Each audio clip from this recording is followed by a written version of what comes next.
are live, man. What's going on, everybody? You got Set and Key Media back in the house. You got Key in here on a solo. Your favorite big four-headed YouTuber, man. I know y'all happy to be back. Happy to have y'all back, man. We got another exciting night filled with content for y'all. We're going to start it off with Trump. He sat down with Flagrant and them boys. Kamala, she had an interview. Howard Stern, yeah. Crazy night of content, man. Y'all know the vibes, man. Like the video before we get into it. Let's do it. Who do you think tried to take you out? So I'm going to give you some big breaking news, right? Barrett is 18. He's handsome. He's tall. He's rich. He's got the whole ball. He's unleashed in New York City. Are you sure you want to reverse Roe v. Wade now? I'm going to make this country great again. It's not a great country right now. It's always a great country. See, it's always a great country. Okay, but I'm good with names, you know. You are. Tampon Tim was good. Is The that? problem with Tampon Tim, it's hard to say. There are some, like Comrade Kamala. It's a little hard to say. She's not bad. Comrade. When you put the names together, it's a little, you got to be able to pume. No, you go ahead. Did it. That was the best dodge of the question. You know what I mean? You almost charmed us out of it. Trying to get out of it. How are we doing so far? We're doing amazing. So they're making us wrap up. We want you for long. Give them a little more time. What the hell? These are great questions. What the hell? But they lie. And they know it's a lie. She lied about many things, and she's a liar. I have a hard time doing it to them. You know, I'm basically a truthful person. But, and frankly, Shout out Flagrant for hosting the conversation. I don't think Andrew Schulz is a Trumper or a MAGA guy. I think he's just he's a comedian. He's a social commentator, and I think he just obviously has an opinion on politics based on some of the guests he has on and some of the conversations he hosts. But I think he's neutral. I think he's nonpartisan when it comes to politics. So shout out Schulz and his platform for platforming Trump. no, but frankly, Hello, everybody. Welcome to Flagrant. And today, this is the first time that we've been able to say this. We are sitting down with Mr. President. Mr. President, thank you so much for being here. Thank you very much. Thank you, fellas. Thank you, sir. Appreciate Yeah, it. this is awesome. We have a bunch of questions. We're very, very grateful for your time. Okay. I just became a dad. My Oh. buddy over there just became a dad, Mark. Yep. That's and good. Okay, so here's first question. Great. You have these Like the video on the children way in, y'all. It's that gonna be a fire stream are tonight. seemingly well-adjusted, successful, and I think most importantly, they appear to like you. Yeah. Okay, They better. I grew up in I grew up in the city, and there's a lot of people who had like very wealthy parents, and like the kids kind of resent them. They're almost like waiting for them to like die, and they end up in like rehabs, Doing and all this drugs, other God stuff. knows what, yeah. How do you raise them in the public eye where they still Yeah. become ambitious and successful? So I do have good kids and 5 really wonderful children, and different, very different. Yeah, they are so different. But one thing that was in common that I always used to say when I was with them, or when they were leaving a room, I would drive them crazy. No drugs, no alcohol, no cigarettes. I would say that. Did you say that to Don Jr.? Yeah, Don's a little wild. He's a wild. He can be a little tough. He told me a funny story. Go ahead. Okay. I talked to a He said bunch he of could be people. a I was little trying to, bit tough. prepare for this Right, interview. right. He told me, Nothing compared to Rockstar Biden and what we've seen him do. Yeah, if it wasn't cocaine-laced sex parties with his deceased brother's estranged wife.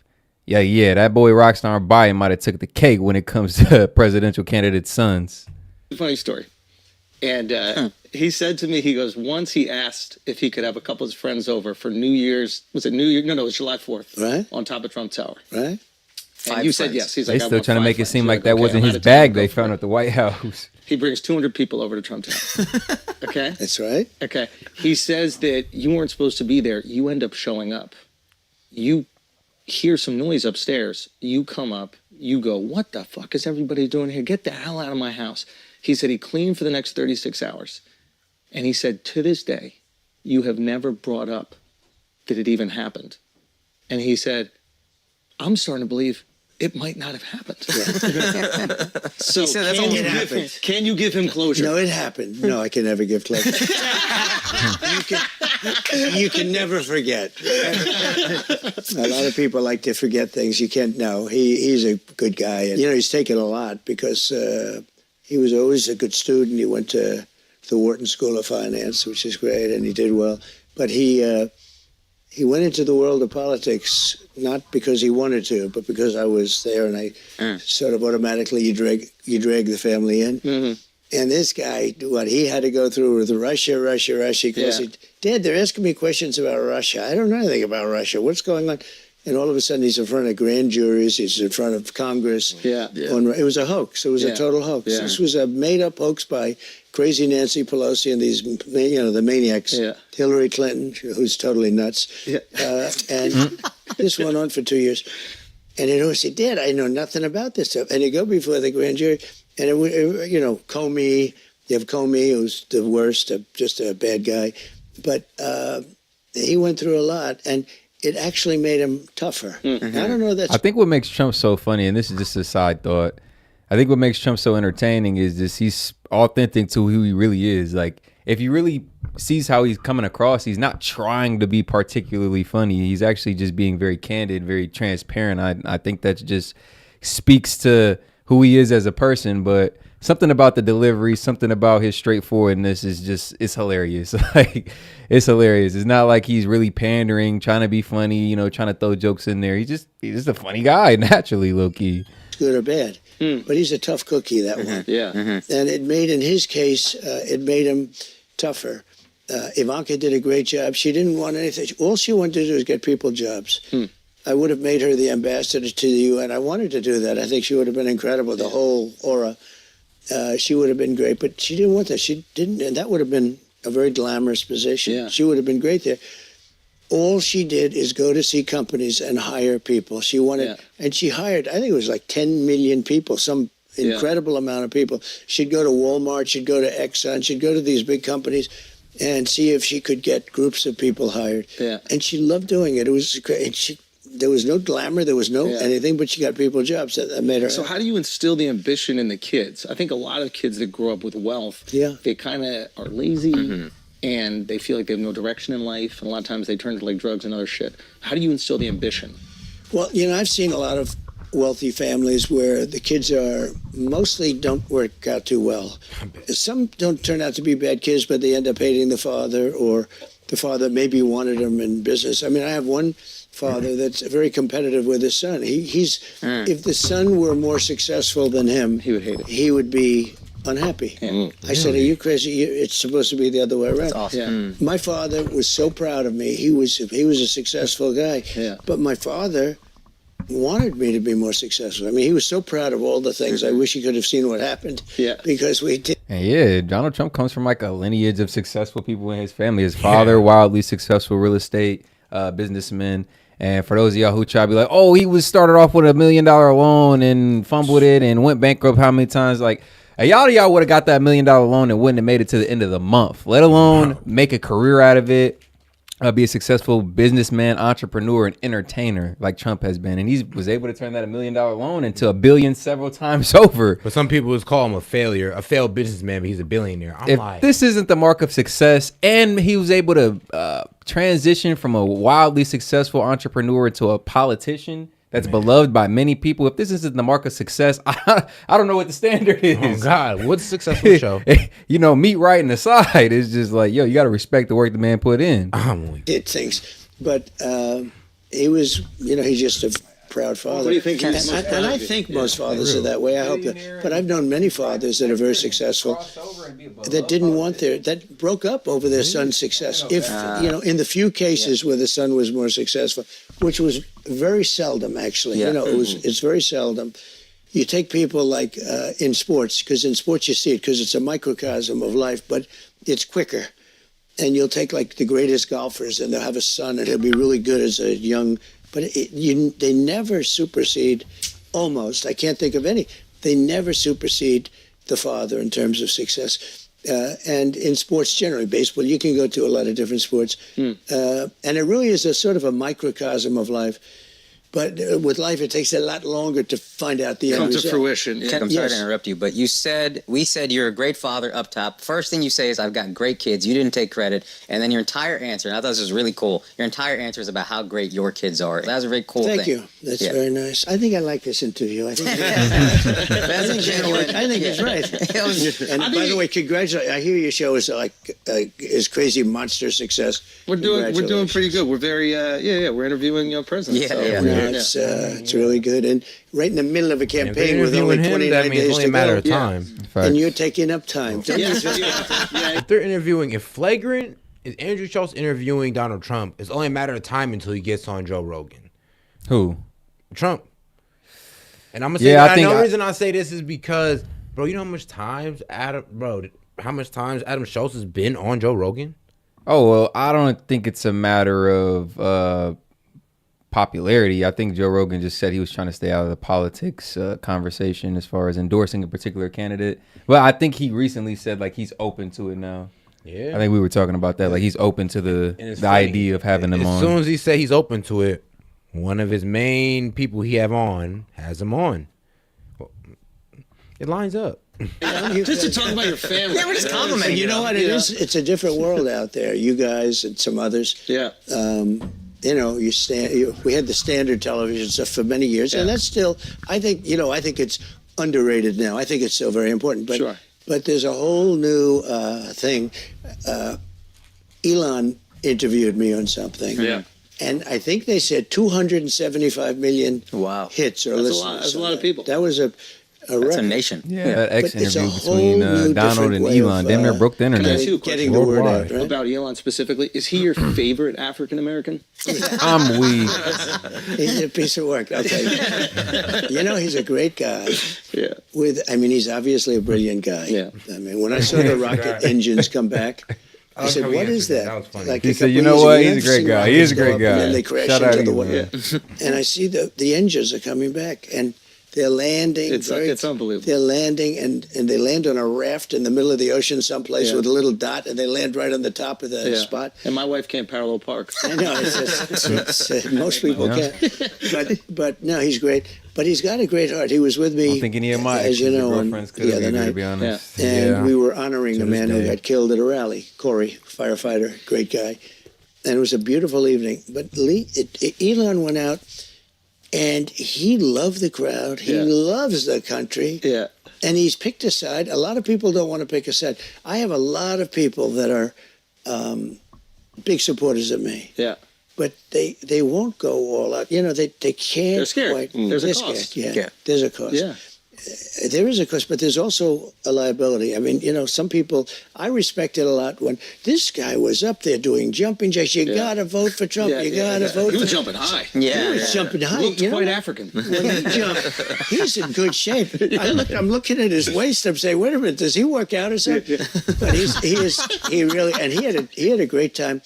And you know, he's not out that much. He's Whatever happened to that Elon Musk, Mark Zuckerberg showdown that we were supposed to get? Oh no, they all pulled out. They both pulled out. They're like, now You see, Mark Zuckerberg then went full damn near transition. My man over here wearing the oversized tee, gold chain. He got a little Man. sauce to him now. Got God, a little like, coolness than hit it's that like man. somebody. He has aura now. Oh God, like Riz.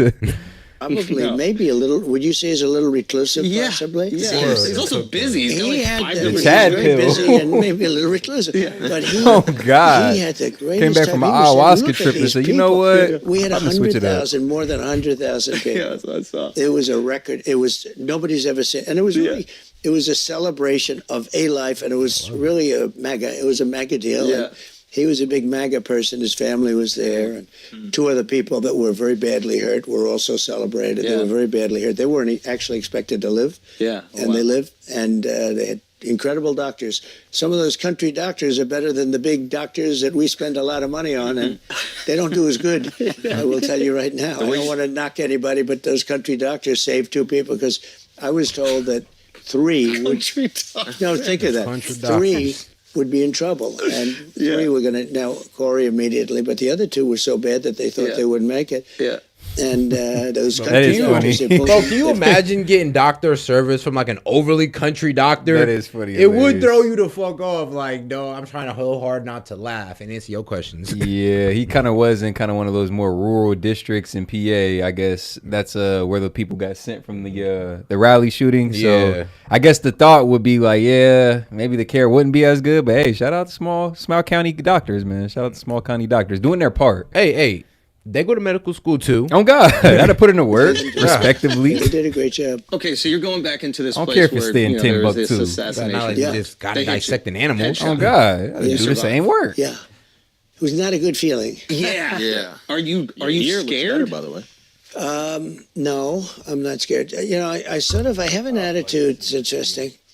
It's sort of, it is what it is. Does that make any sense to you guys? You know, you do what you have to do. I felt it was important to go back. A lot of people, I guess, agreed with me because it was over 100. I think they said 108,000 people in the end. That's a lot of people. Super Bowl. And I had no guitar.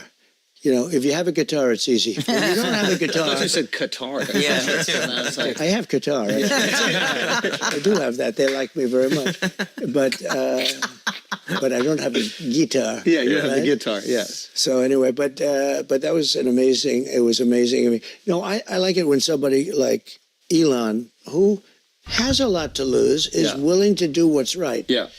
Some people know it's right to do, and I'm not just talking about endorsements and all, but they don't want to do things Yeah. because.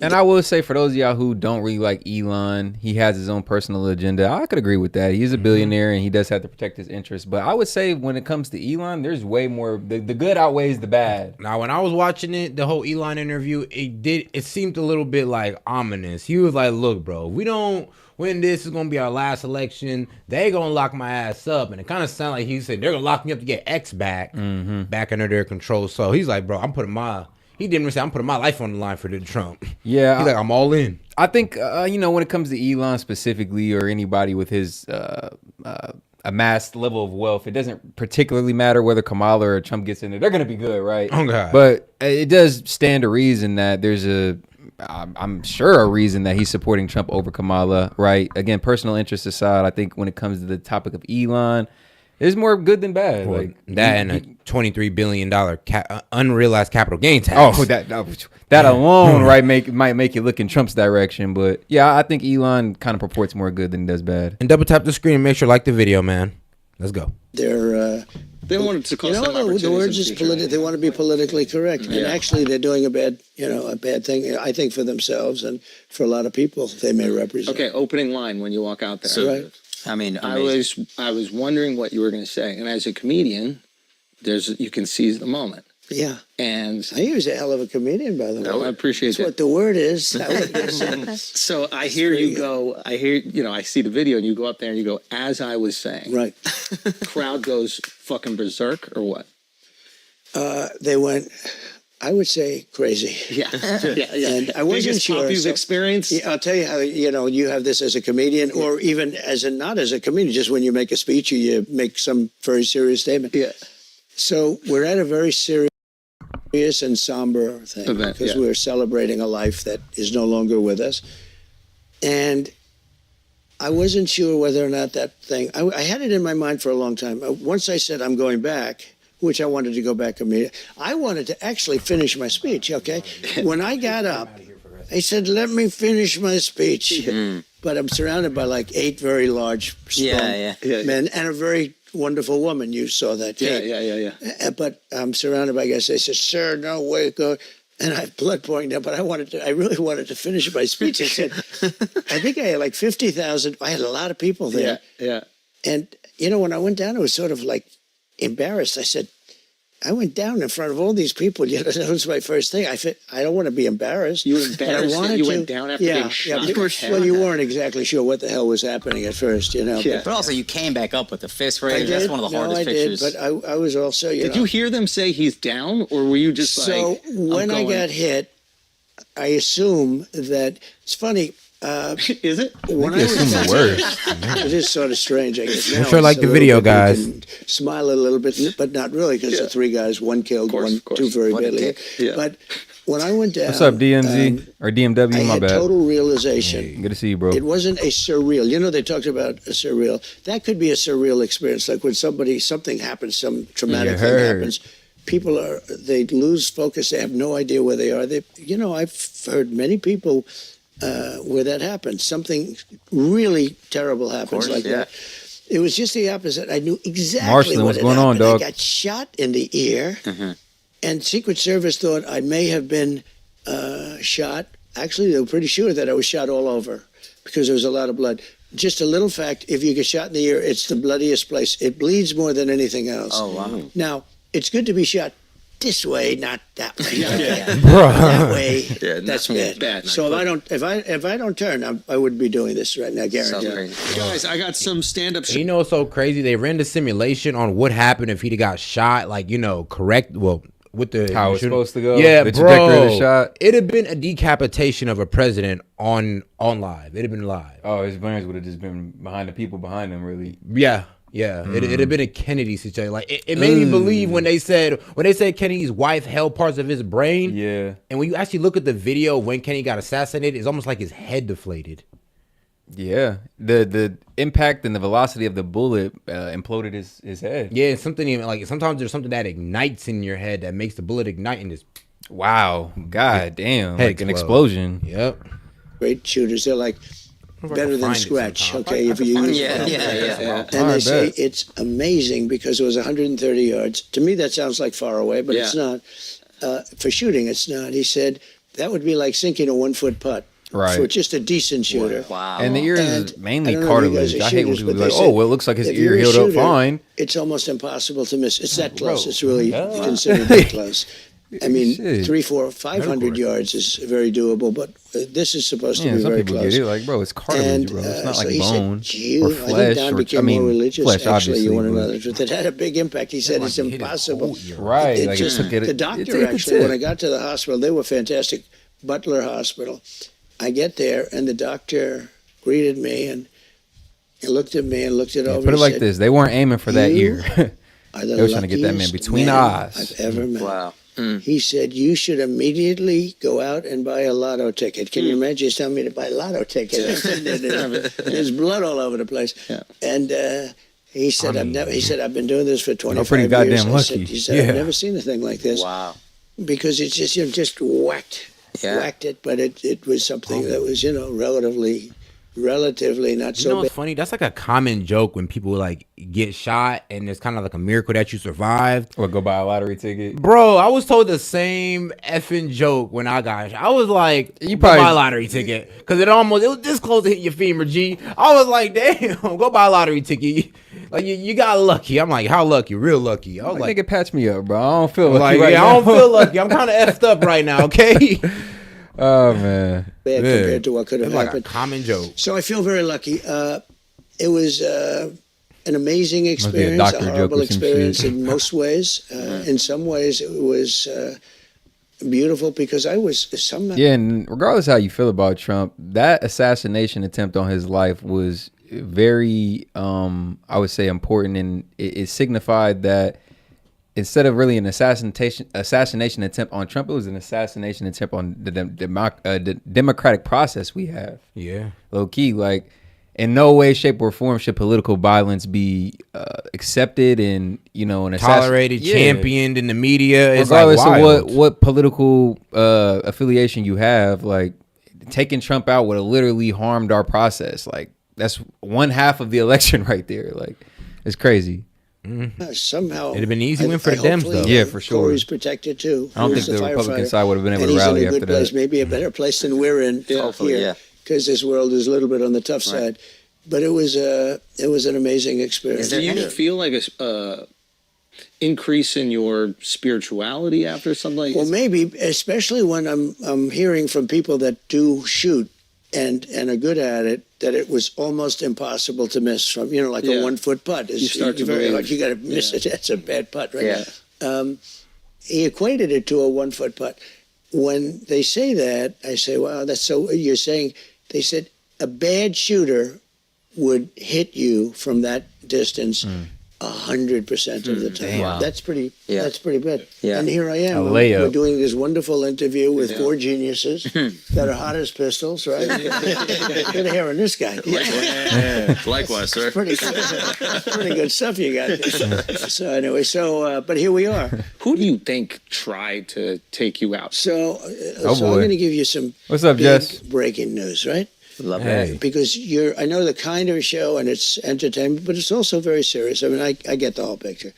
And you know what? If it was just funny stuff, you wouldn't have the success you've got, to be honest with you, right? Yeah. It's nice to intersperse it, but I'll give you something. So, first of all, I have great Yeah, respect. shout out Flagrant Podcast. You know, may not always agree with his takes, but yeah, he does host some pretty high IQ conversations. His political and social commentary is it does pretty well, and his podcast and his platform has grown exponentially in the past couple of years. Man, he's funny. Yeah, he is. Shout out Andrew Schultz. Man, you know that what was it? His Netflix. Yeah, Netflix special. It's on YouTube too. It's actually funny. You guys should go check that out. It's actually goddamn funny. I'm It not gonna is. lie. For the Secret Service. And the guys that were with me, Hilarious. I went down and I did a good job going down because those bullets were winging over my head. If I would have been up for another couple of seconds, I also wouldn't have been here. Yeah. But I didn't consider that as lucky as turning to the right at that one. It was like 1/16 of a second. Yeah. Was the only time that unbelievable. Yeah. I was safe, essentially. Right. If I would have gone a little further, I would have been hit. If I would have gone not as far, I would have been hit. I mean, I had like this little tiny moment. And the amazing thing is, the sign is always on my left, and it's always at the end. And I only use it 20% of the time, maybe even less than that. And This this was time a it's on the chart. right. This was a chart on immigration because I have the record. I did a great job in immigration. They are not doing too well right now. Stay on the breaking news. Stay on the breaking news. So here's the big one. So you have this shooter, and you have another shooter, right? So this shooter had 3 or so cell phones. The FBI's never gotten them opened.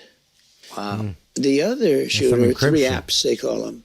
And I believe they were foreign-based apps, from what I understand. That's what Telegram. wow. They haven't opened them, and they're foreign-based. And, you know, you hear all about Iran, because I was rough with Iran, but I want to see Iran do great. I want to see Iran do great. Yeah. But I want to stop all the killing and all Right. this. And I was rough on Iran, and they supposedly have a hit on me. In fact, I think it takes great courage for you people to be interviewing me, because it could be now. And that's just deductive reasoning for those of y'all who say, "Oh, it's not Iran. He has other enemies that want to get him out of here." And I'm just like, "Yeah, that's fair. That's a fair point. Stands to reason." But think about his position on Iran when he was in office. Like, he gloats about how they went broke under his administration. Yeah, that's true. So it is just kind of like, okay, I could see some high-ranking officials in Iran wanting this man gone. I just feel like it lines up with Benjamin Netanyahu's plan to get us to go at Iran. Yeah. Again. Oh, yeah. It's like a stack of dominoes, and I think that's the first piece that if falls, then you kind of see where that leads to as far as our involvement in, you know, all these kind of proxies that are going on right now, or our actual involvement, hands-on, boots on the ground involvement. Yeah. Oh, They don't tell you about Well, we didn't know that before we got in here. No, if before. you would have known that, you might not have Yeah, done this. yeah, exactly. Exactly. In fact, this is a good way of me getting the interview to be short. Exactly. All of a sudden, he's going to say, "You know, okay, that's it. Thank you very much, ladies and gentlemen." Make sure you like the video, guys. They have Appreciate the 3 support. apps. And Double tap that screen. foreign-based, 2 of them, maybe 3 of them are foreign-based. They haven't opened them yet. Why wouldn't you open them when you hear about Iran or when you hear about, you know, foreign? Then the other one had 6 cell phones, and they haven't opened. Now, you know, it's very hard to open a cell phone. Only Apple can do it in theory, unless you have somebody. But they had no problem getting Really? the J6 people's cell phones open. They opened their cell phones very quickly. You know, we have 2 countries in a way. What's happening here is very bad. It's very dangerous.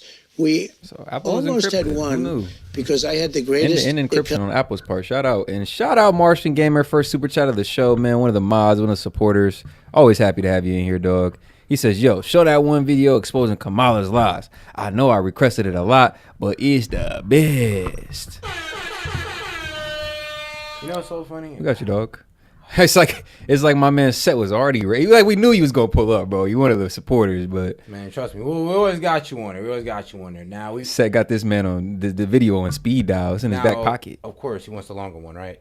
Most likely, you know, As though Martian. Donald Trump He only likes told to be thorough moderators with try and this paint shit. the events of January 6th as though Donald Trump only told his supporters to march down to the Capitol and nothing else, and then after shit hit the fan hours later, jumped on Twitter and told I them get to it, be Martian. That's a peaceful good and go video. home. And this is not entirely accurate. What Trump actually said to that crowd before the events ensued was that, "I know you will soon be marching over to the Capitol to peacefully and patriotically make your voices heard." I know that everyone here will soon be marching over to the Capitol building to peacefully and patriotically make your voices heard. And then he followed up hours later on Twitter telling his supporters to go home and that we are the party of law and order. But you have to go home now.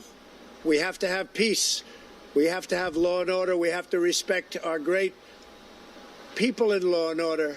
We don't want anybody hurt. It's a very tough period of time. And also, Donald Trump was right when he said Nancy Pelosi admitted fault for not accepting Donald Trump's offer to send in the National Guard. This is the most incriminating thing, I think, in this whole expose is right here. Nancy Pelosi admitting culpability for the J6 riots, being like, "Oh, I should have known better. I should have prepared." Like, and they try and really defend it, saying like, "Oh, well, no, that wasn't her response." Bro, she says right here it was. Like, I don't know if this video proof ain't enough for y'all, but goddamn. Not have any accountability for what was going on there, and we should have. Should we call the Capitol Police? I mean, the National Guard? Why weren't the National Guard there to begin with? They thought that they had sufficient No, resources. there's not a question of how they have been. They don't know. They clearly didn't know, and I take responsibility got upset with it, for not really. having them just prepare for more. Lie number 17, Harris says that Donald Trump incited a violent mob. Again, just covered it, not true. Lie number 18, Harris claims that officers died in the line of duty on January 6th. This is false. Lie number 19, Harris alludes that Trump was charged with an insurrection. Again, this is simply not true. Lie number 20, Harris perpetuates the Charlottesville hoax, even though it's been debunked time and time and time again, including by Bro, they try to charge him for Russia collusion. They try to charge him for insurrection. All proven false. All charges dropped, but everybody still takes it as true. That's so crazy you said that. They have actually, now that I think about it, if I examine the timeline, they've been attacking this man Trump every step of the way. Bro, they try to impeach him on false charges. Bro, every step of the way they've been attacking him. If it wasn't from that, if it wasn't from the impeachment, the raid at Mar-a-Lago, 34 convictions, like the assassination attempt, one, the second one. Bro, they've been at this man's neck. Man. And shout out because he continues to show up. Like I said, he could be campaigning from behind a Zoom call, but the man continues to show up. Like, it's admirable at the least. yours truly. In actuality, he denounced it an hour and 49 minutes after the events and then 2 times after. Here's what he really said. And you had some very bad people in that group, but you also had people that were very fine people on both sides. On both sides. And I'm not talking about the neo-Nazis and the white nationalists, because they should be. And I hate how they really try to make it seem like this comment was so divisive when I'm like, it's inclusive. He said there was good people on both sides. Like, he's literally referring to the BLM and Antifa folks and then like the right wing conservative folks. Like, shit, they both got the right to protest and assembly. Like, there was good folks on both sides. Like, wasn't talking about the neo-Nazis that pulled up. And he wasn't talking about the Antifa members that were inciting violence and burning flags and doing all that crazy shit. He's talking about people on the left and the right who showed up just to let their voices be heard, right? And that's it. Condemned totally. Lie number 21, she claims that Donald Trump told the Proud Boys to, quote, stand back and stand by. So this is partially true, but there is a little bit more nuance to it than meets the eye. Donald Trump was asked by Chris Wallace during a debate in 2020 with Biden if he would denounce white supremacy and militia groups and tell them to stand down. Trump misspoke and said stand back and stand by, leading to confusion and people to think that he is affiliated with the Proud Boys, of which he is not. Are you willing tonight to condemn white supremacists and militia groups and to say that they need to stand down and not add to the violence in a number of these cities, as we saw in Kenosha? Same can be said for these BLM, Antifa antagonistic groups who go around these riots literally provoking people, literally burning American flags, literally setting buildings on fire. Y'all don't remember the Summer of Love? Yeah, I think that was the true insurrection. But this was before it. Imagine that it had that. Imagine that had happened before this debate, bro. Trump could have turned around and said, "Already, well, tell BLM to stand down." Nah, facts though. That's a big fact. But I do think it's funny how we're just so short-sighted, or our memory just seems to cut off for the Summer of Love or all those other riots that were going on. But J6 is how long ago was that? And we can't let that leave our memory. We gotta they try to let us let go of the Summer of Love. It's because it lines up too much. Like, how could you say that the BLM riots were riots, but January 6th was an insurrection? Like, the classification of the two should really be the same. Yeah, bro, it was a riot. It was no insurrection. Man. Well, it just matters where your narrative fits. Are you prepared to do specifically? Or the matters is who they are. I would say almost everything I see is from the left wing, not from the right wing. So what are you saying? I'm willing to do anything. I want to see peace. Then do it, sir. Say it. Do it. Say it. Do you want to call them? What do you want to call them? Give me a name. Give me a white name. Supremacists and white supremacists. White supremacists and right Proud Boys. Stand we pull back up fact-checking clips. It's even though they are not a white supremacy group to begin with, irrelevant their old leader Enrique garbage, Terrio is actually of Afro-Cuban descent. Lie number 22, the non-biased moderators claim that Donald Trump's remarks about winning the 2020 election are completely false, and that also more than 60 cases were seen by many judges and all dismissed. The truth is that no judges actually looked at these cases, and there's actually quite a lot of substantial and tangible proof to show that there was voter fraud and tampering of evidence. Again, this is a huge can of worms, and I plan to make a dedicated video to this topic alone at some point, so stay tuned. Lie number 23, Harris peddles the bloodbath hoax. Trump never said if he didn't win there would be a bloodbath. What he said was there would be an economic bloodbath in the auto industry. We're going to put a 100% tariff on every single car that comes across. Y'all don't mind them Biden tariffs though, but when it's Trump, if I get elected, I mean, when it's Trump, tariffs are so bad. That is wild. Like, bro, the Biden administration got tariffs. And equal to, if not a greater amount of tariffs. Yeah, and it's kind of crazy. But when Trump talks about tariff, it's all of a sudden bad. It's almost like you don't know about the economy. It's going to hurt the consumer. It's going to hurt the consumer. Like, what about the current tariffs that are going on with the current administration? It's like, bro, if you just stop listening to what the media tells you about tariffs and look it up for yourself, the pros and the cons of it, you would understand it's an integral part of the economy in any way, shape, and form. It's something that we really can't deal without as a society. And then they forget American history on, bro, before the income tax, we were ran off tariffs. Come on now, bro. We was tariffing everybody. You want to sell in this country? Boom, tariff, boom. tariff, and that's how the government got their money. That's going to be the least of it. It's going to be a bloodbath for the country. That'll be the least of it. Lie number 24. Harris claims that Donald Trump would be a dictator on day one. Tell me how we get on without any tariffs. Let me know. Absolutely false. Please. It stems from a town hall that he did with Hannity a few months back when he claimed that he would be a dictator on day one because he would shut down the border and drill, baby, drill. This was said jokingly, and it was very obvious in jest to anybody with a room temperature IQ. Says, you're not going to be a dictator, are you? I said, no. Right, other than day one. We're closing the border, and we're drilling. After that, I'm not a dictator. So that sounds to me like you're going back. And it's his positioning and his strategic use of tariffs that actually help the American people for real. You got to kind of give him kudos on that. It's not just applied tariffs. It's tariffs that benefit us. You know what's so funny? Biden got some of Trump's tariffs still in play. Yep. That's what I'm just like, hold on. Like, he still got Trump's corporate tax cut still in play. As much as you hate the man, it's just like even the Biden administration came in and said, you know what, we can't even take that out. That's actually helping us. It's doing well. Oh, God. This is just a political ploy. Trump is a dictator. He wants to be a dictator. You're not going to be a dictator, are you? Tell me. I said, I'm going to be a dictator for one day. We're going to do two things. The border, we're going to make it so tight you can't get in unless you come in legally. And the other is energy. We're going to drill, baby, drill. After that, I'm not going to be a dictator. So I said, I'm going to be a dictator for one day. They cut it. A satirical comment. Like, y'all over here just like, oh, see? He said he was going to be a see? Like, bro. I'm done. Like, bro, y'all kill me. Man. Shout out Martian Gamer, $5. He says, it's funny how people claim Trump put us in the debt when Trump was really getting us out of it. Nah, facts. And I always do kind of like to point back to the fact that, bro, we were under a global pandemic. It affected everybody's national economy equally. Right. So considering all things considered, I would say like the jobs that were quote unquote lost, they returned after the pandemic. He made sure to keep everybody going with stimulus checks, a federal additive on unemployment. Bro, like the only reason he had spent so much was under the pandemic. Yeah, facts. That was the only reason. So if you actually take they want to talk about the money printing, yes, we talk about. Yeah, bro. So if you want to take out the the pandemic and the spending under the pandemic as well, Biden would have probably done the same thing. Let's be real. The whole economy shut down, and hold on. And no president's ever been tested with this before, but you're mad about how he dealt with it? Nah, facts. And Trump was really trying to overturn any lockdowns, trying to get people back going to work, the economy back moving. And when Biden got in there, it was 2020, and we were still kind of overcoming the pandemic. But they were talking about a lockdown part 2. That would have killed us. That would have killed us. Bro, it's funny. It's like somebody getting mad that you didn't get like a 4.0 in medical school, but they never went to medical school. It's like, bro, what? Like, shut your ass up. Like, bro, shut your dumb ass up. Bro, I want to hear from you. The hell? They cut the rest of the sentence.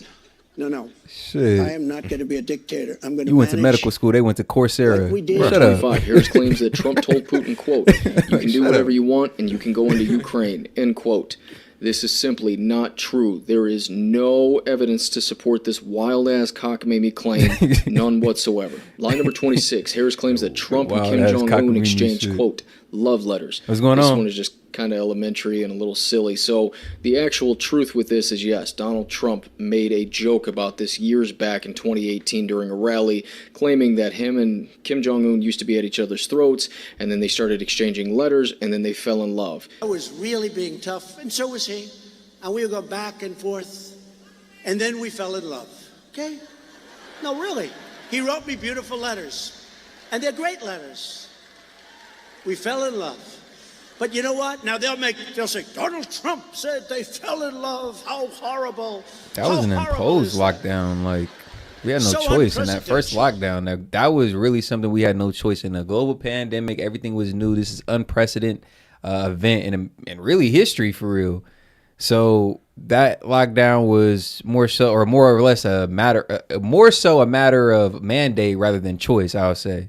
And yes, conversations of lockdown 2.0 were kind of really being seriously considered when Biden still got in office in 2020, because we were dealing with COVID variants and shit like that. There was still some unknowns about COVID at the time. So lockdown 2.0 had been seriously discussed. And warp speed, which I don't really agree with Trump on, but like, I'm gonna be real with you. It had its shortcomings. It had its shortcomings. Yeah, bro. What would you have done? Bro, it was the best plan on the fly. On God. Come on. Everybody was pushing them. Everybody say, oh, everybody's dying, one. Right. I'm like, damn, what you expect me to do? Like, man, you making it seem like I got to go to sleep and wake up with something, so here you go. Like, shit. It's the best I could think of. Y'all asked he delivered, and then you got mad when he delivered? And especially when you consider the timeline, it was the best plan at the time. Bro, low key though. Hindsight is a motherfucker, because we can all look back and say now, like, oh man, you could have did better. That wasn't, bro. Hindsight's a mug. I'm like, bro, all right, put your ass in that position. Come on now. At that time, like, bro. Come on.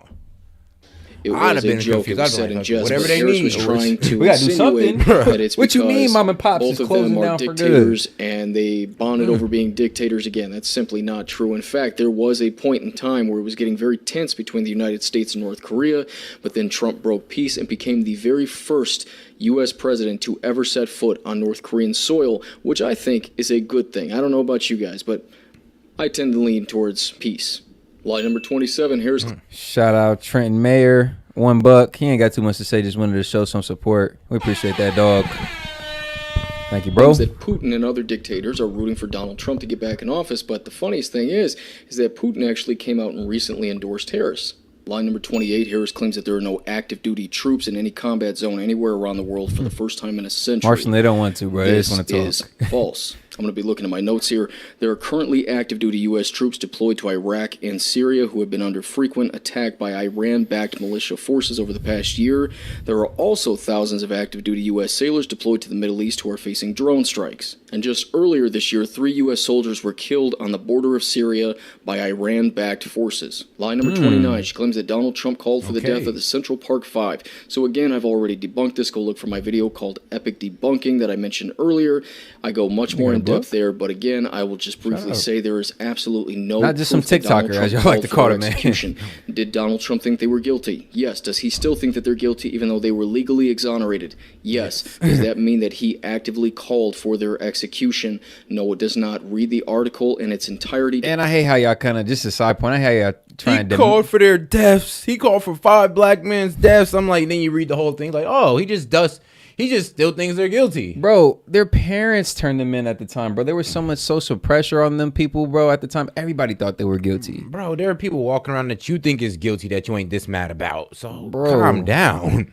And I do think it's kind of funny how people try and diminish like investigative work or investigative journalism put in by people like these social commentary or these social influencers. Like, bro, right here, you put in some good work, bro. You can't really diminish him as some TikToker when he's coming with facts. Yeah. Bringing up articles. Oh, God. Like, he's just a TikToker. Y'all just got off from a TikTok clip. Like, well, actually, it's all verifiable. The cost of insulin at $35. Again, I've already debunked this and covered it before, but I'll cover it briefly once more. Donald Trump was the one to cap the cost of insulin at $35. Just 4 years ago. $35 a month per type of insulin, and some plans may offer it free. So for everybody that was getting ripped off and paying tremendous prices, senior citizens, is a tremendous saving. It is President Biden and I that took on Big Pharma and finally capped the cost of insulin for our seniors at $35 a month. But Donald Trump... You know what's crazy about that? She claiming they take on the fight, but who started it? Bro. Who started that same exact fight? It's like they just take credit for everything that Trump did. They plagiarize policies, and then they take it as their own. They say, oh, yeah, no, we're the good guys here. And instead, it's like I always say, they're really banking on the fact that most people just don't pay close enough attention to politics because as boldly, as confidently as she just espoused that, most of her base is probably eating that up. Like, oh, really? Yeah, Bro. my grandma needs that cheap insulin. Bro, Like, actually, you know what's even crazy, bro? It's so crazy that as confidently as they still talk about Project 2025. Oh, my God. It's crazy that even CNN Oh, comes my out. God. Even CNN came out and said, yeah, that's been debunked like a lot of times. Trump has nothing to do with Project 2025, Heritage Foundation. Bro, they even said that Obama picked up from some things from the Heritage Foundation. They even went that deep. That's so crazy. They said for them to try to put that on Trump is ridiculous because it's a think tank and they come out with some decent ideas. But it's because Kamala, Walls, and their supporters, they still parrot the point. Like, oh, Project 2025, he's gonna do this. What did Walls say? He's gonna have a pregnancy registry. Yeah, I'm like, bro, I was like, what?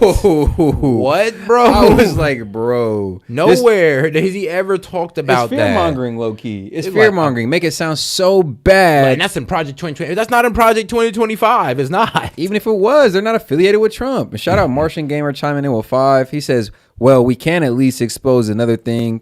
Someone's saying that Trump lied in the United Nations. About what, though? Wait, what? What do you lie about? About what? Oh, and shout out, shout out Martian Gamer. And we got Cinematic Gamer coming in with 5. He had too much to say, just wanted to show some support. Appreciate you, man. We appreciate all the supporters. Hey, Martian Gamer, let us know what law you talking about. And make sure to like the video. Go ahead and double tap that screen. 3 dots up there. Let's go. Trump and his running mate intend to get rid of our $35 cap on insulin. Lie number 31. Harris claims that she is fine with private insurance, but her comments in the past would suggest that that is a flat-out lie. Follow up on that, and correct me if I'm wrong. To reiterate, you support the Medicare for All bill. I think initially co-sponsored by Senator Bernie Sanders. You're also a co-sponsor on it. I believe it will totally eliminate private insurance. So for people out there who like their insurance, they don't get to keep it? Well, listen, the idea is that everyone gets access to medical care. Let's eliminate all of that. Let's move on. So yeah, if you got nice private health insurance that you like your premiums, you like your rates, she pretty much said like, nah, everybody's gonna have to get on this Kamala plan.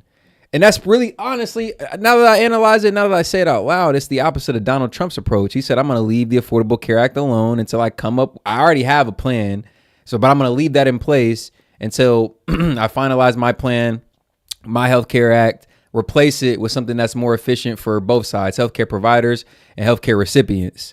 So I don't know how you can hate Donald Trump for that, as well as the fact that he even bolstered Obamacare and made certain aspects of it stronger. So again, more people could have access to the healthcare they need. So it's really kind of crazy how they try and jump on Donald Trump about his stance on healthcare. Like, bro, he's pro healthcare. Trust me, he ain't trying to leave nobody out. Man, let's go. Shout out Amanda Beard coming in with 20. That's a baller alert. Very true. We do have U.S. military on the grounds, not only recently, but it started back in 2023. This is facts from an informed source. I work with defense contractors. Ooh. Yeah. That's the first stream on our live chat. Hey, we appreciate you for giving us that honor. Appreciate that. Coming in with the insight, too. We definitely appreciate you. Happy to have you here. Make sure to join the family. Fox Chase 1993. Good to have you, bro. One of the moderators. Appreciate having you.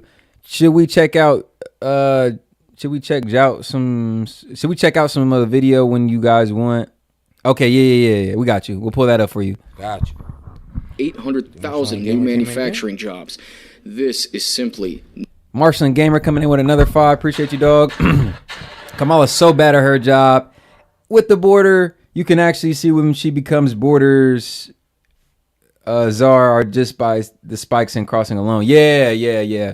We might pull that chart out for him. Actually, we should pull that chart out for him, Martian Gamer, just because you can literally, like I said, people lie, numbers don't. They scream. Man. So if you go off of the numbers, what they show us in the timeline, yeah, it has a direct correlation to when Biden and her came in office, when she was dubbed border czar.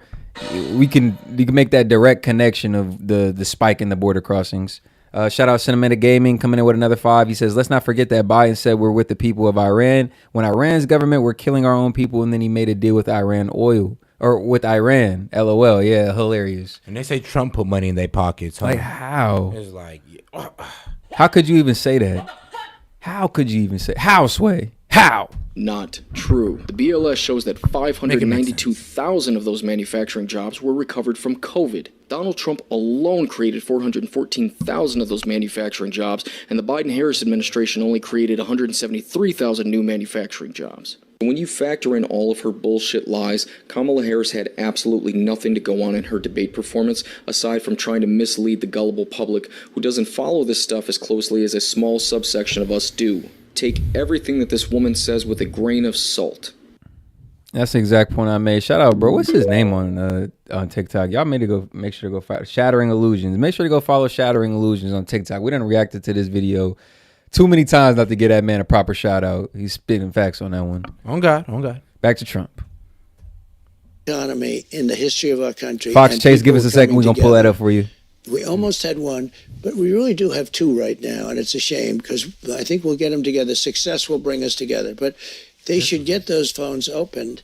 And, when there's an assassination attempt on a former president who's now, I'm proud to say, leading in all the polls against the Democrat, I don't know which one is running. You don't know what the hell's going on. I'm the only one that had to run against 2. I run against 2 Democrats. But this is a first. We create a lot of firsts. Usually you run against somebody. Here I had the debate. I was way up on him. Yeah. And then they say, oh, let's put... This is like with Dana White, a fighter. So you're fighting, and the one guy's getting killed. And they say, oh, that's okay. Let's put in another fighter to finish it off, okay? And you're fighting to say, hey, wait a minute. I have a brand new fighter in here. WWE. I spent $150 million on beating Biden. And then all of a sudden, I hear that they're going to overthrow him. It was a coup. I mean, it really was. But I would like them to open up these apps and find out what's in there. And so he had six cell phones. Who has 6 cell phones? Mm-hmm. Having 6 cell phones is weird. I have cell phones. If I ever have 2, it's like a lot. Yeah. He had 6 cell phones. Why does he have them? And why haven't they opened up those cell phones? So if you had to and guess. It's different. If you're a drug dealer, I think it's terrible in many ways, but I guess from another standpoint, Apple, the primary group, people buy those phones because they will never open them for any reason. But they got them open on J6. They opened up their phones, but they don't open. And this is big stuff. This is an assassination attempt. And it could involve other countries. Hey, Fox Chase, send a clip from that video. They hacked. The FBI was like able to hack into the phone. Apple didn't give it up, but they were able to hack in. There are some people in the world. Shout out Colleen coming in with 5. Appreciate that, girl. She said MAGA with the American flag. Couldn't agree more, man. Y'all make sure to go like that. Very few that have an ability to sometimes be able to hack in. Got it. Very rarely, actually. Yeah. It's an amazing thing when MAGA, you think 2024. With all the genius, you almost can't do it. But Apple has a key, and the key is open. I mean, they can do it immediately. Yeah.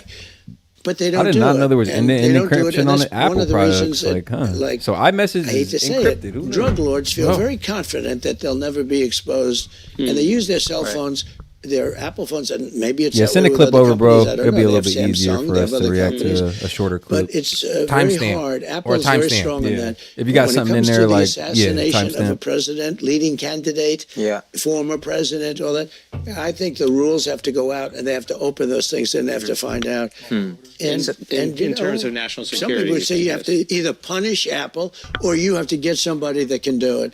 But in terms of national security, so the one guy has 6 phones, lots of messages to people.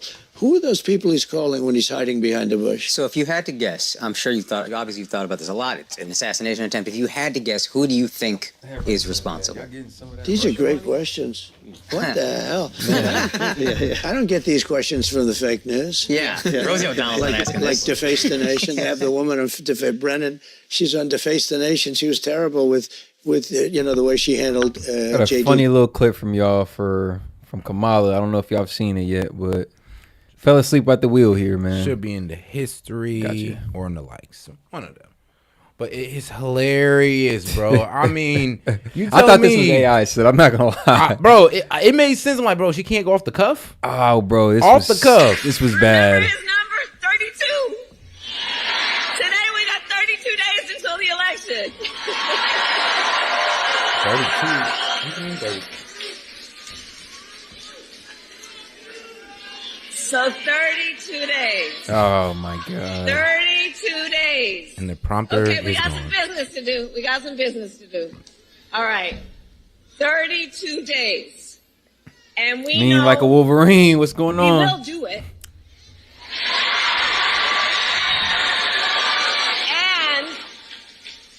And this is going to be a very tight race until the very end. This is going to be a very tight race until the very end. We are the underdog, and we know we have some hard work ahead. That is crazy. You could see the literal stumble. Yeah. In her voice, she was just kind of like, where's my prompt? Where's my prompt? Like, you can't go off the cuff? No, baby girl. No, that shit is sad. No, just, I don't know, little hidden 30-second speech in your pocket. Like, man, let me just... A little freestyle off the dome? Like, damn. Like, damn, who we got up here right now? Shout out Martian Gamer coming in with 10, bro. We always appreciate you in here. Just because it says some, or just because it says come all is leading in the poll. Come all is hilarious, bro. Does it mean she is in fact? If you look at the polls, they are listed. You can count the states that the polls have listed. It is not equal 50. And a good point that was brought up about these pollings is you got to understand that the people that are polling, that doesn't really represent everybody that's going to be voting come November, right? It's just a subsect of voters who are, I guess, a little bit more vocal about their opinion. Some people are still undecided, bro. There's a still good percentage of people who are undecided. Like, they don't know which direction they're going in. So you got to take kind of some of that nuance in account when looking at these polls. More moderate. Yeah, facts. And then shout out Trenton Mayer, $20, man. We appreciate that, man. That's a baller alert here at S.E.T Media. I got 2 questions for you. How did Trump get $8.4 trillion more debt to the American people when Biden only did 4.3 okay, I got you. Biden only did 4.3 trillion. Okay, got you. 2, why did he make it legal for federal courts to prosecute marijuana cases in illegal states? Okay, so I would imagine that well, that's the state's fault. For the second one, that's by the state. So if he's leaving it up to the state, then, and marijuana's never been legal federally. Yeah, marijuana's always been illegal federally. Yeah, you say he made it legal again for federal courts to prosecute marijuana. They've always been doing depending that. on the amount, depending on the severity of the case. Like, the federal government is always going to prosecute you on marijuana. I can speak from that. Trust me, bro. And especially if you're doing large lump sums, help putting in the, making a whole living off it. I mean, y'all ain't never heard of the term Fed time? You doing Fed time for that? Like, it's past state prosecutor level. And for your first point, like, yeah, everybody knows that we printed more money under Trump's administration. And I would revolve it back to the COVID, the national global pandemic we were under. We had to do something to boost the economy, get the jobs back flowing. Like, it was just to combat the obvious impeding economic downspur that we were under. So we had to do something to kind of battle that. And I guess the administration, from their perspective, it was to print more money, and actually that ended up helping us. A lot of the jobs returned after COVID, and the inflationary rate was down, employment rate was down. They brag about the inflationary rate being down now, but if you look at Trump's administration, it was actually comparable to when he was in office. So hopefully that answers your two questions, bro. Yeah. And can we really count the spending under COVID as part of his record? Like, it's kind of crazy that we do that. Yeah, we kind of hold him accountable for COVID when every country in the world had to go through COVID respectively. And I would say we were one of the leaders in how to deal with COVID economically and getting people back to work. And the fact that you didn't mandate anything was a blessing. Yeah, I don't know. We hold him to, I guess, a different standard on that for whatever reason. And when I like I say, I don't know who else or how else we could have better handled it. And we'd have to also take away. All right, well, let's take away the spending done during COVID, the COVID response. Would it equal up the same to Biden, or would it still be more? That's my question. I'm about to look that up. Yep. Let's go. He did a great job. But I don't get questions like that. Did you ever hear of the show Deface? Ladies and gentlemen, it's Donald Trump on Deface the Nation. And Trump is not responsible for SBA getting defrauded. He has no responsibility in that. All that man did was increase access to funding, increase the amount of funding available for SBA. He has no responsibility or no culpability in SBA getting defrauded for as much as they did. And I found out the answer. So about 3.3 trillion in 2020 alone due to the COVID response. So if we take away that 3.3 trillion that Trump would have never had to spend if it wasn't for COVID, where would we be at? That's what I'm saying. So we probably be at what, like, because you said 8. Now that may not be the full thing, but we probably be around 5. Not fact. And it wouldn't be as comparable. Probably be around the same as Biden. So if we take out the year that's pretty unfair to count. Like, come on, every president would have had to do some federal spending if COVID was to fall in their presidency. Everybody, we all know that, right? Like, you think we could have got around COVID without federal spending? The way everything was going down? Like, come on. Let's be real. Kamala was the deciding vote on that Inflationary Reduction Act. So I don't know how you could point that at Trump. Yeah. It's called Face the Nation. She was literally the deciding vote. It happened under Biden's presidency. Right. Oh, I see. You didn't hear of it. That's good. Y'all do understand we were technically still under a global pandemic come 2020, right? Biden kind of came in, and like I said, there was talks from his administration of initiating a second shutdown. So he kind of led the charge on that back end effort on COVID, while the new variants were still coming out. What was it?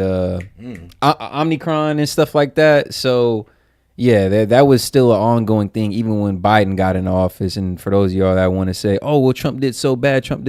Well, he really kind of led the charge on the initiative to combat COVID, get everybody back in work. And Biden just came in and, I mean, it's already like the car was going and already headed in the right direction. He just had to finish the drive.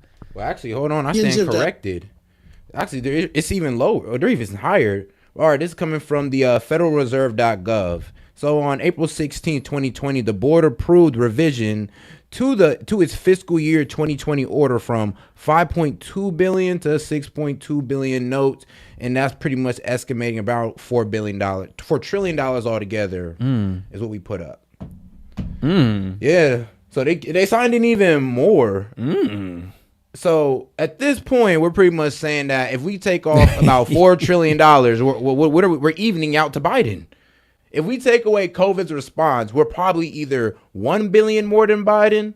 1 trillion more than Biden, or at the same as Biden. If we take out 2020. Yeah. What's up, Gito?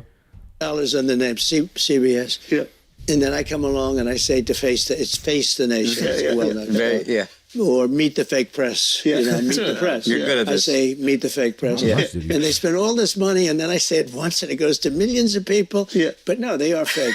But some of these questions are much better. Well, thank you. I appreciate that. I'm honored. Much better. But you still haven't answered, though. I appreciate that question, though, Trenton. That's your second best nod in your life. Thanks for bringing that to the forefront of the chat, because a lot of people may have not been aware or privy to that. And hopefully we answered your question. So if anybody else has any thoughts, questions, comments, disagreements, even super chat in $1 or more, we'll go ahead and engage with you. Yep. So during the complete COVID response, about $4 trillion was printed. Okay. Added context. We love it. Throwing us out of it. Trying to get out of it. That's funny. But some of these questions are much better. Well, thank you. I appreciate that. I'm honored. Much better. But you still haven't answered, though. That was the best dodge of a question. That's your second best dodge of your life. You almost charmed us out of it. Trying to get out of it. He said that was the second best dodge of your life. Funny. All Funny. right, fair enough. Well, look, if you look at assassinations or attempts, first of all, you realize I'm in a very dangerous business. Yeah. Okay? Yeah. Because 1/10, think of this, 1/10 of 1% of auto races die. Yep. He's probably as honest as you can be as a politician. Dangerous, right? I don't know much about it, but I think I wouldn't want to be on one of those suckers. No. Yeah. I see them flying off, and the hoof is like an inch from the eye, and when it hits the eye, you're gone, Game right? over. Yeah. And they are very, well, it's about the same. 1/10 of 1%. Yeah. And other things. It's never much more than that. That's sort of maxed out, I think. Yeah. Race car drivers, bull riders, I think that's pretty much tough. Yeah. UFC fighters, it's none. Mm-hmm. I don't think anyone's ever actually... Not in UFC. In MMA or boxing, Maybe. unfortunately, It must there was be. those tragic events. Yeah. Amazingly, boxers die a lot. Yes, dude. But UFC, Dana tells me it's a safe sport. I say, to me, it's much rougher. But, it's pretty amazing. They've never, in UFC, they've never lost. And they run a great operation. Nobody's died.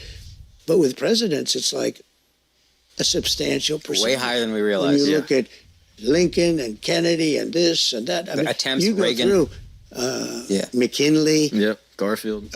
You look at a lot of people. I'm in a very Maz, don't be dangerous afraid to get some of these guys out of here who are not profession. adding to the I call it a conversation. profession. Yes. A dangerous profession. Anybody saying I'm anything sitting with goofy, you guys. You have a you know what very to do. nice, safe life. Me? Yeah. So, no, if you said 5%. I think he called us soft. No, Yeah, but think I'm fine of with it. Yeah, but think of it. 5%. Yeah. That's a lot. That's high. That's a lot. And I think even the attempts is something like Attempts? 25%. Yeah. Of attempts presidents have had is getting attempt. into really It's crazy. numbers. So people don't think of that. You run and you see, and then you win, and you're down Pennsylvania. You're looking at everything. So you're in a That's the dangerous danger stuff. profession. Yeah. And so it's one of those things. I was saying before, though, that I do a thing called a weave, and there are those that are fair that say, this guy is so genius. And then others would say, oh, he rambled. I don't ramble. If I saw the story, what you do is you weave things and you do it. Not facts. You have Facts. to have some And I know a lot of folks do say that about Trump, and I think it's just the pace at which he holds in the dictation of his conversation. You can't really say he's rambling or talking in circles. Like, my man that's just how he presents himself. That's how he converses. That's just how he speaks. It's not maybe how some of you prefer a politician to speak, but he knows where he's going. Like, he'll hit the point, he'll revolve, maybe center around a story or something, and revolve right back to the point. It's a bit of old school way of talking. Instead of being so direct, he kind of don't want to give you it so direct. He kind of want to get you to there. Right. It's like, oh, okay. It's just a style of talking. It's just it's individual to him, but it is just a style of talking. Not everybody speaks like I don't know, like a TED Talks or something like that. All right, shout out Marshall Land Gamer, man. We appreciate the support. People are saying that Trump is going to make this country a joke in the chat. Let's show them just how much of a joke Kamala's whole career has been. I mean, what video do we even pull for that? There's so many. I mean, well, there is one good one. In particular, you got one? I mean, it's always so funny, though, because when you bring it up, it just hits. It just hits. It's just so funny. Kamala supporters to the front of the chat, please. I mean, right here. Front row seat. Then an undocumented immigrant is a Here we go. criminal. There we go. It is wrong to somehow suggest that an undocumented immigrant is a criminal. Being an undocumented immigrant is not a crime. I know what a crime looks like. An undocumented immigrant is not a criminal. An undocumented immigrant is not a criminal. An How? undocumented immigrant is not How, a Sway? criminal. How? An undocumented immigrant But why is not not? a criminal. An undocumented immigrant is not a criminal. An undocumented immigrant is not a criminal. An undocumented immigrant is not a criminal. An undocumented immigrant is not a criminal. An undocumented immigrant is not a criminal. An undocumented immigrant is not a criminal. An undocumented immigrant is How many times could she say it? I mean, immigrant is not a criminal. I never heard nothing so. To correct course in this conversation. We're not going to treat people What's up, guest dude? undocumented across the border as criminals. That's correct. Yep. So, yeah. Well, she don't believe in that. I mean, in prison, and cases like this can depend on the testimony of the child accuser. In general, a lot of y'all don't know about that Michael Jackson, Kamala Harris connection. And recollect with some detail. On the testimony of the child accuser. In general, the child will be able to recall and recollect with some detail the incident, and that is persuasive to a jury, even if it is the only testimony that is available. Jackson gave a wave when he was released after booking. He's scheduled for arraignment in January. Michael's been a long-time resident of Trump. boy, she was against the king, but she for black people, right? Right. It's wild what they'll tell you. Tower, and last night pushing that lie on him. Donald strongly reiterated his defense of on, Jackson Donald. with Larry King by going after the accuser's mother. She's had plenty of experience at going after people, and she goes after them viciously and violently, and I saw a story and I read another story about some of the things she's done, and I don't believe it. But you know what it's like when an indictment comes down. It's tough. It's presumption. It's tough. It's tough to win, but I have a feeling he's going to win, Larry. The interesting thing is I've known Michael from many different standpoints, and Michael would spend a lot of time with my kids. I have beautiful kids, and at the time, like at Mar-a-Lago, and even in Trump Tower, the kids were very young. Michael would come, play with the kids. He just loved children. Yeah, bro, what's going on, man? He was not a child molester. Grab a seat, bro. And I am certain of that. He loved children. He'd play with my son Eric and my son Donald, and he'd just play with them forever. He loved children, but he was not a child molester. And you know what's so crazy? The same thing they did to Michael Jackson, they did to Trump. Yeah. Same thing. Actually, you're right. Put him in court for a charge. He beat the charge, but they still call him what they were trying to charge him with. It's a strategy, bro. Once you lose that court of public opinion, that's really what they want. Bro, they did it to Michael. They doing it to Trump. It's injected wild. into the minds of the masses, and it doesn't matter with the jurisdiction or with the outcome of the cases in court. Like, they've already damaged your good name. Sullied it. That whole final saga of Neverland and the police and what they did was, I think, a very, very bad part of Michael's life. Man. So yeah, a lot of y'all ain't know about that Kamala Harris and Michael Jackson connection, but hey, there's always more though. We got more. You need an extraordinary memory because you have to come back to where you started. You always a weave is only good. They if don't you give you come credit back. for that. Yeah, it's true. That you could go all the way over here and then I get can back. go so far here or there, and I can come back to exactly where I started. Now, someday when you don't come back to where you started, You're Biden. then you say,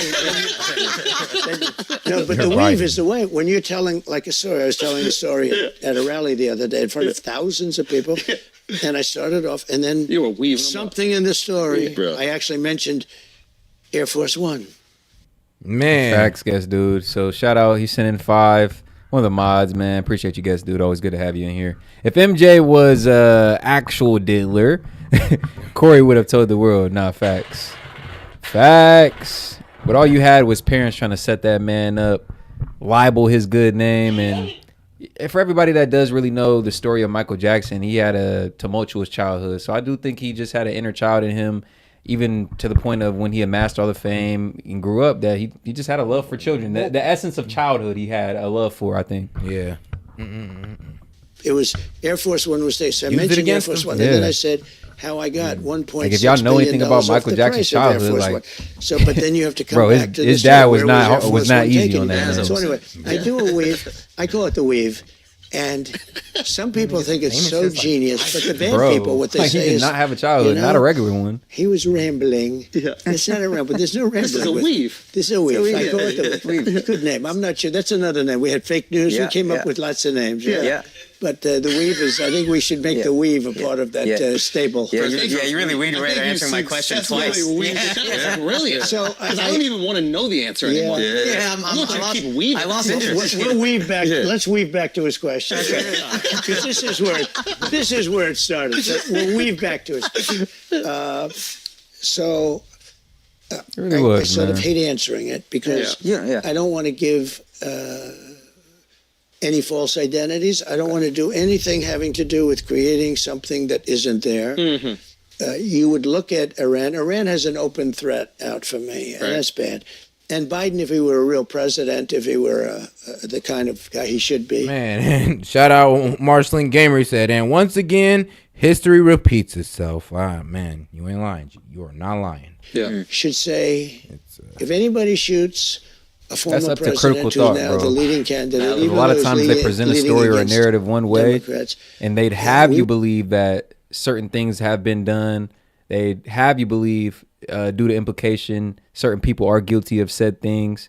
But it's crazy how you can spin a narrative or a storyline. Like, it's up to the critical thinkers to kind of assess and decipher what's real from the fake, honestly. Bro, people will say you're guilty and, like, you know, perceive it in the media, and then you won't even go look up the case. You'll just think they're guilty. It's like, and then you look it up, find out, hold on, it was never even, bro, charges dropped. Some of the details. Why are we calling him a pedophile if the charges were dropped? I never understood that. When I finally found out the charges were dropped on Michael Jackson, I was like, why were we out here making jokes on this man as if he was a pedophile for years when it was proven that he wasn't? Pure stigma, bro. Pure stigma that followed that man to the day he died, unfortunately. Yeah, but then, you know, part of IQ is understanding, like, you know, pattern recognition. So it's crazy how y'all can't recognize the pattern here with Trump. The leading candidate, even though it's the same gameplay, the same strategy. Democrats, we will. When they don't like you, like, shit, look at how they try to come for you. Into oblivion. What they say? He's like, yeah, 10 ways till Sunday to come for you. And that's been said before with some people. You know, there have been people, I won't go into it, but there have been people that have been threatened in another party even. In the same party, it makes sense and probably happens pretty quickly. But in another party, you know, it's hard for them to cross the line. To want to protect me. But it shouldn't be hard. Other people have protected other people. And what you have to inform those people is if they do it, the country will be blown to smithereens. The entire country will be blown to smithereens. And those threats go away because that's a really bad threat for a country. Forget about me. I'm an individual. But I represent something very important. It's true. That's a really terrible threat. So, I mean, there are others that could be in that category. Look, I took in hundreds of billions of dollars from China at a level that no president took in anything. I had tariffs on China, took in hundreds of billions of dollars. They're still there. That without me, they wouldn't have those tariffs on. So you could say, but no, I think Iran would be the one. All right, guys, let's take a break for a second because we got to shout out the greatest law firm in America. But, man, hey, you know, it's a pretty good interview so far, though, and it's funny. I'm enjoying it. Yeah, and it's like, come on, guys, and they're comedians. You got to understand, they got to make their jokes. And it's funny. It is funny. I do like to have a step aside from some of the more serious conversations to kind of step into a more lighthearted, but still at the same time very direct, you know. Yeah, they still touching on some, you know, situations. Yeah, with some, it's really comedic relief, as I like to call it. But I got along very well. Make sure to like the video, though. We got over 1,000 y'all in here. Just double tap that screen. 3 dots up there in the corner, man. We appreciate the support. Let's go. Like a pussycat. Let's get those likes up. Off by oh yeah, Power Stroke. What's going on? The world, and some of the worst rippers were our so-called allies, people that countries that we supposedly get along with us with, but they're the ones that took advantage of us on trade at a level like you know. I mean, I ended some of the dumbest trade deals I've ever seen and made them much better for the country. I mean, what difference does it make? I took a terrible trade deal, would make it a good trade deal. But like Japan, I redid the trade deal. South Korea, I did the trade deal. The deals. I went to Abe of Japan. I said, Shinzo, he was assassinated. He was as you probably know, he was incredible, great man. He was a great leader for the people. They loved him. I said, Shinzo, look, we can't do what's this. going on? The trade deal is so bad. We're friends, but hey, I have to you got that new member sticker too. God, been here a month, man. Hey, shout out. What happened. Looks good on you, why bro. Did you know? Pause. Because you're right. It's so one-sided. Wow. It's like he said, I knew you'd catch us. But they went through many presidents where Japan was, as an example, they'll send us millions of cars. We're not allowed to send them any. They send us their farm product. We were sending them practically nothing. It was like a one-way. Yes, and keep everybody in Florida with the expected path of the hurricane. Milton, keep those people in your thoughts. You know, special shout out to them. Make sure everybody's safe, hopefully. If you can get out of the expected path, if you can't, man, here at S.E.T Key Media, man, we got you in our hopes and our thoughts and our prayers. Let's go. Everything was one way. And by the way, virtually China was the worst, but there were many countries almost as bad. The European Union was almost as bad, in my opinion. You know, it sounds nice. Oh, the European Union is so nice. They were ruthless in their trading. And I said to Angela Merkel, how many Chevrolets do we have in the middle of Berlin? Why? I don't believe any. I said, you're right. And yet we take in all of that. We take in Mercedes-Benz and BMW, and we take in all of this Volkswagen. We're taking in all of these millions and millions of cars. I say, how many American cars are in the middle of Munich or Berlin? And shout out Power Stroke Syndicate, $2. Ain't had too much to say. Just wanted to show some support, man. I appreciate you, dog. The answer is none. Shout out. And I had things change around. So, you could say, I think that the answer would be, at this moment, Iran. And I think they could catch him. And if we had a real president, which we don't have a real president. We have a man that is grossly inept. And it's very dangerous because these guys are all at the top of their game.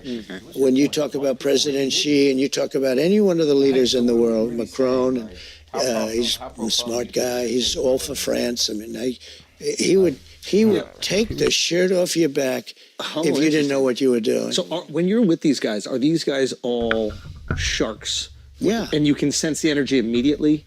Yeah, not all of them, but some of them aren't sharks in terms. How are you assessing personality? Okay, when you well, meet them? I can tell you, like, great.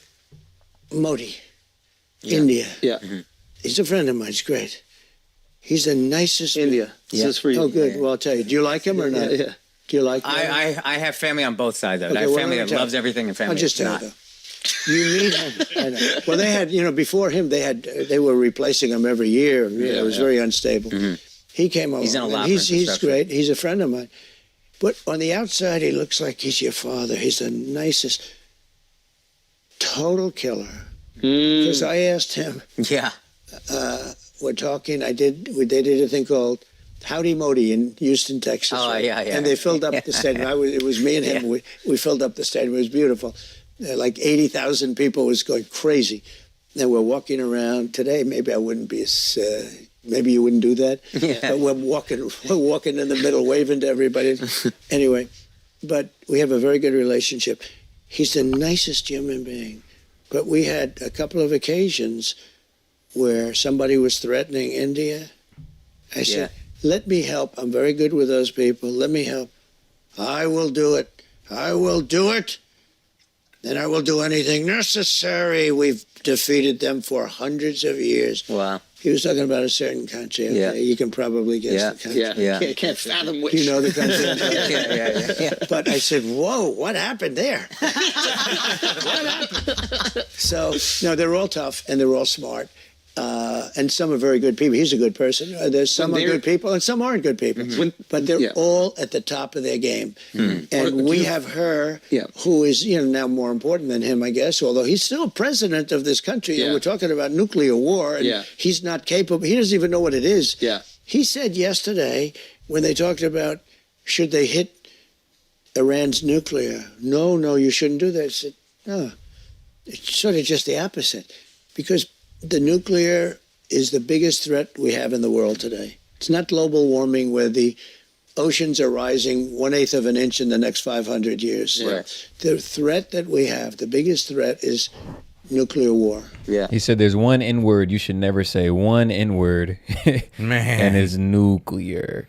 Man. And shout out Trent Meyer coming in with 50. Oh, man. Major baller alert, bro. We appreciate that. Let's go. So he says, a question, didn't he call it the Chinese virus? Yes, he did. And why did he do more in his position of office? Because they were reported 219,487 Americans dead, and they were reported 111,820,082 infected, and CDC only confirmed the virus on January 20, 2022. Okay, so let me double read that real quick, bro. Because I know what he's talking about, because like they notified us that the virus was a thing in January, but like everything didn't kick off. Like we're talking about lockdowns and us actually taking serious social distance, masks, all didn't kick off until like April. It was around that April, May time, going into the summer. It was honestly, I remember because I had got furloughed from work, and I want to say late February of that year. It was right after my birthday. So I think in the previous weeks before that, I remember seeing a lot of stuff about it. It kind of getting some notoriety and some attention in the headlines. Like NBA stars were catching it, blah, blah, blah. So it was still very newfounded. A lot of people didn't really know what was going on. And I think the government in the background was trying to come up with some plan and some gameplay for it. You know what's so funny? They called them racist for saying it's the China virus, but it came from China, the Wuhan lab. That was reportedly, okay, it was right. I'm not sure if I'm allowed to say it's right. We got the Spanish flu. We got the West Nile virus. We name viruses and illnesses geographically based on where they stem from. It's nothing new, right? I'm trying to understand the outrage with him calling it the China virus. Like you said, it came from a Wuhan lab. Like, shit, he should have named it the Wuhan virus for real. If we're being honest. Yeah, and let's be real, these cases were just popping up. We did not know it was a real thing until, well, bro, think about it. We had the what was it, the swine flu with Obama? Or was it, or the N2, the S2N2 or whatever that virus was. We didn't blow it up as big as we blew up COVID. Like, let's be real. So we've been through this before, but for some reason, COVID was just different. Because I remember the swine flu wasn't as crazy as this. So I'm hoping I'm answering the question accurately here. And maybe... Or at least with some type of veracity. Let me counter you this, my friend. What was he really supposed to do? What would have been a better strategy enacted by him, his cabinet, his administration? I think, again, with the onset and the quick inception of what was going on, like it kind of hit everybody, right? And understandably, I think what was going on in the background was a plan was trying to be enacted. They were trying to formulate a plan because obviously they knew the impact globally that this was going to have. So coming out with something prematurely, yes, lives were lost, but lives were lost globally. Like it wasn't just an American thing that people were dying due from COVID or due from the virus. So while I understand the figures are bad, I understand the CDC is, and you got to understand when the CDC is saying these COVID-related casualties, there was a point in time where people were going in for this or that respiratory illness, and it was being labeled a COVID-related death. We do remember that, right? So keep that in mind when analyzing these stats and these figures. But that aside, I do think like even when Trump was in office, the administration was working on a plan in the background. Even though I understand that in the forefront and the headlines, they were making it seem like it was such an issue. You got to understand the implications of this were huge. So they were trying to focus on a plan that was efficient enough to encompass everything. Yeah, so it popped off in January, and we ain't know nothing about it until April. And well, and if you're, and I guess if you're upset that he didn't get to it in January, well, how do you address the public of a global pandemic? And we don't even know it's a global pandemic. And you got to keep in mind, they were trying to avoid a shutdown, really. Yeah. When there was an Ebola outbreak in the U.S., is it okay to refer to that outbreak as the African virus outbreak? Bro, you're going to think we're going to say no, but yes. Yeah, low key. Geographically, depending on where it came out of, why wouldn't it be appropriate to name it said virus? Spanish flu and all that Spanish flu, like that's not the first, West Nile virus, like that's not the first time we've named a disease, a virus based out of where it came or stemmed out of. If you feel that that's racist, then okay, that's you. But me, I just feel that it's identifying where it came from. And the China virus is a bit funny. FEMA doing nothing for Americans. Trump fix COVID. Hey man, hey man, look at that FEMA SSP program. FEMA SSP, that will blow your mind what they're doing with the money. And again, shout out Trenton Meyer. We appreciate the. Oh yeah, hold on, bro. Trenton Meyer, bro. We appreciate you for the pushback. Yeah, for sure, bro. For sure. Anybody who's willing to stand at the front of the chat, at the front of the stream on their position is well respected, bro. So differing opinion aside, we appreciate you, bro. You seem concerned about that. I am because it only takes one. Thanks for being here, man. There have 5 countries standing now on business. So at least you're standing on your opinion. And soon they'll have more. And we shouldn't let there be more. And I was at a point very good, despite the Russia hoax. It was a total hoax, so we were totally exonerated and everything else. I could have told them that the first day. But that causes, a lot of problems. A lot of problems, and they're a big nuclear power. We were close to a deal for getting rid of nuclear weapons. It would be so good. For all countries or just Russia? We were talking about Russia, ourselves, and China. Oh, wow. And we would then bring everyone else into it. And so you all strongly. You all would get rid of your nuclear capabilities? Denuclearize, yes. We were going to get rid totally of denuclearize. nuclear because it's too powerful. Yeah. It's too much. Yeah. Yeah. My Too hard to keep uncle, up with. Dr. John Trump, was the Country doctor. Yeah, Dr. John Trump. Well, he was a nuclear doctor. Actually, he was at MIT. Never told y'all to drink bleach. He said disinfectant like bleach, like Clorox, kills it, and we're trying to work on a way to come up with a vaccination that is similar to that process that kills it upon impact. Like he was. You kind of conflate that when he says drink. And somebody bleach. said the horse dewormer ivermectin has been proven actually to help it. Right. So yeah. So again, it's just more Trump comments taken out of context purposefully. He's the longest serving professor at MIT. He passed away, great guy. He was a brilliant guy, a brilliant scientist. And he used to tell me, he said, a long time ago, he'd say, Donald, someday it's very dangerous. Somebody will be able to carry a small briefcase into a building in New York and blow up the entire city. Oh, wow. I said, you gotta be kidding me, Uncle John. That will never happen. He was like a really brilliant guy. He was there for, I think, 41 years. He's the longest serving professor in the history of MIT. Oh, wow. So when I understand physics and when I understand Y'all want to know his actual comment? So on the bleach in the COVID comment that Trump had made back then. So he said, and I see a disinfectant where it knocks it out in 1 minute. And there's a way we can do something like that by injection inside or almost like a cleaning because you see it gets in the lungs and it does tremendous number on the lungs. So it'd be interesting to check that.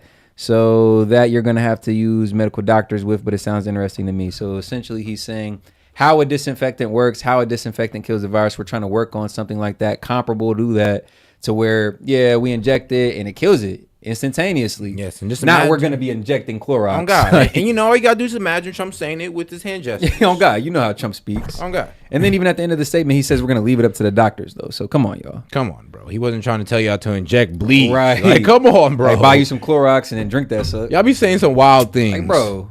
things well. They say, how come there's good genetics. I'm a believer. Are you guys believers in that? Were your parents funny? Were they comedians? Yeah, And shout out Marshall Gamer Man. Said, I just found something crazy. I sent it to the email. I got you. My mom's side was is Scottish and fellow Scottish. Scottish women tend to be. My mom. Yeah, I was going to ask you about that. Yeah, and she was great. Is that where you get your humor from? Well, I'll tell you what. England at the time they fought them for 1,000 years trying to get them under toe. They couldn't do it. Couldn't do it. They're very tough. That reminds me of my mother. Come to think of it. Now, my mother was great. She was Stornoway. Yeah. The Hebrides, right? That's really serious Scottish. Yeah. But she was great. But it is true when you see Braveheart. That was one of many times, for hundreds of years. Did you watch that with your mom by any chance? No, I didn't. I didn't get to. I'll tell you, I saw Braveheart. I think Mel Gibson is a very good guy. I've met him a number of times. Good guy. But I'll tell you, that was super Mel Gibson in his prime. Oh, yeah. So, and I was on a plane, and there was absolutely nothing to do. It was one of these planes that you couldn't make calls, you couldn't do, and they had tapes. That's all planes for us. And they showed me they showed me, sir, we have 20 tapes. And I looked at the tapes and they were all, and this was like 20 years after it was made. This was probably 6 years ago. I never saw Braveheart. Okay. And they showed me a tape. I said, all right, let's put that one on. And within about 4 minutes, I said, this may be the greatest movie I've ever seen. It's incredible. Within 4 minutes. No, I'm a Braveheart fan. But you've seen it. Oh, dude. I saw it with my mom. She was emotional for like a week. I wish I saw it with my mother. But it was good. Was that your Braveheart moment, like after getting shot when you stood up? No. Freedom. You don't think of that in those moments. You do what you do. Yeah, thank God you weren't thinking about Mel Gibson.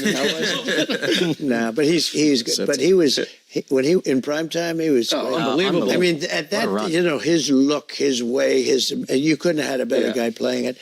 But that was a great movie. So, but it is true, England and Scotland at the time for 1,000 years. I mean, they'd have. Shout out Martian Gamer. We got a supporter requested video we're gonna pull up here for you. A little bit of a sidetrack, but man, it's some compelling stuff here. Yeah, it's pretty revealing what's going on. The people in North Carolina, you deserve to hear this. I'm a truck driver, all right? I have a 53-foot step deck. I've been trucking for about 2.5 years. I have a YouTube channel. You can verify that on Babyline Hotshot. Usually in a disaster situation, it is payday for truckers. We look for that hurricane. We look for that ice storm. There's generators coming to you. There's stuff coming out of military bases. There is excavators, skid steers, bulldozers, tree trimming equipment, pumps, like water pumps to pump water out of places that have been flooded. There's no loads on the load board coming to you within 125 miles of Asheville. Damn. It's called Truck Stop. This is where I find all my loads. Chicago, Illinois, up at the top. Within 250 miles of Chicago is where I'm going to pick up. The people in North Carolina, we need a part you two. deserve to hear this. Wow. God damn. I'm a truck driver, all right? So they're intentionally staying away? They got a part 2 or 3 in there? Oh, I gotta see that. I mean, if it is, let me see. There it is. Oh, here we go. Here we go. Within 125 miles of Asheville. It's called Truck Stop. This is where I find all my loads. Chicago, Illinois, up at the top. Within 250 miles of Chicago is where I'm going to pick up. The second is the destination. So it goes origin, destination. Watch. See? Drop-off location. Let's do city. North Carolina. Click it. Boom. All right. These are all $1.40 a mile loads, $1.39. That was posted yesterday. I mean, there's nothing. There's nothing. These are loads that you wouldn't even, nobody's taking them. They're just on the load board. They've been on there since yesterday. You can see, right? Let's type in a different city. That's from Chicago. Maybe Tennessee, maybe Nashville is closer, and they'd send resources from Nashville, Tennessee. Nashville, Tennessee, within 125 miles more part. I of gotta Asheville. see that. I mean, it's called. That is a bit crazy though. It's like, hold on, there's no trucks going there, basically. Okay. I'm not a conspiracy theorist, but What are they ignoring these people? I mean, what the hell's going on here? I had brokers call me and tell me, Stu, Wow, I've heard that. Going to Asheville or Starting to look like anywhere it. around the Carolinas, South Carolina, Georgia. Shout out David Carr coming in with 2. And this is, oh man, I thought it was his first. Hawaii 2.0 brought to you by the Kamala admin. Yeah, they say it's a weather machine causing all this, and it's about to be, the billionaires, the Black Rocks of the world is about to scoop right in right after this. Well, my tinfoil, let's put the tinfoil hat on and say they're seeding the clouds, create storms to take out the red state countries. Oh, yeah, I know, wild, right? Yeah, it is a little bit crazy, but yeah, when you kind of examine that Hawaii situation, there was some fishiness and well, states. I said countries. I meant states. Oh, no. Yeah, I know what you meant, bro. But yeah, when you kind of look at the Hawaii situation, there was like some deep shrouded conspiracy around it. And when you kind of analyze it, like the Oprahs, the Mark Zuckerbergs, like what they were doing, it was a little bit fishy, like, wasn't it? Mm-hmm. Is there any like? It does seem like the same loads? playbook. There's none. Zero. He's been a broker for 6 years. For sure. And he's talking to other brokers. They're saying the same thing. What's going on, guys? I'm not a conspiracy theorist, but I mean, all right. Hopefully y'all like that one. Oh God, and oh yeah, and shout out, man. Hey, for the conspiracy hour, can we do the video? Oh yeah, I got you, guest dude. Shoot, we could do a whole Epstein deep dive on the conspiracy hour later on. Man, shout out. Within It'll be fun. All right, now back to this Trump. The people in North Carolina. Hey, that was a great one. That's the best breakdown. Hello, everybody. Welcome to Flagrant. And today, this is the first time that we've been able to say this. We are sitting down with Mr. President. Mr. President, thank you so much for being here. Thank you very much. Thank you, fellas. Thank you, sir. Appreciate it. This is awesome. We have a bunch of questions. We're very, very grateful for your time. Okay. I just became a dad. My buddy over there just became a dad, Mark. Yep. That's and good. Okay, so here's first question. You have You have these children that are seemingly well-adjusted. It was tough with other countries, but I got along very well with them. But, you know, we were like a pussycat. We were ripped off by every nation. Shout out Martian Gamer coming in with 5. He said, what's going on is there is a red state and they aren't getting any support at all. Yeah, that's what they say. That's what they say. That's the claims that are being made. Like they're purposely leaving these people out, denying them access to care and the attention that they need, which is sick if true. If true, it is sick. And shouldn't nobody be denied care or natural disaster relief because of their political affiliation. And you got to think about it. Like, I'm suffering because of the governance of my city, township, state. Like, I might not even necessarily agree with what they do all the time, but now I'm over here missing out on federal relief because the political affiliation of my like I said, my state, city, township, like, it's unfair. Shouldn't nobody be left on high and dry? The world, and some of the worst grippers were our so-called allies, people that countries that we supposedly get along with us with, but they're the ones that took advantage of us on trade at a level like, you know, I mean, I ended some of the dumbest trade deals I've ever seen and made them much better for the country. I mean, what difference does it make? I took a terrible trade deal, would make What's up, Jimmy Matt, though? But like Japan, I redid the trade deal. South Korea, I did the trade deal. The deals. I went to Abe of Japan. I said, Shinzo, he was assassinated. He was as you probably know, he was incredible, great man. He was a great leader for the people. They loved him. I said, Shinzo, look, we can't do this. The trade deal is so bad. We're friends, but I have to renegotiate the trade deal. And he said to me, I knew that would happen. I said, why did you know? Because you're right. It's so one-sided. Wow. It's like, he said, I knew you'd catch us. But they went through many presidents where Camaro, what's going on? As an example, they'll send us millions of cars. We're not allowed to send them any.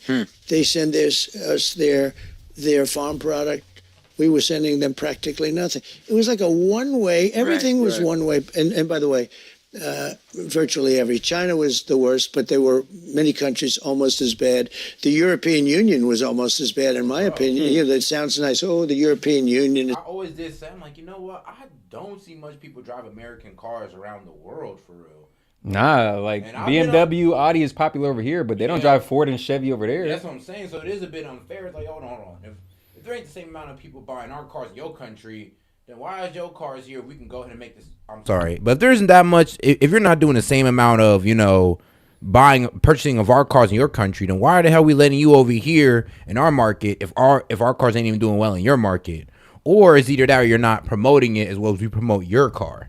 Not fact. But then again, you know, we got like the music industry, you know, I guess Hollywood that, you know, glamorizes these, foreign cars. Man, bro, we need some celebrities to start glorifying the American cars, the American-made cars. Because what was it? Beamer, Benz, or Bentley? Yeah. Not one of those is an American-made car. You're right. The only time we talk about American-made is when niggas is broke. Why can't we talk about that shit when we rich? And shout out to the mods, man. We appreciate y'all doing y'all job. Let some of these folks stay around. Like, we can handle any goofy comments. We can handle any disagreements as long as they ain't saying nothing wild, sexually perverse, or they're adding to the conversation. We can have a healthy back and forth. So, you know, just kind of chill on some of these guys' mods. I know y'all helping out, but let them stick around. It's so nice.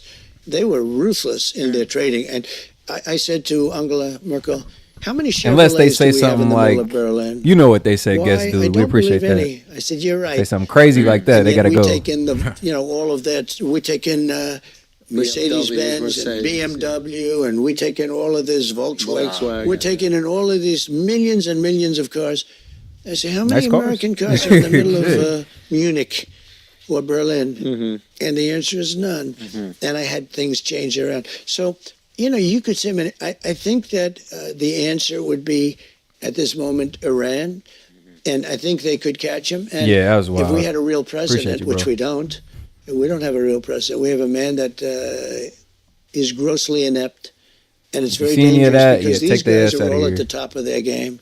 When you talk about President Xi and you talk about any one of the leaders in the world, Macron, and he's a smart guy. He's all for France. I mean, He would take the shirt off your back if you didn't know what you were doing. So when you're with these guys, are these guys all sharks? Yeah. And you can sense the energy immediately? Yeah, not all of them, but some of them aren't sharks in terms... How are you assessing personality when you meet them? I can tell you, like... great. Modi, India. Yeah. He's a friend of mine. He's great. He's the nicest... India. This is for you. Oh, good. Well, I'll tell you. Do you like him or not? Yeah. Do you like him? I have family on both sides, though. Okay, I have well, family let me that tell loves you. everything and family I'll just that's tell not. you, though. You meet him. I know. Well, they had, before him, they were replacing him every year. It was very unstable. He came over. He's in a lot. He's great. He's a friend of mine. But on the outside, he looks like he's your father. He's the nicest. Bro, I see a lot of y'all chiming in on this particular point in the chat, and it can't even be compared. Like, the influence of European cars over in America has had a strong hold on folks. Like, it's the pinnacle of car ownership. Like, the BMW, a Lexus, a Mercedes, like, that's the pinnacle of the car driving ownership experience. Like, it's put on like a peak pedestal, right? So you can't even be compared. Like, they've had us in like a chokehold as far as their influence in the car marketplace. Like, bro, you can say Ford, you can say Tesla's over there in Eastern Europe. I'm just like, bro, that's a relatively new thing. Bro, like, when majority of people think about their dream car, they're thinking of Mercedes Benz, they're thinking of BMWs, German-made cars mostly. And then to that point, to round it back, like, even over there, it's a very popular car. Like, yes, in Eastern Europe, in Germany, and all these other countries that we're referring to, like, yes, even over as much as the influence as they have over here, they have a just as much or equal to a greater influence over there. Like, you don't think they drive BMW, Lexus, Volkswagen over there? Okay. Like, it's not just like they're selling it to us. Like, it has like a world, popular global influence. Yeah. Total killer. That I asked him. Yeah, that's very true. We're talking. They did a thing called Howdy Modi in Houston, Lexus, Texas. Toyota, And they filled up Audi, the stadium. Volkswagen. It was me and him. We filled up the stadium. It was beautiful. Like 80,000 people. It was going crazy. And we're walking around today. Maybe I wouldn't be as. Maybe you wouldn't do that. Yeah. But we're walking, Exactly. We're walking in the middle, waving Yes, to the everybody. status thing. Anyway, but we have a very good relationship. He's the nicest human being. But we had a couple of occasions where somebody was threatening India. I said, let me help. I'm very good with those people. The argument can be made. I will do it. I will do it. And I will do anything necessary. We've defeated them for hundreds of years. Wow. He was talking about a certain country. Okay? Yeah. You can probably guess. Yeah. Can't fathom which. You know the country. Oh, yeah. But I said, whoa, what happened there? What happened? So, no, they're all tough and they're all smart. And some are very good people. He's a good person. There's some are good people and some aren't good people. But they're all at the top of their game. And we have her, who is now more important than him, I guess, although he's still president of this country. And we're talking about nuclear war. And he's not capable. He doesn't even know what it is. He said yesterday when they talked about should they hit Iran's nuclear, no, you shouldn't do that. I said, no, it's sort of just the opposite. Because the nuclear is the biggest threat we have in the world today. It's not global warming where the oceans are rising 1/8 of an inch in the next 500 years. Right. The threat that we have, the biggest threat is nuclear war. Yeah. You seem concerned about that. I am because it only takes one. I am. Very true. There are 5 countries now that have capability, and soon they'll have more. And we shouldn't let there be more. And I was at a point, very good, despite the Russia hoax. It was a total hoax, and we were totally exonerated and everything else. I could have told them that the first day. But there's a major class action lawsuit against Volkswagen for their emissions. And they're a big nuclear they had a whole fraudulent thing where they try to underreport their emissions. For remember seeing a documentary on it. It would be so good. For all countries or just Russia? We were talking about Russia, ourselves, and China. Bro, actually, to that point, where they had like car lots out in like deserted parts where there was like 20,000 to 50,000 cars that they literally could not sell. Damn, because the emissions? Yeah, they couldn't pass emissions. That's gay as hell. Bro, crazy ass shit. And we would then bring everyone else into it. And so you all strongly. you all would get rid of your nuclear capabilities. Denuclearize, yes. We were going to get rid Totally of denuclearized. nuclear because it's too powerful. Yeah. It's too much. Yeah. You know, my uncle, Dr. John. And shout out to guest dude, bro. He says Pakistan is the biggest nuclear threat. No one talks about them though. Man, you know what? We're all too worried about Russia right now. We're all too worried about Russia's nuclear threat right now. Pakistan, you know, I didn't even know they had nukes. I mean, I have heard about their nuclear capability. I didn't know they were a bigger threat than Iran, though. That's a perspective I might have been missing. Yeah, man. I'm gonna look into that. And yeah, again, mods, chill out, y'all. Let the people talk. It's all good. They can have a differing opinion. It doesn't have to. They don't have to be kicked unless they say something crazy. Y'all know when to kick them if they say something crazy. But they can have a differing opinion, mods. It's all good. John Trump was the Country doctor. Yeah, Dr. John Trump. Well, he was a nuclear doctor. Actually, he was at MIT. He's the longest-serving professor at MIT. He passed away. Great guy. He was a brilliant guy, a brilliant scientist. Here we go, Harris. And he used to tell me. Let him slide. A long time ago, he'd say, Donald, someday it's very dangerous. Somebody will be able to carry a small briefcase into a building in New York and blow up the entire city. Oh, wow. I said, you gotta be kidding me, Uncle John. That will never happen.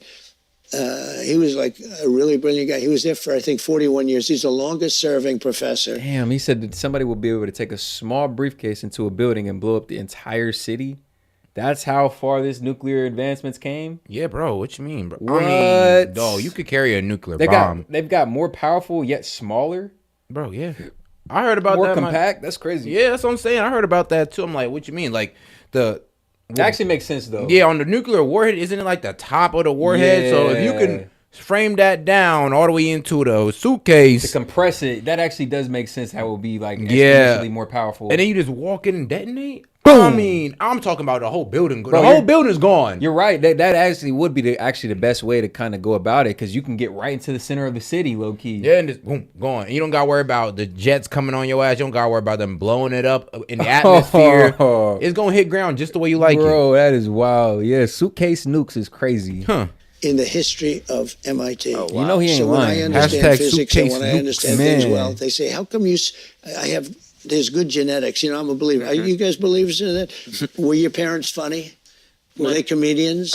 Yeah, my mom's side was is Scottish. And, fellow Scottish, the Scottish women tend to be You know, my mom... Yeah, I was going to ask you about that, yeah. And she was great. Is that where you get your humor from? Well, I'll tell you what. You have to have a bodybuilder carrying that motherfucker. Oh, God. Hey, shout out guest dude. He said suitcase nukes are sci-fi tech, so it's not really that real of a concept, you think? Nah, I don't know. Maybe they could hold that mug in the back. If they compress it and detonate it, well, what happens if it's like, all right, it's not going to give the same effect as an actual nuclear head. Right, maybe actual it's warhead. maybe it's like half of the effect. Right. So what if they take it at 500 pounds and make it, I don't know, 250? Right. Make it be something that I is can carry that. Yeah, right. Put on a backpack or something. Yeah, put it in my backpack. I'll be good. Heavy, but yeah, I got it. Fuck. Well, backpack nuke. So not suitcase, but backpack nuke. England at the time. 500 pounds is crazy. Yeah, 500 is. I didn't even gonna lie to you. I could put that in a backpack and carry that motherfucker. Have to roll that motherfucker in on a trolley or something. My mother was great. She was Stornoway. Yeah. The Hebrides, right? That's really serious Scottish. Yeah. But she was great. But it is true when you see Braveheart. That was one of many times, for hundreds of years. Did you watch that with your mom by any chance? No, I didn't. I didn't get to. I'll tell you, I saw Braveheart. I think Mel Gibson is a very good guy. I've met him a number of times, good guy. But I'll tell you, that was super Mel Gibson in his prime. Oh, yeah. And I was on a plane, and there was absolutely nothing to do. It was one of these planes that you couldn't make calls, you couldn't do, and they had tapes. That's all planes for us. And they showed me they showed me, sir, we have 20 tapes. And I looked at the tapes and they were all that. And this was like 20 years after it was made. This was probably 6 years ago. I never saw Braveheart. Okay. And they showed me a tape. Oh no, this nigga is hilarious. hilarious. Let's put that one on. I seen it firsthand. My wife exploded. Been together ever since. Now we have a nuclear family. Braveheart film. But you've seen it. Yeah. Oh, y'all be killing me in the chat. I wish I saw it with my mom. I had to read that one. It was good. Was that your Braveheart Oh, moment? Like man. after getting shot when you stood up? No. Freedom. You don't think of that in those moments. You do what you do. Yeah, thank God you weren't thinking about Mel Gibson. No, but he's good. But he was when he in prime time. He was. That was funny. I mean, and that his look, his way, and you couldn't have had a better guy playing it. But that was a great movie. So, John Doe, that was too England, funny. and, at the time, for stick around, bro. We need you. We need people like you. Battles with thousands or once at thousands, and they run at each other. Tell me that. You think that takes guts? They run at each other. I think so. Knowing they're going to pretty much die, right? The Roman army built walls to keep out the Scottish when they were up in England. Yeah. They were afraid of the Scottish. They were afraid. The Scottish people, they're tough people. They're good people. Actually, they're very good. Shout out CN. Oh, go ahead. You want to read it? Shout out CN, man. At Guest Dude, there is an ability to make clean nukes. You are right. It's scary to believe, but there is the ability at S.E.T and Key Media. And I'm thinking so too. I'm like, maybe we just... Yeah, because if we can make one that's 500 pounds, but it's still compressed, it's still compact, the same idea can be applied, and just made it, we make it smaller. I mean, bro, half the effect of a nuclear head, an actual nuclear head, half the effect would be just as bad. Or what about a tactical nuke, right? Y'all know what a tactical nuke is, right? Like the nuclear power, but just kind of set for like a smaller area, right? Yeah. The impact is not as great or as large, but still do damage though. Yeah, but there is the ability though. Okay, my Call of Duty heads, y'all know what a tactical nuke is, right? I'm weak. When you get enough kills, oh God, what was it, like 30 or some shit? Oh God, you was the GOAT. Oh God, but they could fight. You had a goated match, bro. It was UAV. That's what I hear. I hear she had a chopper great sense gunner. of humor. And then my father loved my mother. They were married for. Who was the last Polar one? opposites, though. Yeah, my father was German. Serious. Somebody in the chat knows. But he was a tough guy, but he had a good heart. When he walked down the street, and they would say we could walk down the street, he would always give something to. If there was somebody that had problems, he used to have a can and a pencil, the can. My father would always put $100 in that. Like, bro, damn dogs too. Tell me when you playing Call of Duty Black Ops, when somebody got the dogs, you were like, "Ain't no goddamn I hated way." those fucking dogs. And you knew a nuke was coming next. You knew if he got the dogs you already, get the nuke. You getting the nuke for sure. The dogs was at least clean enough for you to get that nuke, bro. I swear it was cold. All right, back to sorry, we have to go down memory lane. lane. Reminiscing, y'all. My bad. Man, good days in Black Ops. Good days in Call of Duty history. Oh God, he'd always do it. They get the dogs. It's no, over. He had a tremendous heart, but he was a tough guy. He was tough. He was just like no nonsense. It was firm. My mother was a woman, and I don't know how your mother felt, but she loved the Queen. Don't forget, the Queen was, the Queen was great. Oh, would she have liked? Because the Queen honored me before she died. Really? She honored me as the president in Buckingham Palace. This man had good diplomatic relationships. And there's with nobody all that foreign does leaders. it like the English. There's nobody Pulled that up. does that. He The did. pomp and Man of the ceremony. people. But my mother would have loved that. Your mother, so wasn't scared. Did she feel strongly about like the royalty? I think they're obsessed with the royal family out there, like in general. Your mother, your mother. You already know. I can't She even was play really the new into shit. all the pageantry for sure. My mother was. Yeah. My mother thought the Queen was great. Yeah. She thought Queen was so wonderful. Some of my family hates the English, though. I know. There's some history there. I know. But a lot of the it's a hard breakup. They tried to break up Scotland from the lobbies, the lobbies though, empire, right? so to speak. Man, built some tough skin. And, I ain't gonna lie. It made it by about like a built half some a point. Tough skin. They kept it together, so I hope it stays together. I hope it always stays together. But Was England, SOCOM a as Tom they Clancy say, because it game? used to be I thought that was England, Tom Clancy. but England never could. And they were bigger. Yeah. And they had more people. Yeah. They could never finish it off by capturing Scotland. So Yeah. it's really sort of. They ended up having to marry together. They married. Yeah. They became sort of subsidiaries, right? I guess. Yeah. But it was great. That's Some interesting. Damn, Jimmy Batto. That little Oh, chunk God. of this scintillating conversation. Hey, with President Jimmy be Trump siding has with me been on my brought to you sexist by rants. I'll be like, my nigga, my man, my brother. Steak is shit. where you're going to do your gambling. It's where you're going to go do your gambling. You can even gamble on the election. Who you think You is gonna can win? do that. You can, to which we would not try to influence in any way, shape, or form.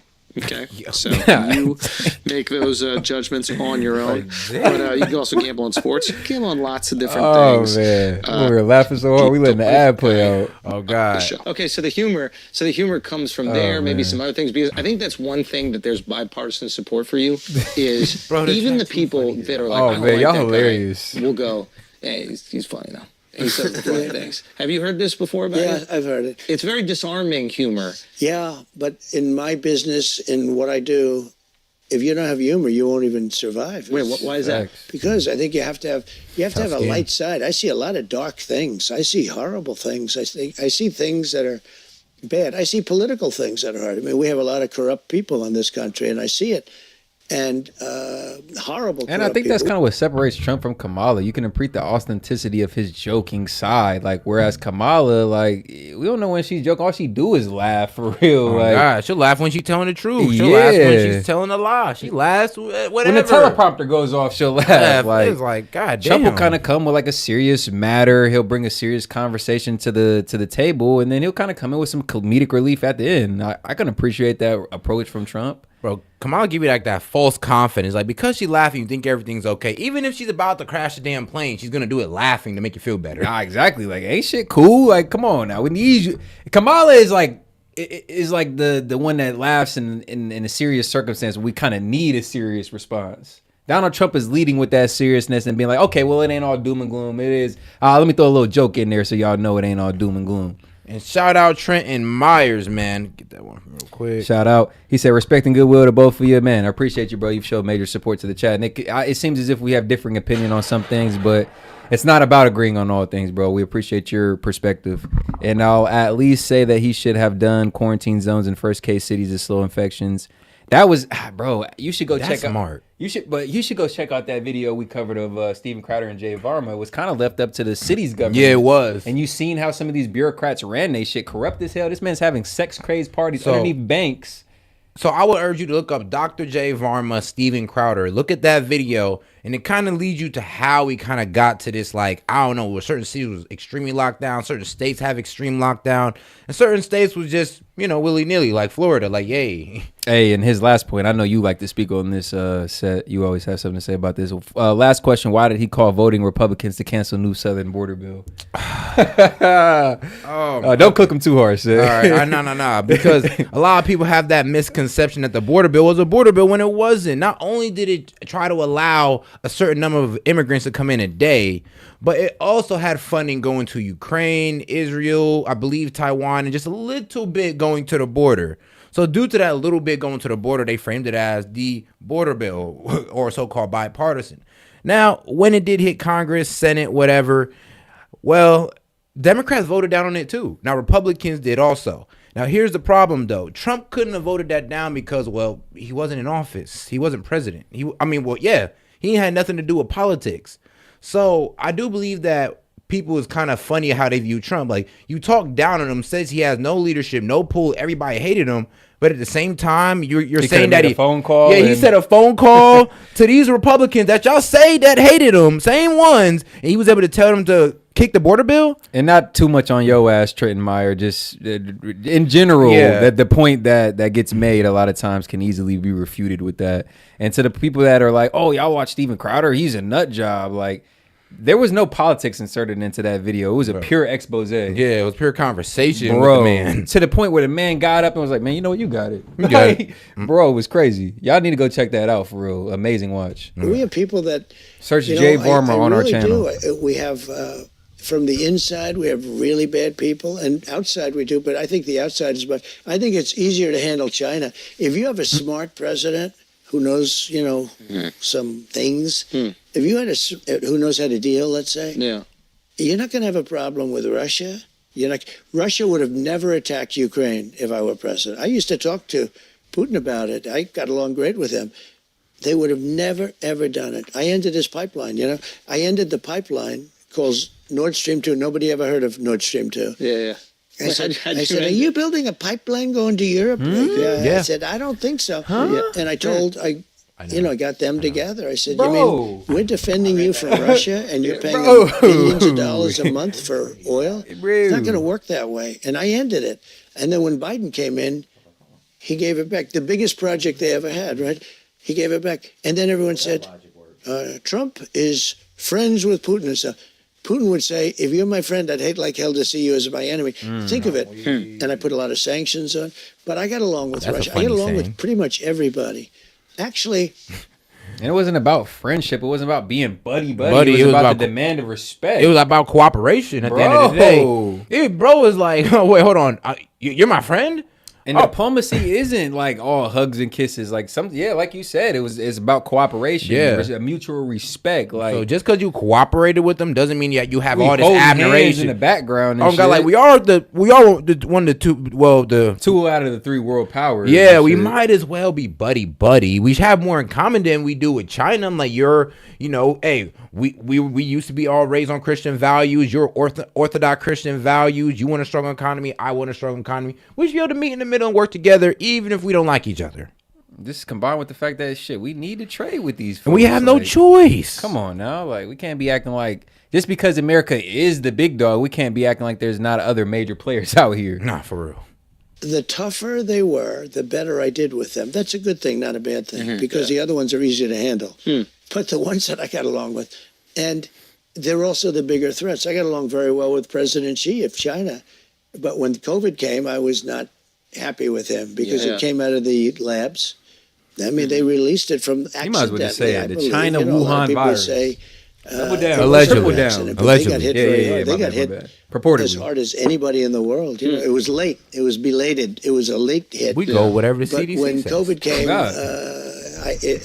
I made it. Special shout out to the CDC, man. Oh God, we don't like to spread medical misinformation, so we go with the CDC. Say whatever they say, we go with, man. CDC, Fauci, man. Thanks for saving lives and keeping America safe. This message is endorsed by S.E.T. and Key Media. Unbelievable trade deal with China. They have to buy $50 billion of our product every year. It was nobody could believe I got that deal done. I don't even talk about it because of COVID. I don't even talk about it. That deal is unbelievable. And what's happened now, our farmers have been hit because Biden hasn't pressed them to you honor the hilarious. deal. I used to, every day I'd get up, how much did China buy today? Sir, I'd call him up and say, you're behind. You have to buy $50 billion. Do you think Biden does that? Biden's sleeping. You hilarious. Over the last week, I have to, when we talk about funny or sad, I think it's more sad than funny. Yeah. He has one ability I don't have. We share the same feelings. He sleeps. He can sleep. This guy goes on a beach and he lays down on one of those, 6 ounce. They weigh 6 ounces and he can't lift it. They're meant for children, oh my goodness, young people and old people. Shout out $2 from Marshall. He says I sent yet another good video to your email. All right, bro, we'll pull it up for you. Appreciate that, Marshall. Lift. They aluminum, hollowed aluminum. They weigh very little, and he can't lift. It does kind of piss you off when people say, "Oh, what do you mean unemployment or employment is up? The economy is great. Like crime is down." It's just like, bro, are these people not going outside? I mean, like, where are y'all at? Y'all under the same rock Kamala's been under for the last 4 years, or what's the case? I mean, do you live with your mom? Like, bro, just say what it is. Like, hey, what? You haven't paid bills in like what years or something? Like, what's going on? I swear, it's just the foolish narratives that are purported that y'all just believe with little to no research, or I call it the eye test, and they call me silly for putting it past these skewed statistics. But I'm just like, bro, go outside. You can't tell me crime is down. Even illegal migrants purport less crime than U.S. citizens. I'm like, says the fuck who? These left-leaning liberal media outlets? Like, these peer review studies? Like, I'm just like, come on, bro. These people with political affiliation to the left, people who are signed funding to do these peer research evidence or to give biased results. Exactly. These are peer-reviewed results or peer-reviewed studies that are founded or funded by left-leaning think tanks, honestly. Yeah. Left-leaning liberal media. The liberal administration. So it's like y'all say about us, like, how much is Trump paying y'all? Because y'all think we just speak up on Trump so much. We're just full MAGA. I got a question, like, how much are these people getting paid to purport these statistics? Like, crime is down, the economy is booming, unemployment is down. I'm just like, hold on. I could tell you right now, like, ask around, man, look outside. Like, does it really seem like that's the case? And somebody convinced him he looks good in a bathing suit. And when you're 82, typically bathing suits aren't. Hellbat, what's going on? Right. You're not going to be enhanced. All right. It's just one of those things. I can't be sure about that, but typically you don't. Depends what he's packing. He could. I don't know what the hell he's packing, but I don't want to, and I don't want to know either. I don't know. Hey, but he has an ability to fall asleep while on camera. He can lie down on one of those things. Shout out to the semi-truck drivers, man. He's stone cold out. How does he do it? And he's got cameras. Wishing y'all safety as well so they have cameras during this on him. hurricane season. And then they show him sleeping on the beach. Yeah. You'll never see me sleeping in front of camera. How do we get you better at that? Like, what can we do? How do we work on that as a country? As a country? Yeah. We're trying, guest dude. We're trying, bro. We got to save our country. Look, we are a nation way in more decline, competitive, which whether would you mean like that it or not. I hate hearing that. I know. I hate that. Hurts the me. job market isn't as as a proud American. I vast. What you like though is, but we're going to be the job pool has increased and the jobs haven't increased as much. Like, and what's the main reason that the job pool or the worker class, the worker pool has increased? These immigrants. These migrants that are coming over here that people are telling you like, oh yeah, they're not in competition for your jobs. They're not. They're doing the work nobody wants to do. What do you mean, bro? They're fudging the numbers with immigrants. Like employment's up. All right. Well, what about U.S. You about natural-born U.S. citizen employment? Right. Let's count that. Right. Let's count all the citizens who have birth certificates that are born in America. Let's count their unemployment instead of putting these immigrants as citizens or asylum seekers and then saying, "Oh, employment's up because we gave it to a whole bunch of immigrants that came in like 36 hours ago." Super good point, Seth. Super good point. Greater than ever before. So that's, I think, the messaging. That So I think, easy to skew the numbers. I think that's really nice to hear. That's my ultimate message. But yes. You can't avoid the fact that we've allowed 21 million people into our country in the last 3.5 years. And I don't know your persuasion. I don't know if you guys are liberal or what, but nobody can be happy with 21 million people openly walking into a place we don't know. And it was released last week that 13,000 of those people are murderers. 13,099. 13,000 of those people are in prison. They're incarcerated for murder. Taking my and they job. let them out. I think you have support on this, though. I think everybody, regardless. I think I'll let you know. I'll let you know on November 6th if I have support.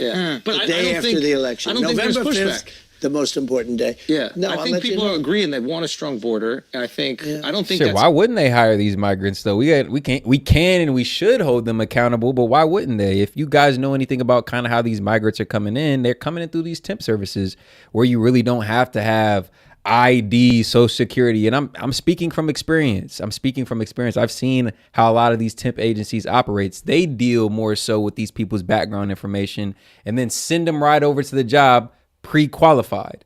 So when they're working at these jobs, these employers, they don't have to offer them full-time benefits. They could work there upwards of 1, 2, 3 years, however long their temporary status is or however long they want or need that job. 1, 2, 3 years without ever having any full-time benefits, PTO, maternal leave, any other things or benefits we all enjoy, time off, as well as healthcare benefits.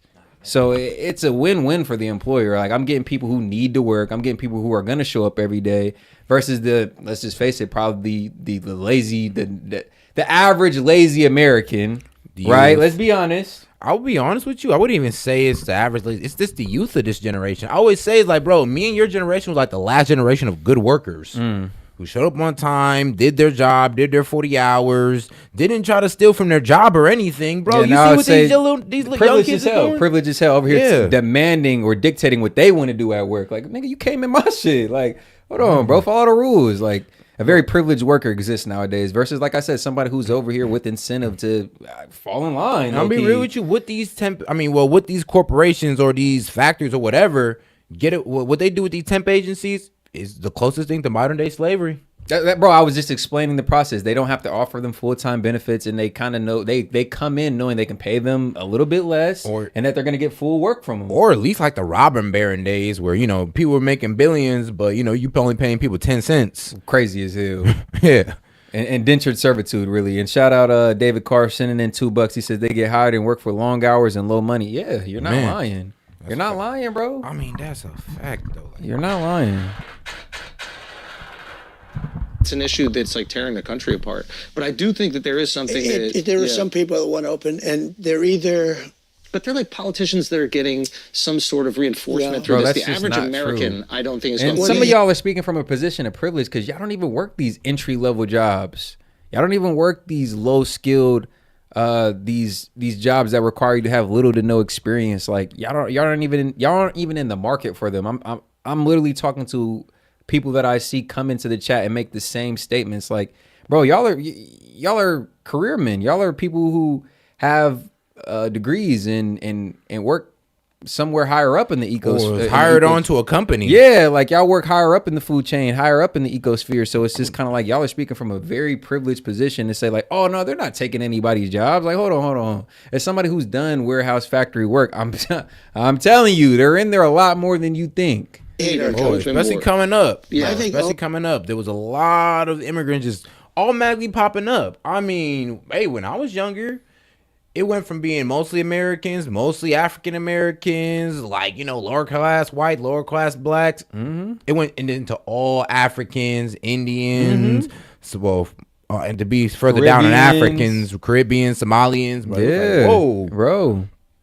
Only a person that hates our country, actually, maybe it's a down deep hatred, can want open borders. David, my man, what's going on? We took in more than 21 million people in the last 3.5 years. And we have no idea where they even come from. They're terrorists. Facts. They're drug dealers. You know, in Venezuela, I think the most sought after job for this generation, what's this generation called? Not X, but they got a new name for it. It is an even newer generation coming up under them, obviously. But I think the most sought after job was social media influencer. Not dentist, not engineer, bro. Social media influencer. The most sought after job. Really? Yes. Crazy. But there's, all right. Bro, that's just what everybody sees. They think it's easy. The thing is, yeah, that's what I think. Yeah, I think they think it's easy. They're disillusioned in the film. Like, this is the only way you could be successful. The only way you can get money, quick money, I guess. And they've seen people who think social media has a misrepresentation of how many people are actually doing something. And it's kind of messed up because people who think that it's gonna fail at it anyway, just because you don't know hard work. The only reason why you want to go into that because you think it's easy. You think that you can just hop on here. If I do this video, I'll probably do 5 videos. I'll blow up, mansion, party, alpha. Bad bitches. Yep, alpha. That's like the newest generation. Like the kids type shit. But it's gonna be the next leaders of America. Well, and it's not just South America, but take Venezuela. Wow. They've taken their criminals off the streets of Caracas, which was a very dangerous city. You couldn't walk across the street in Caracas and get a loaf of bread. Right now, it's a safe city. We can agree on that. 72%. I definitely did call them lazy. They've taken all of their criminals, almost all of them, and they brought them into the United States and dumped them. Yeah, that's not ending well. You know where some of them went to you think Aurora we're full-time content creators? That's your problem. Yeah, they took over the town. Motherfuckers work 40 hours a week and still come do this. Pretty much, yeah. You know how they took it over with guns? If they went into the real estate business, like me, I had to go to a bank and borrow. Yeah, they went in with guns, MK-47s, so they went in with. They went in would have with been so much easier. Weapons. Yeah. Like you said they better take us to the next Earth on some interstellar shit. I think most people they went in with military-style weapons. They've taken it over. But I think most people are on board with deporting any illegal that has committed a crime. Yeah. Like, I think there's bipartisan support of that. I think the tricky thing comes, and honestly, I have empathy. Hilarious. Like, you're a business owner. Yeah, a lot of y'all don't know that. I'm not trying to out you, but like, there's been people I'm sure that might not have had like Listen, legal. I was going to say we do 40+ hours and then come to this podcast to stream for y'all. Some of y'all don't understand. Some of y'all can't even understand the concept of hard work. When we work 40+ hours at our real actual jobs and still come do 6-8 hour streams with y'all. 14-hour days, 14 to 15-hour days is what we've dedicated ourselves to. Like there's a reason for the past 6 to 8 months, every day. I don't know. I can't remember the last day we missed a stream. Bro, can't either me or you. Wait, bro, what? You check our whole history. We've always done this every day for over like probably a year and 3 months now, bro. So we understand the concept of hard work, getting to the next level, what it takes, and we have the perspective of doing this entry level work, this low skilled labor, and we can tell you who's in these jobs, who's competing for these positions with us. We're not talking out our ass here, and we can also tell you the position of being a content creator, of being a streamer. Like we speak from with a nuanced perspective, y'all. We ain't just out here telling y'all shit for your health or for our health. Yeah, like people think you can just put it all on this content creation. Like, nah, you still gotta work. You still gotta grind in the real life. Yeah, you still gotta put work out in the outside, and that's usually what bear fruits. Well, here, Shout out. Yep. You know, I've definitely been taking Appreciate care of those as a of kid, y'all who but people that weren't legal, respect the babysitters and grind. stuff. So what's up, there are Gladstein? people And that shout out make- Martian Gamer chiming in with 5. He said, yeah, that's how I do YouTube. I work 40 hours a week, bro. As a machinist job and play games, bro. Hell yeah, bro. And shout out Martian Gamer. He's kind of found a way to monetize. I mean, I don't want to diminish it, but like, you know, playing the game. Like for a lot of folks, it's just something they kind of come home to and fall into as like a you know, a way to like just decompress from the world. But nah, he's found a way to monetize that and make it another source of income. And I would say, bro, just do it every day. Do it every day. Try every game. It doesn't matter. Just keep going until something works, and it'll work eventually. For it's gonna sure, happen. bro. For sure. And you're bro. in a tough niche, so you gotta work 10 times harder as the competition. But you by gotta doing look at that- the biggest guy and be like, all right, how do I beat him? Martian Gamer, and we can tell you from experience, by doing that, just be consistent, showing up every day, even on the days you don't feel like it, bro. You're gonna beat out the competition. You're Every gonna time. beat out half of the competition from that alone, bro. Bro, there's people who didn't start a YouTube channel with us, and that's no longer posting no more. Facts, bro. Started before us, reached 1,000, reached monetization before us, and gone. Because they lack consistency, or they probably didn't have a long enough goal, or their goal was just to get monetized, and then that was it. They had nothing else. So, you know, once you clear that goal, get a bigger goal, create a bigger goal, and then keep going. And shout out Martian Gamer, bro. Continue to be consistent, bro, and you will be a success, bro. We'll see you at the top. My man. AB would like a path to citizenship that I have a lot of empathy for. You have to start with the criminals. I agreed. Okay, look. But maybe we Hey, can, shout out the machinist. maybe we can open Yeah. our hearts a little bit to the people That's who cold, are trying machinist. to be, I like you it. know, good, hardworking Americans. And you know what's going to happen? You're going to be in the midst of this. Now, you know, Dwight Eisenhower was sort of a moderate, General Eisenhower. Did you know that they had Oh, we're sellouts. 8% Bet. generals, president of the Okay. United States? 8% were generals, 92% were politicians. And then you had Trump. See, that's a wave. You know, we go off at just I for like a second. that. Because now I'm like, where are we weaving to? It's all right. It's all right. Think Let of them. it, Let because them. we're talking Bro, about they generals, just and then don't you get know. back onto They just the don't general. know. There you go. Because what I was going to say is that Eisenhower. I like the is a play-by-play moderate. for the week. No, it's good though, isn't it Yeah. great? We go into it. We mention Eisenhower, and then I say he was a general.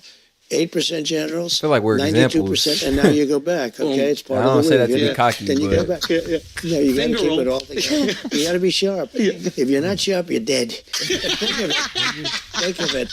No, but think. If hard work, resiliency, tenacity, consistency is being a sellout, then hey, I guess we're the biggest sellouts there are. Hey, son. man, look, I always say, bro, Uh. success, excellence, and tenacity, my man. It's like, what you mean? That's why when I say we set the fuck up this way, that's what I'm talking about. Think of it. So we have Yeah, dog, bro. We know what's up, 92% Martian and Gamer. We 8%. rock with you, Nobody, bro. no admirals, Yeah. and no business people until me. So now Yeah. we have Yeah, me. no I'm problem. one. Yeah. So I'm. And then maybe things change after that. Here's. No, I think it will Yeah. change. There'll never be another business person that ever does this. Okay, here's Because a question. I've been treated so badly that I think that no person of success. Don't forget, my whole life was deals. Yeah. Most Hey, guys are for life. stiffs. Ooh, Yes. okay, Like, power they'll run stroke. for office. There's Yeah. no deal. Hey, There's tell no me you're nothing. getting money can't without get telling me you're getting money. yourself in trouble, man. You can be a crooked politician, Yeah. some are. Yeah. But basically, I do so Hey, we're many gonna do deals. both, my I friend. do It's a stream. hundreds of thousands We're of gonna do pages both. of documents a Yeah. year, you know, when I'm really in the mood, right? Yeah. And if they find one page, I got myself a problem politically. Yeah. Okay. Look at it. They went after me for years on taxes. Yeah. Years. Yeah. They went to the United States Supreme Court. I gave them And we're reading tens moderator of comments. We're not reading y'all thousands of shit. pages, and you never heard about it again. Well, that is what often happens, which is probably incredibly frustrating, which is lobbing an allegation, problem, yeah. and then when it's proven to be false, they just move on. Oh, they don't even write about it. I called the New York Times on something. I was right, and they The said, Russian "Are thing you was- going to do?" was wild, Yeah, like- the Russian hoax. Yeah. Yeah. Well, I'm suing Pulitzer. You don't know this. They got a Pulitzer Prize for their New York the Times, hoax? Washington Oh, wow. Post. Yeah, for the Wow. hoax. They got the Pulitzer Prize. Yeah. So the writers got Pulitzer Prizes for their brilliant coverage of the Russia hoax. But Interesting. it turned out to be right. So Yeah. we wrote a letter to the Pulitzer Prize, Yeah. right? You know, the committee, it's a big foundation. Yeah. And we said, it's a lawsuit that's going on right Yeah. now. And we said, we demand that you take back the Pulitzer Prizes. We demand a apology. Yeah. Because you're actually, by leaving them, you're sort of saying facts. it happened, and it didn't happen. Everybody One of the now things is I've saying, embraced you're is giving that. it up. The lie. Yeah. So I sued them. They said, well, The detractors, the we did what we naysayers. did. When that's okay. That's all right. So I sued them. And they've got themselves a big problem now. Yeah. And this suit's moving along, and I think we're going to win that suit easily because they gave people Pulitzer Prizes that were wrong. Yeah. You know who should get the Pulitzer Prizes equivalent if you could? Guys like Sean Hannity. Yeah. Guys like, you know, that there were numerous of them that, I mean, not as many as the fake news, as the very liberal media, but we had tremendous John Solomon. He's a great writer. So many people knew that was a hoax. They should get prizes. I don't know, Pulitzer Prize, because you don't give Pulitzer Prizes to a guy on television. Yeah. You can't get, in theory, a Pulitzer Prize. Yeah. But you had a lot of people that got that right. They got nothing. So we sued Pulitzer on the basis that they should absolutely take that prize back. And I said, by not taking it back, you're trying to say that it actually happened. You know, in a way, I'm saying you're defaming me because by you not taking those prizes back, you're actually saying shout out Power Stroke Syndicate gifting 5 Set and Key Media memberships. Hey, shout out, man. He done right, man. Hey, man, you done help some people out in the chat, boy. Shout out to the new members. It looks like we got Mike Avery, Ajax, King Wizened Oak, and Gina G. Welcome to the family. Appreciate having y'all in here. Shout out Guest Dude sending $2. He said, "Flack means you're over the target. Corny, I know." Take a break for a second because some of y'all think about okay. Don't find your damn boys. God damn. I mean, they getting money over there. I'll ship and now let's get back to the show. Now I have a question because I know we have a limited time, but important thing. Like, how are we doing so far? You're doing great. You're doing amazing. So they're making us wrap up. We want you for longer. No, this is great. I'll bet it's my people. You know, I do have other things, but I know you're busy. How interesting is this stuff? See, this is the fun stuff. He's Alex he's an is a good influencer. Kid. Yeah, he's a good kid. You know, I asked him. I said, Alex, let me ask you a question. Sure. Mike Avery, what's going on? Oh, you're not What's up, Mike? I said, who is give him a little more time? What the hell? Can I override Alex? I don't know. Yeah. Unlike Biden, he can't. I can. I can say, Alex, I'm doing it. He'll say, thank you, sir. No, Biden can't. They turn the cameras off with this guy. Did you ever see it? The cameras are off. The lights go off everywhere. Because you see, he's in deep trouble. We're in no trouble. Yeah. But I'll tell you what. I asked Alex. He's an influencer. Appreciate that Power Stroke, man. He's a big name influencer. Real nigga I don't know if he's in this league. I don't know who the hell knows. But I said to him, knowing nothing about influencers, I said, who is the biggest of all the influencers, sir? That's the easiest question you've ever asked me. Who is it? You, sir. That's true. I said, me. I never thought of it. He said, you're the biggest. You have hundreds of millions of people. You have more people than anybody else by far. You know, before they took away, I went from having 280 million on Facebook and Twitter and Instagram. The three of them combined, 280. I think I was number one because Zuckerberg told me that. He came to the White House.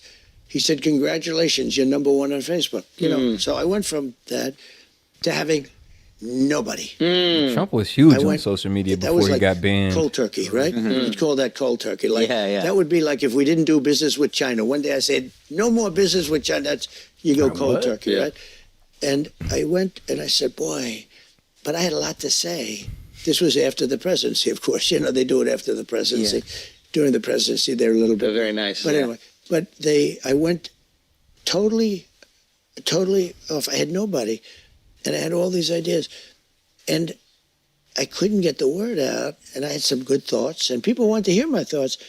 And I did a thing called Save America. And essentially it was like the old-fashioned, you guys are far too young.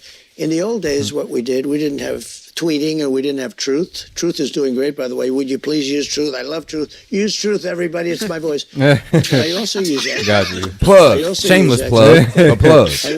I went from having all these people, and I did an old-fashioned press release. It's called, we used to go to press release. And somebody would write up something. And send it to all and the I started doing it, Save America, and they got longer and better and longer. And I started doing it, and man, I had millions of people.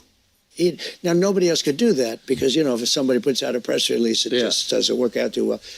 But I did it, and it did well, and then I did Truth. And I'm very good friends with catch you tomorrow, Elon, bro. and we owe Elon a lot for what he's done with X. And I use X too. I use X too. But my voice is on Truth. And it's done really well. I mean, if I want to get something out, I put it on Truth, and everybody picks it up. You know, that's the funny time. The funny thing is they don't realize a lot of those felonies that he's being hit with don't even really carry any jail time for real, and they're misdemeanors. Bro, not historically the charges that he's hit with misdemeanors, bro. They've been known to be misdemeanors, and they've trumped them up. No pun intended, to register as felonies. Yeah, so ain't that a little crazy? Like it's wild how they were able to turn these misdemeanors into felonies.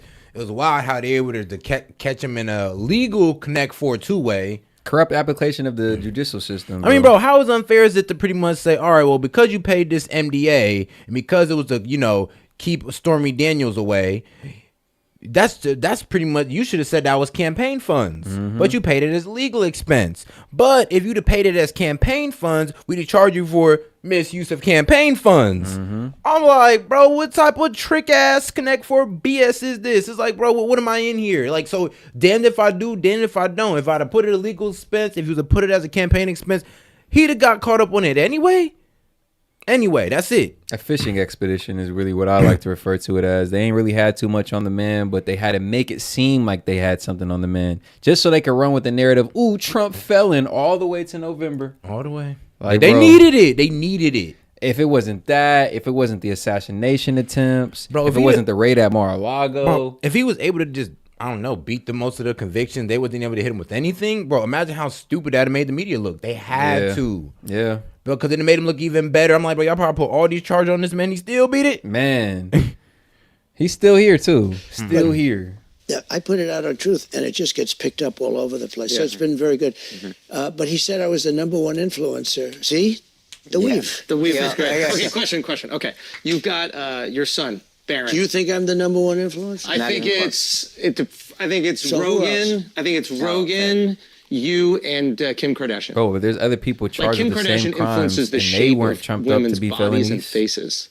Like you see so out of the many, same district in New York. Do they shape of human beings. Do they want to look like her? They want to look like her. So once we start seeing dudes want to look like you, and I see young Jack over there. I think he's trying to do it. Yeah, Your TikTok guy. TikTok Jack. TikTok Jack. TikTok Tell me. This is a little new world. I call him. His name is Jack. I call him TikTok. Yeah, some of the charges are already starting to fall off. You are. You're very good. You are. And Pocahontas. Yeah. We have names. What about and there was Tampon Tim was good. What about the problem with Tampon Tim? It's hard to say. Yeah. In other words, it's a mouthful. It's a lot. Yeah. Hold on. He called and Kamala you can't stutter it through when you call it. It's really a lousy word to say. Yeah. But it's quite accurate, right? there are some. I'm weak. Comrade. Come on. Yeah, you gotta go back on that one. I didn't know he meant that for Kamala, because I heard him use Pocahontas before. Who the hell are you talking about? Oh, because she's he called Kamala Harris Pocahontas. Is crazy. Yeah. We have names. What about and there was Tampon Tim was good. What about the problem with Tampon Tim? It's hard to say. Yeah. In other words, it's a mouthful. It's a lot. Tampon, and you can't stutter it through when you call it. It's really a lousy word to say. Yeah. But it's quite accurate, right? There are some like Comrade Kamala. It's a little hard to say. She's Comrade because she's obviously a communist. Yeah. She's horrible. So I call her Comrade. Yeah. And it's not bad. But when you put the names together, it's a little. You got to be able to pume. No, you got to be able to put it out there. But we have a lot of good ones. A lot of them I can't go into with you because some of my best ones. Some of my best ones are from the Republican primaries. Oh yeah, and they're all friends of mine now. Oh, and now you got to be nice. So I've taken. What about Mike Pence? You got anything for Mike Pence? Well, it's a shame because he and I had a very good relationship. Hanging out somewhere. He couldn't cross the line of doing what was right, in my opinion. Some people would disagree with that, but he had the right to go and put them before the legislatures and have them reassess because they found out a lot of bad things. And he had a lawyer that said he didn't have that right, but he did have that right. And you know why we found out that was true? Because they changed the law after the election so that he couldn't do what I said he could do. Yeah. Okay? They changed the law so that a vice president could no longer do what I said he could do. So in other words, I turned out to be right. But it's a shame. We had a very good relationship for 99.9% of the thing. Yeah. And, I think he's a good man. I think he's a good man. Good. Unfortunately, I wish he would have had the stamina, maybe courage, maybe both, to go further. Because we have to have honest elections in our country. And if we're afraid to challenge an election, we're in big trouble, They say, if you challenge, they've challenged elections. The Democrats, look at Maxine Waters. How dare them, they've challenged Stacey Abrams. Yeah. Almost all of the Democrats challenged. Yeah. But when we challenge, they say, he's a threat to democracy. Yeah. These are con artists, and they're very bad for our country. Yeah. So I'm going to weed them out. I'm going to weed them out. I'll do it in honor of you. Okay, so tell me this. So tell me this situation. Okay, Barron is 18. He's handsome. He's tall. Yeah. He's rich. He's got the whole ball. He's unleashed in New York City. Are you sure you want to reverse Roe v. Wade now? I mean, maybe give him a few years, Well, it's up to the states now. It's up to the states because I believe in exceptions and all of the different things. You've been vocal about that. I've been very. Would you try to influence? I think a lot of people agree with me. Yeah. It was very, very strong, very, very tough, and Republicans were going to lose a lot of elections having to do with a lot of other things too, because there are many issues. We have the border, we have this, we have wars, we have everything. Yeah. And Roe v. Wade was always about getting it back to the states. Yeah. And then people started talking about the number of weeks and this, that, all these. But nobody wanted, no legal scholar, no Democrat, no Republican, liberal, shout out all the nobody international wanted viewers. it Appreciate in everybody the tuning in. federal government. It shouldn't be in the federal government. And the legal scholars, it was Nigeria in the chat. abhorrent. They didn't want it, and they didn't want it in the federal government. And it was in the federal government. I know you said, sorry. What we did is, what we did. And I want some of y'all to really explain this. Y'all pro Biden, pro Kamala folks, lead the response on this. I really want to hear from y'all. What is so different about Trump imposed tariffs and the Biden imposed ones? What's the difference? Because y'all are all for the Biden imposed ones apparently, and these ones don't affect us, but the Trump ones are all bad and they're gonna hit us in the pockets and wah. What's the difference? Let's highlight the differences, because as I understand them, tariffs are tariffs. Regardless of the president that puts them in place, they provide and do the same thing with same end goal. So explain the difference on that one. It is, we moved it back to the states. Oh, I get it. Y'all just don't like the man. I get it now. Ohio voted a very liberal. Ohio won Ohio by a lot. But they voted, and it's up to them. Okay, I do believe in exceptions. Life of the mother, rape, and incest. Right. If your daughter's raped by somebody, and let's say he's from a prison someplace and he's killed people and everything else, absolutely, you have to be able to do. There are some people, and I think that group is smaller and smaller when they realize what's going on. You feel me? But there are some people that under no circumstances can you do it. I don't happen to agree. Ronald Reagan didn't agree. But what has happened is it's now back in the states where it belongs. And the states are moving along and they're approving things. So some conservative and some liberal. There's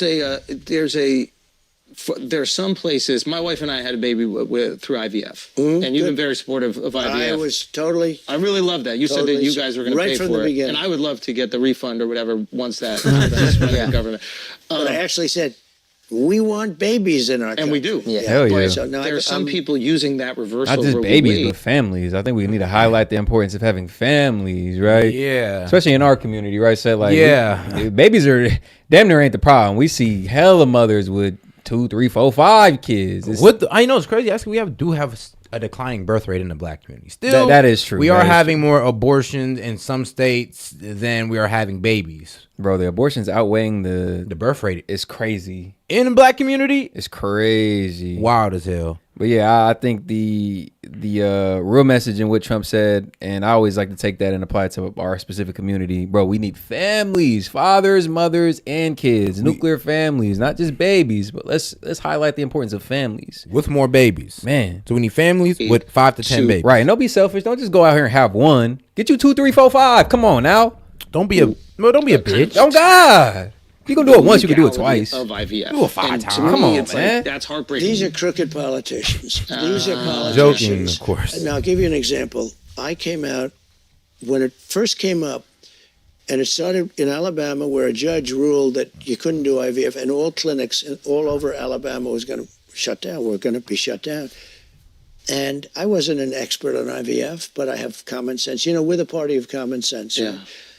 And some women called me, and actually Katie Britt called me, the senator from Alabama, who's really a young, good politician, smart, great husband, who was a football player, great family. She called me up. She said, "Sir, women have come to me and almost attacked me, and they're my best friends, that the judge shut down IVF." He's a very, conservative judge, and he shut down IVF. And I said, "Let's explain it, tell me." And she told me. I said, "No, it's a great thing. It's helping women have babies."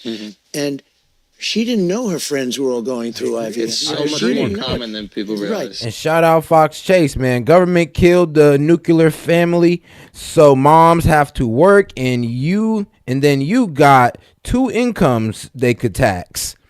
Yeah, that's what I'm saying. It did become all about making women part of the workforce and then driving down. Well, it's kind of crazy. So men were getting paid more because women were out of the workforce. Because there was a less worker supply. Women added to the workforce, which means they could pay less because there are now women can work the same jobs that men have. Kind of seems like a plan, an agenda passed down from the elites. Really, the people ain't benefit, but who did? The government. Who did? Yeah, who did? These conglomerates, the government, man. Same deal, same thing. Really, but they don't talk about it. Let's say somebody's. I understand. Shout out Fox Chase, man. I appreciate that. Discussions. I know this. If you're a woman and you're not going to be telling Katie Britt, and you're not going to be telling your friends, "Hey, I'm going through IVF." Yeah. Some will, and some won't. Yeah.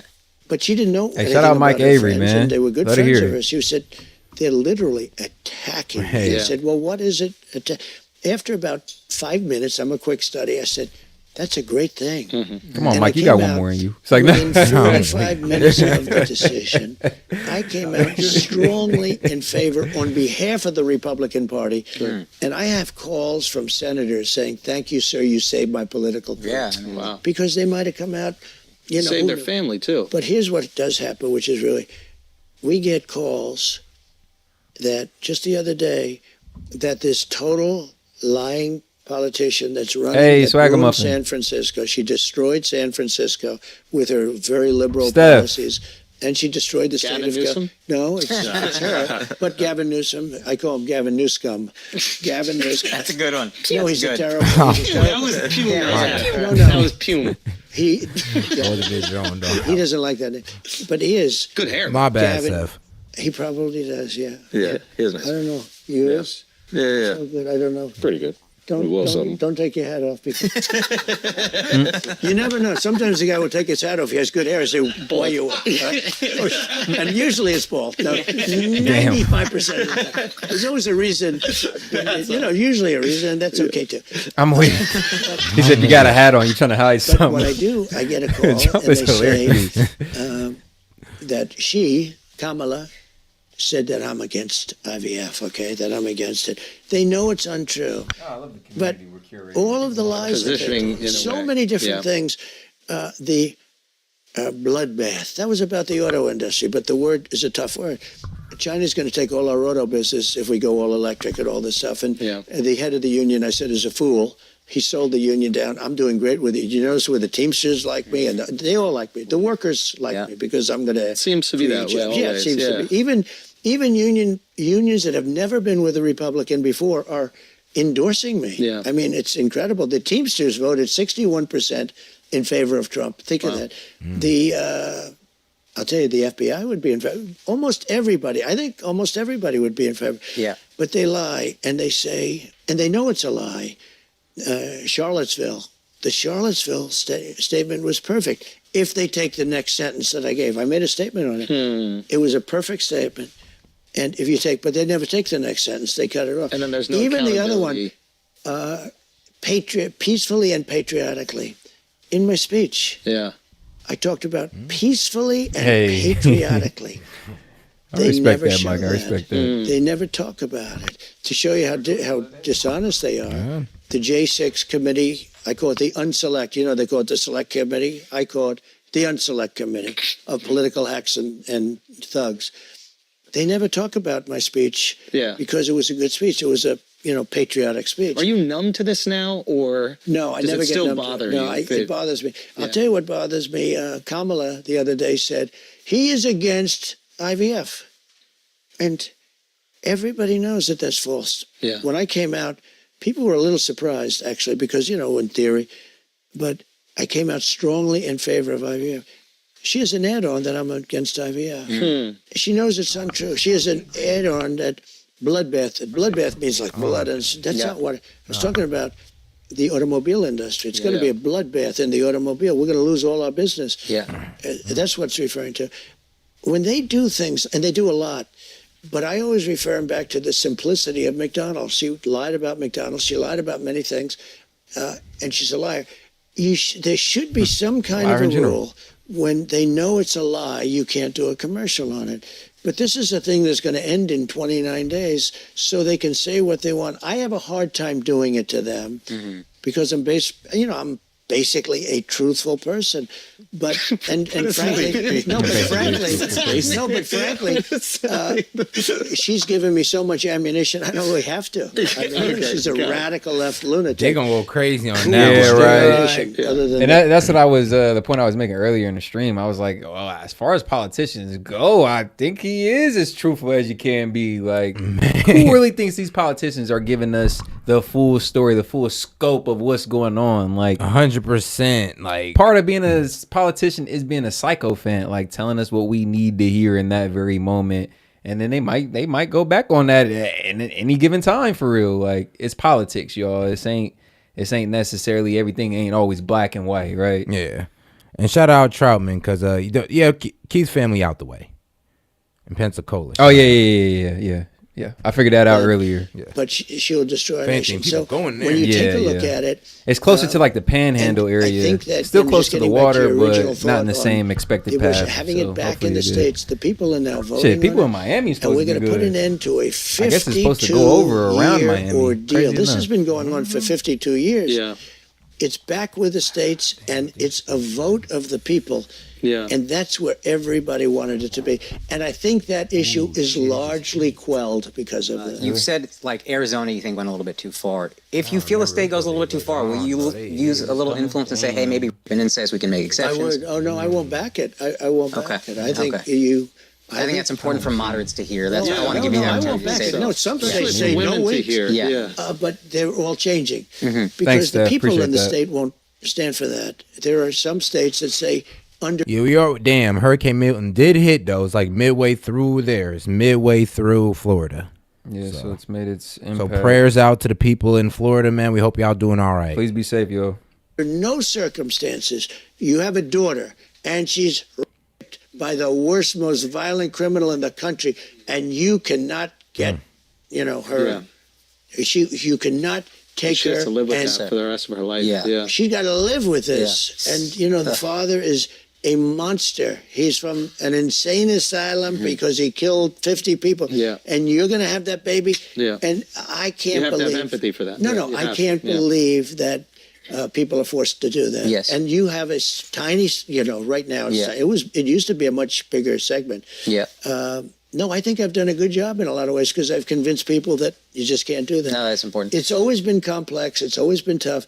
But we've come a long way with that issue. But just in a nutshell, bringing it back to the states and giving a vote of the people is where they wanted it 30 years ago, 20 years ago, 10 years ago. And then they got a little complex. They talked about the length and the number of weeks. But with protections, with protections for women. And to me, you have to. Ronald Reagan, a long time ago, was with the same 3 protections. He said he wanted, for rape, incest, and the life of the mother. And that was a long time ago. Okay, you have a very busy day. Before you go, what would you like your legacy to be? And what do you think it will be? So, and thank you very much for taking 2 very different questions, actually, I think. But what would you like it to be? I took over a country that was very troubled. This country was broken up and tremendous dissension. And Barack Obama started it. And if you take a look, it was very, very badly broken. And I think now with Biden, you know, let's forget her for a second, but with Biden and her, part of it, big part of it, but with Biden, there's tremendous dissension. The country is a broken up mess. And it's broken in a lot of ways. But what I would like my legacy to be is the same as the term MAGA, Make America Great Again. I'm going to make this country great again. It's not a great country right now. It's loaded up. It's always a great country. It's a great country. See, that's it's always a great country. Okay, but I say it has the potential, and it was a great country. I think now there's so much hatred and there's so much dissension. I think when you have people that can't walk down Fifth Avenue, when you have people that can't walk down a street, it ceases to be. We can always be better. We can always be better. Yeah, but you can't blindfold yourself to say. No, I'm honest about it. But to me, I'm really proud of America because I think that That's blowing your shit away. I think I can be the best version of myself here. You know, I think that Donald Trump can only happen in America. I seen that. What has happened to you? This is an American story. My mom's life is an American story. Like, my mom's from Scotland. She comes here and has all the success, and she's so grateful of what America is. So many people that doesn't mean that we can't leave, make it better. I like the idea of making it better every single time, fixing these things. I mean, not everybody has access to be able to leave. I can understand that. The idea of America and becoming. I don't know. Yeah, I gotta kind of explain that mentality of the folks who don't want to leave but can leave. Like, you got homeowners insurance, you got insurance on the car, you got insurance on the boat. Like, you got money to go stay wherever. You got family or somewhere else you can go and stay to safely avoid the flood, the storm, the hurricane. And they still choose to say, I gotta kind of explain that mentality. Like, I didn't grow up in Florida. I'm not from Florida. I've been a couple of times. I got family out there, but some of y'all Floridians be down with the cause, I guess. Don't be wanting to leave for nothing. Version of yourself is something I'll always be proud of. So I understand what you're saying. When I was president, we had no wars in the whole world because of me. I stopped a lot of wars from happening. That makes me proud. Right. But it's just not happening now. Right now, people are dying in Ukraine because we had an incompetent president. If we had a president that knew what the hell he was doing, Ukraine would have never happened.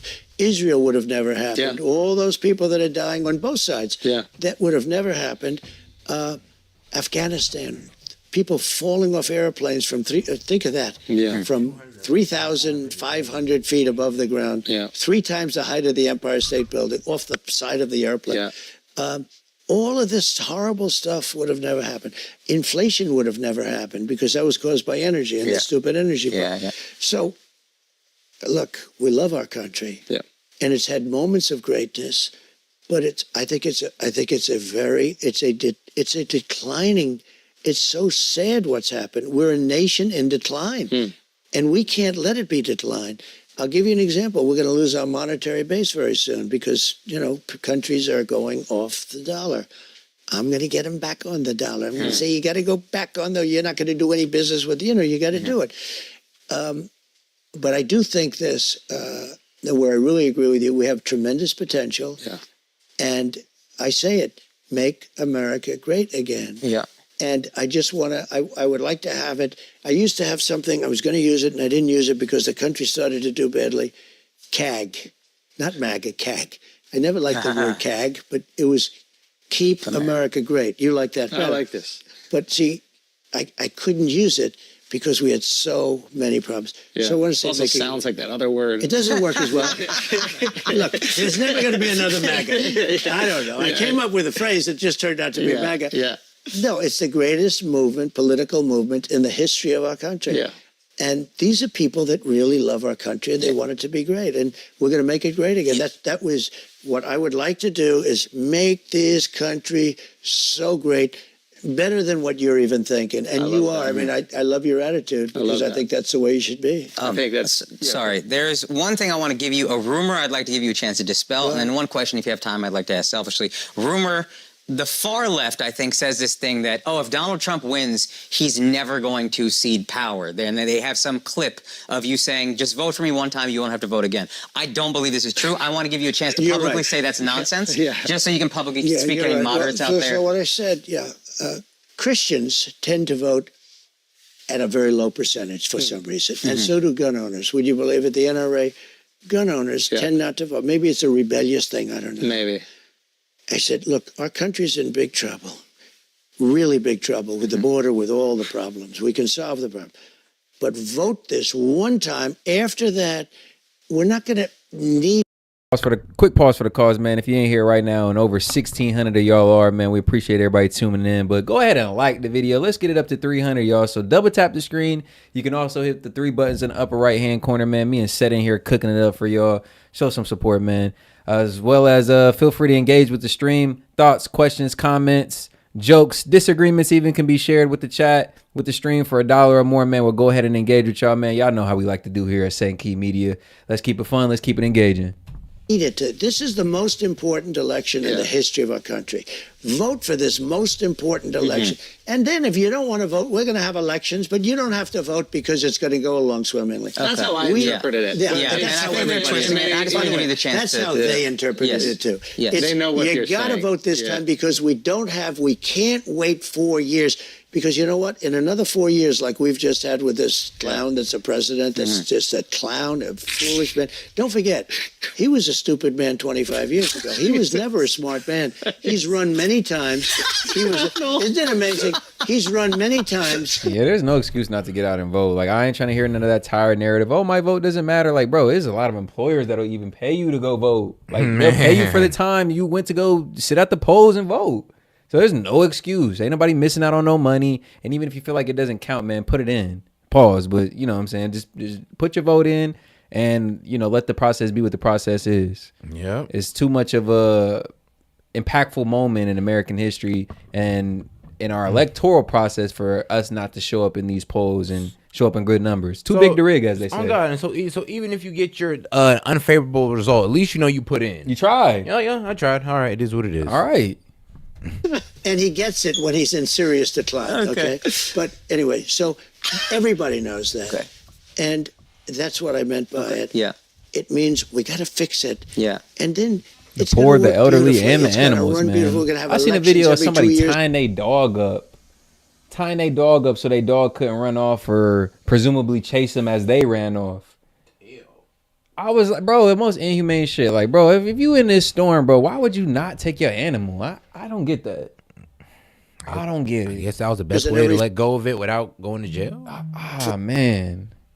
I ain't gonna lie, bro. My dog coming with me. He's the first one getting packed up in the car. 4 years it's going to be. I just want to give you a chance to say that tomorrow. Before my suitcase, I put my dog in that car. You got me fucked up. Everybody I speak to, every race, creed, whatever, they don't just like you, they love you. And I'm leaving some of my personal items behind so I can fit my dog and his shit in the car. Like your policies, the China tariff is still in place right now as an example. Xbox, nah. Dog? Yeah, come on. I think sometimes come on, what we love about you as comedians is you shoot from the hip. But then that gets twisted into this rhetoric that adds gasoline onto everything. So the one thing I would like, as I think a moderate person, is maybe if you get elected, would you be a little bit more mindful of how powerful your words are? Just like the left to insert politics into this shit, man. We say politics aside, dog. Politics aside. Shouldn't know anybody that's in this expected hurricane path, man. Shouts out. Prayers to you, bro. We don't care about no politics when it comes to this shit, bro. We want everybody to be safe. Migrant status. Illegal migration status, bro. You can miss me with that political shit. You trying to insert politics into the conversation. It's inhumane as hell, and everybody that can and has the ability to, man, please leave. Please get to safe grounds. Please get to a safe station, bro. We wish the best for everybody, and you can't insert politics into a matter like this, bro. And shout out Cool Bean 300, man. Major baller alert, bro. We appreciate that, man. Hella appreciated, bro. Your vote matters, but if you want real change, you have to participate in all stages of government. Sup, KNS. I like that, KNS. Hey, I do like I like that. Hey, hold on. I like that. It's so simple, but I like that. Okay. Got that little ring to it. Shout out Cool Beans, man. Major baller alert, dog. We appreciate that. 300, man. We ain't gonna act like that's no small feat, dog. No, God, appreciate you, man. Super appreciate that, dog. Man. Hold on, though. My man has to get. You got something for him, Set?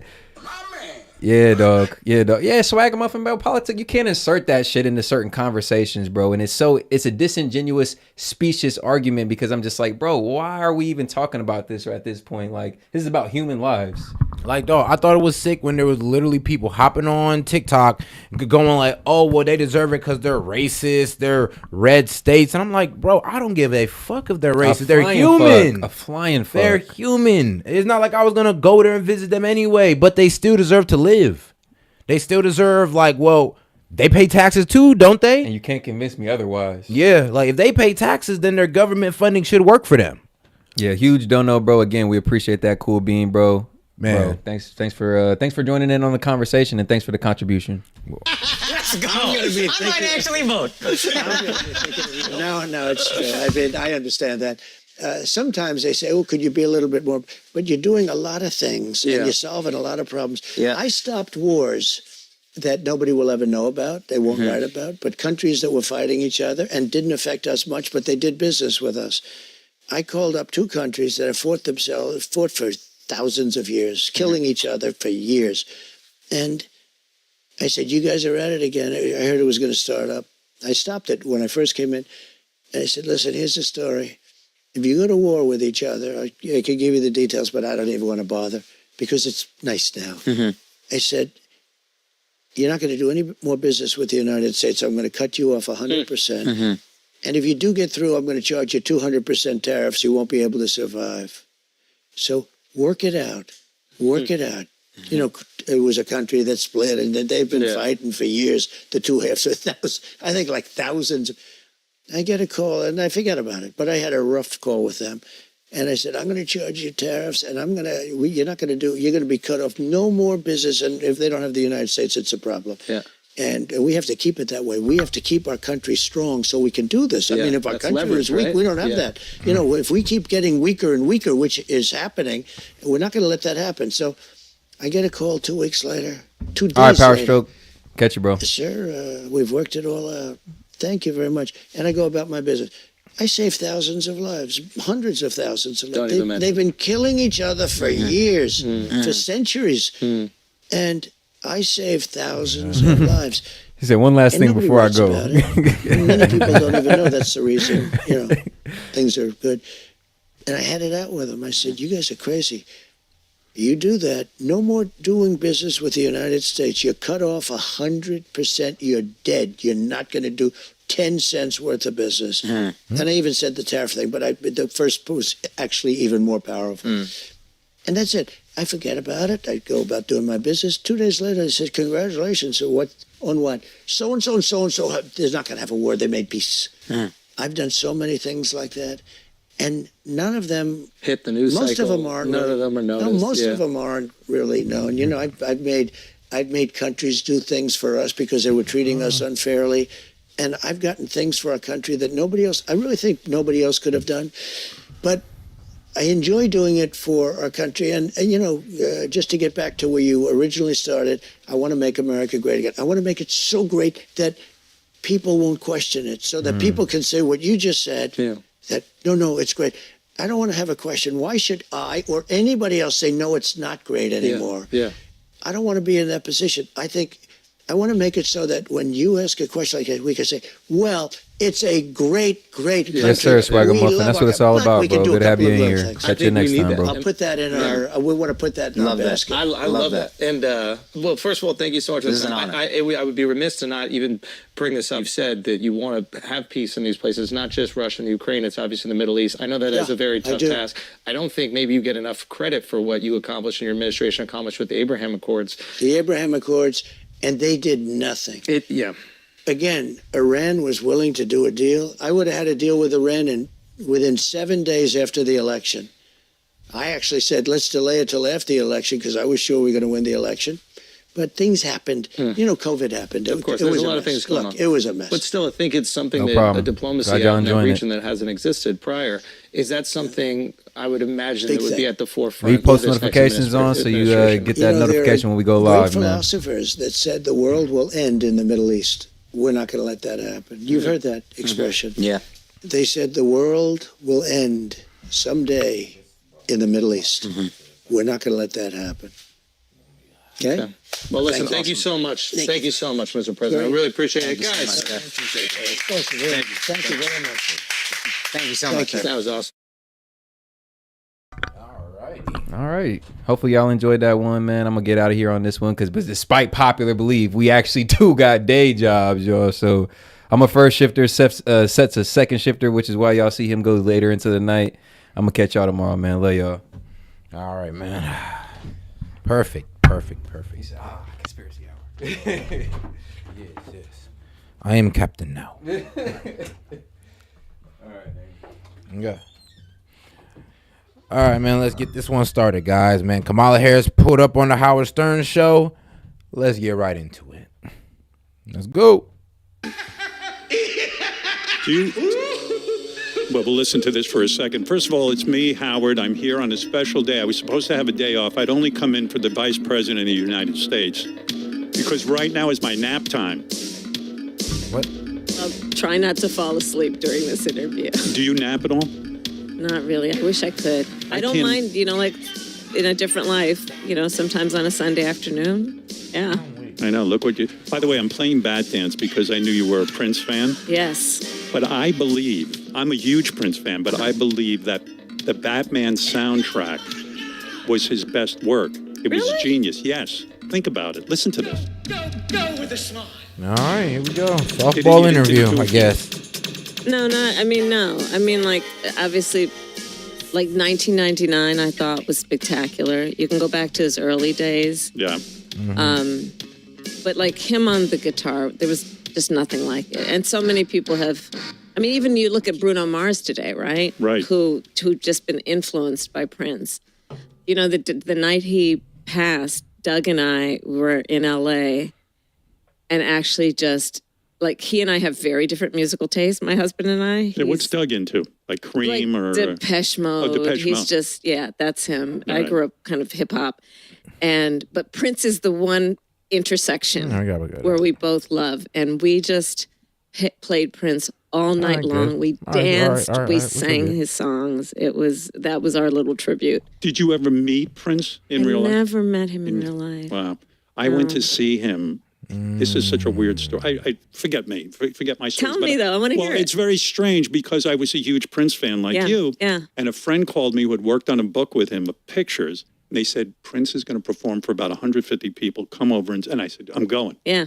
Go over. He comes out and he announces to the crowd, turn off all the lights. And he's playing in the dark the entire time. I left. I said, this is ridiculous. I could listen to this on the radio. He didn't want to be seen. And he wanted you to feel it with your ears and your spirit instead of your eyes, right? But ridiculous. I'm finally going to see Prince. What time of night was it? He was famously a night owl. It was early. It was early. Yeah, it was an early session. It was like a special promotional thing. It makes me think of you because you've said sort of running for office, even when you ran, as a DA or attorney general, you said, I don't like talking about myself. It feels I was raised not to be a narcissist. And here the other guy is so only talking about himself. Yeah. But it's weird. It's odd for you to talk about your accomplishments and sort of congratulate yourself. I just have always, again, you're right. I was raised this way. It's not about you. It's about what you do. Right. And so it is. It feels immodest to me to talk about myself, which apparently I'm doing right now. Right. But you have to, right? Yeah, I mean, this is it. You're running for office. And a friend of mine actually said, look, this is not a time to worry about modesty because this is, obviously, you got to let people know who you are. When you said you don't nap, I get it because, like, what you've taken on is extraordinarily difficult. And I mean, do you feel the pressure of the moment in the sense that, like, when I met you out in the hall, I said, I'm really nervous because I want this to go well for you. I want it to go well for the country. Even when I watch them on Saturday Night Live. Why would you want it, bro? The bias already. He's like, I really want it to go well for you. Like, what you mean? You should already trust her. And since you're voting for her to be president, you should already trust her to give a good interview. If you're going to trust her to, run your country, like, come on, Howard Stern. Like, what are you saying? With the where they have Maya Rudolph playing you, I hate it. I don't want you being made fun of.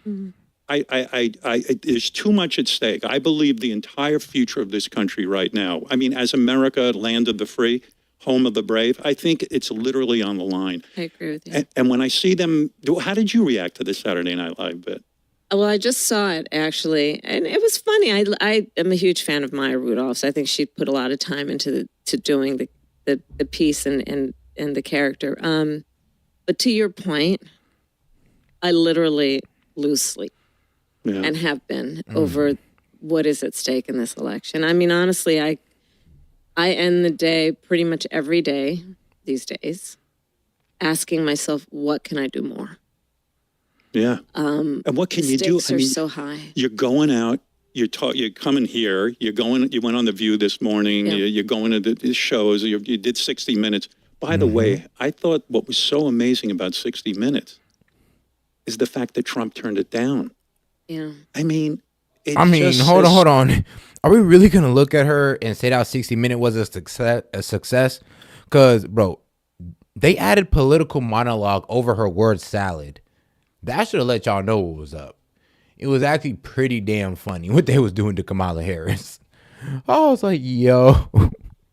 60 Minute was funny for that one. So much. He didn't want to be fact-checked. This is maddening. This is insanity.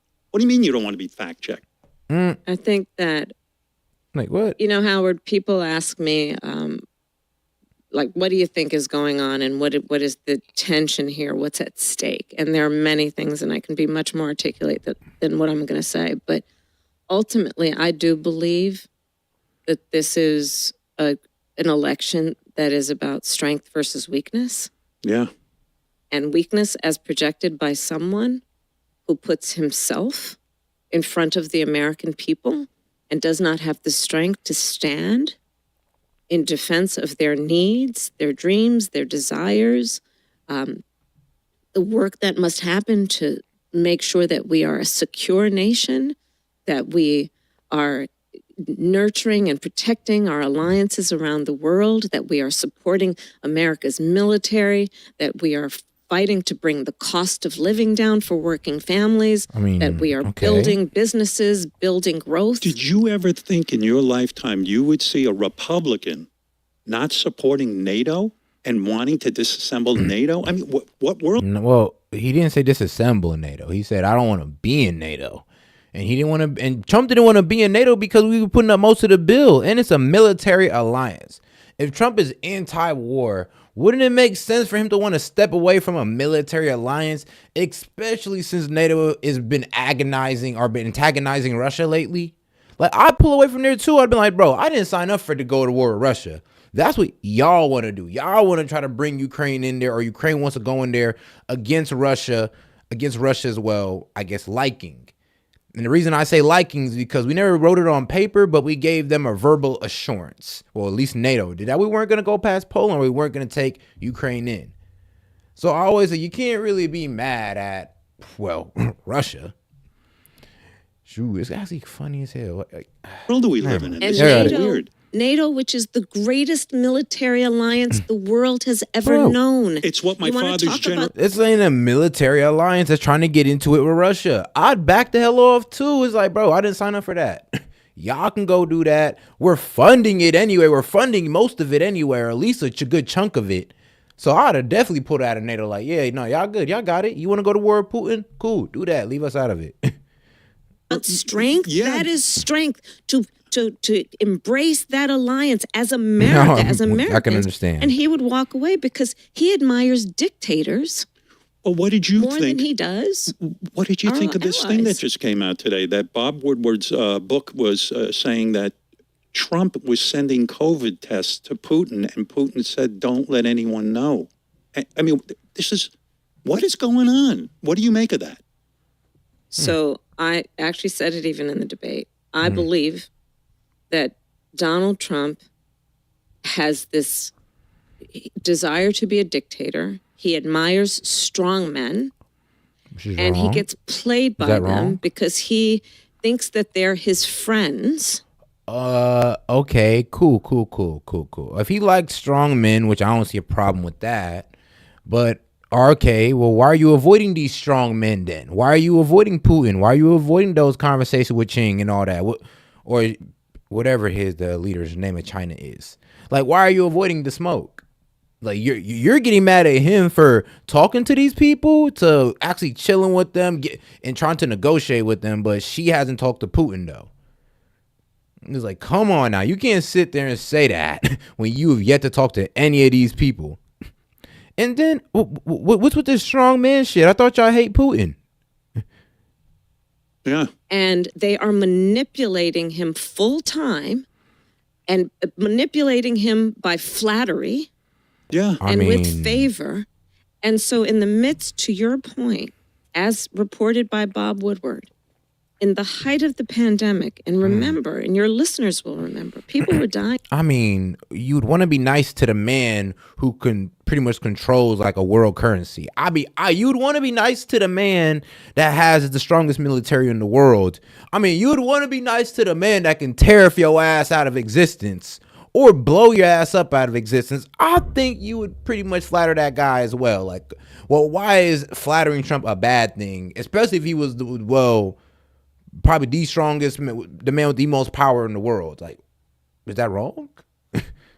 By the hundreds. Yeah. But okay. Everybody was scrambling to get these kits, the tests, the COVID test kits. Couldn't get them.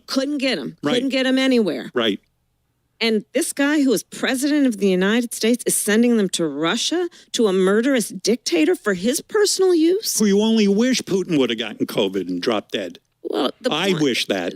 Well, the point being, that is just the most recent, stark example of who Donald Trump is. That he secretly sent COVID test kits for the personal use of Putin, of Russia, an adversary to the United States, when he was talking about Americans should be putting bleach in their blood.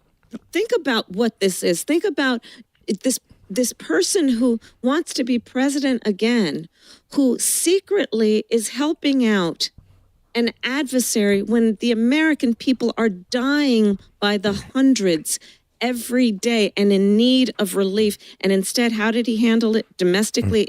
For Americans, he mismanaged the whole thing. This is secretly. Well, wait. He was secretly doing what with Russia? I mean, bro, the Russiagate thing was proven false. So I'm trying to wonder what she's talking about. Helping out an adversary when the American people are dying Helping out an by adversary. the hundreds. Helping out an adversary is wild to say because Trump didn't let Putin get the Nord Stream pipeline through. That was under Biden. Yeah. So what is she talking about? If anybody held Putin, it was Biden with that Nord Stream pipeline. Every day and in need of relief. Don't want the Keystone, but we'll take Nord Stream in a foreign country. Okay. For Americans, he mismanaged the whole thing. This is what keeps me up at night. I don't understand how my fellow Americans, I don't even understand how this election is close.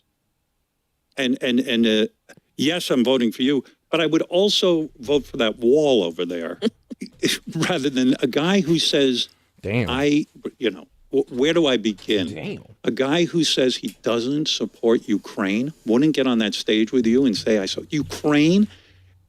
And why do my fellow Americans want this kind of chaos overseas? Why?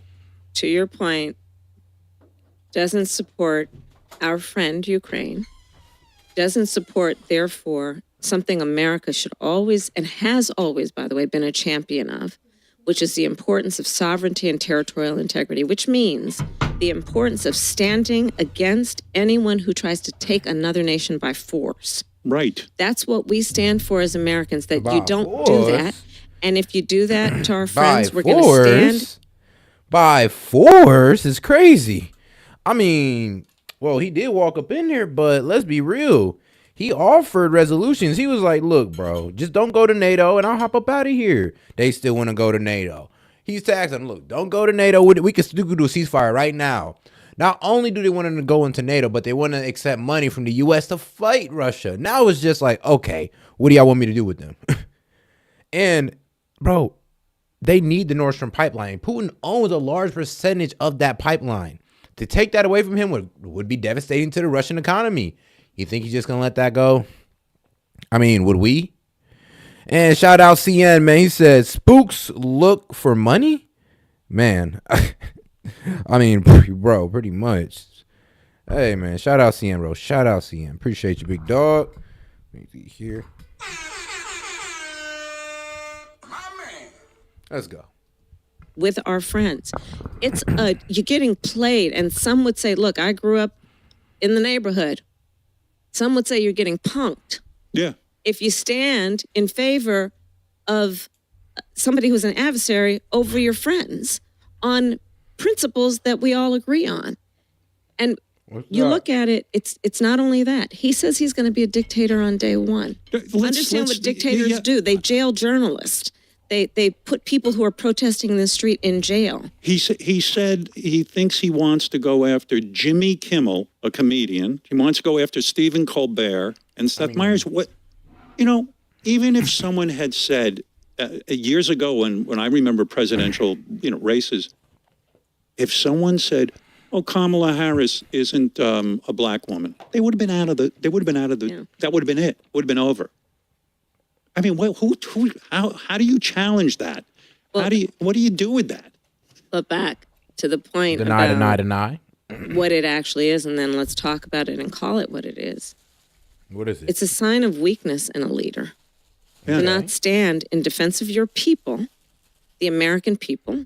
It's a sign of weakness in the commander-in-chief of the United States of America to not stand on the side of supporting your military. Don't forget Donald Trump calling members of our military prisoners of war, suckers and losers. John McCain, he doesn't like him. Absolutely. Because he got captured. He says he doesn't like him because I don't like people who got caught. Now, all right, look. One, that's not true.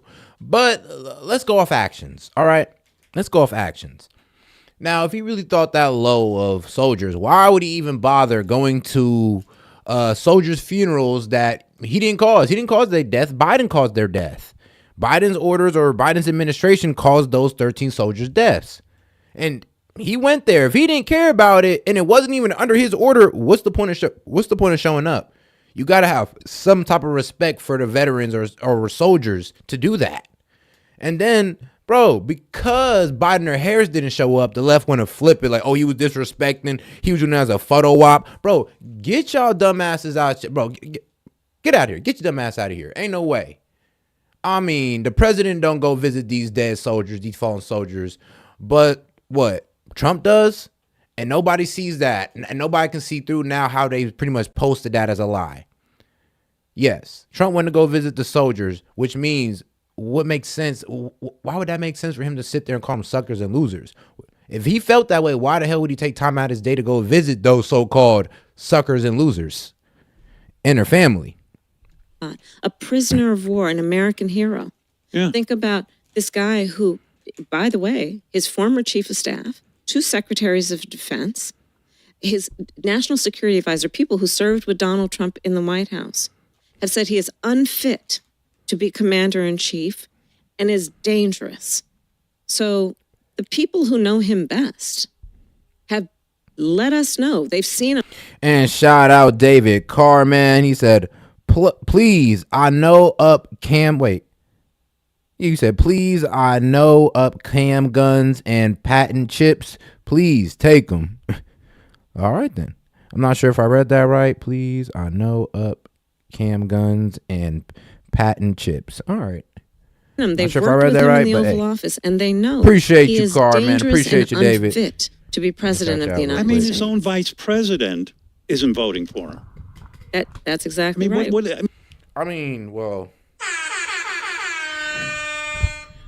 Trump did say he's soft. So I guess it's kind of funny.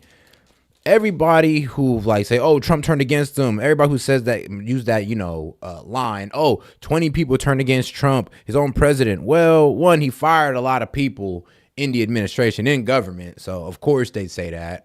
And then Pence, well, he didn't stand with his president. He was like, dog, we supposed to be buddy. If I'm saying there's some type of election fraud going on, it's not illegal to say that.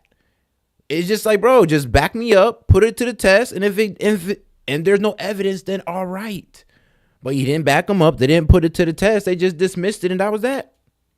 No evidence looked at. I mean, how could anyone justify any of this? I don't get it. It's madness. And I know Donald Trump so many years. He was at my wedding. I always had a good time with him, but not as president of the United States. You can't come out with these wacky eating cats and dogs. And now these poor people who are living in these communities are getting threatened. You know, Howard? You can't dine with Nazis. You can't do it. The thing about the cats and dogs, and again, when you were doing the debate. Shout out David Carr clearing things. So he said, please look up the clips. We can take them. Pat. All right, bet. I'm going to look at it right now. Got you, dude. Yeah. What was going through your mind when he said the cats and dogs? Did you say to yourself, I just won this thing. This guy's self-destructing. Did you say it to yourself, or did you not know in the moment? There were a couple of moments, at least in the debate, where it was surreal. Honestly. Right. We're in a debate before it turned out, I think, 60 million Americans who are tuning in, meaning they're not dealing with all of their other priorities because they want to hear a debate about who will be the next president of the United States, and they want to know where do they stand on the issues and how will they lead and how will they make a difference in my life. Right.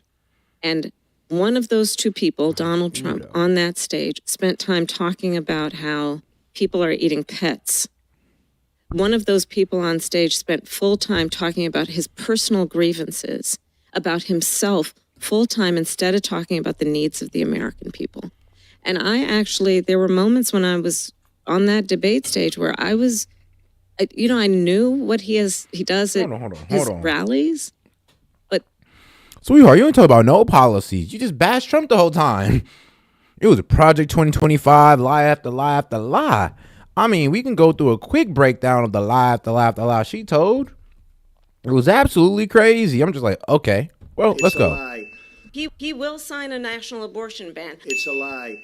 I'm not signing a ban, and there's no reason to sign a ban. Understand, in his Project 2025, there would be a national abortion, a monitor. What she says is an absolute lie.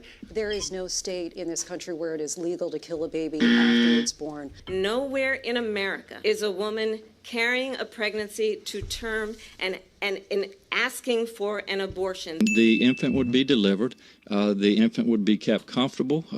The infant would be resuscitated if that's what the mother and the family desired. And then a discussion would ensue between the physicians and the mothers. Donald Trump, the candidate. And shout out Dennis Mahau. I'm not sure if I'm pronouncing that right. I don't even know. But shout out Dennis, man. Appreciate you for the super sticker. Appreciate it. Discussion would ensue between too much to say, just want to show some love. And the mothers. Donald Trump, the candidate, has said in this election there will be a bloodbath if this and the outcome of this election is not to his liking. It was a different term, and it was a term that related to energy. We're going to put a 100% tariff on every single car that comes across the line, and you're not going to be able to sell those cars if I get elected. Now, if I don't get elected, it's going to be a bloodbath. Let's remember Charlottesville. There were fine people on each side. Very fine people on both sides. And I'm not talking about the neo-Nazis and the white nationalists, because they should be condemned totally. Tim Walz and I are both gun owners. We're not taking anybody's guns away. Let us finally pass an assault weapons ban and universal background checks. I mean, bro, there was so many lies told during that debate, just like in this interview. Lie, bro, Kamala, come on, bro. You don't even gotta lie this hard. This was a Let's just talk very policies. serious moment to earn the votes of the American people. Uh-huh. And he was talking about things that were factually untrue. And Actually, well, in Springfield, there's Springfield residents who are also confirming that, they're eating our pets. And then they're also confirming, there's actually been a police report of, migrants walking around with geese in their hand. And let's see here.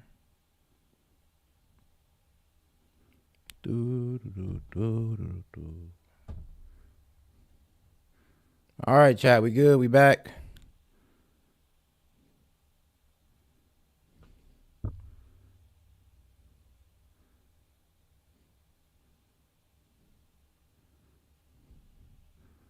All right, I think we're back here, guys. I believe we're back. Let me try to see if I can go live back. We're back. Hey. quick fix up on the fly. Let's Republicans go. And say, reject your own bill. Now, when you say something like that, you'd think it would be the end of the discussion. The guy put his campaign ahead of, we could have solved this big problem. We would have had the resources, the money, everything. Yeah.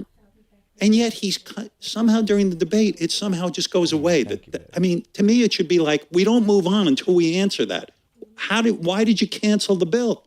And Howard, to your point, the bill is and would have been the strongest border security bill in years.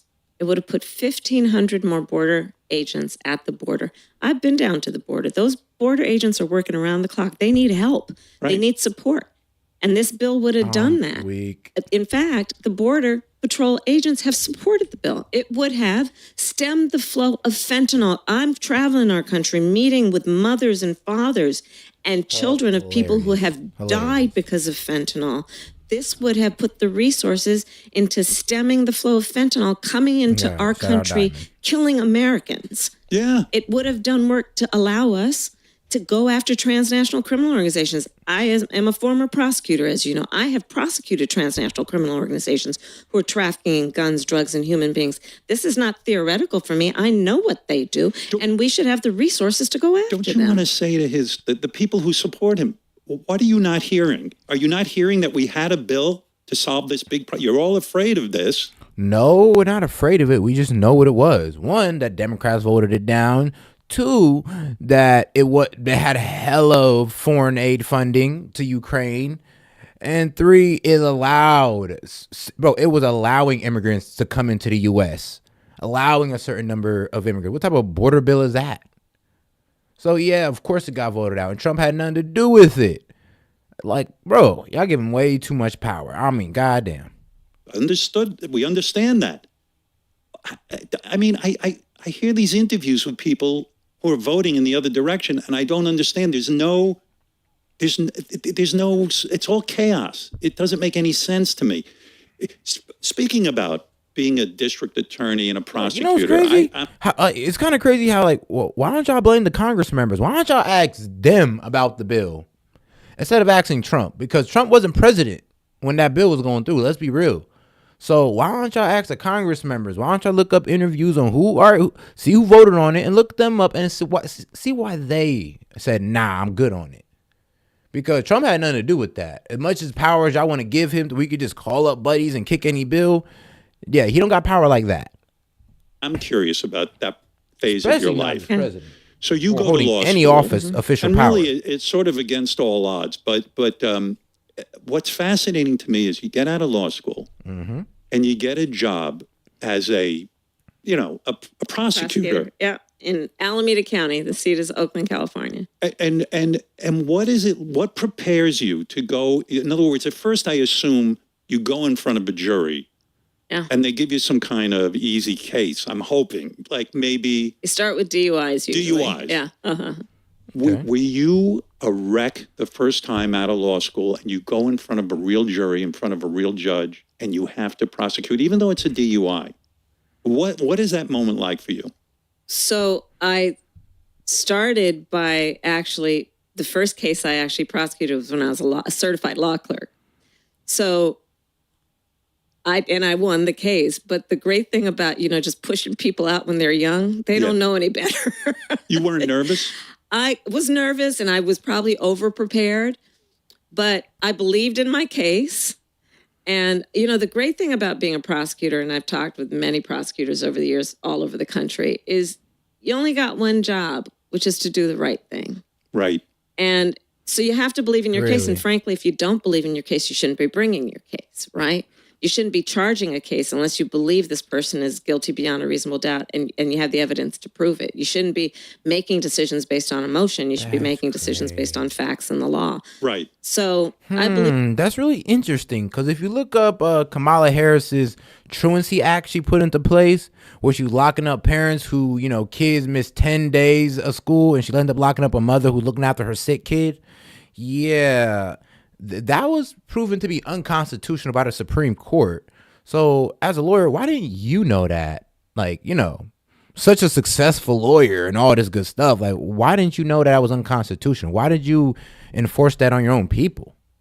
believed in my case, but nobody ever want to answer that question though, huh? Work actually, I had a mentor. Nobody ever want to ask her that. It's crazy. Dick Eichelhart, who actually hired me as a prosecutor right out of law school, and I was just telling somebody.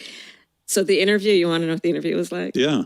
So I go into this courthouse. It's the storied courthouse in Oakland, California. And I go up to the 9th floor and I go into this office and there are a bunch of wooden chairs. And there are these guys who are behind the desk and in these chairs around. One's got his leg up, his foot up on the seat of the chair, leaning over. All these guys. And I'm sitting in this little wooden chair. And they're asking me all these questions. It's my big interview. You know what the interview was? The questions were from? You remember that game Scruples? Yeah. That was the question? That was my interview. So asking you things like, well, if you were a poor student and in an apartment, and then your neighbor says, "Hey, I gotta hook up on cable," and you know, would you do it if you don't have to pay? For questions like that. But that's how I started my career as a prosecutor. But the career, believing in the work, obviously. But the career really started. Your mom, single mom, you know, working hard. We've read a lot about your mother. Yeah. Bright woman, scientist, chemist. Father was also an academic. You know, bright people. Yeah. But your mother moves you to Montreal, I think it was, in Canada. When I was in high school, well, just before high school. Yeah. So when you're there, one of your friends was sexually molested. Yeah. By a relative. Her stepfather. Stepfather. Yeah. And it was then you knew you wanted to go to law school because you wanted to be the person that people turned to when they were in dire straits. I always knew I wanted to go to law school. I mean, some of my heroes were people like Thurgood Marshall, you know, who understood the power of the law to take the passion from the streets to the courtrooms. But when I decided I wanted to be a prosecutor, a big part of it had to do with Wanda's experience. And I just felt like there has to be, and I want to be part of a system that is protecting vulnerable people. Yeah. And it's I public specialize. service. Yeah, it is. And I don't know, I've always, maybe I'm the eldest of 2 kids. You know, when I was 2 years, starting from when I was 2 years old, my mother would say, "Look after your sister." You know, I've as you should. It's an instinct of mine to want to protect people. But I think that's what people need to know. Certainly to me, you know, public service is such a great thing. But when you graduate law school and, you know, you have to pay a lot of money to go to law school. Yeah. The temptation is to take a big corporate job. Yeah, that wasn't for me. Yeah, but that's the difference. Yeah. That's another thing I really like about you. And, you know, when you first become, you know, you start with these DUIs and stuff. Yeah. But, you know, being a DA, then suddenly a prosecutor, you start to take on gangs. Yes. You've written that you had to face a guy who scalped his girlfriend. Yeah. Scalped his girlfriend. Yeah. Gang guys. Yeah. Not true. Did you fear for your life? Did your mother even say to you, "What are you doing? You went to law school. It's a scary profession, right? It's no nonsense."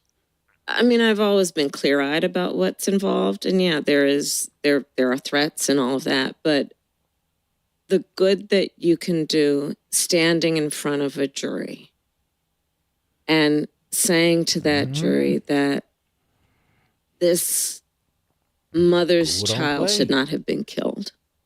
Yeah. To say that this person who is engaged in human trafficking should pay a consequence. To say that, you know, that people should receive dignity and that there has to be serious consequence for serious crime. I think that's some of the most important work that anyone can do, which is to require that we have a society that does not allow, in particular, for violence and that kind. Oh, really, Kamala? That's so interesting. So interesting she says that. So a community that does not allow violence. I mean, it sounds good on paper, but the problem is, does Kamala ever actually practice what she preaches? And, well, I'm sorry to say you, but no, not at all. Not at all. And I'm about to show you a video of, well, such action of Kamala not practicing what she preached. Shout out Charlie Kirk for the info. What impact did it have on California? Let's go. Tell us more about Prop 47. What did that do, and what impact did it have on California? Yeah, absolutely. So the sanctuary cities point is very important. She was for sanctuary city policies as the DA of San Francisco. And then, as you said, she actually helped to stave off federal action that would have stopped California from becoming a sanctuary state. But when it comes to the specific propositions that she facilitated as California Attorney General, Prop 47, and I'll also touch on what's called Prop 57, she was at the center of this by giving them favorable descriptions on the ballot, which is worth more than any amount of money when you're able to write the wording of the proposition in a way that will lead voters to think it does something different than what it actually does. So Prop 47, which has been behind the explosion of retail theft and open-air drug markets and fentanyl. So the Prop 47 is pretty much will put that, oh, it's not theft until it's like $900 or more. So yeah, Kamala. That's to a large extent in California. Just recently, the main architect. And this ain't, Set and Key Media saying this. This ain't Charlie Kirk saying this. This is Republican. This is the Republican representative, Kevin Kiley of the 3rd District of California. Voters to think it does something different than what it actually does.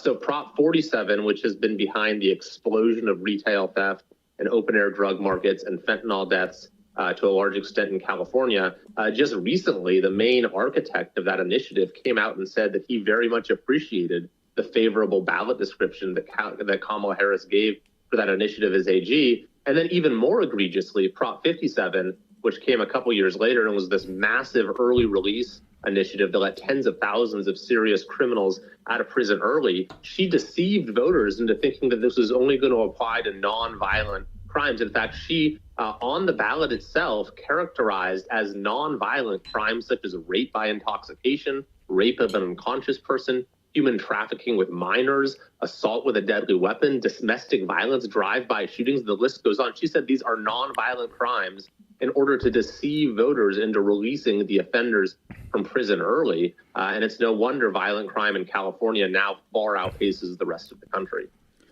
Yeah. Yep. And that is Kamala Harris on crime.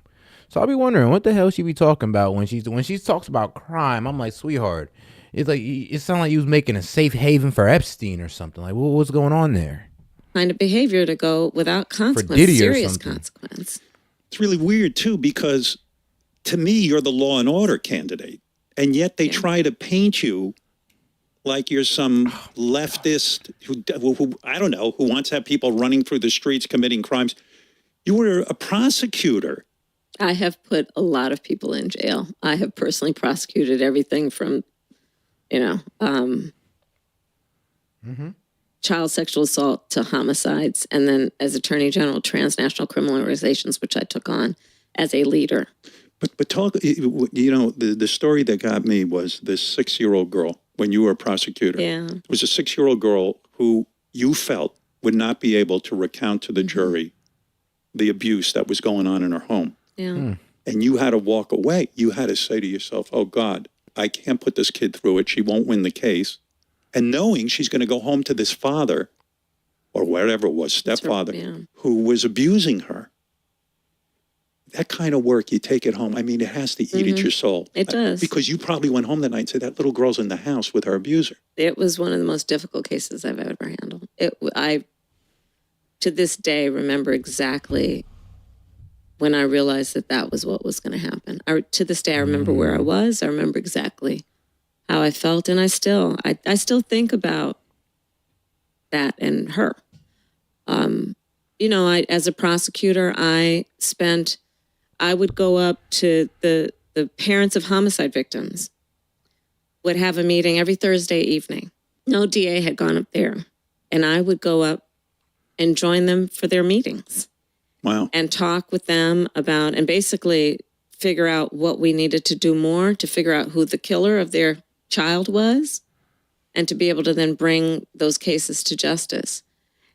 It's, I think it's very important that we all agree that, look, as a society, there has to be a serious consequence for the one person killing another human being, a woman being raped, a child being molested, there has to be serious consequence. And that's the work I've always done for the majority of my career. And I feel very strongly about it. And I think that people should be able to live in a society where they feel safe. I think of safety as a civil right.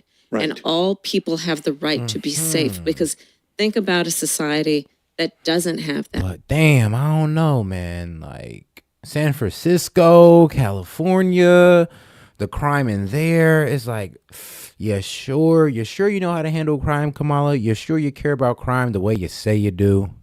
I don't know about that. Just looking at Kamala's resume, I don't know about that part. Where then people are constantly worried about something unexpected happening to them. That's not going to be a productive society. So when you went after gang members, I'm talking about people who traffic drugs and this and that kind of thing. Were you ever directly threatened by these people? They said, "Hey, you better just shut this down, or you're going to get it." I've definitely had death threats. Yeah.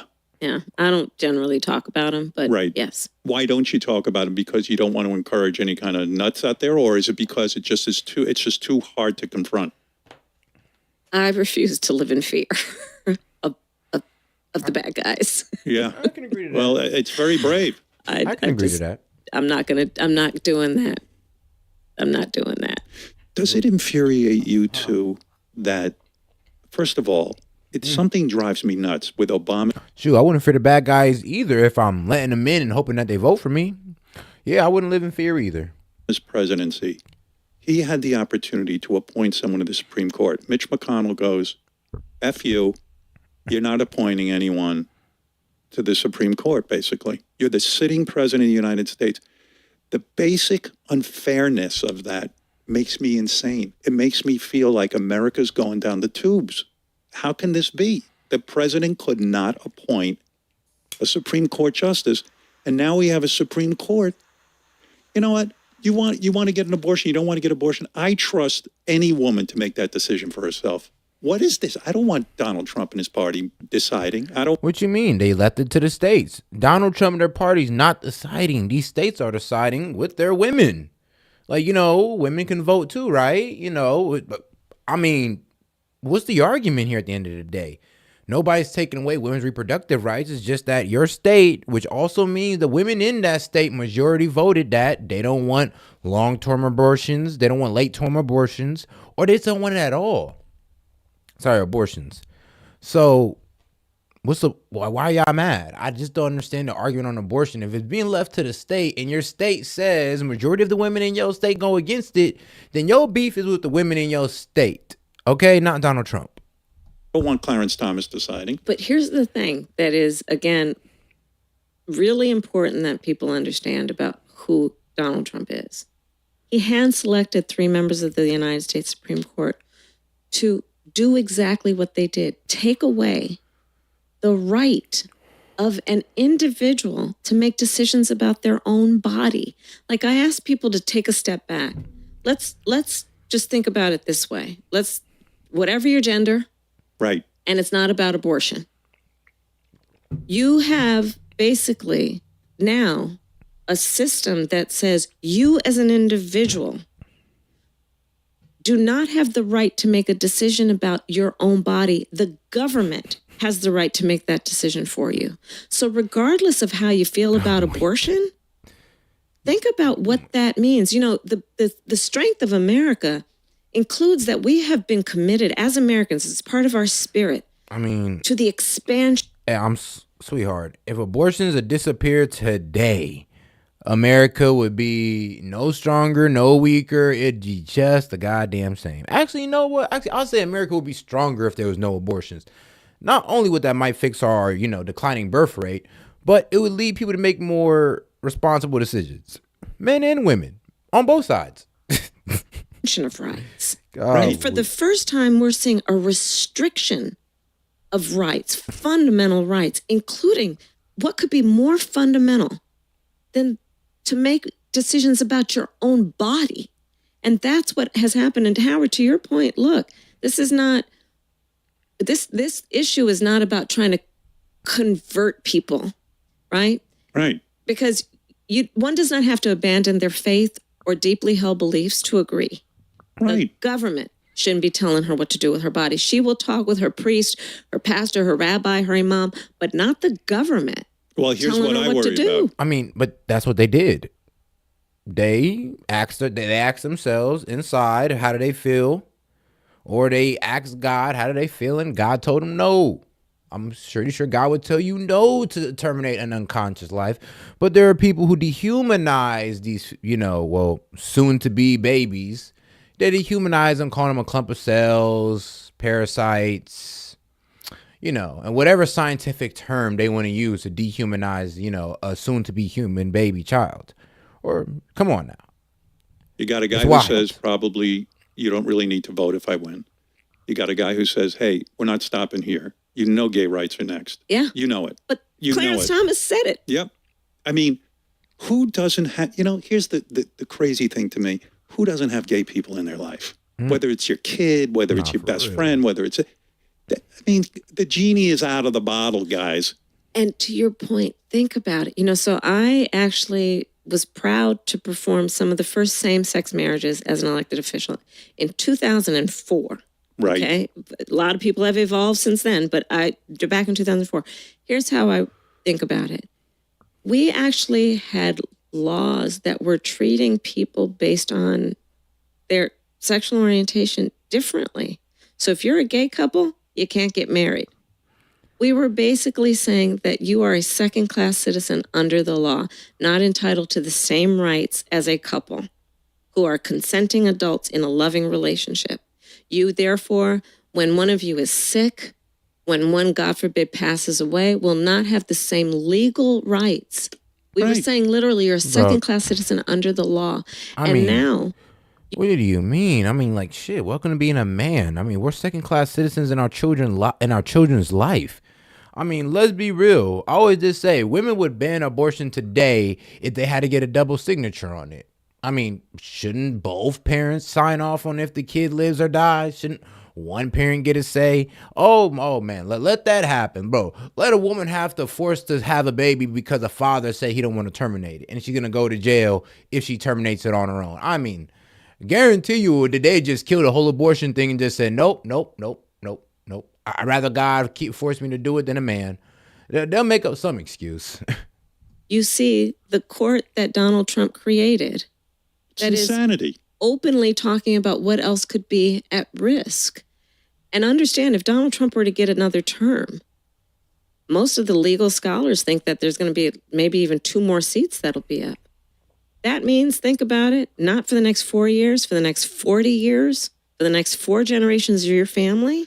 What might be a Supreme Court that is about restricting your rights versus expanding your rights? What do you think, too, of these judges basically saying whatever Trump does in office is okay, including his... Dang, man. David Carr, out of fear of pain, she might unalive my kid. I'm just going to say, bro, she might kill my kid. Yeah, it's kind of crazy, though, because... it's the truth, though. It is truth. A lot of women sometimes use abortion as get back. A lot of women use abortion for, just recycling, just throwing away babies so they can go make the same irresponsible decision. I don't think, like I said, if we took abortion away or if we made it a 2-signature system, oh, man. I mean, women would be through the roof with that one. They'd be so forward with us. They'd be like, oh, how dare, why do I got to get a man just because? It's his say too, because you let him get in beside you, right? You let him nut in you. Now you have a life form that shares his in your DNA. So if you're going to terminate this, it's his in your DNA. So both of y'all should have to sign it off on it, right? Right. There you go. That's fair. That's, that's father's rights. Let's call it father's rights. Let's also throw it in there with men's rights as well. Assassinating his opponents because he's doing it for the good of the country. And shout out David Carr, man. Appreciate you. You're the prosecutor. You're the attorney general. What is going on here? Is this America? So to your point, that's where everyone, I think, is starting to understand this election is not 2016 or 2020, because that Supreme Court decision just a few months ago basically said to the former president, you will be immune from anything you do in office. Now, this is a guy who has said he'll be a dictator on day one, has said he would weaponize the Department of Justice, take away the independence of the Department of Justice, and put his loyalist in. Somebody who has said literally. And shout out David Carr. He said, at least tip a coin or trip a coin. All right, let me see. Go ahead and clear that up for me in the chat, big dog. Appreciate you, David Carr, man. Appreciate the support, bro. Appreciate He would use this word. He uses this word. It would terminate the Constitution of the United States. You know what the Constitution of the United States does? That's the Fourth Amendment against unreasonable search and seizure. That's the Fifth Amendment, which is your right to remain silent. That's the Sixth Amendment, your right to an attorney. And he's going to terminate the Constitution? Yeah. Let me ask you this. If he wins, God forbid, would you feel safe in this country?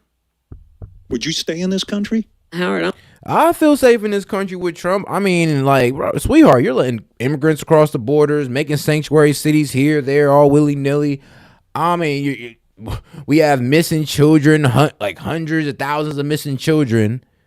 We have like 1,000, 13,000 immigrants who have SA cases or unaliving or murder cases.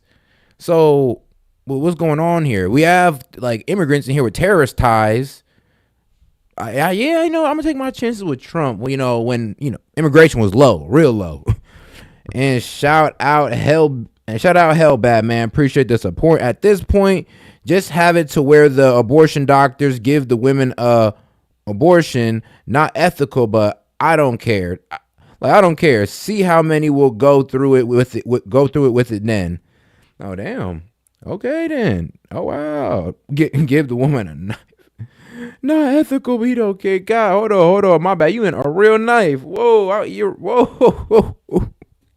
Damn, Hellbat. He said, look, bro, just give him a real knife and see it go over. Actually, you know what? Give him a coat hanger. Give him that coat hanger and say, yo, do it yourself. I'm doing everything I can to make sure he does not win. Or what if he does? Best case scenario, show him a graphic video of how they just tear up the child or stab it through the heart.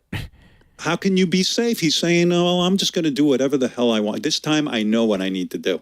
You know what? All of those former officials from national security, the over 200 Republicans who worked with both Presidents Bush, Mitt Romney, John McCain, who are endorsing me, the former Vice President Dick Cheney, who was voting for me along with his daughter, Liz Cheney.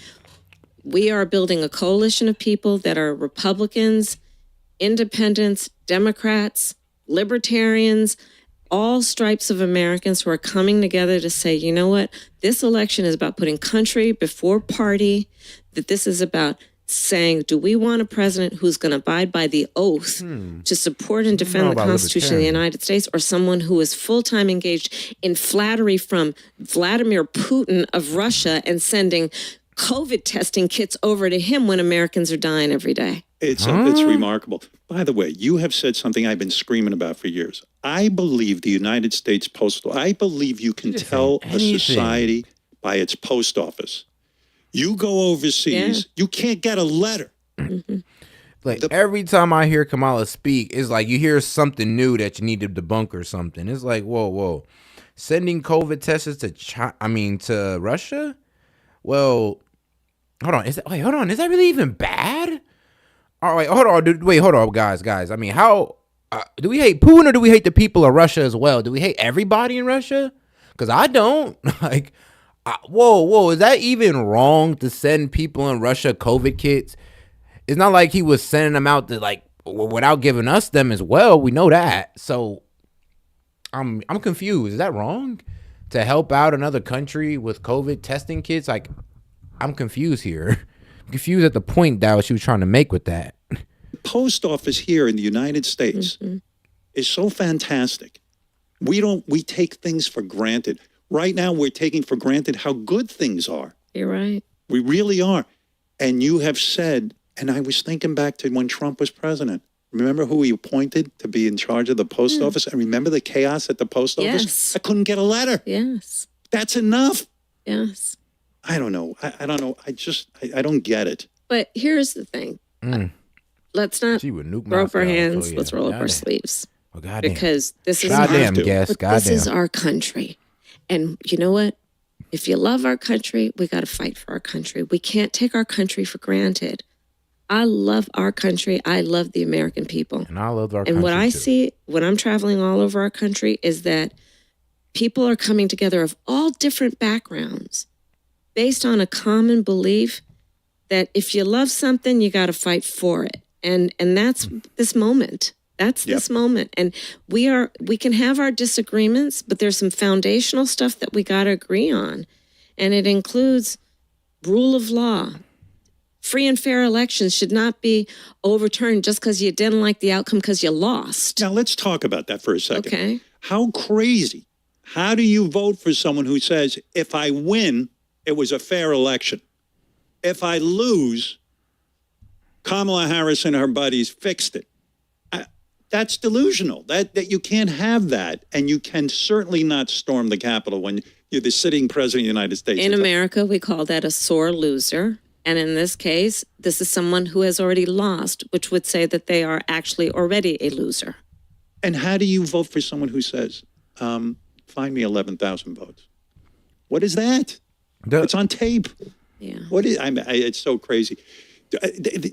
When you ran for Senate, it was bittersweet, right? You won, which is great. But you said I ate a whole bag of Doritos that night. That's your thing, Doritos? Oh, I love Doritos. Original nacho. But let me just tell you, it was a family-sized bag. Wow. I sat on the couch. But you're in good shape. Are you like I work out every morning. Did you work out this morning? I did. Where did you work out? On the elliptical at the hotel. Oh, they bring one up to your room? Yeah. Nice. How long do you go on the elliptical? Half an hour to 45 minutes. You're not bored out of your skull on that thing? I'm watching a variety of things. That's how I catch Morning it. Joe? He's sometimes. Huh? Yeah. Morning Joe. Uh-huh. I love that guy. I do too. Joe Scarborough. Yeah. A former Republican. Yes. He can't vote in his own But party. he loves our country. I don't agree with him on every issue, but we agree on I think the most important at this moment for sure. Why are you eating for breakfast Raisin Bran, I read? I feel that's not, for someone who's healthy, and why Raisin Bran? There's a lot of sugar. Well, no, so I don't eat Raisin Bran every morning. Stay away from the cereals, you asked man. me what was my favorite. And shout out Seth, man. We appreciate Seth here, longtime supporter, member. Shoot, love you, girl. Man, shout out to all the dads in the chat. Dads rights and oh my God, Hellbat 12. Yes, that I love what you said. All right. Hey, man. Yeah. I like what he said as well. He's like, you know what, man? Just go ahead. Here, throw it to them and let them handle their stuff. Because at this point, like, let's let them do it themselves. I mean, and I always do come up with this grimy point of, well, we made abortion. Men made abortion. Why can't we take it back? Why can't we just be like, look, we put it out. Y'all kind of got a little bit irresponsible with it. So, yeah, come on. Give it here. Come on. No more abortion until we get the birth rate up. Nope. Y'all done. Y'all are done. Favorite cereal, I would put it right up like there with, okay. Like feminist women, sit down, okay? This is going to be obnoxious. And Special K. Special K is... Well, it's really great. Plus, my mother used to make these Special K cookies in honor of me. Can you imagine if your mother was alive and saw her daughter running for president of the United States? I miss her every day. She was something, huh? Yeah, she was very special. All 5 feet of her. You would have loved her. If you met her, you would have thought she was 6 feet tall. When she worked in a chemical lab and she worked on developing cures for breast cancer. Correct. You would go with her as a little girl and clean the test tubes. That was my first job, and I was awful. She fired me. She fired because why? You would like those things have to be. Because I didn't want to do it. I didn't want to do it. I didn't want to clean pipettes. You know. Was it a weird time in your life? Well, I think a couple of defining moments would be not only going to law school, but even going back in time. Here you're living in Oakland. Yeah. And they decide to bus the black kids to the white school, and they put you on a bus and bus you there. It was actually the Flatlands of Berkeley at the time, but yeah. But did you see? Were kids openly hostile to you? Because I imagine when we arrived at school. Yeah. I didn't have that experience. In large, let me tell you, maybe this is one of the reasons why. My first grade teacher, Mrs. Frances Wilson, God rest her soul, attended my law school graduation. Wow. Yeah. Wow. Yes. You mean you actually had relationships with your teachers? Yes, I had relationships. Yes. And how did you know to do that? How did you know? It's what she did. And that's what I'm saying. So that it was like, I love teachers. I really do. They do God's work. Think about it. We don't pay them nearly enough. No. And what is their calling? To teach other people's children. Right? So when you ask me what was... All right, Kamala, I will agree with you on that. Gladly. I will agree with her gladly on that. We do need to pay teachers more. Like, bro, a teacher is, it's damn like a tutor and a daycare service. It's like your tutor and a daycare service in one. It's like she damn near is like a babysitter and a teacher in one. It's like, bro, come on now. Teach a kid, take care of that motherfucker for 8 hours a day, then toss them back to you with some new knowledge. Well, at least that's how it used to be before they start trying to indoctrinate children with, transgender ideology, LGBTQIA++, all that BS that children don't need to hear about. And for some reason, they're trying to sexualize children. But hey. I guess we're homophobic for trying to call that out. Is that like? What was the environment like? I think it was all of those incredible teachers who they set an example and they created an environment that was welcoming and nurturing. And, I'm very blessed to have been raised and people I talk to who have achieved any level of success. One of the things that I've found to be a theme is that at some point we were each told, be it by a teacher or somebody at your church or your synagogue or a parent, but we were told at some point that we were special. And by the way, we were not particularly special, but somebody told us that and we believed them. Right. Otherwise you'd be a wreck. Right. And that's part of, I had the blessing of, in my childhood, especially in those really critical stages of development, to have a teacher like Mrs. Wilson and in an environment that really told all the kids you can be and do anything. I'm wondering about this. With all this pressure on you right now, and you've got to win, you just have to. I really believe we're in for the darkest skies on the planet. Like the sun's literally going to go out. This is how I feel. Literally going to go out. And okay, God bless you for doing this, because I'm really afraid that good people, bright people, are discouraged from going into public service now. They're like, I don't need it. I don't want to be threatened. I don't want to be told that I'm for science and I'm an idiot. It's the whole thing is crazy. With all the pressure on you, so is there you can't go to a therapist, can you, and say, "Hey, I want to unload a little bit this here." This is my form of therapy right now. With me, no, but seriously, because there's still that one taboo in politics. If you go to a therapist, you're weak and you're probably insane. And to me, going to a therapist means you're sane. Like you're trying to work on yourself. I only wish Donald would go. I don't know how easily you'd cure that narcissism at this point. I'm gonna go ahead and. But I'm gonna go ahead and tell y'all a little secret, bro, to figuring out your mental health situation. If you do have bad mental health, you feel depressed, anxiety, and all that stuff, no matter what you look for on the outside, nothing is gonna fix what's on the inside. The only way to fix what's on the inside is to work on you. To look within yourself. It's like, it gotta be you at the end of the day. It won't be the therapist. It won't be your mom. It won't be your girlfriend, boyfriend. No, it won't be that. It will be you at the end of the day. That's gonna fix yourself. So when you rely on outside forces to fix you, you just take the power away from yourself. And therefore, I guess you become a victim of, whatever the person you put it on. Hey, if you put it on your mom, they control your life. You put it on your parents, control your life. You put it on the government, it'll control your life. Put it on the therapist end up controlling your life. You heard about these couples going into the therapy room, and because they look for an outside force decided if that relationship was going to stay together or not. But if they'd look within themselves, within each other as a couple, as a unit, I'm pretty sure most marriages and most couples will be able to figure things out. Do you go and talk to someone like a therapist and get therapy?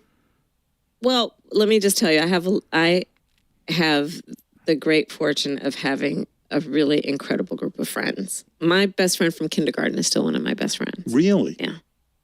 I have an incredible husband. And so I do have people in my life that I can talk to. And one of the things I advise others is, especially younger people. I mentor a lot of people, men and women.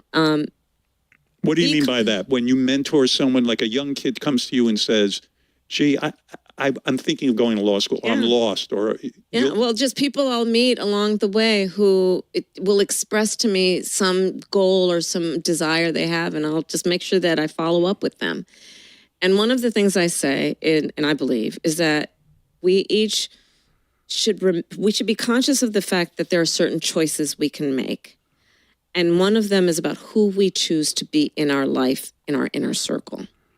And so choose to have people in your life, in that inner circle, who are supportive of you and who will encourage you. You know, people who, when you trip, will laugh with you when you trip, but then pick you back up and push you back out. Why do we attract so many people who aren't like that? And why are we attracted to them? I do that all the time. I go, because 95% of people just have a negative mindset. 95% of people don't have a go-getter mindset. They don't have a positive attitude.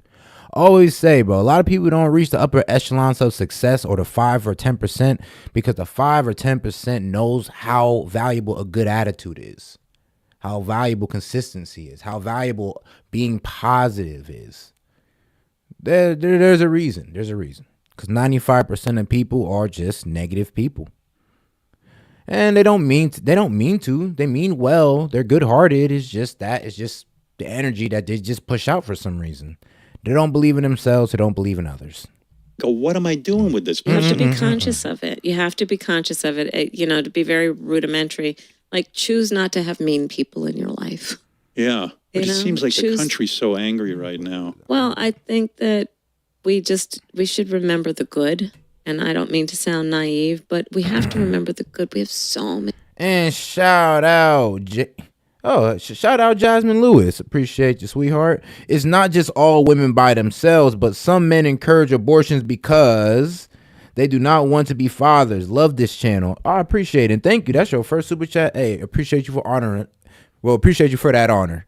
Now, you're right. You're right. And I would also say taking away abortion would also put some dudes in straight. Like, oh, here's his 500 so I can get out of it. I'm like, no, you dumbass. You should have just kept you should have kept it in your pocket. I mean, you should have kept it in your pants.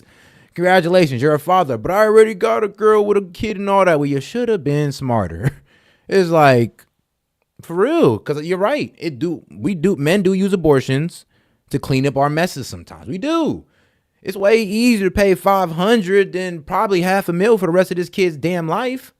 But hey, if you want it, like, you gotta be responsible for your actions as a man. And bro, male accountability is what's really needed in a society. Because if men are unaccountable, bro, the women are gonna follow. Since women are unaccountable, that means majority of men are unaccountable. So I hear what you're saying, Jasmine. And yeah, bro, a man shouldn't just be able to force an abortion on a woman if she don't want it.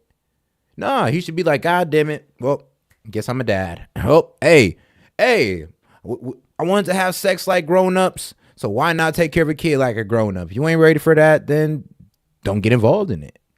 But you know, the lust and all that good stuff, many hardworking good people who I have the great experience of meeting every day. For example, one of my passions is small businesses. So my mother worked full-time. She's worked long hours, and we lived on a nursery school above a child care center. And the woman who owned that, Mrs. Shelton, we called her our second mother. She helped my mother raise us. She was a small business owner. I grew up as a child knowing small business owners. They are leaders in the community. They hire locally. They mentor. So I have a real passion for small businesses wherever I go around the country. There's no way she does. Because, like, bro, my dad's a small business owner. Like, bro, like, the men I look up to my family are small business owners, and they would tell you that, yo, this is crushing us. It's like, bro, if you sell cars or you do services, like, let's be real, affordability is hard for the average American or Americans in general. They're not going to have much money for these services that, you know, small businesses provide. I mean, we can go even on the product-based side of things. It's like, bro, if she's out here raising corporate taxes and these small businesses depend on corporations to get most of their materials, I'm going to be real with you, land manufacturing of their products, well, what do you think it's going to do to their prices and their bottom line? Nobody wins with Kamala's tax plan, sadly, well, except for the government, you know, taking in $4.1 trillion, goddamn. Country, I try to visit small businesses. I'm telling you, Howard, around our country, all these people who are innovative, ambitious, they are optimistic, they are building, they are creating, they are obviously contributing to our economy. Like this is the spirit of the American people. We are ambitious and we are aspirational. I mean, you guys introduced that infrastructure bill, and I mean, there are people building. The economy is doing very well. Yeah, you're right.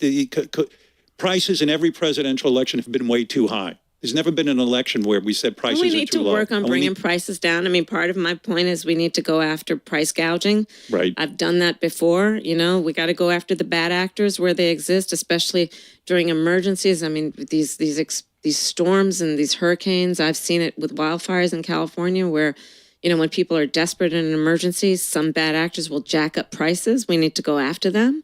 And to stop them from taking advantage of desperate people. Yeah, there was a guy selling the other day $100,000 watches. From China. They're gonna, in moments of crisis, the predators will come out. Yeah, and you got to go after them. Speaking of your husband, Trump $100 watches are weak, real gold. Hey, yes, Trump is selling. Actually, he's selling a collector's items watch. Only 147 pieces made, $100,000 a watch. I was like, I see what you're trying to do here.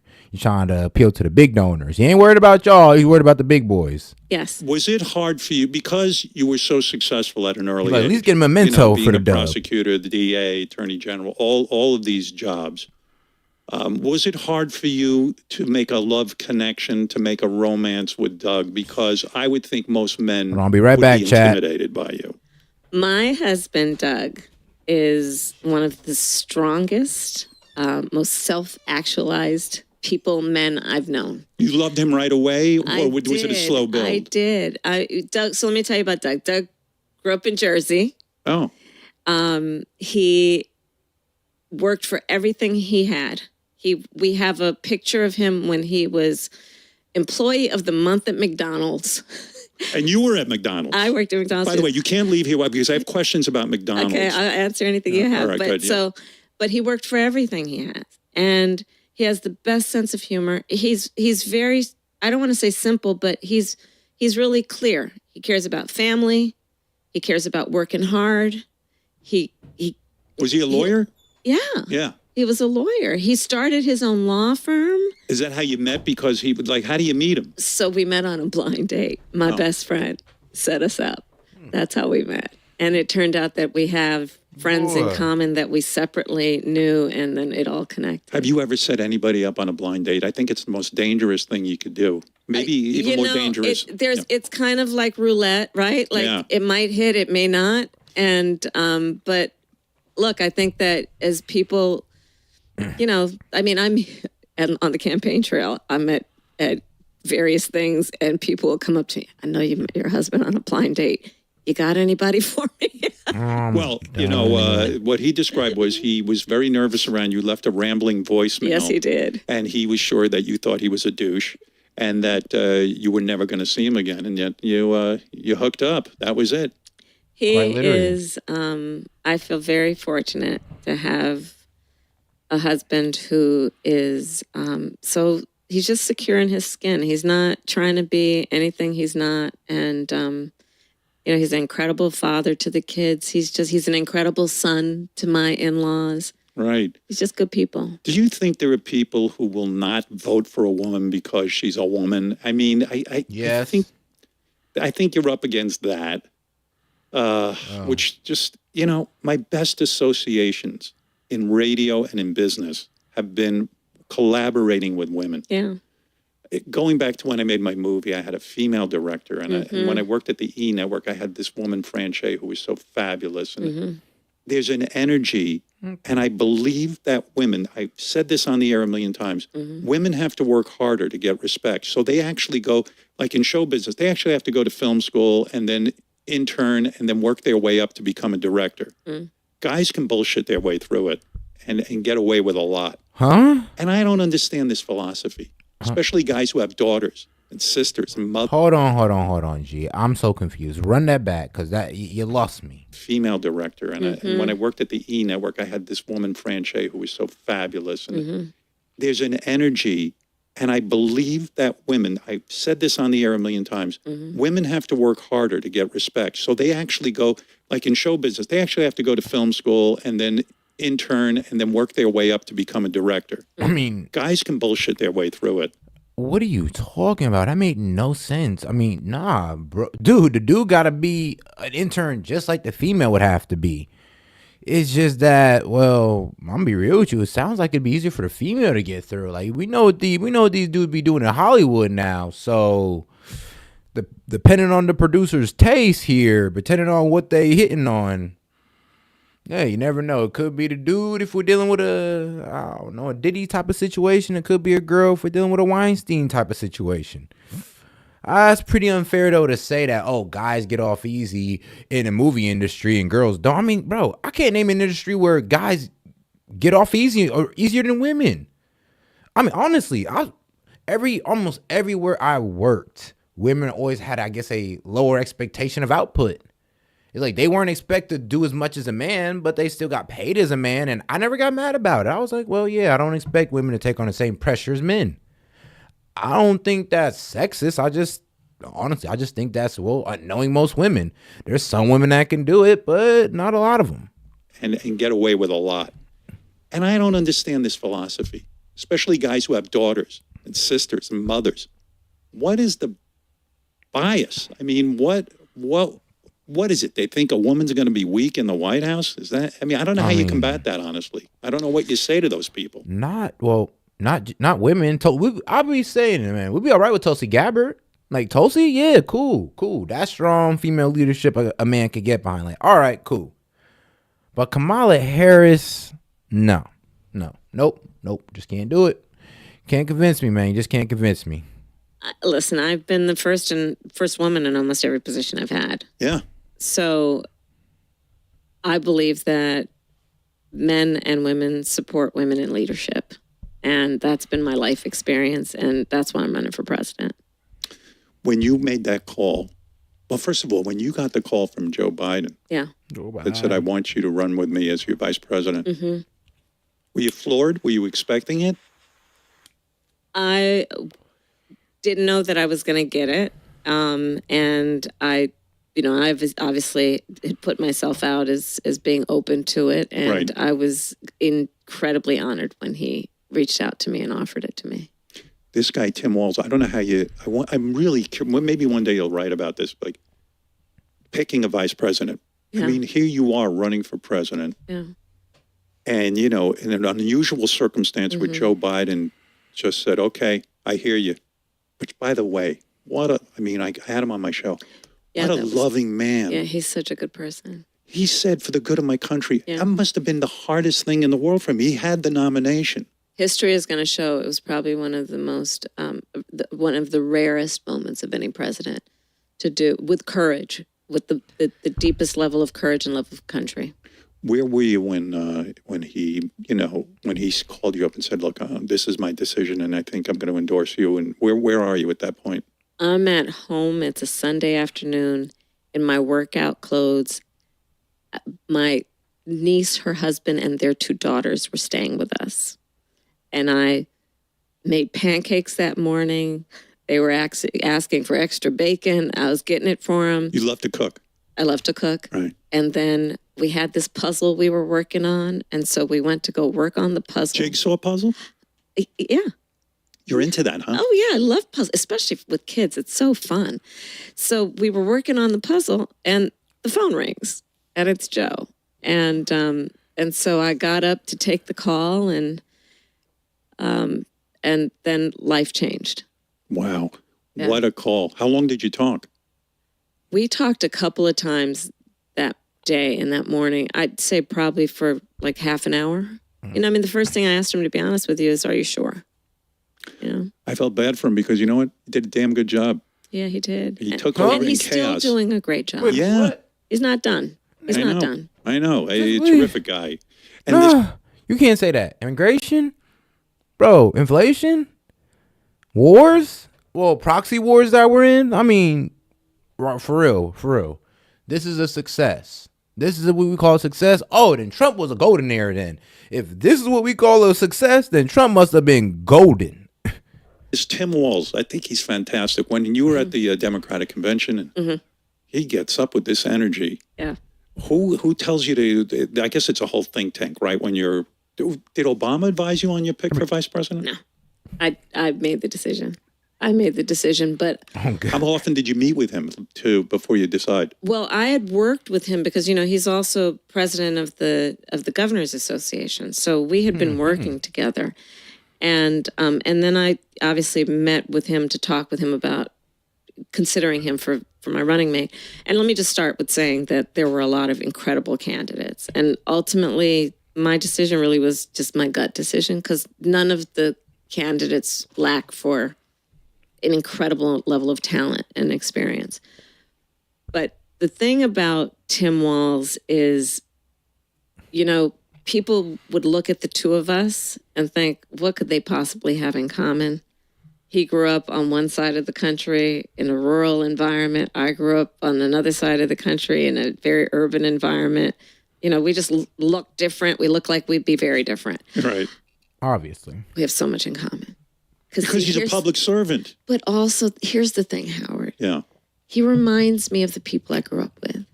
Different part of the country, maybe a different race, but hardworking people, straight talking. It's so crazy.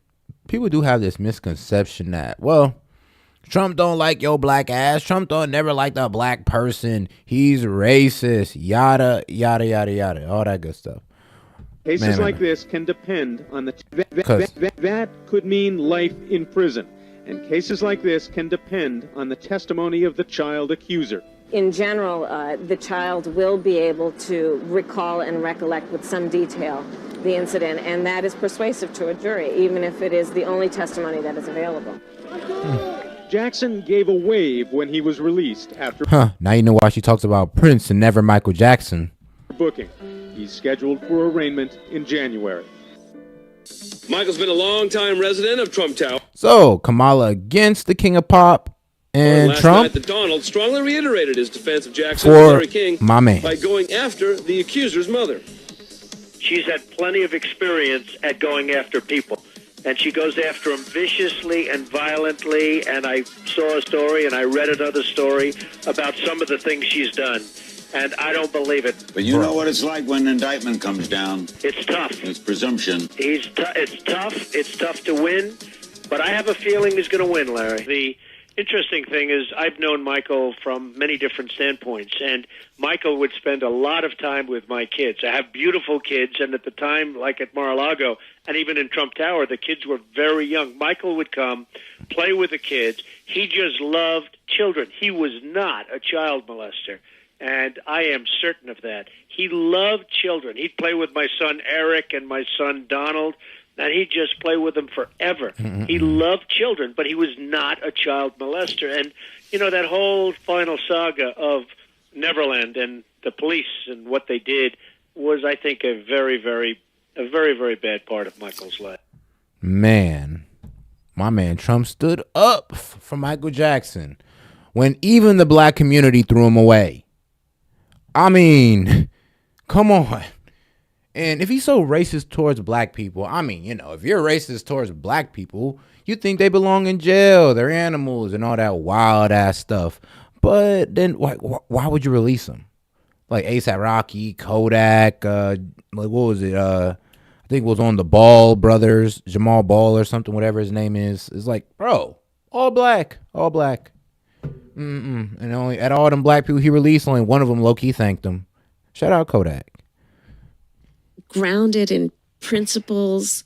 Great governor. Yeah, but just good people, right? Like good, solid, hardworking people. And I just that was very attractive to me about him. When Trump was president, I would lay awake at night worrying about the presidency, and I would see people in his cabinet leaving and coming and going. It was like mass chaos. People were like resigning every minute. Ooh. I believe if you become president, I think you just said too, you're going to put a Republican in your cabinet. Correct. I love that. Yeah. That's old school. But listen, I know, and I've been a decision maker long enough to know that the best decisions I make are when I bring in a variety of perspectives that allow me to consider every angle and to build consensus. That's the best way as a leader, I believe, you make good decisions. And yeah, I think so too. And I think as, the more I think about the people that you're going to have in your cabinet and all this kind of thing, I'm guessing it's going to be Liz Cheney who you appoint. Am I correct? I got to win, Howard. I got to win. You got to win. You got to win. And yeah, she don't want to say nothing that might lure her some votes here. Listen, but the thing about Liz Cheney, let me just say, she's remarkable. She's smart. She is a dedicated public servant. She has shown extraordinary courage in this moment where there's such violent, divisive language that she would put herself out so publicly and say, I'm country before party. And, she and I don't agree on everything. But the fundamentals we do agree on. But she's saying my one big issue is Power Stroke I believe in democracy and the people's right to vote. Yeah. So that's it. That's the decision. And she said, I don't care about particular issues right now. I need a country that's free, and this is the United States of America. If the lights go out here, it's going to be a darkness all over the world. NATO, no NATO. But to your point, I've now met as vice president over 150 world leaders, presidents, prime ministers, chancellors, and kings. And part of what keeps me up at night is the knowledge based on experience.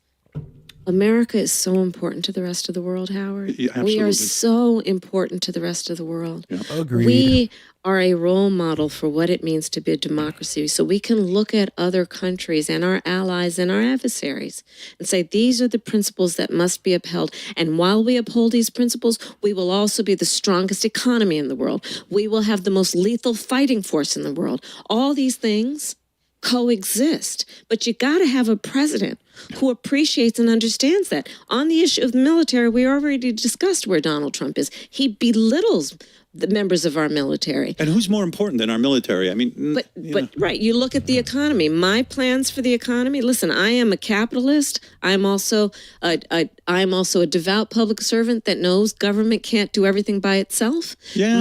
My econ policies. Goldman Sachs to 16 Nobel laureates will tell you that my plans will strengthen our economy. Donald Trump's plans would weaken our economy, would inflate inflation, and would bring a recession on by the middle of next year. What are these guys up to with mispronouncing your name? They act as if they can't say Christian, Kamala. It's not Yeah. that complicated. It's just What's going on? What really is going on there when they can't pronounce Kamala? Is it supposed to be? Kamala, is it like Kamala. Barack Hussein? Is it some sort Kamala. of It's the same slur? old tired playbook, Howard. It's- And I think most people are not going to be distracted Kamala, by it. They want to know Kamala. you have a plan for Hold on. price. Kamala. Hold on, wait, what? Well, is y'all that petty? Hold on, really? with mispronouncing your name? They act as if they can't say Kamala. It's not that complicated. What's going on? What really is going on there when they can't pronounce Kamala? Is it supposed to be an insult? Is it like Barack Hussein? Well, Kamala Harris just slides off the tongue a little bit better. To be honest with you, blame just American tongue. I mean, who gonna sit there and say Kamala? I'm like, bro, what the hell? I'm not Indian. I'm American. I'm gonna say that A, goddamn. Not like I said you, Kamala. That's your goddamn name to me, okay? I'm gonna say it how I see it. Is it some sort of slur? Tired playbook, and I think most people are not going to be distracted by it. They want to know you have a plan for bringing prices down. Right. They want to know you have a plan for keeping America secure. Right. So I would sum up your plan. I love the $6,000 tax credit for those with newborns. Yeah. And this is a real boom to people. This is stuff that would be, I'm a new grandfather. I have two grandchildren, but I have a new one? A new one, Uh-huh. brand new. Good for you. Congratulations. And you know what? A $6,000 tax credit is saying you're pro-family. And what does it do? It allows a young parents to be able to buy a crib, a car seat. That stuff is expensive. The stuff that is so necessary for that incredibly important phase of their child's development. And again, the return on the investment is profound. Yes. Pro-family is about taking care of, like I announced today, my plan to make sure that Medicare covers at-home elder care, because probably a lot of your listeners are in that sandwich generation. Oh, my God. Where they're taking care of young kids and their elder parents. My mother's 97 years old. I'm not even going to tell you how old I am. I know you think I'm 30, but I am so old. And I have an old mother, 97 years old. The cost is, people don't know this yet. If they're not taking care of somebody elderly, it will bankrupt you. Absolutely. It will your parent will not get the care they need, or you're going to have to leave your job. Right. Which means you're going to reduce your income to, depending on what it is, almost nothing in terms of your household income to do what you want to do, which is... And it always goes back to this. Well, why haven't you done anything about it in the past 3 years? Like, you're saying this now. So what? Has this just came to you now, Kamala, that people go through this type of suffering? And then Howard Stern is like, so you're admitting that it's hard to take care of your mom lately. It's then gotten crazy. And you're not kind of looking at Kamala like, yeah, so what's the deal with that? Well, like, why hasn't anything improved with that? Is to give your parent the dignity they deserve with care. And can you imagine if Medicare is impacted or Obamacare for that matter? And look at what Donald Trump has been talking about for years. And look at his Project 2025. People should Google it. I mean, what they're doing and what he's talking about in terms of attacking Social Security, Medicare, undoing the Affordable Care Act, and which means the insurance companies can come back and deny people with pre-existing conditions. All of this is very real and very much at stake in this election. I hear what you're saying. And you know what even was weird to me? So Taylor Swift endorsed you. Great. Okay, I don't know if it moves the needle or not, but you need everyone to come into the tent and be part of the party. To say I hate Taylor Swift because she disagrees with your politics. He's done this to me. When Donald asked me to introduce him at the Republican convention, I said, Donald, I can't. I'm voting for Hillary Clinton. He was very upset with me, and he said, no. And then he hated me. You know, then I was a bad guy. No longer had ratings. I wasn't funny. I was, I got all the crap for it. How can we have that kind of mentality? I mean, because she disagrees with his politics, he hates her? I think Donald Trump is an unserious man, and the consequences of him being president again are brutally serious. Yeah, they really are. Bruce Springsteen, did you watch his endorsement of you? I did. I was very touched. I'm a huge fan, and obviously Doug is a huge fan from Jersey. So when you were in college, I'll end on this. I have to understand this. So you're working for Senator Cranston. Yes. I remember Senator Alan Cranston. You do? Yeah, sure. Yeah. He was one of the early environmentalists. Yeah. Do you remember Allard Lowenstein too? And all those, maybe you don't. Yeah, You're younger than I am. But anyway, you're working at a senator's office and you're working at McDonald's at the same time. Well, I worked at McDonald's the year before. The summer before. Oh, yeah. Okay. I thought, because I was like, well, that is a real, like you go to work during the day for Cranston and then you're at McDonald's. Was McDonald's fun at all, or is it really hard work? Is it just a drag? It's an experience, right? I mean, I was doing the fries, and you got to watch the timer, and it's hard work. But honestly, Howard, I will say in all seriousness, I gotta watch the fries. The point about McDonald's for me is also, I was a college kid, and it was spending money, right? Right. There were people who were working there.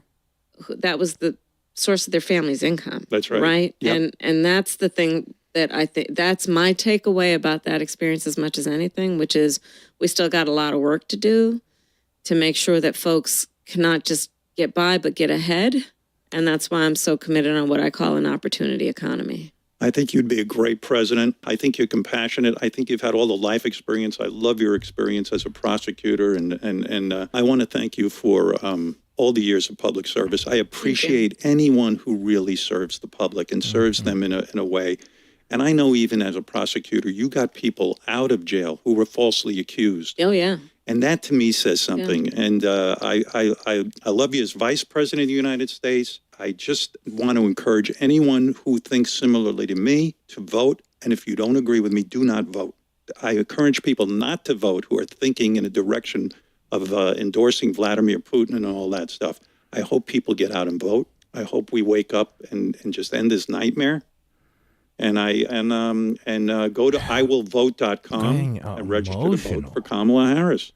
And I'm very, my mother's beside herself that you're here with me today. What's her name? Ray. Ray. I mean, the emotional strings they try to pull all the time is so pathetic. It's like, oh, it's gonna like, oh, please go out there and vote. Man, we're in dark times and all this good stuff. I'm like, bro, we don't even believe that about Kamala. Y'all over exaggerate, sensationalizing the whole thing. It's like, bro, what? Like, what? We're in dark times. You need to go out there and vote. I don't know what's going to happen. I'm like, dog, I know exactly what's going to happen. We're going to move on to the next day. 4 years later, she's going to have to do it again. That's that. It's just things are going to be a lot easier under Trump. I ain't saying that we're just going to automatically be destroyed under Kamala like they're saying with Trump, which is ridiculous. But, hey, I would hope Kamala supporters have that, like, logical mindset to just be like, well, it's not like the world's going to end if he becomes president. I would hope you're logical enough to know, well, to realize that. She goes, Hi, Ray. my son is going to interview the vice president of the United States. Hi, Ray. Yeah, he said, Mom, just calm down. She's on so much morphine, she won't even remember I did this. But she'll be all right. Listen, this is fantastic. Thanks for coming in. Thank you. I wish you the best. I know there's a lot of pressure on you. I hope this was fun for you. And yeah, I bet. After that 60-minute interview, I was like, yeah, she needs a break. The young lady needs a break. Gathering in like a plant. All right, let's go. Because I heard somebody say louder. I've never had that. I've never heard that before. Turn it up. It's great to be back in the beautiful Commonwealth with thousands of proud, hardworking American patriots. Okay, he's in PA again? Just 27 days from now, we are going to win Pennsylvania. We are going to defeat Lion. Yeah. I honestly think he is about to grab Pennsylvania. He's been like low-key focusing down hard on Pennsylvania. And if you haven't looked, if you're looking at the unbiased polls, well, they don't got Pennsylvania all the way Trump, but they do got that mug pink, which means it's leaning more towards the right. And hey, man, shout out Seth Troutman. Appreciate the support. Call in live. Have an idea when. So I'll be sure I'm there. Gosh, Harris makes my head hurt. Gosh, the brainwashing they pull.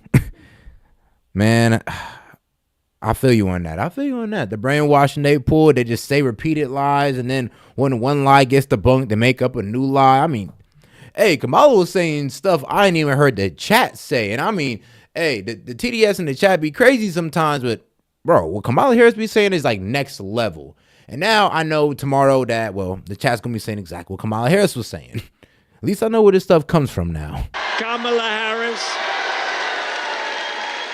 Lying Kamala, she's a liar. We're going to make America great again, right? Appreciate you, Seth. You know, early voting is underway, so when all right, the just email me about that idea. idea. No, email me about the idea though, because we're still trying to set that up on our side. I'm having audio difficulties, but we're playing around with some things. We're playing around with some apps and all that good stuff. We're here. We're finally here. And you know, we're way up in I want to say, look, let's do it this way. The main thing is to win. Let's say we're 1 point down. I don't want to tell you. We're actually up. But I want to say we're 1 point down. Everybody get to the polls so we get these horrible politicians out of there. We want to get rid of them. No, we're actually up in the polls in Pennsylvania, in Michigan, in Arizona just came out. We're up in Arizona very substantially. We're way up in the polls, and the only place we're down, New York Times has a headline that we're down a little bit, but they're the only poll. Every poll, you got to see these polls. They're the best polls. New York Times is, we call it the failing New York Times. It's fake news. These people are sick. Yeah. Do you remember in 2016, they had to do an editorial apologizing to their readers because they said, he's going to lose. He's going to lose. I swear he's going to lose. And then I won, and they lost thousands and thousands of, I love that. Going to happen again. No, I came on today to the plane, and Susie and everybody says, sir, you're up in this poll, you're up in this poll, you're up in this poll, you're up in every poll. And then I picked up the New York Times. It said, I'm losing by a whisker. They hope They hope. No, they're fake news. You know, they're all fake news. These people, they're totally crooked. They're so crooked. They're the enemy of the people. They are. Yeah, and let's try to clear things up here, because it is a bit, as you say, scandalous. It's very scandalous what you're trying to pull with the polls. Because if you look at everywhere else, people are saying like things differently. And I'm not saying that Harris is not winning at all. Like, of course, there's states that Harris is winning. Opinion polls. Remember, these are just opinion polls. Of course, she's winning some states. Like, it would be asinine to sit there and lie to you. But, you know, some of y'all think Trump is winning no states, or he's winning only a few states. Bro, he's actually flipped a couple of states that were leaning towards Kamala. Well, at least back in the day with Biden. So let's go to the national polls. Rasmussen. With the national poll, we can see as of September 25th, Trump is actually taking a lead by up to 4 points. We can see that Kamala Harris has remained, stable, but also pretty stagnant. She has not reached above 50 in the last several weeks. In fact, there was only one time during the 15th of September. Whereas Donald Trump, he has been on the consistent incline. We can see that over the last several days, he has maintained his position in the lead aside from 1 or 2 times, but his moving average is very stable. It's on an upward trajectory as opposed to Kamala Harris. From there, we go into the college polling, and this was some very interesting data considering the fact that Notre Dame have not shown a Republican in the lead in their presidential polling, I believe in the last 4 or 5 different cycles. What we can Damn, that's 16 years of showing that Democrat is going to win. 16 years. The Notre Dame poll, really, and they got Trump up. Yeah, if that don't tell you something, and you can go look up some of these polls. Like, they're not lying about these polls here, and I like the show that they got together because they pulled polls from like each side. I love it. Is actually in the lead by 2 Shout out points. He Valuetainment. is ahead at 48% compared to Kamala Harris 46%. And then we see that the other/independent or undecided is tracking at around 6%. And that wasn't the only thing happening on college campuses, right, Tom? Yes, it was a long weekend if you were Tim Walz. Tim Walz went to the University of Michigan football game where he was booed, as you can see in this clip. And as he walked back through the tunnel under the stadium exiting, he appears to give the finger to some fans he didn't agree with. Certainly not the look they were looking for. Hey, yo, Michigan, for once, us Ohioans and the Michigans, we are in sync. We are in sync now. Until football. Of course, football season popping off, but hey, we ain't there yet. In high contrast, at the Georgia-Alabama game, as you can see here, let's just get this out the way. Trump was given a hero's welcome, and they were chanting USA, USA. So it was a very different look on typically liberal college campuses in America, although you would have to say that Alabama, Georgia is something of a home team for Trump. However, the upper Midwest, Tim Walz from Minnesota, you would have thought that the Michigan game would have been a home field for him, but it was not. Now, I said it was a long weekend for Harris and Walz. Here's why. After he was booed and apparently gave the finger to some students, she suddenly was switching her position on the border. She stopped for the border for what she said was an investigative border visit, which turned out to be only a 20-minute photo op. Yeah. And then eagle-eyed analysts were finding this. From 2021 to 2024, Kamala had only made 2 tweets or posts on X about the border. This year, January 1st to 9/26, 7, but suddenly over the weekend, 15, along with the metamorphosis of adopting Trump's position, such as no taxes on tips. She went damn near the whole presidency barely talking about it. And now that she got a run on it, now she want to go ahead and start tweeting about it constantly.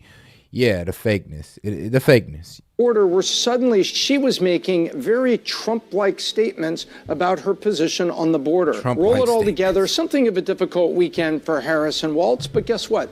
That's the way these campaigns run. Now, as we've noted, she has made several tweets in the last several days, one of which is really demonizing Trump and the Republican administration for shutting down the quote-unquote bipartisan border bill. Now, what's particularly interesting about this is this was an omnibus bill, which means that there were several other bills that were wrapped up inside this one bill. She's trying to act as if Donald Trump did not want to secure the border, when in reality, the main reason why they shut down that bill was because it still enabled a certain amount of illegal immigrants to cross the border on a day-to-day basis. But not only that, there was also hundreds of millions of dollars wrapped up in aid for Ukraine that was also included in that bill.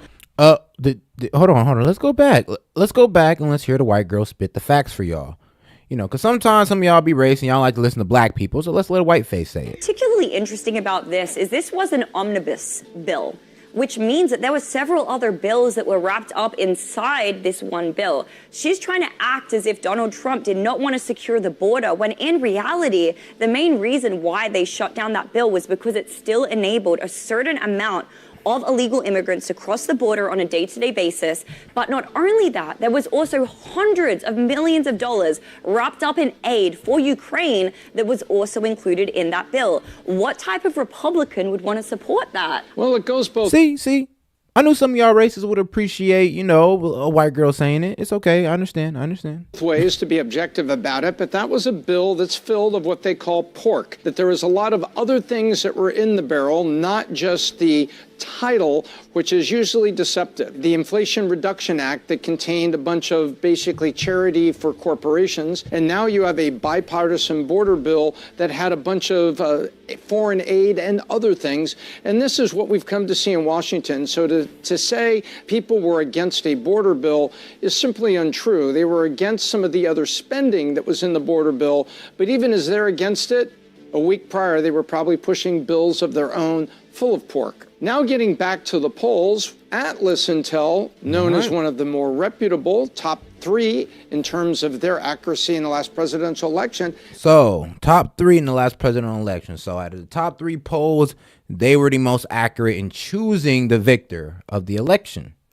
All right, so some of y'all can't see right now. I think they're going to pull it up, but so let's see. Kamala, she has North Carolina. She's actually down about 0.6% in Georgia. So Trump got Georgia, Trump got Arizona, she got Nevada. Let's see here. Trump got Wisconsin. Let's see right now. Trump also got Michigan and Pennsylvania. Trump got Pennsylvania. They had a big drop this weekend in terms of the number of polls that they put out on the wires. What did we see? We saw that Trump is actually leading and in some cases charging ahead in many of the different battleground states. Now, you'll remember we did a deep dive on North Carolina just last week. We showed you all of the most recent polls, in which case most of the time Trump was actually leading. So it's interesting to see Atlas Intel currently has Trump at 48.1 by comparison to Kamala Harris's 50.5. That is one of the states that she appears to be ahead. And then from there, we also have Nevada. She is tracking at 50.5% by comparison to Trump's 47.7%. And aside from that, in all of the other battleground states, Trump is either winning or it is a dead even race. The sign of a good pollster is one that will put out everything that they have assembled together, even if there is seemingly outlier statistics. The North Carolina statistics are a bit of an outlier. But if you look at the Atlas Intel poll, they said that's what we polled, that's what we found this week. Other polls are showing that Trump is rolling up on a decisive tip point of over 3 points in North Carolina. There are multiple points of validation on that. And in Georgia, it's expected to be tight. And in Arizona, Trump has as many as 3.5-point lead. In Nevada, I would say this is correct. I see Harris right now, VT Analytics, at about a point and a half favorability. Yep. However, as we will get in the call, all of this matters, and it is pointing to momentum on the Electoral College side heading toward Donald Trump. But before we get to the polling data, let's get to the VPs that went at it last night. A lot of people went into this thing thinking it was going to be. And that's just showing the polling data, you know, what we currently have right now. And shout out to them. Shout out to them. They are the enemy of the people. All right, let's go. So get everyone you know and vote immediately, because that's the only one that counts, you know. November 5th, that's called our big poll. That's the real poll, right?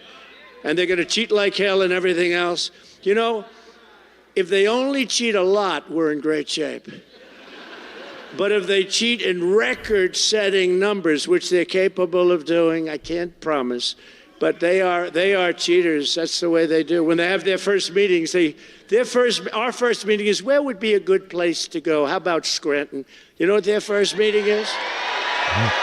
Their first meeting is, how do... You know what's crazy? Like, you know what? If we want to assure a fair election, like even when we go to these voting places, why don't we just have citizens who stand on both sides?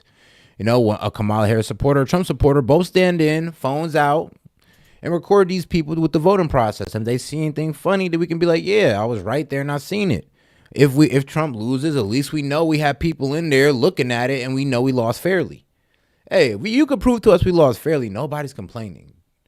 But, hey, if you can't prove to us that we lost fairly and we see some votes popping up out of nowhere or votes disappearing, then you're going to make another case for Trump again. So let's just go ahead and wrap that up. But I even think the Dems should agree to that idea. It's like, yeah, we just need to find a way for citizens to monitor it as well. So, well, the government or no official can tell us anything. Like we were there. How do we cheat? How do we cheat? That's all that, because, you know, when you think about it, who can win with high taxes, open borders, allowing murderers to come in? You saw that last week. 13,099 murderers allowed to come in through them. Over 13, many of them have murdered more than one person. Is there anybody in the audience that's in that group, please? Because if they are, we want to get the hell out of here or get him out. And nah, they don't, because I remember that one case that they were talking about, the election fraud. They made all the citizens and the media who was looking at the ballots get out. And there were still people in there like counting up doing work. So, nah, in some places, no, they get them out before they're even done taking out the box and sending it, you know, and running through the votes. They kick everybody out and they're just in there by themselves. Out of here. If we win Pennsylvania, we win the whole thing. But I'd love for that to be the case, though, wouldn't it? It'd be nice. And your taxes will come down and your safety will go up. But we had an incredible evening here on Saturday. You probably heard about it. Maybe some did, maybe some didn't. I don't know. It was in a beautiful place called Butler, Pennsylvania.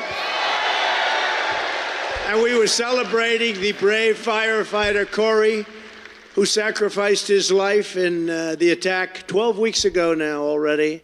And he really was. He jumped on top of his wife and daughters. He got hit, and he got hit. Two other gentlemen, all Trumpers, I mean, to the nth degree, all Trumpers, but two others got hit too. They said they were dead. They weren't going to make it. And the doctors, you have very good doctors in Pennsylvania. I tell you, they're doing well. They're doing well. How many? I said, as I was getting up, before I even got up, I said, how many people were killed? Because, you know, it was wall-to-wall people. And I said, how many people were killed? They said, we think 3, sir. And I said, that's not good. And yet, I must tell you, it was like this, and this maniac was firing bullets all over the place. I heard him go right over my head, too. But it was just terrible. But they said, how many? They said 3, and then the 2 went, and they had unbelievable talent in the form of doctors, 2 separate doctors, and they saved their lives. But Corey was hit bad. He was hit hard. He was hit hard. But I thought what I'd do.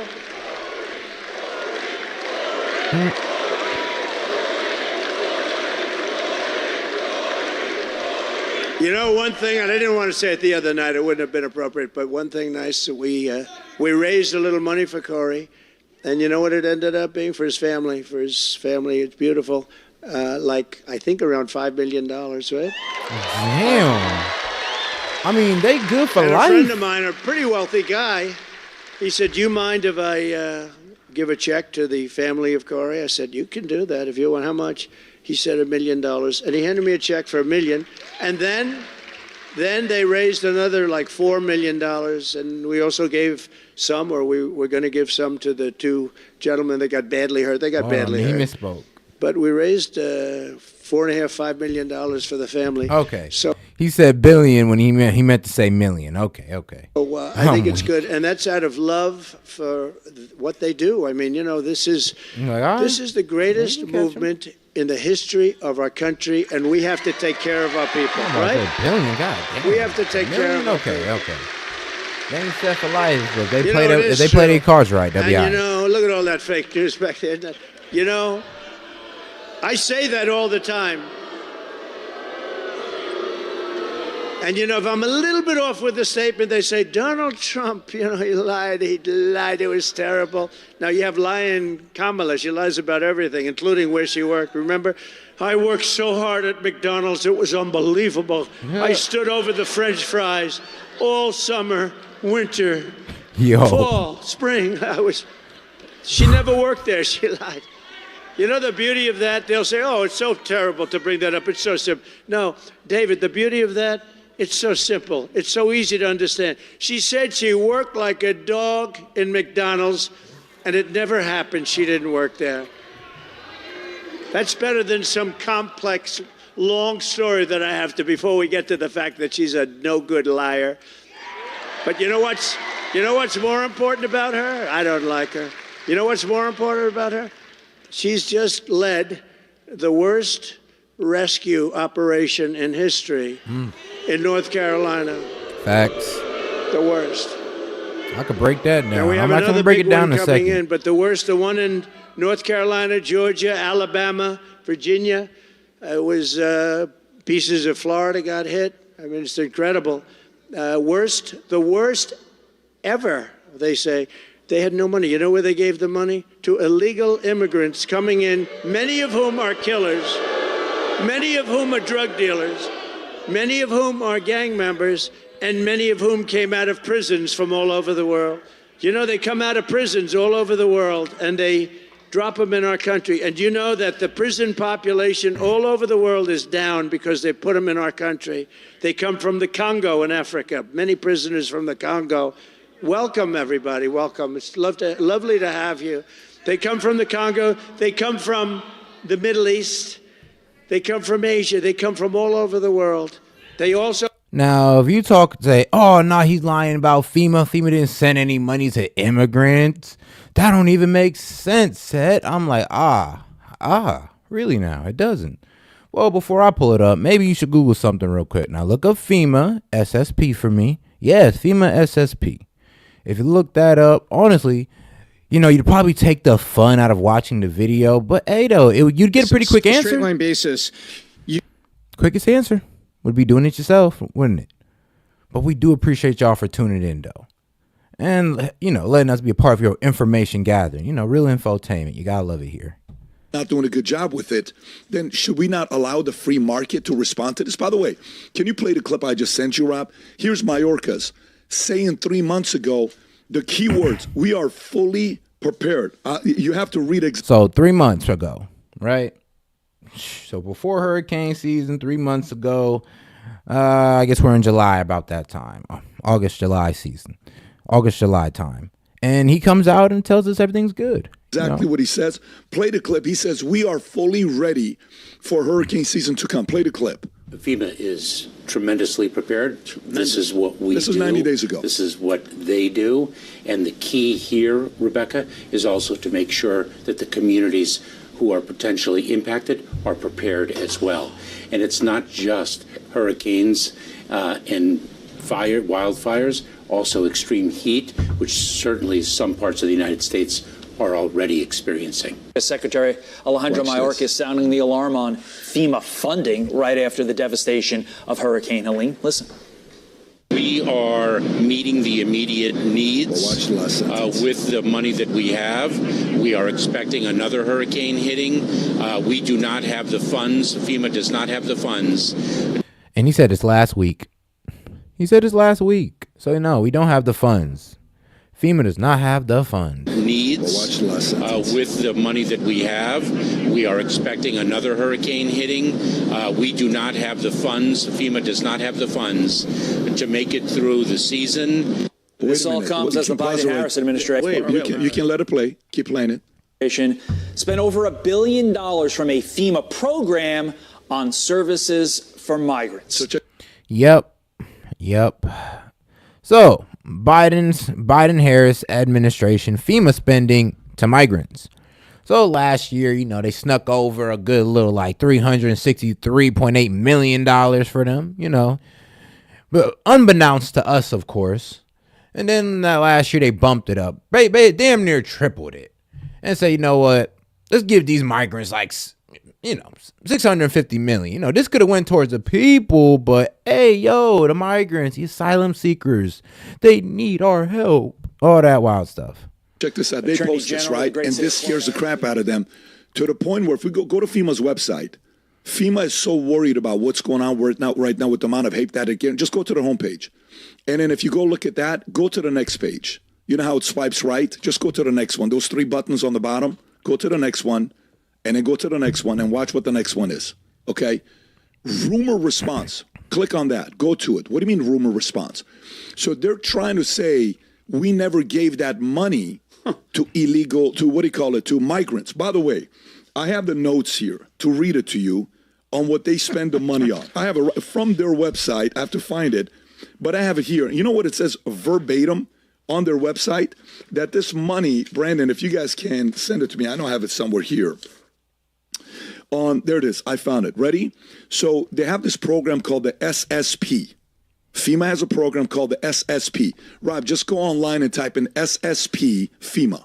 SSP FEMA stands for Shelter and Services Program. This is for FEMA. I'm going to read it to you from their site. They give grants to local governments and nonprofits to take care of undocumented immigrants. Congress boosted the budget from $360 million last year to $650 million this year. Watch this.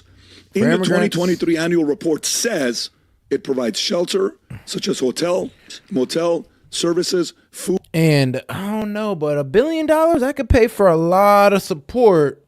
No, man, that could pay for a lot of rescue services. What? Man, shoot. If any one of us had $350 million to give, I'm pretty sure we'd have threw it down and we'd have got a lot done. Man, you gave me $300 million and told me to help out, you know, a state. It'd be pretty easy. If you actually want to do it, considering that I'd want to do it. And if I don't, then I'd probably just siphon it off somewhere else. Food and transportation, including including plane tickets up to $700 a person.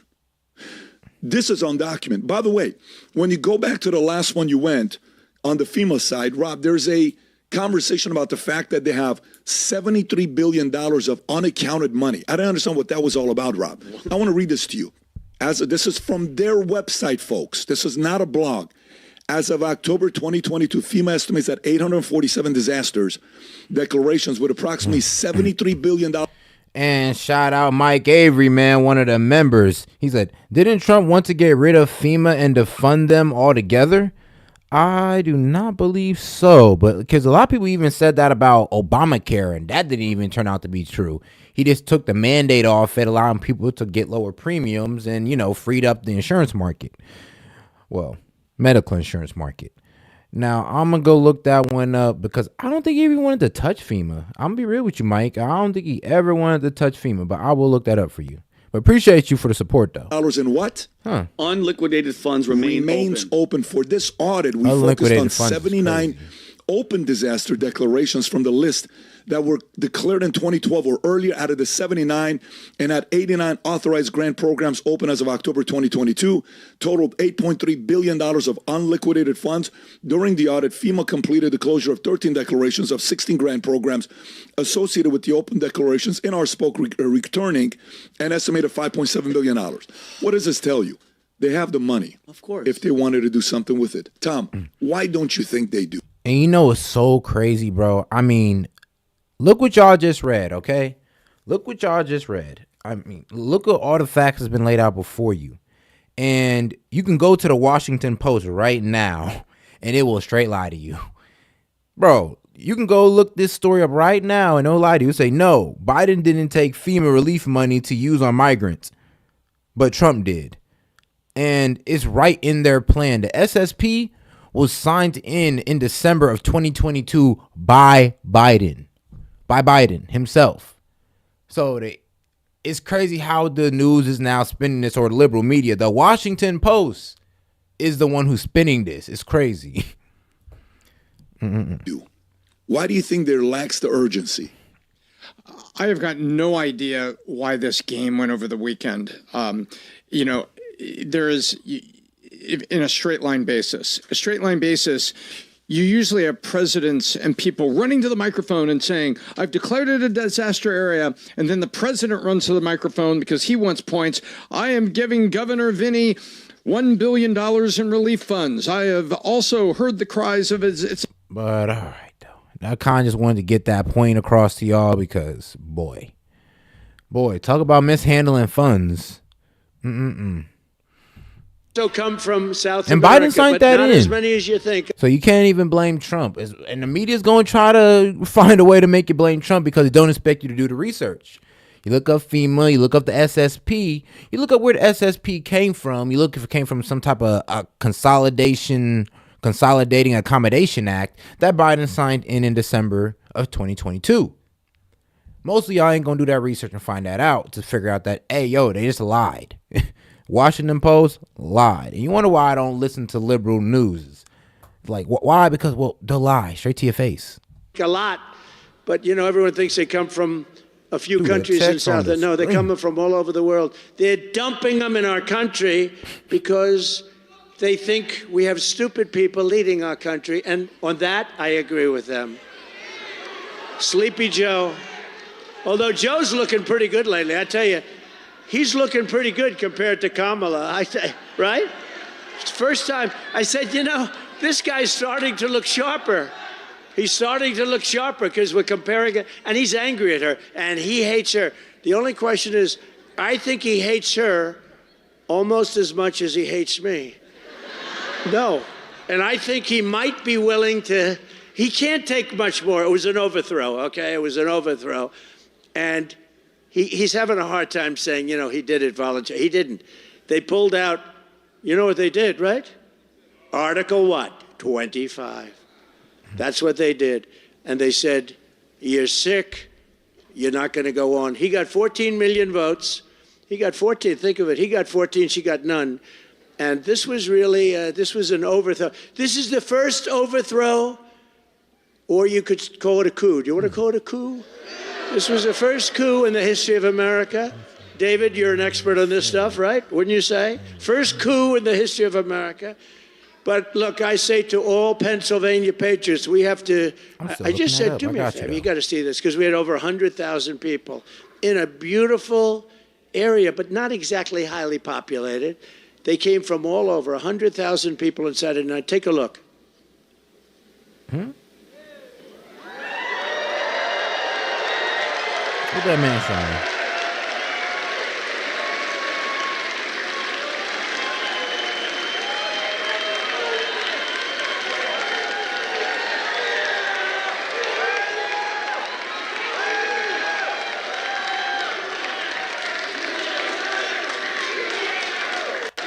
That's something, huh? Isn't that something? We have some very big ones coming. We have some very big ones coming. We just rented Madison Square Garden. We're going to make a play. We're going to make a play for New York. Hasn't been done in a long time. It hasn't been done in many decades, but we're going to make, how could New York be run worse than it is, right? With all the problem, everything is corrupt in New York, and we're going to make a play, and let's see. I mean, I think that, the migrants have taken over Madison Avenue. They've taken over Fifth Avenue. They've taken over the parks. The kids can't play Little League. It sounds like a trivial thing. It's a big deal when you have a son that's a Little League player and he can't play. So we're going to go Madison Square Garden. We went to the Coliseum, Nassau Coliseum. We could have filled up the Nassau Coliseum 3 times. It was incredible. We left there a few weeks ago. It was incredible. So we're doing Madison Square. We're going to go the arena in Atlanta, if we can get it. We're going to go the arena in New Jersey, if we can get it. You have to get it. But we're doing arenas because the crowds are so big. And we're making a play for New Jersey. We're making a play for Virginia. We're making a play for New York. All right. Chad, I'm going to have a prediction for you, okay? And you're about to see something wild, what they're about to do. But they're about to frame this whole thing on Trump, okay? They're about to say, Trump sent money to ICE. Oh, no. Biden didn't do that, but Trump did. I promise you. I'm making the prediction for you right now. You're about to start seeing it go across the internet. I promise you. New Mexico. Minnesota, where this lunatic I see where they're comes trying from. to take this, and it ain't nowhere honest. I'm doing well, and you know why I'm doing well in Minnesota? Because he's running. They actually, it's supposed to be the opposite way, right? If Kamala Harris gets 4 more years, she will annihilate the Pennsylvania energy industry, plunging communities across the Commonwealth into darkness and despair. That's what's going to happen. Your jobs will be down, and your salaries will follow. Congratulations, everybody. And I looked that up, Mike, and I couldn't find anything on that of Trump trying to dismantle FEMA. Like, I looked through, and I could not find anything on Trump saying that. So if you can find some type of link or anything, can you just send it to my email, and I'll look at it personally. But I personally can't find anything. It's not going to let it happen. We're not going to let her destroy. You know, she destroyed San Francisco. We're not going to let her destroy this country. She shouldn't be here. We shouldn't be. You know, how would you like to be me? We spent $150 million destroying Biden, which wasn't that hard, actually. All you had to do is hold up his record. But we had the debate, and then after the debate, he was down so much, and they went to him, and that's when they went to him. So we get rid of him. This is like a fighter. A fighter's doing badly. He's losing badly. And Dana White says, well, you know what I'll do? I'll put in another fighter to fight. You got to take 2 people. And so now they put this total Marxist, communist person in there. But people have figured it out. She had a very bad day yesterday, and we're going to talk about that. She had a bad day. She had a bad day. Kamala Harris was one of the original sponsors of the socialist Green New scam. You know that. Where they want to spend $93 billion. 93. No, they want to spend, actually, she's spending $93 billion in a short, but their ultimate plan is for $94 trillion to be spent. 94, listen to this. That's more than China and the rest of the world could spend if they really wanted to in 25 years. 94 trillion. We're going to clean the air so that when China comes here. You see all this moving this man does, Mike? Come on, bro. Her wife's at home making this man a sandwich. As soon as he hop on the jet, there's going to be some food ready for my man. Takes us over. They'll have a nice, clear atmosphere because that's what they're doing. They're sacrificing our military and everything else. These people are crazy. She said repeatedly that she wants to ban fracking her whole life. We will ban fracking. We will stop. You know, I flew over some of those beautiful windmills. They're falling down, by the way. They're all over the place. They're all over the place. That gorgeous, beautiful Pennsylvania countryside. They got these big, ugly suckers hanging down. They're rusting and rotting. Half of them weren't spinning, and the ones that were going so slow. They were going, it's not too windy, but, you know, they're going like slow. The other ones were just dead. But they're all rusting and disgusting looking. And then, you know, the environmentalists say that it's also, very importantly, the most expensive form. I mean, come on, guys. Just say that you're jealous that Trump's wife is better than yours, okay? Just be, look, it's okay. It's okay. Just admit that Trump's wife is better than yours. It's okay. I know he's evil. How could he? How? But, hey, this woman came and speaked out again about this man, and y'all call that fake. Anything Melanie Trump does that looks good towards her husband, y'all just hate. Why? Because, well, all right, he has an attractive wife. Shout out to Trump. Used to be model, all that crazy stuff. Just say that y'all mad. There's no need to sit there and talk crazy about a woman like that. Like, come on now. Shame on y'all. Form of energy there is. I just couldn't imagine. Half of them weren't spinning, and the ones that were going so slow. They were going, it's not too windy, but, you know, they're going like slow. The other ones were just dead. But they're all rusting and disgusting looking. And then, you know, the environmentalists say that it's also, very importantly, the most expensive form of energy there is. You cannot get more expensive. The wind, it sounds so wonderful. The wind is bullshit. I'll tell you, it's horrible. So expensive. It's just too expensive. It doesn't work.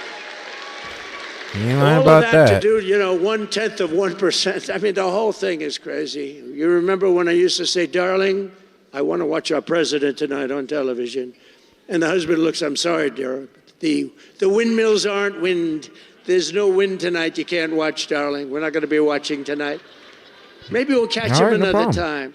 No, we have to be careful. We have to be smart. We're going to lose our country. These people are crazy. They're crazy. They're damn crazy. We're going to get out and we're going to vote. We'll get it cleaned up. But if we don't clean it up now, it's going to be too late. I really believe it. We don't clean it up now, it's going to be too late. She sponsored a bill to impose a 100% ban on gasoline-powered cars and trucks. You know that, right? Hey, shout out Born Free Shirley. 100%, there's none. Even though we have more liquid gold under our feet than any other nation, by far, more than Saudi Arabia, more than Russia. Let's go electric. Let's do this. They want to go now hydrogen. They want a hydrogen car. You know what the problem is? When they blow up, you are unrecognizable. If this beautiful young woman is in the car, drive it, and the hydrogen car, if it blows up, you are unrecognizable. You with a nice Trump sign. Is that Trump? Stand up, let me say. Oh, I like her. I like her. I will not allow her to go into a hydrogen car. They don't blow up that often. They were saying, that, yeah, but they don't blow up that often. Oh, great. Thank you very much. And as we speak, Kamala is crushing Pennsylvania with a natural gas export ban. You know about that, right? Designed to choke the life out of your fossil fuel industry. Listen to Kamala in her own words very recently. There's no question I'm in favor of banning fracking. I am committed to passing a Green New Deal and finally putting an end to fracking once and for all. If they fail to act as President of the United States, I am prepared to get rid of the filibuster to pass a Green New Deal. I am offering a Green New Deal that has been described as one of the most aggressive and progressive. Well, he's going to bring the Green New Deal up for a vote. Yeah, I will vote for it. It is a resolution. I believe that the underlying principles behind it are sound and important. What is the solution for voters who have jobs and interests? Look, man, our electric bills have already went up about 25-50%, okay? So her doing this BS with the whole Green Deal thing is going to send it up even higher. That's exactly what happened in the UK when they played with how they got their energy. It went up higher. People were priced out of electric. In the fossil fuel industry. Giving the workers an ability to transition into the jobs of the future. Can we afford it? Of course we can afford it. It's not about a cost. Kamala Harris pushed the far-left Green New Deal. That means huge new taxes, increased utility bills, and banning gas cars. That's why I am committed to passing a Green New Deal and finally putting an end to fracking once and for all. Kamala just don't give a frack. Kamala's fracking ban would kill jobs and raise gas prices. Kamala doesn't give a frack about you. Only President Trump will bring back Trump's strong economy. I'm Donald J. Trump, and I approve this message. Hey, yes. Thank you. Okay. So when I'm president of the United States, and we did one great job, we did great in 2016. We actually did much better in 2020, but we're going to be very careful. We're not going to let that happen again. On day one, I will tell Pennsylvania energy workers to frack, and drill, baby, drill. We ain't lying, Jimmy. Frack. We ain't lying. We will have energy independence and energy dominance as we did just 4 short years ago. We were energy independent 4 years ago. Can you believe? Now we get our energy from Venezuela. What's that all about? From Venezuela. Isn't that wonderful? You know, it's funny. But she has changed her stance. But here's the problem, though. Kamala's not even admitting to changing her stance. Like, bro, we've had video of her saying, no fracking, nope, banning fracking. Now, all of a sudden, now that we're in this crisis with energy, she's like, you know what? Fracking sounds like a good idea. And it been a good idea. That's the problem. And why didn't she do it already? Who knows? But y'all Harris supporters just let her off. If Kamala is reelected, your costs will go up and your lights will go out. That's what's going to happen. These stupid people. It's hard to believe. You know, you get angry because they're just, sometimes you get, and you want to be lighthearted, right? And we have a great audience that people that love the country, people that built the country. You built the country. And then you see these people, they want to destroy it. And by the end of your speech, you're furious. You're furious because all the stuff that we're saying, it's true. They want to destroy the country. Remember, She will never, ever let you frack. You're not going to frack. If she won, you're not going to frack. She's been against it her whole life. She just did this for an election. Even now, Kamala's Green New Deal mandates are regulations that are impossible to enforce. As an example, forcing power plants to shut down all across the country. More than 50 plants have recently been closed. So she took office, and they are not going to be replaced. And you know, all you have to do with her is say, like, all the things. She's going to do this, she's going to do that. Why the hell didn't you do it? Why didn't you do it? All of a sudden, she likes walls. You know, I built over 500 miles of wall. It kept us. We had the greatest border in history.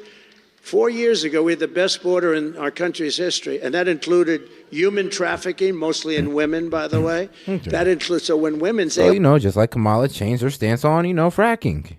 And, you know, no tax on tips. And next thing you know, Kamala's going to be saying no tax on overtime. And then we're really going to have to send her a MAGA hat.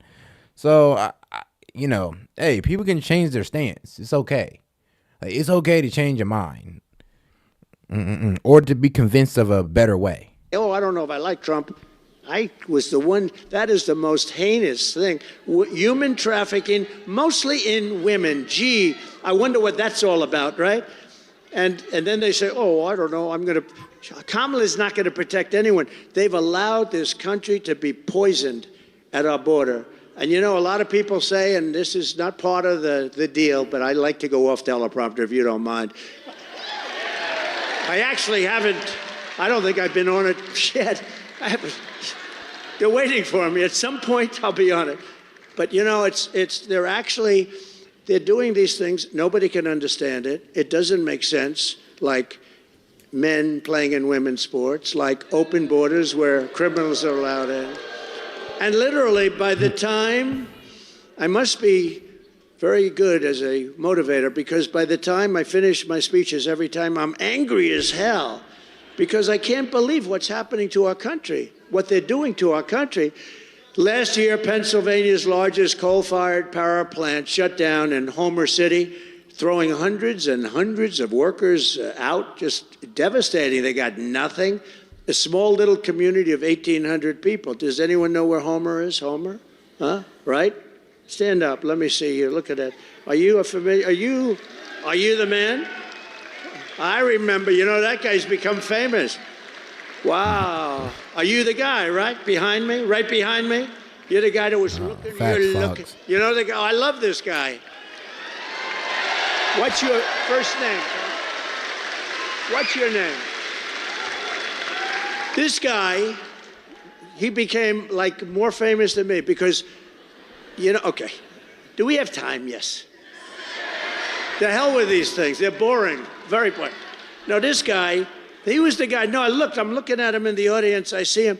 But when the shots were fired, typically crowd control people, everyone flees. Now, in all fairness to the people sitting here, we had a tremendous, tremendous crowd that horrible day, actually, horrible day.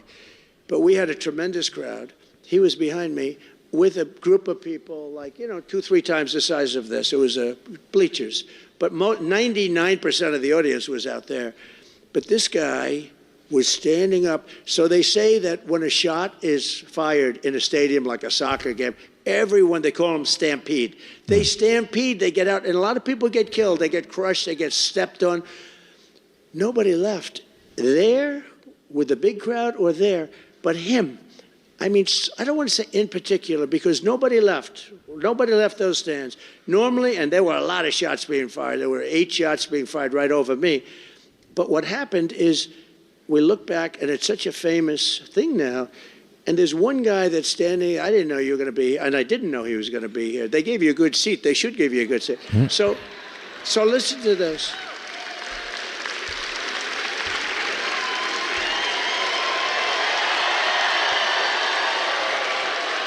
Right? So this man, and he's back a few rows, and next to a woman who was very brave too. And he's standing, he's not only not leaving, he's standing up. And he's looking, he wants to find it, because he knows. He saw a lot of blood all of a sudden, and he knew what happened. And all he cared about is, I want to get that guy. But then our sniper took him out. And by the way, the local police too, they did a good job. The local police did a good job. But that guy, I said, there's a guy, David, I said, there's a guy I want in the foxhole, right? We want him in the foxhole with me if we're ever in a foxhole. Because he stood up, he didn't care about the bullets, he was standing, all he wanted to do is find that guy. He said, there's a guy over there. And yet some other people too. We appreciate it. Thank you very much. Great honor. Thank you. I love people like that. I love people like that. He's like a movie star. You know, he's become a movie star, I'm telling you. We love him. The head of the plant at Homer City said that Kamala's EPA had imposed a, quote, excessive economic and operational burden. It wasn't possible to keep it open. It's being done on purpose.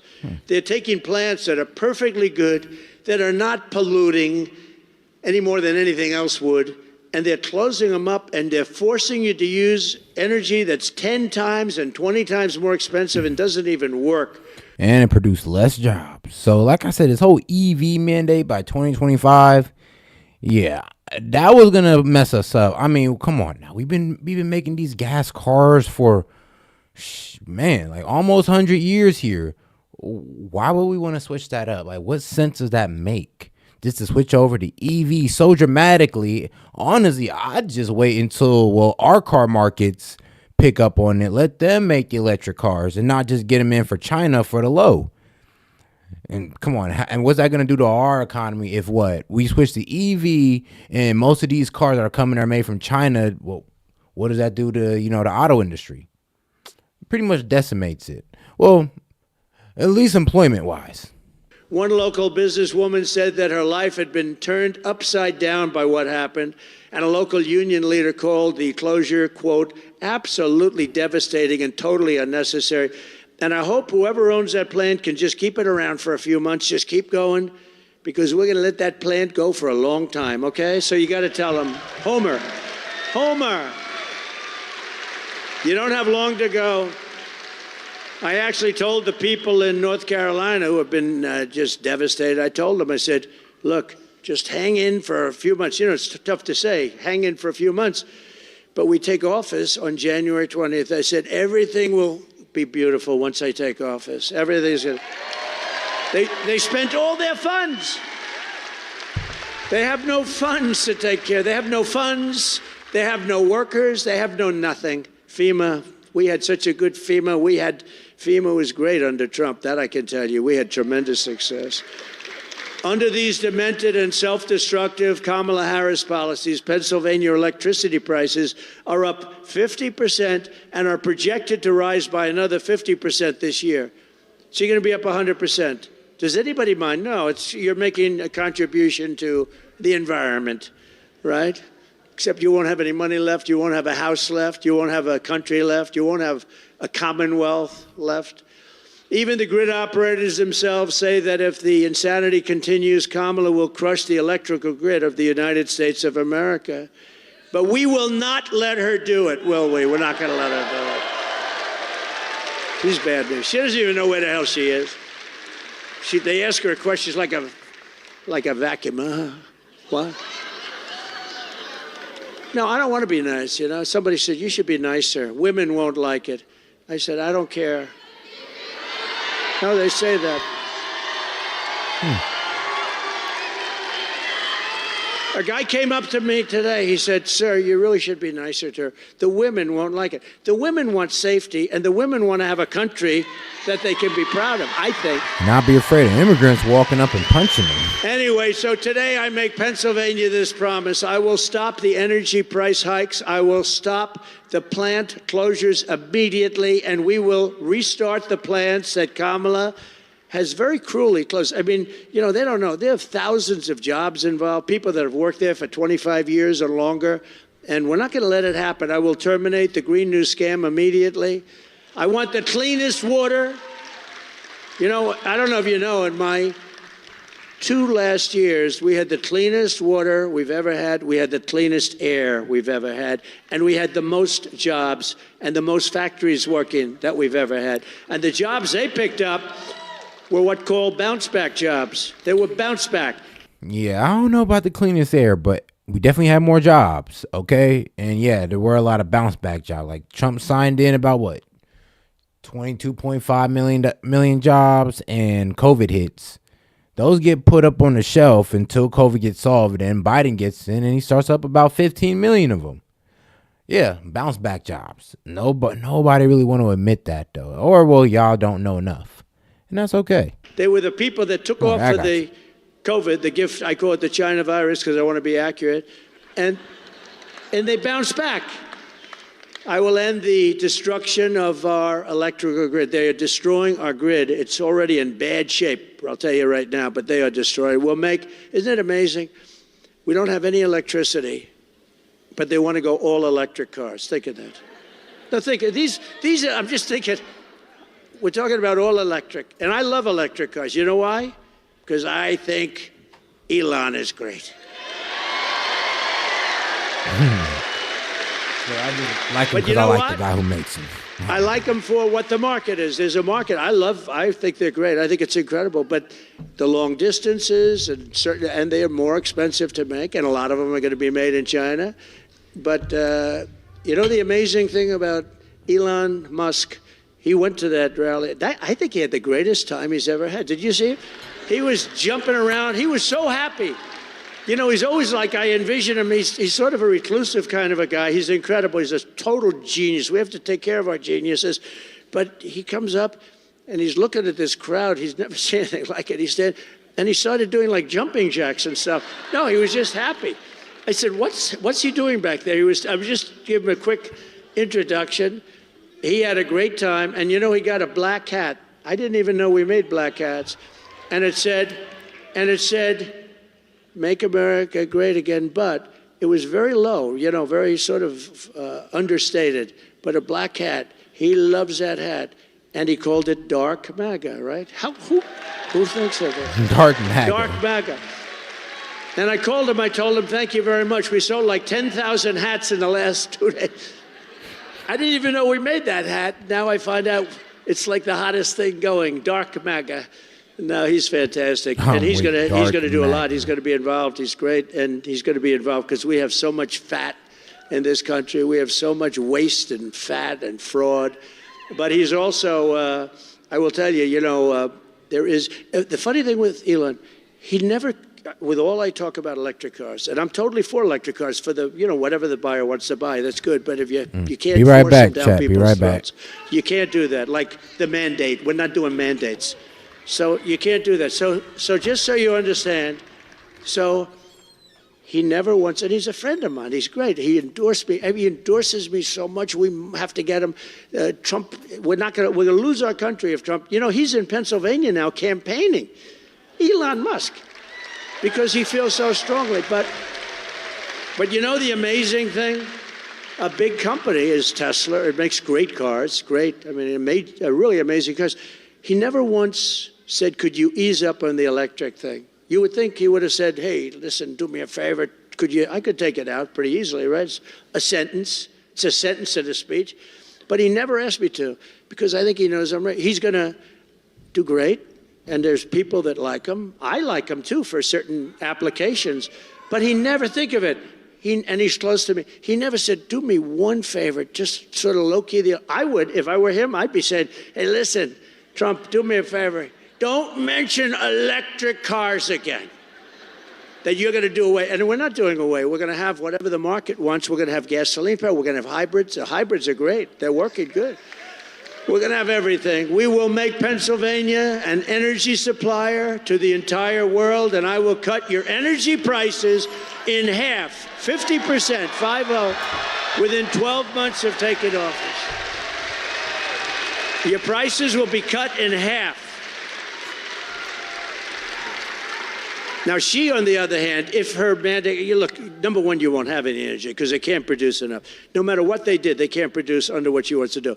But even if they did, your prices are going to be double, triple, quadruple. You're not going to be able to afford them.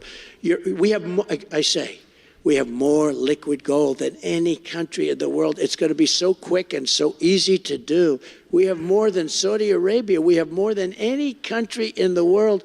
And we're going to take advantage of it if that's okay. And it's pure, sweet, beautiful stuff. But for that to happen, the people of Pennsylvania have to tell Kamala Harris that we've had enough. We think you're a horrible person. We think you're a liar. And right? And she has a terrible tax policy. And speaking of a terrible tax policy, let's get into Kamala Harris's terrible tax policy.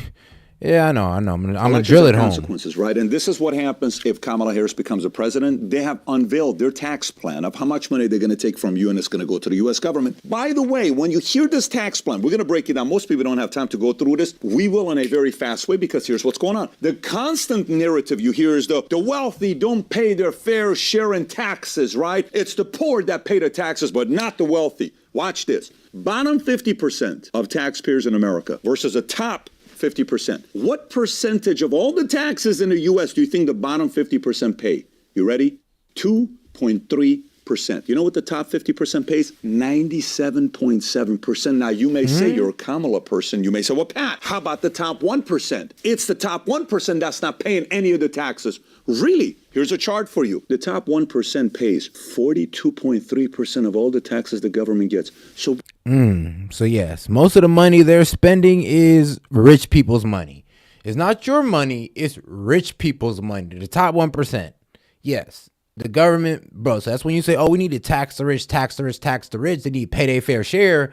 Well, they could tell you the same damn thing, to be honest with you, because if they're paying 43% and we're only paying 2%, why don't they just turn around and be like, hold on, why are we paying 43%? Damn, how about this? Let's make the people pay for like an extra 3%. We're already paying 40%. Like, come on now. Yeah, I might want to chill. What the hell is this narrative about the fact that rich people don't pay their taxes? By the way, very simple question you got to ask. This unrealized capital gains that they're talking about on what's going to happen to people over $100 million, we use ChatGPT to find that if this were to pass, how much a lot of the wealthy people like Musk would have to pay just in unrealized capital gains. We'll show you the number. But the main question you have to answer is the following. Would you rather have all this money go to the government and see how they handle the money? Maybe it'll end up in Zelensky's hands. Or would you rather have this money be in entrepreneurs, job creators like Musk that continue to reinvest into the companies and grow it? Who would you rather trust that money going to? We're going to talk about all of this stuff today. Okay, so if you get value out of this video, give it a thumbs up and subscribe to the channel. And before we go through the entire tax plan Kamala has, let's look at a few different things. Number one, yourself. If you own stocks, if you have money in the stock market, as of July 1st, 2024, the market cap of U.S. stock market was $55.2 trillion. In the last 30 years, the return has been roughly the S&P 500, 10.7%. 158 million Americans own stock. That's 61% of adults. The top 1% owns 54% of the stock. The top 10% owns 89%. The bottom 90% owns only 11%, but the bottom 50% only owns 0.6%. So they don't have a lot of money in the market. Now watch, this whole thing, when you look at the source of income by AGI percentile, this income source for people doing their returns, it's all... And this is why Kamala is tagging unrealized gains, right? Because the top 1%, it makes most of their money off, well, their investments, the growth of their investments. Look, you bring in a good amount of their income.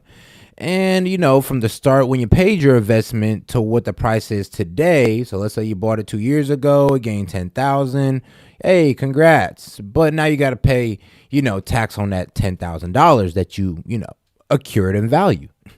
Returns, then you go to the top 1%, top 0.1%, et cetera, et cetera. Blue represents wages, yellow is your investment, gray is retirement income, and orange is business owners. So if you focus on the 0 to 80%, that's the bottom 80% of earners, right? Most of their income, nearly 80% of their income comes from wages. Small portion comes from retirement. That could be Social Security, 401k, and annuity. Very small percentage comes from their investment, and then you got some from their business owner side, the orange. But go to the top 1%, right? That's the 99.99.9. Half is wages. Then you have a little bit from retirement. Look what happens to the yellow. That's the yellow, the investment they want to target. Then you have business owner, right? Now go to the top 0.001%, all the way at the bottom. These are the billionaires, right? Very small is wages. Majority is what? Is investment. Yep. You don't even find anything on retirement. And then you have business owner. That yellow is what they want to target. That's called the unrealized capital gains for many. And so if you look at it and say unrealized capital gains, what does it look like? Here's a basic chart to look at. Okay, this chart here tells you in 2022, we don't even have the 2024 numbers. We're just going to look at 2022. Red is unrealized. That means taxes haven't been paid on that. You bought something for $100,000, a stock.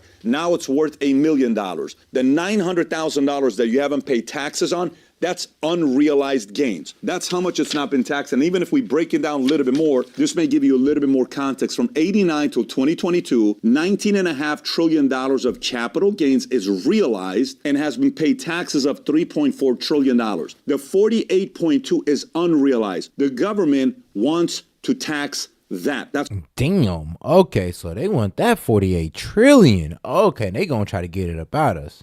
All right then. what Kamala Harris wants to do. They want to tax. And, you know, if you're anybody with any type of means, you have investments. And guess what? I mean, unrealized capital gains applies to you too. So when you bro, you can even have little stocks in your Robinhood account. And if that, you know, blows up, let's say you get some gains on that, well, congratulations. You're going to get hit with tax for that. The unrealized gains. So again, before we go through the Kamala thing, the main thing I want you to think about is the following. Kamala Harris proposed a billionaire minimum tax target. Individuals with a net worth of $100 million or more, requiring them to pay a 25% tax on their unrealized gains, profits on assets that haven't been sold. So you own the stock, you own this company, you haven't sold it. The money hasn't come to you. It's sitting there. It's paper rich. She wants 25% of that to be taxed. So we asked ChatGPT. This is what ChatGPT told us what it would look like if they, by the way, we put the entire tax plan in ChatGPT. That's her plan from her words, their group. And we said, if this was the case, how much would Musk, Bezos, Gates, Arnold, all these guys? But here's the thing, though. Some people say, well, why would you like listen to a rich man? I'm like, well, you acting like the bro never been poor. Yeah, it's like, so, yeah. Well, and actually, PBD is the best example. He was poor. You know, coming from Iran, broke, family broke as hell and all that good stuff. Now he's worth $500 million, 500 million. Like, so, yeah, most, actually, I would say a majority of millionaires actually came from the rag from riches. Like, they were broke, middle class, and they became millionaires. And that's why you can kind of take their advice for it. Because like, yo, I've been there before. And they can put themselves in this situation and be like, bro, if these were upon me, it'd have been pretty hard for me to make a business or for me to get along to where I'm at. So I think they can give you the best perception as someone who made it from our position or lower to where he's at today. What would they pay? This is what ChatGPT told us. Musk's unrealized gains is $92 billion. He would have to pay $23 billion of that unrealized. Bernard Arnault has $17 billion. He would pay $4.25. Jeff Bezos would pay $17.5. Gates $8 billion. Ballmer $11.3. Zuck $20.6. Page $10.7. Ellison $7.8. Sergey Brin $10.1. Warren Buffett $3.2. Now you may say, who? And these are bills, yeah, that they can afford. Like, but let's be real. That's a big chunk. That's a big chunk. And that's a big chunk. They're going to find a way to recover that. It's either they're going to lose net worth, liquidate, or cut employment, or, you know, cut the quality of their service or product. Like, something's got to give. Because that's a big bill to serve somebody. Cares? These guys can afford it. What's the big deal? Why are you protecting these billionaires? That's not the point. You ready? Let's say you're 62 years old and you have $700,000 in your 401k. You're getting ready to retire in the next 3 to 7 years, right? All of a sudden, this becomes a law. And billionaires' incentive is like, wait a minute, I have to pay this much taxes. Yes, guys, we got to lay people off. We got to fire people. Who? A quarter of the entire employee. We're firing everybody. Are you serious? Yes, because I got to find a way to pay these taxes. I don't know how to do it. I'm going to go broke. Well, that's not fair for you to do this. I have to do it. Boom. The market reacts. All of a sudden, the market. Yep. And people be forgetting that, well, the corporations, yes, the big companies have control of the job market. They choose how much jobs are created. And if we make it hard on them to make a profit, we make it hard on them to give jobs, then yeah, we will have less jobs. Like, she want to improve the middle class, but you'll be taking jobs away from the middle class if she enacts these taxes. Well, if she gets her taxaways. Like, come on now. Market tanks 50%. You're 62 years old. You had $700,000 in a 401k. You were hoping to retire by 7 years old, maybe 65 years old. That $700 becomes $350,000 overnight. How much longer do you think you have to work? Oh, it's not going to affect average middle Americans. We're only targeting the wealthy, not average and middle America. Really? Really? What do you think these guys do? You think when the money comes in, they just go buy exotic cars that reinvest into the company? How do you think the company gets bigger by itself, or somebody risking, constantly reinvesting? They're delaying the outcome of them taking money off the table. That's a lot of risk when you have paper wealth. So somebody could be worth, there was a time on paper, I was worth a couple $100 million. But in cash, I was only worth $5 million. Somehow you are so rich on paper, but if this thing goes out of business, I'm not worth $200 million because we kept reinvesting and reinvesting. So now, and people don't realize that. A lot of y'all don't know about business. Y'all don't know wealth. You don't know about reinvestment. It's true. You just got to keep reinvesting. It be money, time, effort. Bro, you have to reinvest. And bro, look, they may say, oh, I'm worth a couple billion on paper. Cool. But bro may only have maybe I don't know, 200 million in his account. Then if you hit him with a $23 billion bill, they're going like, God damn, hold on, bro. I got money, but damn, that's taking a lot out of my personal account. And they might not be as generous as the next multi-millionaire or billionaire to keep you around so they can, make their bottom line. Like I said, best case scenario, they cut hours. Worst case scenario, they start dropping jobs like willy-nilly. Like, bro, look what Amazon did. Amazon's dropping their whole managerial. Some of their managerial, and they're talking about they're going to work on their work environment. It's like wild. Now, let's go and look at this thing, because instead of just looking at all these numbers, let's see how much money Kamala and them are going to be getting. So if you look at their chart, okay, this is again from taxfoundation.org to look at. Here's what you'll come up with. I want to go through all of them, and then I'm going to show you what the total number is at the end. So one by one. This is just for individual revenue raisers for taxes to the government. Raise top tax rate on individuals to 39.6. If you go all the way to the right, you'll see from 2025 to 2034, that's going to generate them an additional $170 billion in 10 years. Next one, tax unrealized capital gains at death over $5 million. Impose a 28% tax rate on capital gains over $1 million. Another $171 billion. Expand a net investment tax base to active pass-through income. Another $257 billion to the government. Raise the net investment tax income from 3.8 to 5%. Another $125 billion. Raise the additional Medicare tax from 0.9 to 2.1. Oh, middle income's not going to pay for it. Who the hell pays that Medicare tax? Only people making over $400,000? Everybody does. That's another $258 billion. Make permanent the limit on excess business losses for pass-through firms. Another $20 billion. Next one, 1031 exchange, $500,000 in gain, $20 billion. Tax carried interest as ordinary income, $6.7 billion. Create new limitations on high-income taxpayers with large retirement account balances and increasing minimum required distribution and miscellaneous tax increases on savings, another $63 billion. Tighten estate and gift tax rules, another $94 billion. Miscellaneous tax increases on pass-through firms, another $2.1 billion for a total of what? Roughly $1.2 trillion just on individual revenue. That's you, okay? That's $1.2 trillion over 10 years. But let's continue. Here's corporate revenue raisers. Corporate taxes, let's raise it to 28. $882 billion over 10 years goes from companies. And it's not just unrealized gains. They're getting hit with a corporate tax too. So it's like, think about it. All right, not Donald Trump, but Elon Musk already pretty much, if Kamala Harris gets elected, okay, cool. And her tax initiative goes into play, bro, not only are we talking about maybe like 23% billion unrealized gains on Elon Musk, we're not even accounting the 7% more he got to pay in corporate tax. So we're not accounting for the unrealized gains you're going to put on the rich. We're not accounting for that for some reason. We're also not accounting for that corporate tax rate. It's going to be like a double tax. And you don't think that, they're going to try to, sketch out the bottom line. Like, they're going to make it hard on everybody, small businesses and worker alike. to the U.S. government. Next, raise corporate alternative minimum tax from Not 15 impossible, to 21. but it will be hard. $6 billion. 21. Like, shoot, you can make it anytime. It's going to be tough. I'll just say that. GILTI minimum tax rate and other GILTI changes, another $278 billion. Repeal FDII, you got $92 billion. Section 265, $187 billion. 4% excise tax on stock buybacks, $79 billion. Modifications to 162, limit on deductions of excessive employee remuneration, that's another $265 billion. Miscellaneous corporate tax increase, $34 billion, for a total corporate revenue of how much? Another $2.1 trillion. So far, we're at 3.4 trillion. Now, here's other revenue raisers, right? Impose a 25% minimum tax on unrealized gains for, boom, this is the one with $100 million. Look how much it raises, $516 billion. You know what they fear? A guy like Elon Musk becoming too wealthy and buying companies like X, buying companies like, whatever other things he's going to buy. They don't want that kind of control. They want the government to have that control, right? Levy on under-taxed profits, rule on large, $225 billion. Changes on tax compliance and administration, another $24 billion. What's the total here? $766 billion. You know what the total number is? $4.1 trillion over the next 10 years. You know what the question? Yeah. And that's what she's trying to do. 10 years, 4.1 trillion. I mean, she's going to be raking it in. We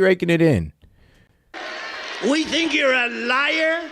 We think you're not a smart person, and we're tired of having stupid people run our country. And we're going to say, Kamala. The funny thing about rich people problems is going to become your problems. That's the hilarious part. When rich people problem become your problems, that's when you learn. It's like, I guess y'all weren't there for, when everybody was getting laid off because a lot of these countries were going, under. You feel me? Like, yeah, when rich people problems become your problems, that's when you learn.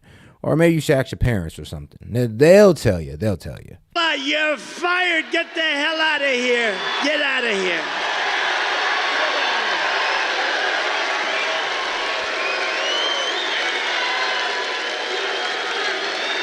Get the hell out.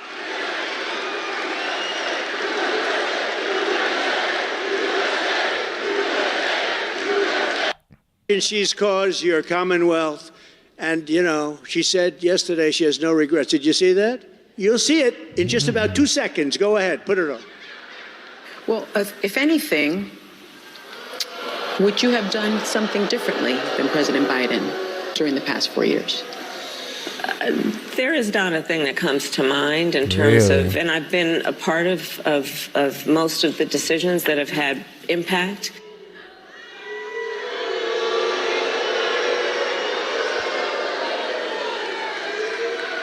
I think the other one asking the question is dumber than Kamala, so that's like, she's a dummy. I watched her over the years. That is one dumb woman. Sorry. I'm sorry, women. She's a dummy. The only one that agrees with that more than me are the women in the audience. So think of this, what she said. No, I can't think of anything. Did you see she froze? Did you see where her teleprompter went out? That was hilarious. Her teleprompter went out, and she said it was 32 days or something before the election. So she said, 32. I mean, if you want to know what bro's talking about, I got you. She was freaked out. That was hilarious. Thank God that sucker went back on. Let me see if I can find it, bro. I don't know what she would have jumped off the stage. Let me see here. If I can when you do this stuff, I would say. Let me see here. Probably about 15% of the time, the teleprompters, they go out. That's funny. And either you, 32, can you imagine? It goes 32, out for Joe Biden. 32. He's no good with the teleprompter blazing, right? No, it's gone out with him a couple of, you know what he does? He stops, looks around, and he walks off. 32. Something about, Kamala Harris. Word salad due to death. And something about 32. 32. Remember his number, 32. And shout out Alex, man. Trump's a G on God. Shout out Alex, man. Appreciate the support. Hey, we got hold on, but how's he been here a minute? Hold on.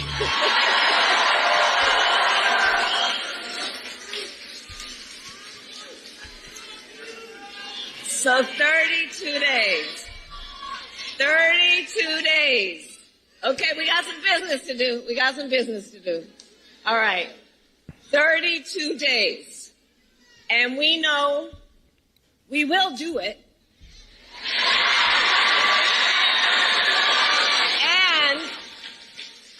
And this is going to be a very tight race until the very end. This is going to be a very tight race until the very end. We are the underdog, and we know we have some hard work ahead. Hey, but some of y'all would say that she's up. Oh, Kamala's up. We're up. What you mean? Even Kamala says she's the underdog. What y'all talking about? Remember his number, 32. Today we got 32 days until the election. One more time.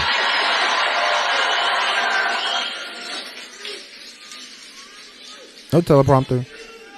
So 32 days. 32 days. Okay, we got some business to do. We got some business to do. All right. Cheer. 32 days. And we know we will do it.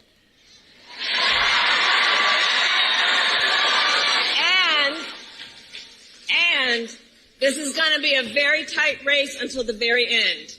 This is going to be a very... So, chat, remember, 32 days. Or 32 days. 32 days. And remember, she's the underdog. Shout out. But he can never find the stair, so it's a problem. He's looking around for stairs. Has anyone seen a stairway? We have more stairs than these platforms. I don't know what the hell it is. It must be a fire problem. There's like 6 stairs. And do you ever notice he can never find his way off the platform?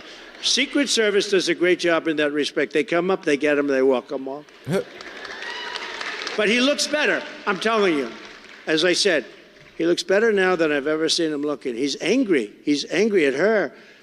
There's going to be an explosion before the election with them. Those two are going to be, there's going to be an explosion. Did you see he held a news conference right in the middle of her one big event that she's had in about 2 weeks? He got up and held a news conference. He walked into the room.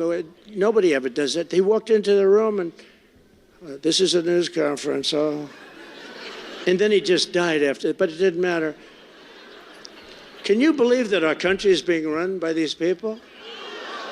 Can you believe it? So she said she had no regrets, everything great. She'd do the same thing as this guy, right? This really sad, pathetic guy. So after the surrender of our energy independence, the Afghanistan, horrible, most embarrassing moment in history. We lost 13 soldiers, great soldiers. We left billions and billions of dollars behind. We left Americans behind. You have Americans right now in Afghanistan, and they cannot be happy, right? Many are probably dead. The border invasion, right? The border invasion. How about the 13,099 illegal aliens convicted of murder? Yeah. I know. We're going to touch on that tomorrow, but don't worry. I ain't leaving y'all. No, I ain't leaving y'all yet. I ain't out yet. Trust me. I just got to move on to the next video, which y'all going to love. I mean, come on now. Who doesn't like Piers Morgan? Let's go, Piers Morgan. On your ballot, it doesn't ask you the question of whether Donald Trump is the same as Jesus Christ. The question is, do you prefer Donald Trump or do you prefer Kamala Harris? At this point, I would think. And after this, we'll be moving into the conspiracy hour. We're going to be moving into breaking down Jeffrey Epstein. The congressman should be able to know how to pronounce her name correctly. Yeah, get over it. Get over it. Who cares? Dan, you're not at all alarmed that the last administration ended with people storming the Capitol? Under Donald Trump, you had one of the best economies you had in 50 years. I'm sorry, the tariffs? We were talking about the Chinese virus that came over. Stop interrupting me, all right? You're done here, all right? You're an emotional wreck. You're obsessed with Donald Trump. It's kind of sad to watch. Kamala Harris, she doesn't instill in me a sense of being a natural commander-in-chief. That feels like something that for you and your therapist, I think, Piers.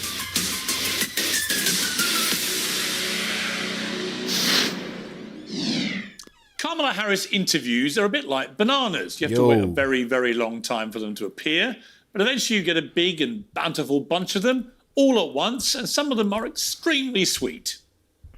Please welcome back the next president of the United States.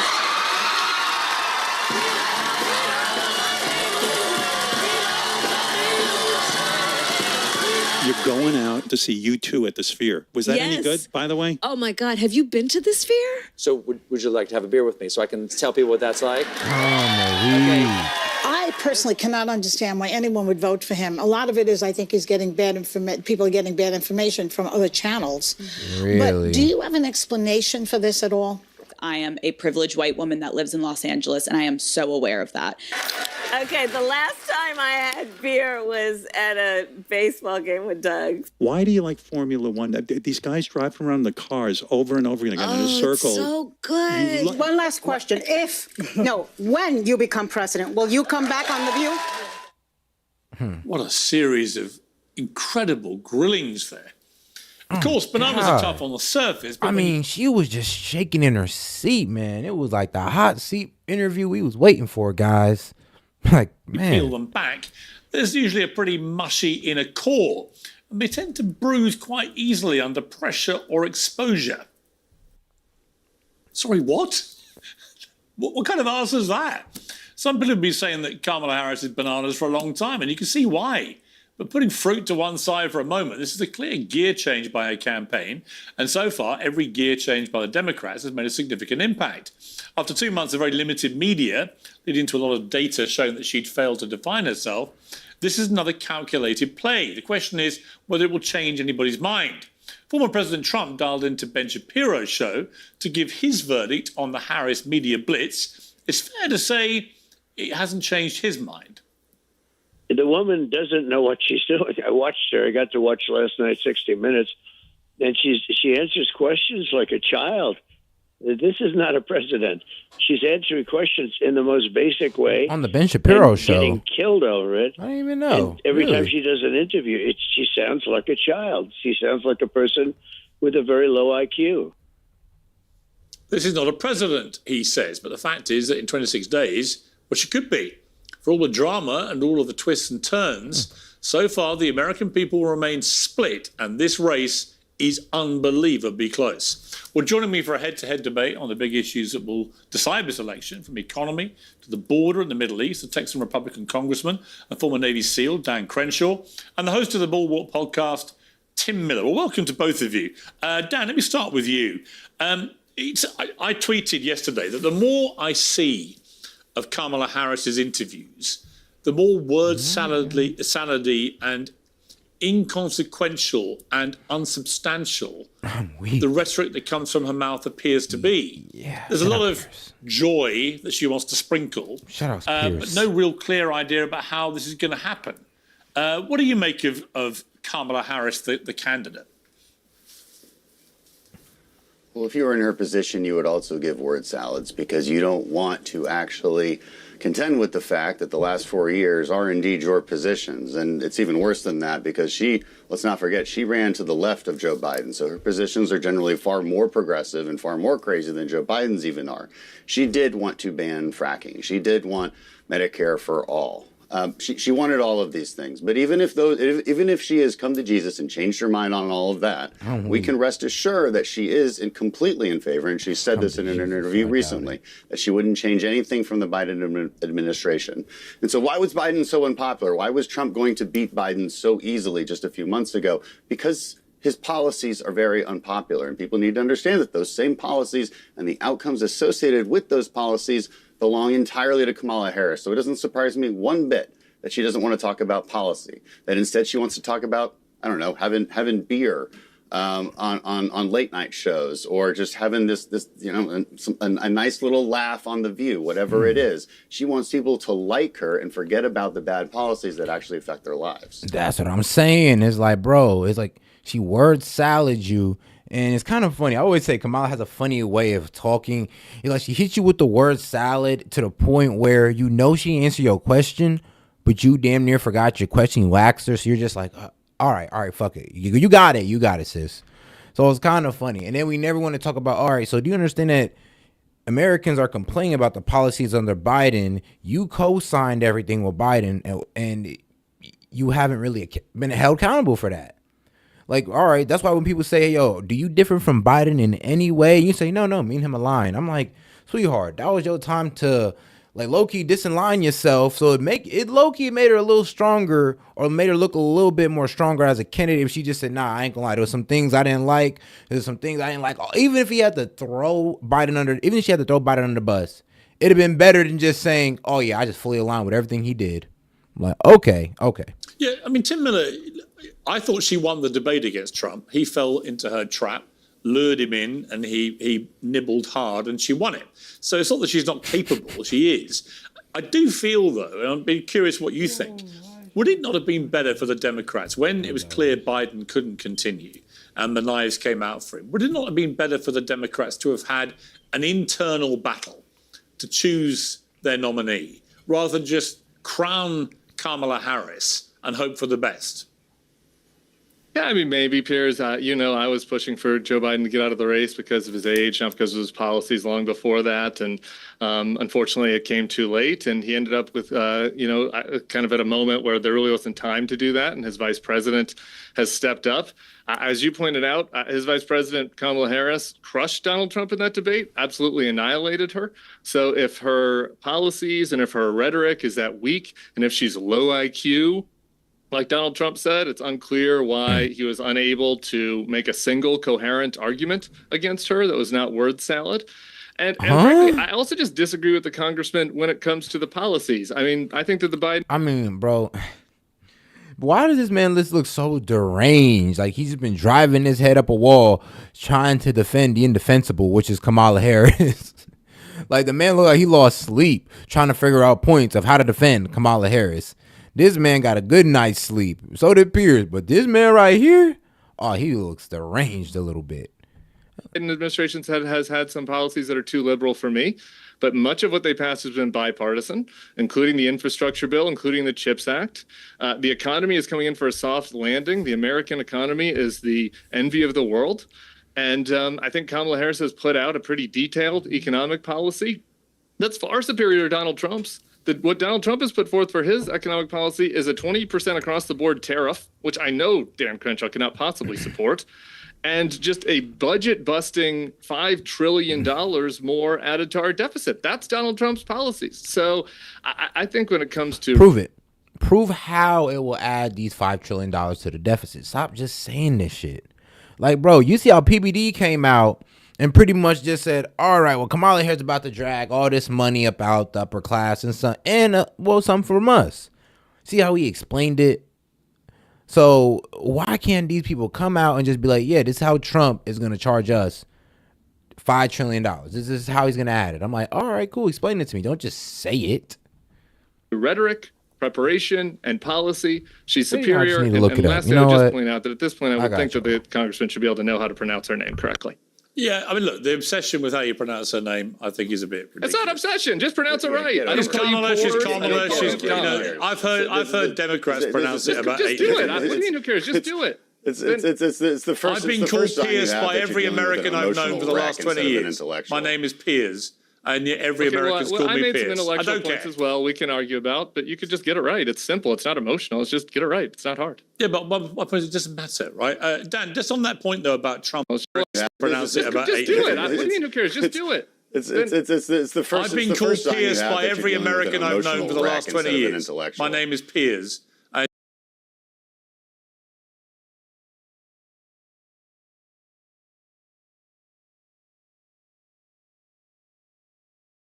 Okay, my bad. So it's Piers. I mean, you know what? I'm sorry, guys. I'm sorry, but the Democrats pronounce it about 8 different ways. What do you mean, who cares? Just do it. It's the first. I've been called Piers by every American I've known for the last 20 years. My name is Piers. And yet every American's called me Piers. I made some intellectual points as well. We can. Yeah, Piers. So okay. That's okay, because I'm Piers Morgan. I'm like, okay, now you got to say it with their accent. So you could tell Kamala's name is kind of Indian because Kamala. I goddamn near had my tongue hit the roof. It's like, bro, Kamala, I'm an American. So I'm going to pronounce it like an American would. It's kind of crazy how y'all try to catch us up on that. Argue about, but you could just get it right. It's simple. It's not emotional. It's just. Well, that's how you know that name is Indian. Because why is it not Kamala? Why is it not Kamala, bro? If it was a real black, would have been named Kamala, not Kamala. Right. Right. It's not hard. Yeah, but my point is it doesn't matter, right? Dan, just on that point, though, about Trump's economic policies and the tariffs in particular. Not even her pronunciation is black. I mean, he's way out of touch with what everyone in America knows and believes. Under Donald Trump, you had one of the best economies we had in 50 years. I like that. The thing that got in the way of that was the Chinese virus that came over. Don't interrupt me. We're talking all right? about. Are you for the 20% across the board what we had under tariff, Trump policies, what we had... Stop interrupting me, all right? You're done here, all right? You're an emotional wreck. You're obsessed with Donald Trump. It's kind of sad to watch. Now, here's the thing. Under Donald Trump, you had 3.5% unemployment. You had one of the best economies we've had in decades. When Biden finally got control, our real GDP was back to pre-pandemic levels. They had inherited an economy that was well on its way to actually recovering. That's why they got all of the job growth that they did. The other thing that you like to point out was that, okay, Donald Trump has way more deficit spending than the Biden-Harris administration. Well, what you actually have to objectively look at is two things. The 2 years when Trump had Republican control of both the Senate and the House, and 2 years when Biden had Democrat control of the Senate and the House. And guess what we find? Deficit spending under Democrats was nearly 3 times as high than Trump's. And they can't blame COVID. Kamala, Kumala, Swomala, whatever, bro. Kamala Harris, I don't give a fuck. I don't care. Stop being, bro, y'all childish. For that. And what they instead did was put more bills into place, like the Inflation Reduction Act, which, ironically increased inflation massively, and the American Rescue Plan. Both giant welfare bills that increased demand without doing anything to increase supply, which of course creates inflation. You don't need an economics degree to know that, but apparently maybe you need to be educated on it. But Conrad, Kamala. How to pronounce her name. Do you see what happens there, though? You go back to what it was happening in 2018 when Paul Ryan was the Speaker of the House. That's not what we're talking about. We're not in 2018 anymore. We're talking about Donald Trump's plans in 2024. I'm going back to policies and outcomes. Congressman, we're talking about Donald Trump's plans in 2024, which is a 20% across the board tariff that he said recently he could do without Congress. And he plans to do without Congress. So if you want to try to lecture me and say, what about economics and supply and demand, then I'll lecture, what do you I'll think lecture you would on happen? some basic conservative principles. Are you for a 20% tariff? I'll lecture That's you on his some policy. basic conservative principles. Since you claim to be a former conservative, so maybe you need some help remembering. Yeah, I'm for free. No, I've heard Donald Trump say multiple times his policy is to match whatever tariff that China puts on him. I've heard that multiple times. He's like, no, I'm just going to match them. Free markets and free trade, not a 20% tariff across the board. Yeah, well, okay. Well, this is what I'm getting at. There's nothing in conservative principle. I'm weak. Inside out DD Gaming, man. Camel Toe Joe the Third. Oh, God, bro. Like, who cares, bro? Who cares? At a certain point, I'm about to call him Miss Harris, Conrad, Kamala Epstein, all that. Well, this is tariffs are necessarily a bad thing. Conservative principles are a way to approach problems and assess trade-offs. Now, if the government needs revenue, there's a variety of ways to get that revenue. Every single tax that there is, whether it's an income tax or a property tax or a consumption tax, has some sort of distortionary effect, including tariffs. Now, throughout most of our country's history, to include since our founding, the primary revenue generator for the federal government was indeed tariffs. So it is not anti-conservatives to say that we should tax goods coming into the country necessarily. It is another way to gain government revenue. And a lot of people might prefer that to increase, as opposed to increasing individual income taxes. Now, Donald Trump has a habit of saying something as a way to plant a negotiation flag, because you can say you're for free markets all day long, but you know who isn't? China. And so get your conservative principles right. What we really believe is you have to have fair and free and open trade within our domestic economy, but you also have to have your eyes wide open and acknowledge that there's countries like China that will fight unfairly and that you have to negotiate with them, and tariffs are a use. Let me jump in, chaps, because I've got to remind people I'm still here. On the 60 Minutes interview, Tim, that she did, I would just be concerned if I was a Democrat voter or leaning towards that way. I'd be very concerned about how she answers questions about the economy. She had no answer. I mean, that was an excruciating exchange, and rightly got the mockery it deserved. And that's my issue with Kamala Harris. It's not that she's not intelligent. She obviously is. She's done extremely well with her life as a lawyer, senator, and so on. It's not that she, isn't not a good politician. personable. And it's not that I don't share her vision that we'd all love to feel more joyful. It's how are we going to get to this utopia? And she has single-handedly, throughout all of these exchanges, declined or doesn't know how we're going to get to utopia. Does that not concern you? Yeah, no, because we're not getting to utopia. We need somebody to run and manage the government, okay, Piers? And so on this question of how she's going to pay for her plans, there isn't a good answer, so she didn't give one. I agree with that. I'm a fiscal conservative. I wish that they would be balancing the budget. Hold on, bro. But then y'all get mad when Trump said he had a concept of a plan. Isn't that basically kind of doing the same thing that y'all was bashing Trump for? But here's the thing. She's running against Donald Trump, whose answer to that question is even more incoherent. Despite Dan's attempt at a history lesson over there, what Donald Trump said was how he was going to pay for his plans was that he was going to tariff China, and we were going to use the tariff money as if it's like a government fee, like we're getting this fee, and that he's going to pay for free healthcare. He's going to pay for childcare. He's going to pay for everything with these magical tariffs. Like, he has no coherent answer on this. And here's the other thing: what is not good for the economy is instability. And Donald Trump is an absolute wreck of a human. We have no idea what he would do in a second term. When he left office, there was a mob of people storming the Capitol trying to attack Congressman Crenshaw. That's what was happening. They were waving his flag. They were storming the Capitol. They were trying to keep him in power. I'm sorry, just let me finish this. Let me finish this. It's such a strange thing to say. Let me finish this. No, I'm sorry. This is what happened at the end of his term. And even his own supporters were like, we are concerned that he can't stay in another 14 days. They talked about the 25th Amendment. Dan Crenshaw at the time said that he was on the side of the rioters, that the president was on the side of the rioters. That's what he said. And now, because of that, his own vice president, his own chief of staff, it's not me, it's not somebody that is obsessed with Trump, his own Department of Transportation, Secretary of Defense, all of these people can't support him again because they don't know what he's going to do, because he's so erratic, because he's of such low character. We can't put somebody like that in. That is dangerous for the country, for our democracy. So you can't explain Kamala Harris' policies. You can't back them up. All you can say is Trump bad, Trump bad, Trump bad. Okay, gotcha. You've made the point, but we have to go back to what you said. You have to go back to what you said about the economy and not knowing what he's going to do. That's nonsense. We know exactly what he's going to do because he led the country for 4 years. You don't want to talk about it.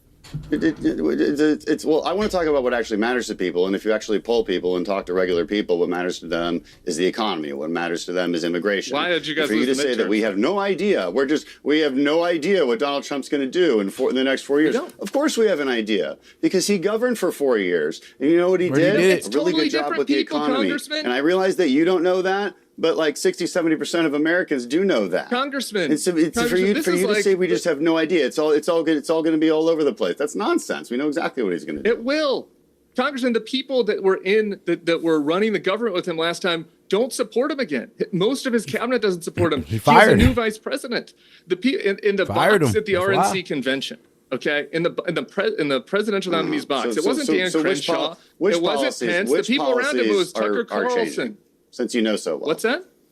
Which policies? So which policies are changing? What was the question? Which policies are changing? Well, for example, is it going to be? Let me guess. It's going to be lower regulations and lower taxes, just like Republicans. Well, you know what's actually very interesting. That's pretty much what our economic policies are. Let me jump in there. He's not running on that. Hang on. Let me jump in. I want to play a clip. He's not running on that. That's exactly what he's running on. He's trying to get regulations pushed through. He's trying to get into these minerals that are protected through EPA, which imposes these regulations. So yeah, that's pretty much what it is. Dan, wake up to what the party Tim. is Let me now. respond. He had Tucker. Tim, that's wake up to what the party is. Hang on, let me. One of his first executive I am orders moderating was this, chaps. cutting 3 regulations. I am for here. everyone. I want to play a clip. This is from like, come on now, don't do me like that. Colbert. And the reason I'm playing it, it plays into what you're both talking about here. Because the key determination for people is going to be, well, is she responsible for everything that Joe Biden has done? Were they a team? And is everything on her shoulders now that would have been on Biden's on this ticket? And if not, is there any point of difference? Here's what she told Colbert when he asked her that question. Under a Harris administration. And shout out Foxtrot, man. Like, we was sent this video tonight, man. Let me go ahead and look into that. I got you, big dog. what would the major changes be, and what would stay the same? Frankly, I love the American people, and I believe in our country. I love that it is our character and nature to be an ambitious people.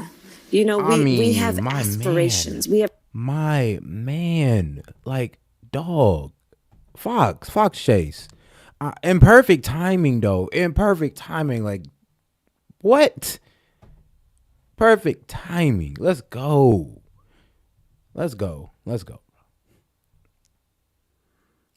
Lulu, go to Jimmy Dorio. Hey, Lexington, Burbank, and Honolulu, Columbus. Here we go. Hey, come see us do stand-up comedy in Tempe, Arizona, Columbus, Ohio, Dayton, Cincinnati, Lexington, Burbank, and Honolulu. Go to jimmydore.com for a link for tickets. If you are wondering why citizens are being turned away that are coming for help in coming to help in North Carolina and Tennessee, you want to hear my experience as someone who has been doing this as a private citizen for almost a decade. I was able to get into and out of Asheville. We brought food, water, fuel, and other supplies as well as help people affected by the floods, but there are reasons why they are not allowing outside help. I cannot confirm the reasons why in North Carolina, but I can tell you the reasons in other storms I've worked. I'll explain below. Let me share with you the first disaster area that I finally realized that this was all about money. In the Florida Keys with Hurricane Irma, after Texas got hit with Harvey, we finished our efforts in Texas, and we were the first citizen team to make it to Key Largo. Hurricane Harvey and Irma were in 2017, just so you know. The federal agencies had US 1 shut down just south of Key Largo and wouldn't let anyone in or out, even though the road was okay to pass. We explained to them that we had boats, jet skis, food, water, chainsaws, and fuel to bring these people. They didn't care, and they wouldn't let us in. It was night by that point, and you rarely saw the lights of vehicles in the distance on the highway on the individual keys, meaning that emergency response teams from FEMA weren't even working. We decided that we would go in anyways. We filled up boats and jet skis with all that we could reasonably carry, and we went by water, around all their BS blockades and all their law enforcement presence on the water. Damn. It was 87 miles by water to get to our first stop, Cudjoe Key and Sugarloaf Key. When we arrived, we were greeted by homeowners, for privacy I won't name them, though we have the video, and was elated to see us and all the supplies we brought. His house was in shambles. We started offloading supplies on the shoreline and helping to get them into what was left of his house. During that process, he explained to us that FEMA had set up a command center at a local high school on the island, but that they weren't doing anything to help the residents, not even bringing them water. Damn. Instead, he explained they were driving around using a loudspeaker, telling people to stay in their homes. They weren't even helping the homeowners with supplies. I was skeptical at first while he was telling me all this, but then he said something that broke my heart. He told us that the people of the Keys were all in despair because they had just seen weeks before the overwhelming support for Texas with Hurricane Harvey, but the citizens of the country, by the citizens of the country. He and his neighbors on all of the Keys felt like Americans had forgotten about them completely because at this point, 5 days after landfall, all they had was FEMA, and they were of no help. The residents were cut off from the outside world. No cellular, no internet, no way to contact anyone or hear of any efforts to try to help them. The only communication they had was from a local radio station on Sugarloaf Key that was broadcasting on AM to the surrounding areas. The man, after hearing that there were citizens trying to bring them help but being refused entry by federal law enforcement, was visibly upset. He and his neighbors really thought the country had abandoned them. He insisted that we get into his waterlogged truck, and that he would take us to the radio station so that we could go live on air to tell the citizens trapped in the Keys that we, the American people, were there to help and that the government was trying to stop our efforts. And that's exactly what we did. After that, we were determined to help as many people as we could, but we were met with red tape throughout the whole process and time that we were in the Keys. We finally were able to talk to some authorities to let us down to Faro Blanco Resort in Marathon towards the end of Boot Key. This was the same hotel where state and local authorities were staging their personnel, and they were happy to see us. I was able to coordinate several trucks full of supplies to be brought down to the EOC in Marathon. I was privy to the EOC meeting, but was informed in that meeting that all the semi-trucks full of food, water, and hygiene supplies were to be turned around and not allowed to be offloaded or distributed by the EOC. The reason they gave us was that these donations were not from companies on their preferred vendors list, and that they would not accept them or give them to the residents of the Keys impacted by the storm. It was at that point I realized that this was all about money. These preferred vendors are getting part of the money being released by the state and federal government for each disaster. In turn, some of the vendors make it on the list because of friends get them on the list, and in return for getting ridiculously outlandish amounts of compensation for the services they render, they then give kickbacks to the people in the government. So accepting outside donations, even though they are on location and can help people now, they would rather let people suffer so they can get their kickbacks. This meeting solidified my resolve to help these people regardless of what these greedy officials wanted. We were going to feed the lower Keys that were being neglected. So pretty much this is what's happening today. I'm pretty sure this is why Fox Chase sent this. He's like, yo, this story looking a little too similar to what we've been hearing that what's been going on, well, with Hurricane Helen and all that good stuff. So, or what was the name? Hell yeah, I believe so. That's what they call it. But yeah, so with the current hurricane that hit, well, and I'm not talking about Milton, I'm talking about the last one. With that, because Milton's hitting now, but with the last one that hit, yeah, they're saying that, bro, FEMA's not paying them only $750 per household, but they're not being like certain people are being turned away from helping them. So what's really going on here? What is really going on here? Let's see here. Where did it come from? There we go. Appreciate you, Fox Chase. Want to finish this video real quick. Were they a team? And is everything on her shoulders now that would have been on Biden's on this ticket?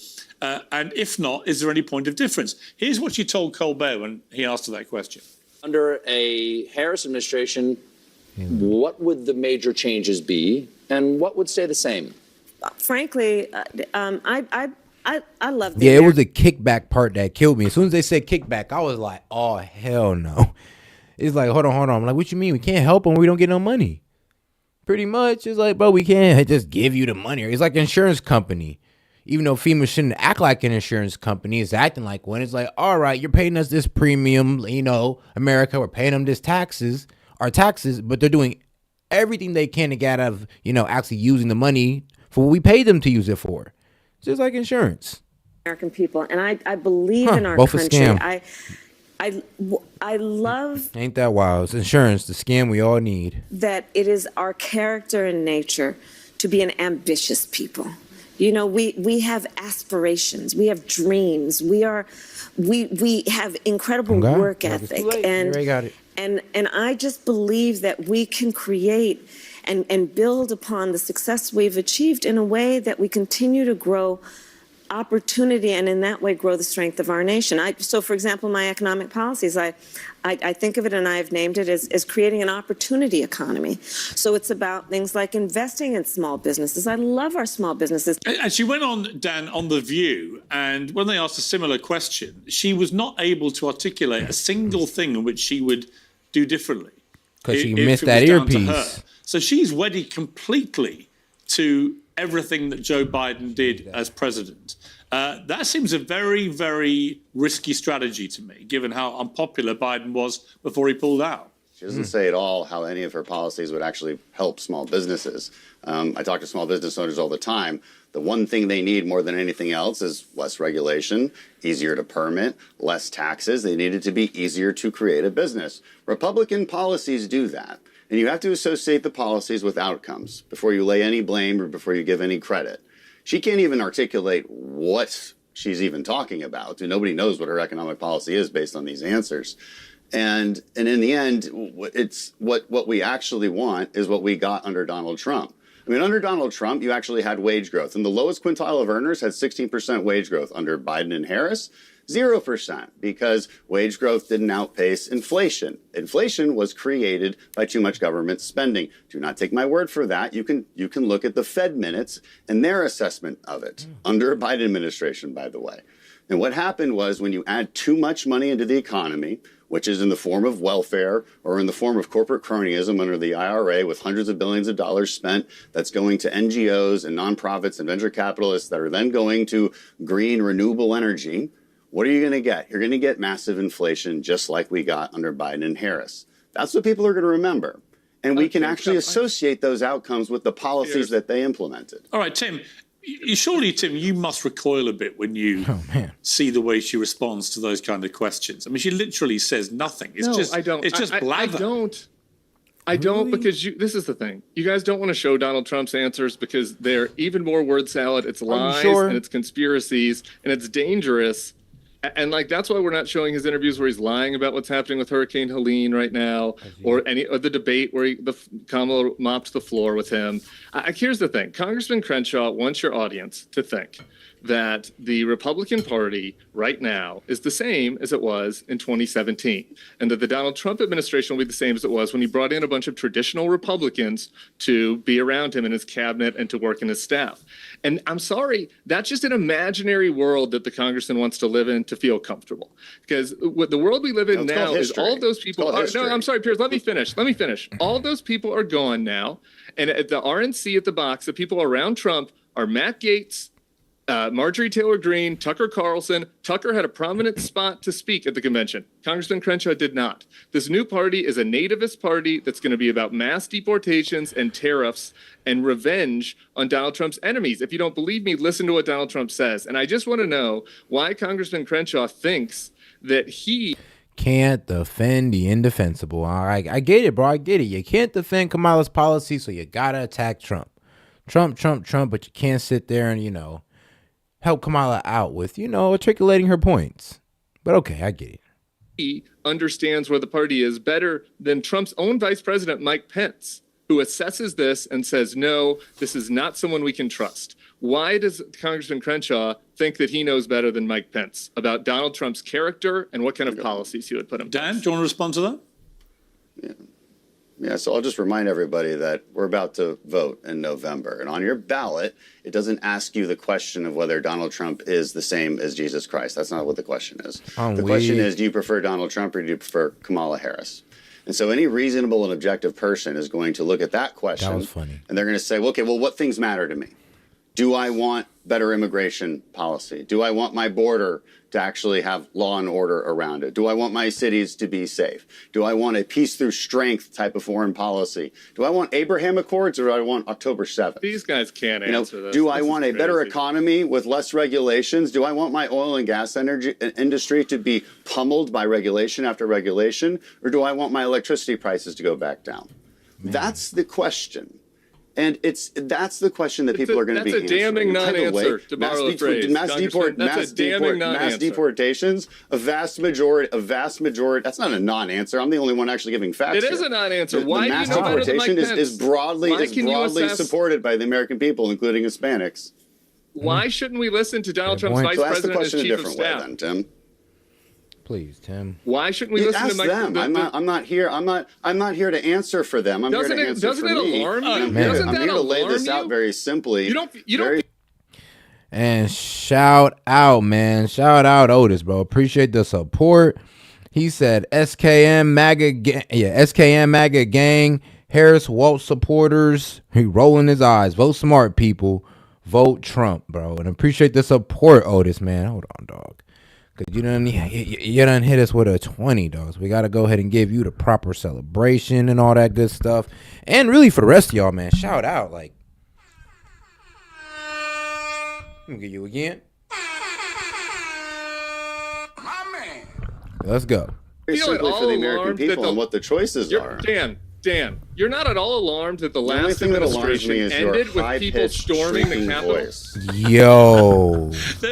Let me. Yo. You know what happened? You know what happened after that? Because I was there. You know what happened after that? A few hours later, we did our jobs and we got back to business. You know what happened? A few weeks later, Donald Trump moved out of the White House without a word.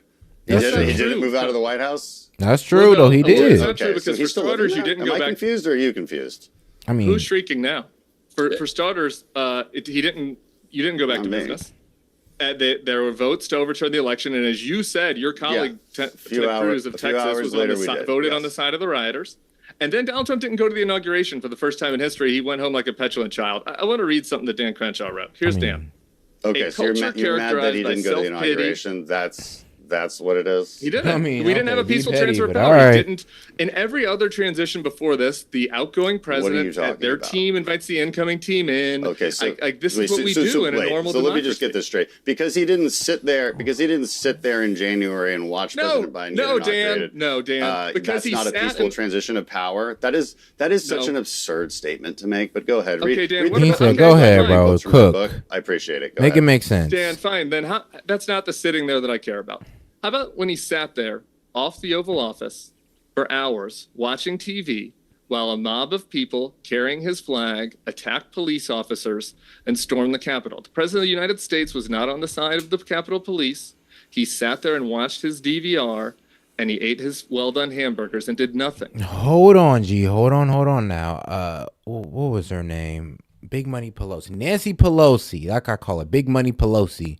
She said that she wasn't responsible for not calling in the National Guard. So if anything, she kind of took responsibility for the whole January 6th riot in a way. She's like, oh, the National Guard should have been there. But they called in, said, why wasn't the National Guard there? They should have been there. But it kind of seemed like they were. But hey. Now there is that word saying that, hey, no, they were let in. But you know. He did nothing for the Capitol Police. It stood I gotta there look up a little bit more He was on rooting that. for them to lose.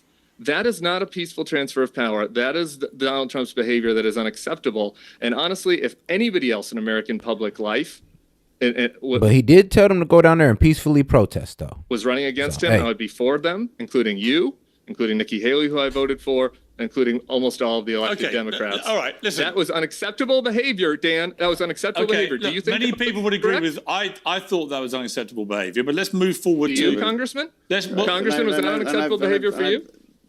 I don't need to answer these questions again. I did an entire podcast calling it what it was. I did. At the moment, I was calling it what it was. I want to move anyway, Tim. I want to move to where we are. Talk to somebody else if you want to get. Let's move to where we are today. I want to ask Dan about this. This is when Kamala Harris appeared on the Call Her Daddy podcast. Talked about female reproductive rights. Take a look at this.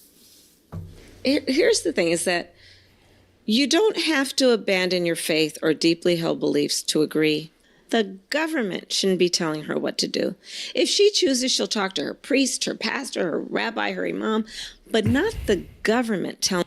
Yeah, and ain't that crazy how, I don't know, people vote on this whole abortion thing, and then some states, which includes voting with their women, and you saying, yo, we should give women free choice. All right, cool. Then they voted to not have no abortion or 6-week abortion. This is what the women in their state voted for. So are we saying that we only trust women's vote, or we should only listen to women when they have a liberal perspective, or what we're really saying here? Because if the women are voting for this to be done, then who are we to judge? Like I said, hey, if they're in a state where they got no limit, I may not agree, but hey, that's what their state voted on. That's what they cool with. Shoot, God save them. But hey, if I'm in the state, I think it's like 6 weeks here in Columbus. Not really sure, or Ohio. Telling you what to do. And that's what's so outrageous about it, is a bunch of these guys up in these state capitals are writing these decisions because they somehow have decided that they're in a better position to tell you what's in your best interest than you are to know what's in your own best interest.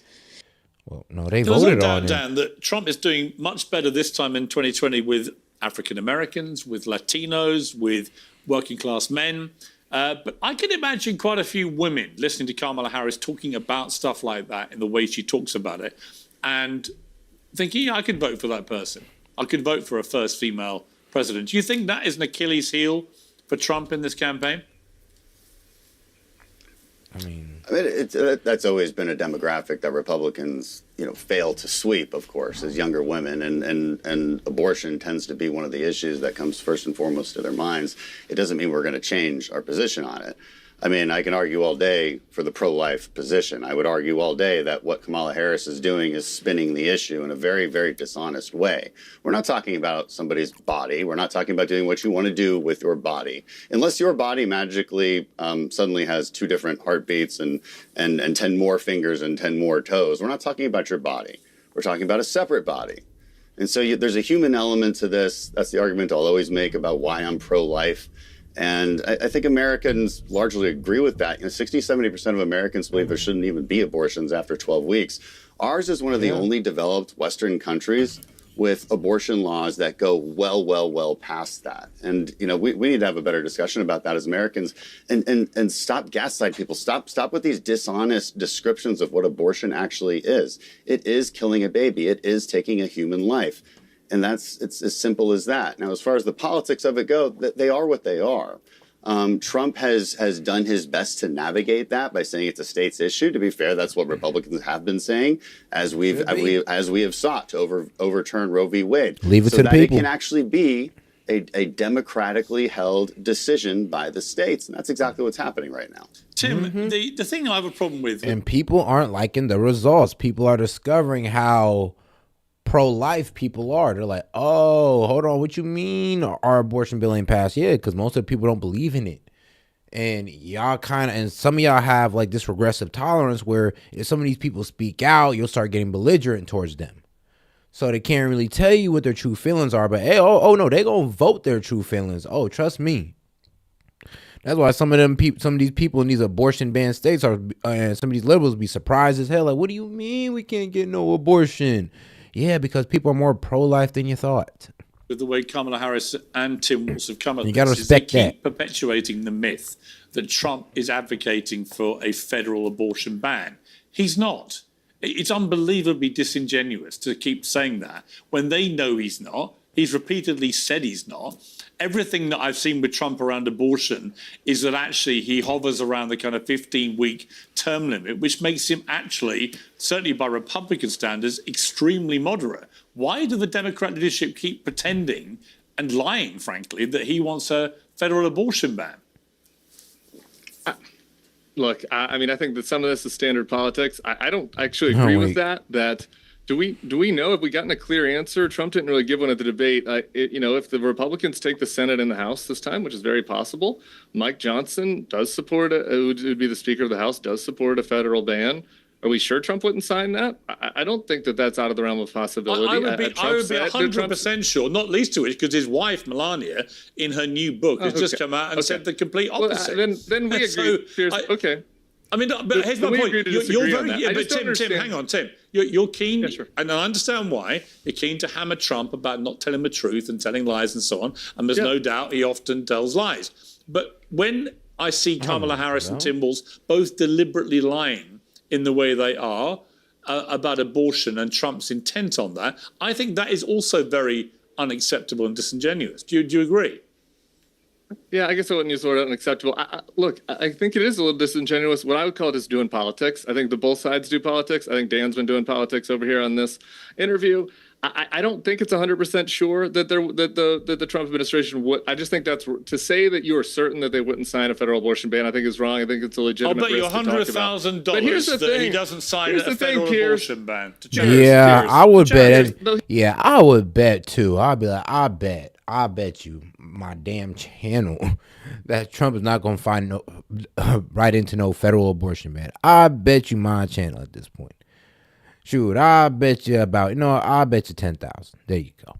Well, here's the thing: $100,000 of your money. And let me remind Tim of something. Let's remind Tim of something because I'm in Congress and I know what we vote on and what we don't vote on. The only thing that a Republican majority has put on the floor regarding abortion has been a born alive bill to say that if in a botched abortion, if the baby is still alive, you can't kill it. I agree with that. And only but a couple of Democrats actually voted for that. And I'm sure that's a normal thing that 99% of people, including yourself, would agree with.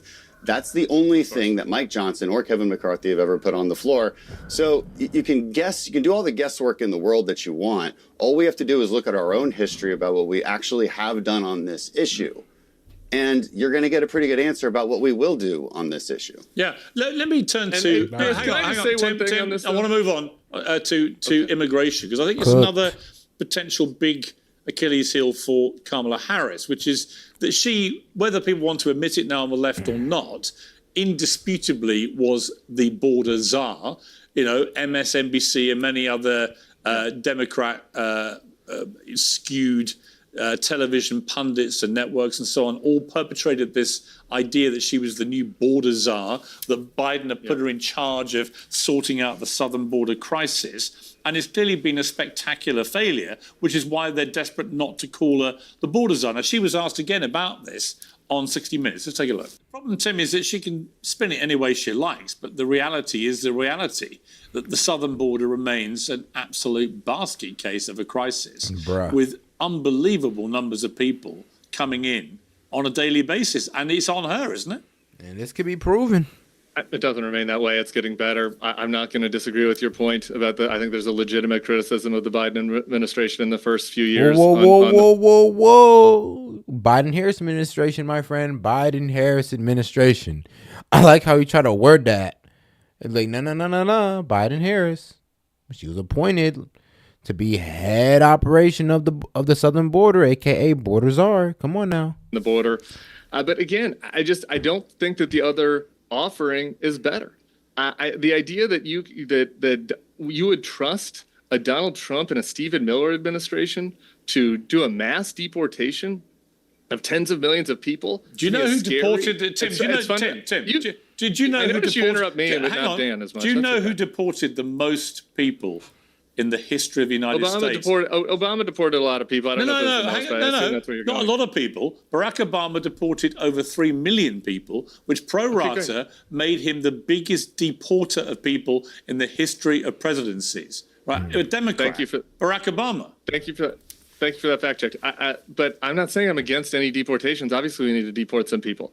I'm saying that I do not trust the. Then why are y'all mad about mass deportation? It's like, you can't bring that up. Oh, how are you gonna mass deportate? But then you can't sit there and say how we gonna do it, but then say we also need it. It's like, bro, however it needs to be done. Why don't you think of some ways if you also understand that we need it?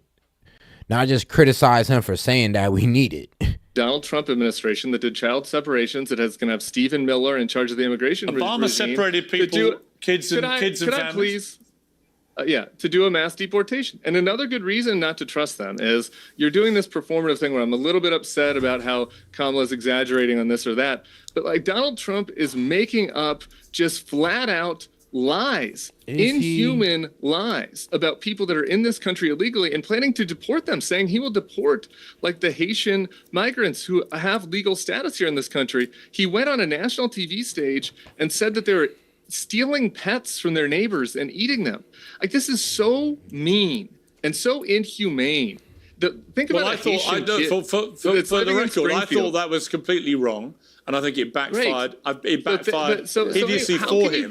But the bigger picture. Let me come to Dan. How can you trust a person? Can I just say one last thing? I just don't. How can you trust a person like this? How can you trust a person whose character is like this, who will lie, who will tell you that he won when he lost, who will tell you that people here legally are eating pet animals and stealing them, who will tell you that we're not helping people who are suffering from Hurricane Helene. Like, he is a bad person that lies and tells cruel and inhumane lies. Let me go to all the time. How do you defend that type of bad orange man argument? The bad orange man. Yeah, Dan, he's bad. You know who said he was bad? You said that he was an insane idiot. Let Dan answer. In like literally 2015. So and he might have gotten the cats and dogs wrong, but you know what's not wrong? The Ducks. Lake and Riley. That's not a fake story. Okay, here in Houston, Jocelyn Nungry. That's not a fake story. These are people who shouldn't have gotten into the country in the first place and then committed horrible rapes and murders. There are tens of thousands of more crimes that have been committed. And people are understandably upset about those crimes. Why? Because you've already committed a crime before you committed that crime. you came in illegally. And you came in illegally because this administration undid every executive order that Trump had in place to try and fix the problem. And they created a massive, massive new problem. And you say we can't trust Trump. Like, well, again, that's an emotional argument because all we have to do is look at the history of his policies, his executive orders. No, stop interrupting me. It is an emotional argument because an objective argument would be, okay, what is somebody going to do? Well, they already had the job once. So I have a feeling that they're probably going to do the same policies that got the border under control the first time. And they're going to immediately re-implement those policies that got the border under control. How is that an emotional argument? Wait, what? He just gave you a straightforward answer. Like, straightforward, telling you what he's going to do. And he said, that's an emotional argument. That was hilarious. I'm not even going to lie. This is funny. The job once. So I have a feeling that they're probably going to do the same policies that got the border under control the first time. And they're going to immediately re-implement those policies that got the border under control. How is that an emotional You're making an emotional argument. That's an objective argument based on history. That's based on history. You're saying I have a feeling. I like what he did there. This is like saying, all right, man, I got hammered at the bar and I drove 90 miles an hour down the highway and I spun out and we circled around and I landed straight. And that means I should just get hammered and drive again because last time we barely survived with only a little insurrection. We had a mild insurrection. Look, Dan, character matters. You know that. I'll help you out. Dan, you wrote a whole book about this. Okay? Character matters. It does. In a leader, character matters. You cannot lie about people. You cannot advance racist lies. And you cannot tell people that our elections are fraudulent when they're real. You cannot tell people that they're eating pets, that the government doesn't care about you, that the country's going to end. All of these lies that he tells, that affects the country, man. So your argument is that you do not like his character. You've made that very clear. But again, it's an objective point about his character, about these lies. It's not about me. That's fine, but then another objective point would be what our choice is in this election, and the choice is not a question, a yes or no question on whether you think Trump has a perfect character. That's not the question on the ballot. The question on the ballot is about who will do a better job running the country for the next 4 years. And this is really... That's what I'm saying, bro. A lot of liberals only have an emotional argument. And when you look past the emotional argument, you're just kind of like, all right, I hear you, but you're not making too much sense to me just because your argument is so emotional. It's like, oh, I hate him. Well, shoot, since you hate him so much, let me go listen to him. And if he makes sense to me, I might rock with him. That's the funny thing. And the crazy thing is that's what Loki divided a lot of people. Interesting case where we actually have 4 years from each candidate where we know exactly what their policies are going to be and what their outcomes are going to be. And on every metric, Trump wins on those metrics. You may still not like his character. And I'm not going to try and convince you to. But on the metrics, he wins on every single one. That's not right, though. Name one where he doesn't. Right. The metrics only count for him if you stop the metrics before COVID happens, because COVID wasn't his fault. I actually agree with this. I don't blame Trump for COVID. Really? But you can't say that all of the job loss that happened, the huge spike in crime that happened in 2020 while Trump was president, you cannot say that that was not his fault because of COVID. But then everything that happened in 2021 the COVID had nothing to do with any of that. That's all Biden's policies. Look, we had this huge disruption that happened under Trump. And if you actually just look at the metrics, of course I can. You want to say metrics. If you look at just the metrics of crime and jobs, it's better under Biden. Sorry, that's just facts. Those are metrics. That was debunked in the last debate that they had on this. Let me switch on the crime issue. And look, and you know this very well. Like, you know that across the country, crime is spiking because left-wing district attorneys and left-wing judges are letting criminals out on $1 bonds, and they go out and murder. Okay, what do you mean crime is going down? That was debunked. That was a claim that was made by CBS during the election. And yeah, let's talk about 2020. Was that a bunch of Republicans out there causing $2 billion in damage? Was that a bunch of Republican rioters? No, but it wasn't a bunch of Biden supporters. No, of course not. Was Trump asking governors to put the National Guard in to stop it? Yes, of course he was. All right. Was governors like Tim Walz preventing that from happening and allowing Minneapolis to be burned down? Of course he was. Why didn't he do that in D.C.? Look, again, I agree. The rioting was bad during 2020. the people that were rioting weren't waving Kamala Harris flags. Okay, they were Antifa. They were saying they were the same people that say Genocide Joe.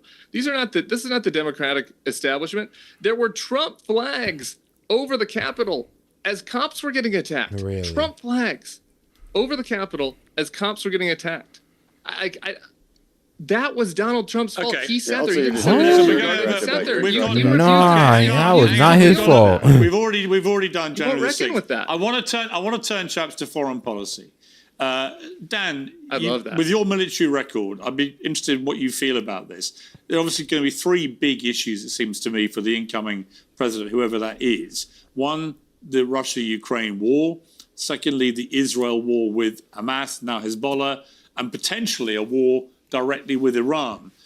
Who would be, obviously, I know that you would say Trump, but from a military perspective, who do you think the members of the American armed forces would feel more comfortable about having at the helm, given these three, and of course the ongoing threat of China, given these big geopolitical issues that are raging right now? Yeah, you predicted what I'm going to say, and I'm going to say it. And I know that based on the troops' reactions to Trump himself. I'm still in very close touch with my own friends, most of which are still active duty. These are people who are going to support Trump. They like the 4 years under Trump. We didn't make a lot of huge errors. We went after the bad guys in strategic ways. I mean, Trump escalated against ISIS in Syria, then pulled back. That's usually what people want to see. Under Trump, we had the Abraham Accords. We were making extreme progress towards peace in the Middle East. You had a maximum pressure campaign on Iran.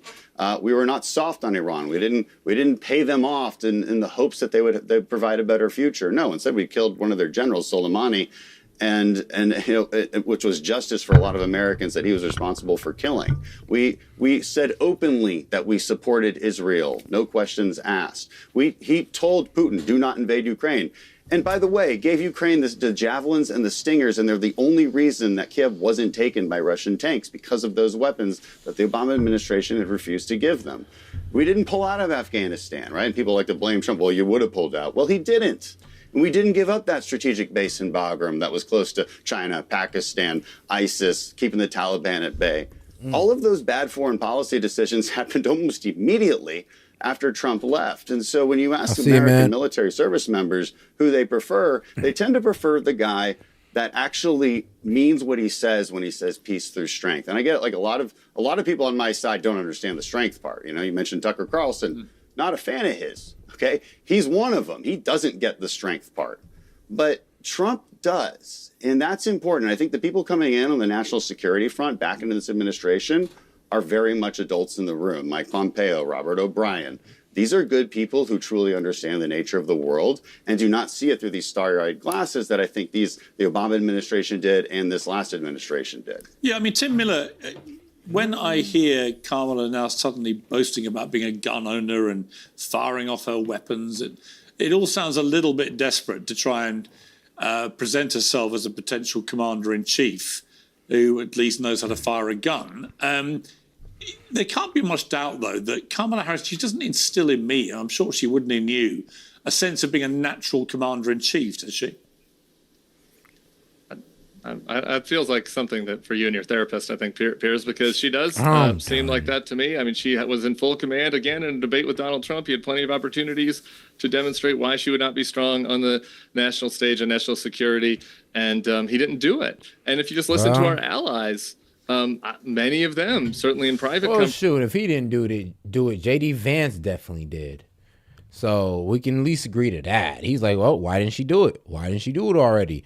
Oh, that's great, Kamala. I'm glad you think that. Why didn't you do it in these last 3 years? Why didn't you bump Biden? Why don't you throw Biden under the bus and just say, hey, yo, I wanted to do this instead, but Biden said he wanted to do that, and I just went with what he said. I was like, all right, Biden, it'd be better if we did this. Like, bro, she'd be a stronger candidate if she said that. Conversations would feel much more comfortable with Kamala Harris and her experience going to the Munich Security Conference and elsewhere. So really, look, Crenshaw? Again, Tucker Carlson, who this is a person that me and Dan agree on. And shout out to all the soldiers and those who served in the military, man. We appreciate y'all.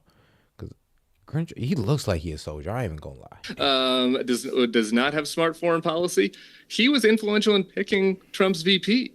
He's going to be influential in who is around Trump. Trump's national security team from the first term that Dan keeps praising don't support him. His Secretary of Defense, his National Security Advisor, his former General Chief of Staff, his Chairman of the Joint Chiefs, none of them support him. So I think it could be a very different second term when it comes to Donald Trump. And then you just look at his behavior when he's been on his own. We have the Woodward book. We've learned this week that he's had maybe up to 7 private one-on-one conversations with Putin during this period where Putin invaded a Democratic ally. I mean, wouldn't it be wise to talk to the man who's doing the invading? Like, what do you want us to do? I mean, no. So what do you want us to do? You want us to go over there and bomb him? What? Chin check him? Like, what's going on here? Like, what do you want us to do? Like, oh, we shouldn't let him do this. Well, he's one of the strongest armies out there. And just like we dominate the North American continent, I guess we let him dominate his little section of Asia. So who the hell are we at this point? But, like, what do you really want us to do?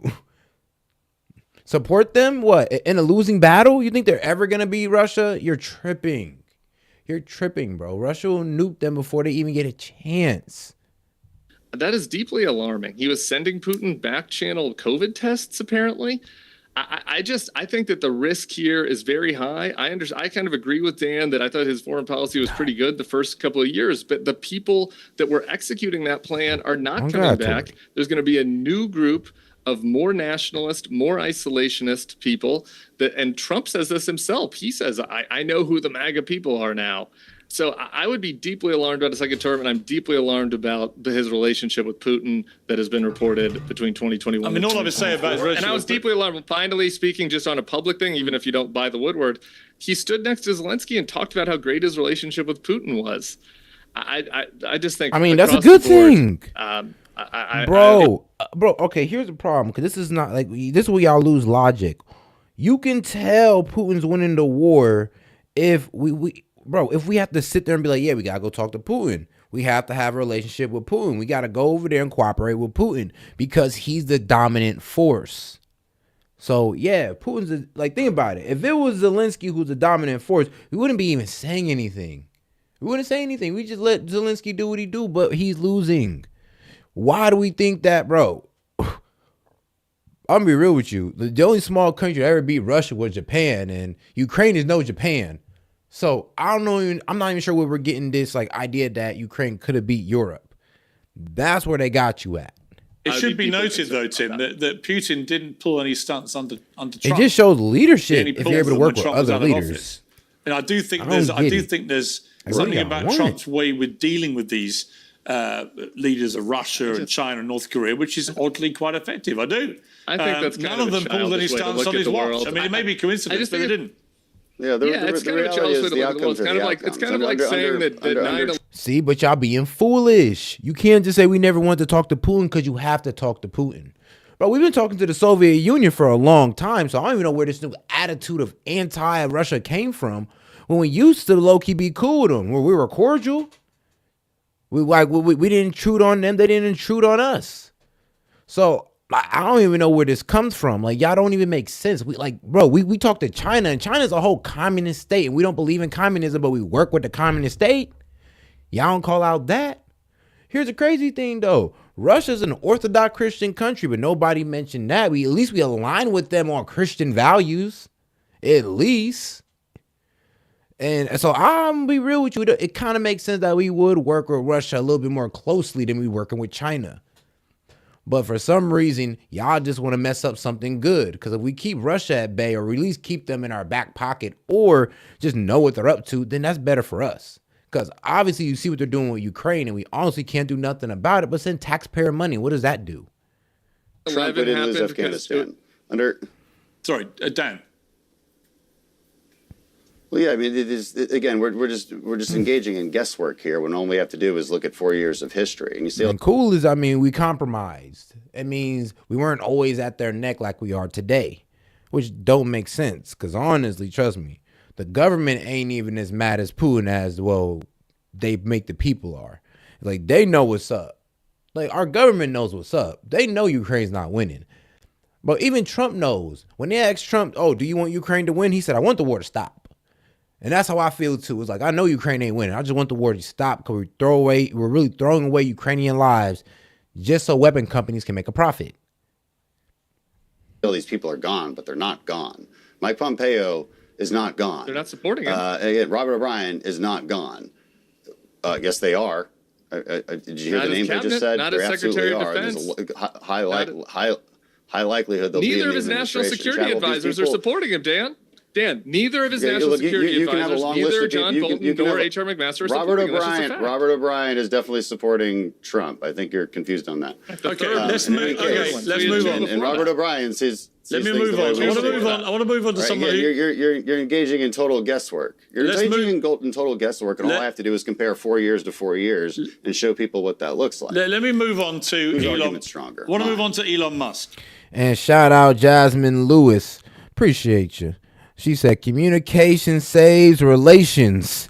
Drake, poetic justice. I'm weak. Shout out Drake. Shout out my man Drake. Man, but yep, communication save relations. Like, you gotta communicate. Like, that's the problem. When Kamala says she didn't talk to Putin, that's obvious that she's not trying to end the war. You have to talk to the strongest force to end this. Bro, if we act, all right, so we tell Ukraine, end the war. Bro, the only way Ukraine end the war if we stop funding them. If we told Ukraine to end the war is either they surrender or they just fight it out until they run out of ammo. It's like, that's it. That's it. Actually, it could be to a point where even if Ukraine surrender, Putin can still rush in there and take out Zelensky if he wants to and just really take Ukraine. Then we really got a problem.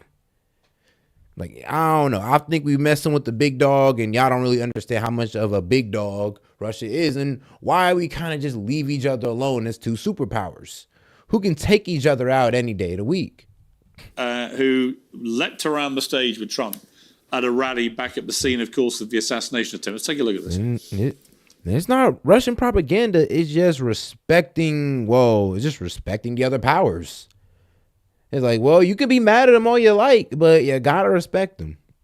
He created the first major American car company in generations, and his rocket company is the only reason we can now send American astronauts into space. Come here. Take over, Elon. Yes, take over.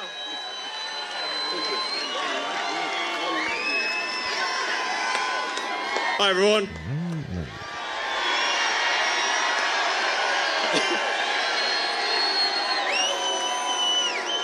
As you can see, I'm not just MAGA, I'm dark MAGA. Whoa. I didn't even What is see. dark MAGA, Dan? Do you know? Nope. I actually don't know. I don't know. I don't know either. It just came out of nowhere. What do you make of Elon Musk? He's all in, he says now, for Trump. Is that helpful to Trump, or is that going to whip up more anti-Trump sentiment as well at the same time? I don't see what kind of anti-Trump sentiment it would whip up. I do think it's helpful. I think, look, I mean, Elon's a major figure in U.S. culture and politics. Some people love him, some people hate him. But I think a lot more people like him, and at the very least, they respect him. And they respect his judgment. I mean, this is a guy who's built multi-billion-dollar companies very successfully. He's extremely smart. And I think people view him as pretty objective as well. And so to see him... Please, chat. Please go ahead and tell us. I'm talking about the Kamala supporters, how being a billionaire and a businessman is unsuccessful businessman. Please tell me. Please bring up them 6 bankruptcies. Please. Because that don't even make sense. It's like, yeah, I'm a billionaire, but I'm failed because I had 6 bankruptcies. I mean, make it make sense. Him pushing for Trump, which is. I'm glad y'all don't say that no more. I really am. His more even-keeled personality, but he's doing it appreciate because you, of Jasmine. policies. You go ahead And this is, again, what I always come back to. We can talk about character flaws in every politician, including me, that will ever run for anything. And those character... Oh, and shout out Jasmine. That was a bar. Shout out Drake. Flaws are real because none of us are perfect, and maybe a little more. Damn, less she gave perfect than relationship others. advice as well. In the end, huh? there are policies, and there are outcomes associated with those policies. And I think somebody like Elon Musk is I'm looking weak. at Shout out Jasmine. She gave relationship advice and political advice in one super chat. that. Impressive. What is good for America? What is good for American innovation? What is good for our role as leaders around the world? And what is good for our economy? A guy who knows, I think, a little bit about economics, and he's saying, These policies from Kamala Harris are bad. These policies from Donald Trump are much better. It's as simple as that. Yeah, Tim, I mean, he is all in for Trump, and it's not an insignificant endorsement. He's got one of the biggest platforms in the world now, but as the owner of X. Are you concerned that that may help tip things Trump's way? I think it helps Trump. I think it's super significant. The only thing that concerns me with Elon really is the recklessness with which he, like, for example, this past week was sharing false information about how the FAA was banning recovery planes and groups that wanted to come in and help with the recovery of Helene.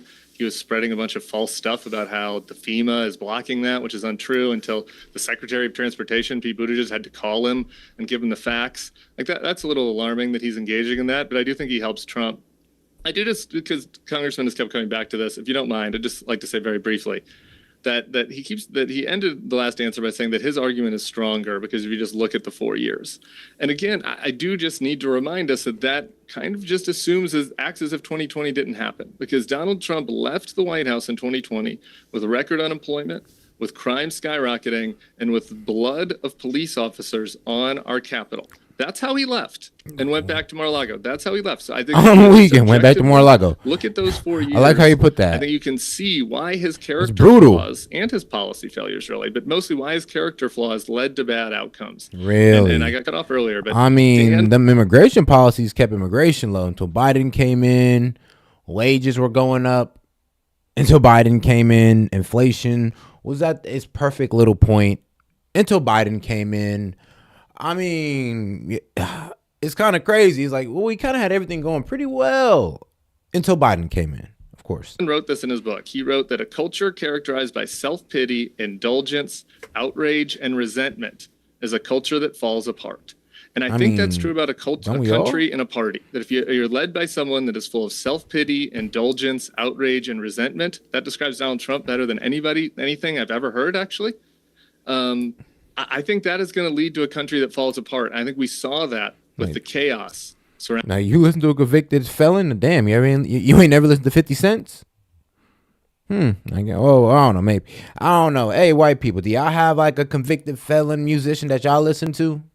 I just want to know. Surrounding the election and COVID as Trump. Or is that just a black people thing? I think that we would see a similar or a black Hispanic people thing. Dan, final word to you in response to that. I mean, one thing to say is you keep blaming Trump for skyrocketing crime under the last year when COVID ravaged the world.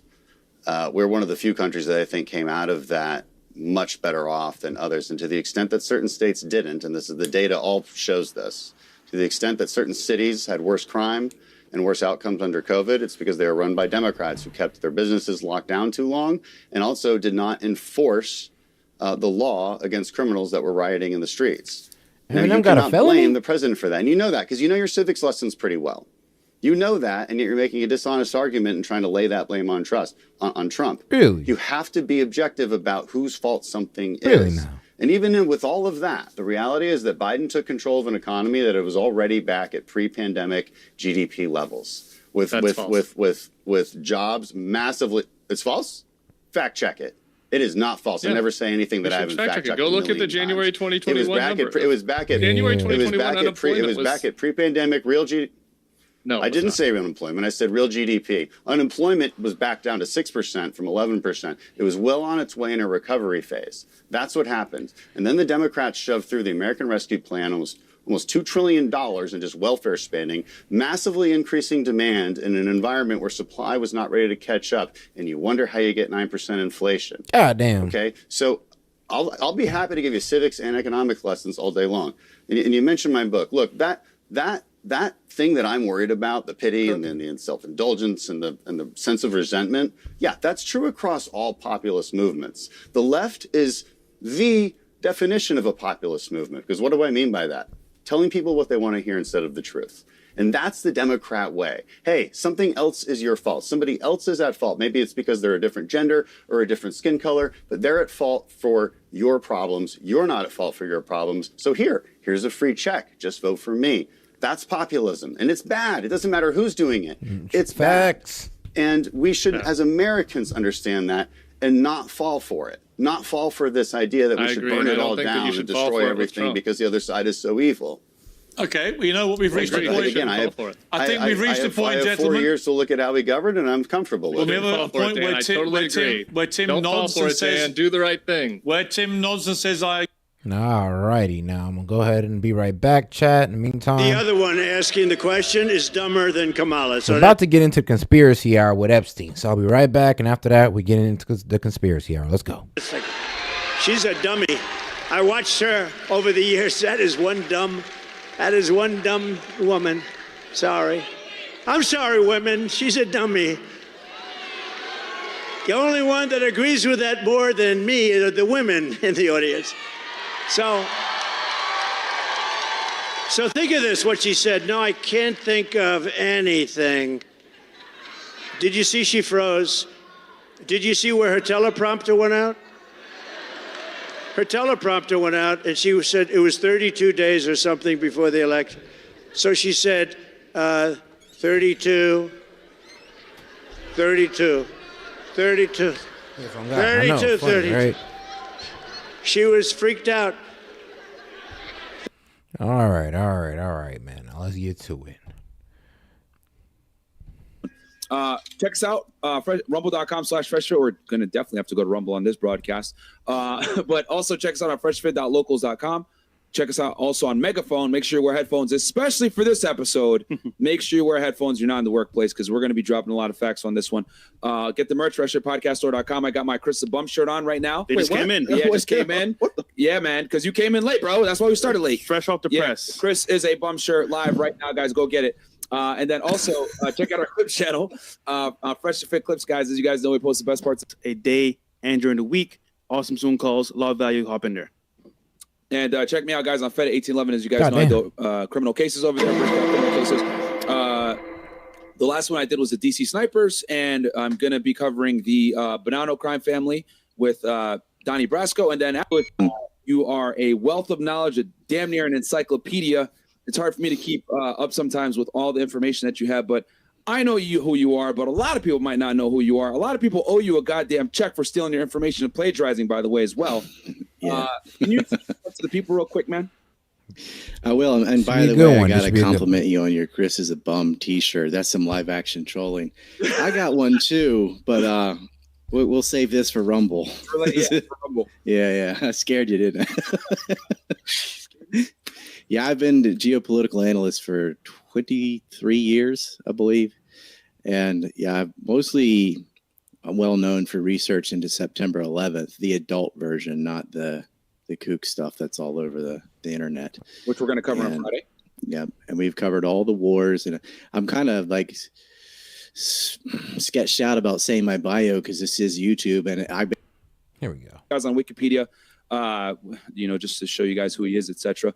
Here he is, Jeffrey Edward Epstein, January 20th, 1953, died on August 10, 2019, was an American sex offender and financier. Epstein, who was born and raised in Brooklyn, New York City, with his brother Mark, began his professional life by teaching at the Dalton School in Manhattan, despite lacking a college degree. After his dismissal from the school, he entered the banking and finance sector, working at Bear Stearns in various roles, starting his own firm. Epstein developed an elite social circle and procured many women and children whom he and his associates sexually abused. And we're going to talk about that a little bit as well. And then let's go over to Ghislaine Maxwell, the next one. Now, this was his girl, guys. Ghislaine Noel Marion Maxwell, born December 25th, 1961, is a British convicted sex offender and former socialite. In 2021, she was found guilty of child sex trafficking and other offenses in connection with the deceased financier. Make sure to like the video, guys. Sex offender Jeffrey Epstein. In June 2022, she was sentenced in New York court to 20 years imprisonment. And if you guys want to know more about like their sex case from like the official perspective with the West Palm Beach case, I did a whole episode on both of them on Fed It, so go ahead and check it out. But we're going to talk more about their conspiracy with all the connections that they had. So next, so as you guys know, a couple of days ago, right? Of course. Yeah. This article came out from the skip the Wall Street Journal. That link right there. And it shows Epstein, and they've revealed a couple of the people that were in his calendar.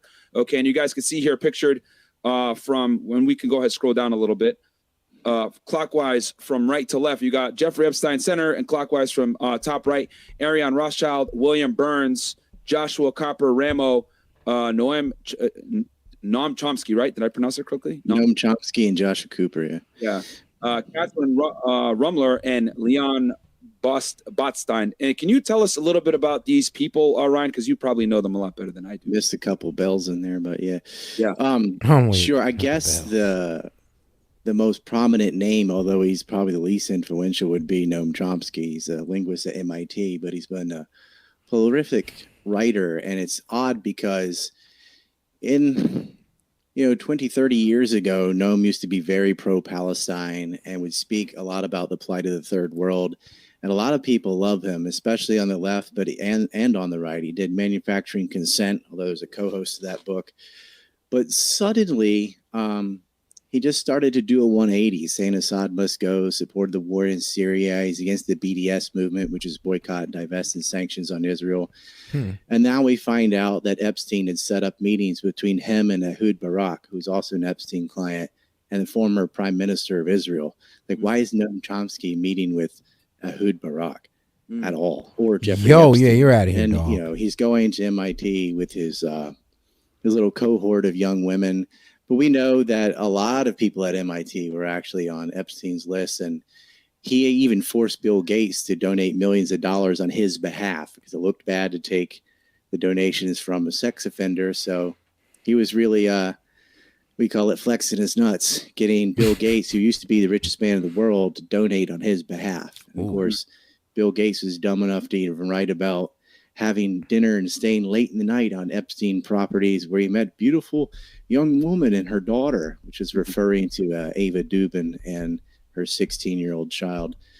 Who Ava was a former ex-girlfriend of Jeffrey Epstein, and her husband we'll talk about later when we get to his baseball card. Myron and I have put out like the kind of top 10 because we can't go over. There's 167 names, but we put a little a little presentation together in his top 10 cohorts. So All right, so we're going into the top 10 of the Epstein list. Top 10. The big dogs. The people who we need to worry about. Are we going to get this commercial or no? Decide, Rumble, decide. Like, we get into Glenn Dubin later too, but yeah, Noam Chomsky he's had a really great reputation, and this is just going to do him in. I think he's like 94 years old. Maybe it doesn't matter to him, but it's going to wreck his legacy that people have now found out that he was meeting with Epstein and taking arranged meetings with an absolute monster like Ehud Barak. Gotcha. And then can you give us a quick little summary on the other 5 there that are on that? Pull that picture up back, Chris. The other 5 there. Well, the most prominent name power-wise now is William Burns. That would be in the middle right. Yeah, you can see him with the white hair. That's the CIA director. Yep. But at the time he was he's working in the Secretary of State. Yeah. Or State. Okay. Yep. But that's not nothing either. I mean, that's a big deal. Yeah. And that this guy gets picked by the Biden regime should say something as well. But secretaries of state, governors, senators, presidents, prime ministers, they all met with Jeffrey Epstein. He knew Tony Blair. He knew Bill Clinton. Picked up by the Biden regime. Okay. He knew Ehud Olmert as well as Ehud Barak, Moshe Katsav. And so you're talking about the leaders of the United Kingdom, the United States, the foreign country A. I can't say on YouTube the one, who it is. Foreign country A. Right. So, a secretary of state's not a big deal, or an undersecretary is not a big deal. But he also knew James Woolsey, the former DCI of the CIA. So, these are the kind of circles he would float around in. So Jeffrey Epstein wasn't some billionaire pervert that got busted with little kids. This was an intelligence operation. A real Mossad people agent. around him. Allegedly. I mean, the Maxwell family, Glenn Maxwell. Everything said in here is going to go under allegedly, reportedly. Here, S.E.T Media does not endorse everything here that is said. It's going to save myself right now. Was his... Everything they did together. I mean, she was his madame, but it's hard to know who was the dog and who was the tail in that relationship because she seemed to have more contacts than he did, at least initially, because of her family. Mm-hmm. Her father was a Israel. Is a real He was a real the asset for a certain country. He was an informant for that place. Pull up the pictures real quick in the back, Chris. That place. Yeah. Okay. So tap through. So we're gonna go through some of the people on the list right now. Okay. Keep going through, just so you guys kind of know who he's talking about here. All right. So nope, back one. There we go. So you got Ghislaine Maxwell. That was his girlfriend. And then you have the father. So yeah, Robert Maxwell. So Robert Maxwell was a whistleblower. Oh, plus enlarge it. He ran a newspaper in the United Kingdom, but I can say this. I believe this is safe to say. So he helped foreign country A capture Mordecai Vanunu, who was foreign country A. Okay, I'm gonna fill it in. It's Israel. Okay, foreign country A equals Israel. All righty then. Robert Maxwell, Glenn Maxwell's, father. Oh, British media proprietor, member of the British Parliament, secret Mossad asset. Let's see here. Oh, wow. Okay, then. Was the whistleblower. I'm going to try to pronounce that name. Country's A secret nuclear weapons program, which they acquired by physically stealing uranium from the United States. And so it's just like they are with Assange or Edward Snowden or any of the whistleblowers. They get mad at the people that tell on the criminals instead of the criminals, right? Yeah. So Mordecai Vanunu got honey trapped, kidnapped in Italy and taken to be put in prison in the country we're not allowed to say. Yeah, exactly. Our greatest ally, let's just say that, somewhere between the West Bank and Gaza, that place. So he's an asset. I mean, it says right there, secret Mossad asset on the screen. So you can say that revealed Mordecai Vanunu whistleblower. And just so people know a little bit more, like he took 55 pictures proving that, them boys had some nuclear weapons, and the only people that had the capability to have that level of nuclear weapons at the time when there was the United States. So he took pictures of the warheads to show how many they had made, but as far as how they acquired the highly enriched uranium to build those, I have a movie about that called Numek. Hey man, no problem. Foreign country A stole the. This is the most in-depth Epstein I could find. I mean, bro knows his stuff. I can't say his name, but and killed JFK. And RFK had actually gone. He sent people like. Come on, Rumble. You gonna do it to me, Rumble? John Hayden, my man. Helms, and others. They went and tested the flora and fauna around Dimona, found 97% enriched uranium, which only existed for the Nautilus program for nuclear submarines from the United States. And they got caught. They're still not. They haven't signed on to the Non-Proliferation Treaty for nuclear weapons to this day. So you have all these countries we know have nukes. We know they're one of them, but they will not sign on to the Non-Proliferation Treaty. They're not subject to inspections like everyone else is. And they'd actually tried to sell those to South Africa, who didn't do it because of the price tag was the only reason. But, it makes you wonder with this network with AQ Khan and Pakistan getting the bomb, like how much of this black. And shout out Seth Troutman. You ask who your white people listen to that's a convicted felon. Oh, well, Tom McDonald. Really? Well, shout out then. See, the next time somebody says, oh, you listen to a felon, Tom McDonald. Ask them if they ever listened to him before. And if they say so, then I'm like, all right, then shut up about Trump. When black people say it, I'm like, bro, woman, do I need to check your playlist and tell you which one of these people got felonies that you listen to? Rapper, R&B singer, alike. Marcus stuff went all around. Some of us still listen to R. Kelly, like myself. A can of worms if I get into all that, so I'll just stop with the nuclear stuff. But very prominent, important person to tell on Mordecai Vanunu really upped his status with them boys, and his daughters. Glenn Maxwell's got sisters; they're very intelligent.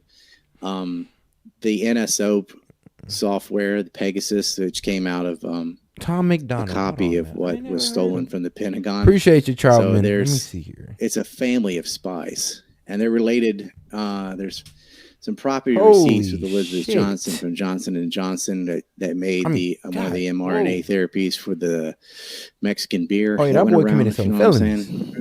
And so, yeah, they got a thumb in a lot of pies. Yeah.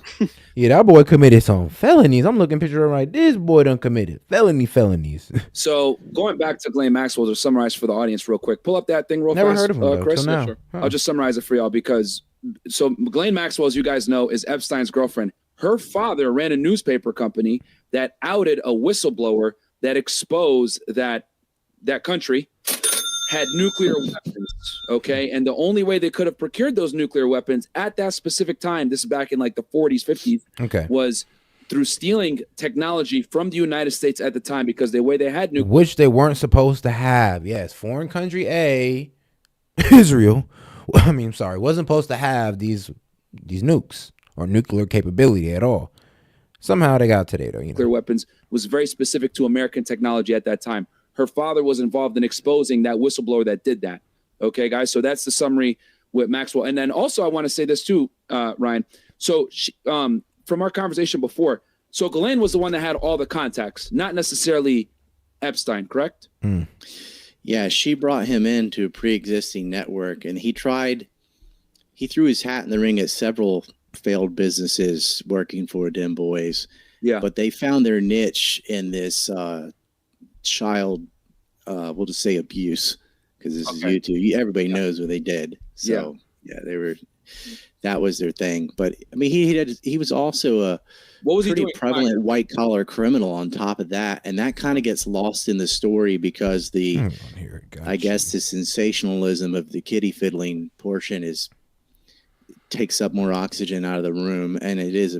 I mean, I understand why people are concerned about that, but he also swindled tens of millions of dollars from investors out of Bear Stearns, out of Tower Financial, and he was like the Black Plague, the reverse Midas touch. Everything he got involved with, other people got in trouble, went to jail, but he never did, right? Like he would always get away with whatever plan he was doing. Like Steve Hoffenberg got thrown in jail, but Epstein was the center of the Ponzi scheme they were doing with Pan Air, and he always seemed to squeeze his way out. And also, even the first time he got caught with underage ladies, we'll say little girls, 14, 13 years old. Jesus, he got a sweetheart deal and was on work leave 6 days a week, where he would continue to work in Palm Springs, and only go to jail on Sunday, spend the night there, and then go back to work. And he was out of prison. Who gets a deal like that, bro? Yeah, he'd been bribing the police department in Florida through something called Gratitude America, a science foundation. Excuse me. He had a whole bunch of LLCs. I get them confused, but he had this science foundation that had nothing to do with science. It was just giving hundreds of thousands of dollars to the police department to give him tips anytime his property was searched or anything. And we know this from his bodyguards and chefs and butlers and all that would say, that we'd get a call and we'd, remove this and that and get the girls out before the cops would come and visit. Yeah. So, he had a nice network. Yeah. And I don't think, because I covered this when I did Epstein with Fedit. Yeah, he had a lot of money. He was paying people off, etc. I mean, when he did his jail time, he barely even went to jail. And just so you guys know, down here in the Southern District of Florida at the time, the U.S. Attorney Acosta declined to prosecute him. And the reason why, and this is all public information now, he said that he was a part of Israeli intelligence, which we'll talk about that a little bit more on Rumble. But Ryan, let me ask you this then. Can you tell us? No, he said I was told to back off. He's part of intelligence. There you go. But it doesn't take a genius to know which intelligence. It wasn't the Chinese. It wasn't Iran. Like, you look at his circle. It's not hard. Yeah. Eric Weinstein pointed it out. He basically hinted his two favorite countries, right? Like the U.S. and the other one. Yeah. So let me ask you this then. So we talked about Epstein, because a lot of people talk about Epstein and, the trafficking stuff, but not a lot of people talk about the financial stuff and his financial crimes, because he had done. Can you tell us a little bit about, because you talked about it a little bit with the Chicago thing and his Ponzi scheme. Can you tell us a little bit about how he got into the whole trafficking thing and how he was a financial criminal first? Because people kind of gloss. Yeah, so he got brought into Bear Stearns by Ace Greenberg, who's he had to do a $2 million payoff for sexual harassment at Bear Stearns himself, right? Yeah. His children went to the high school where Epstein taught math.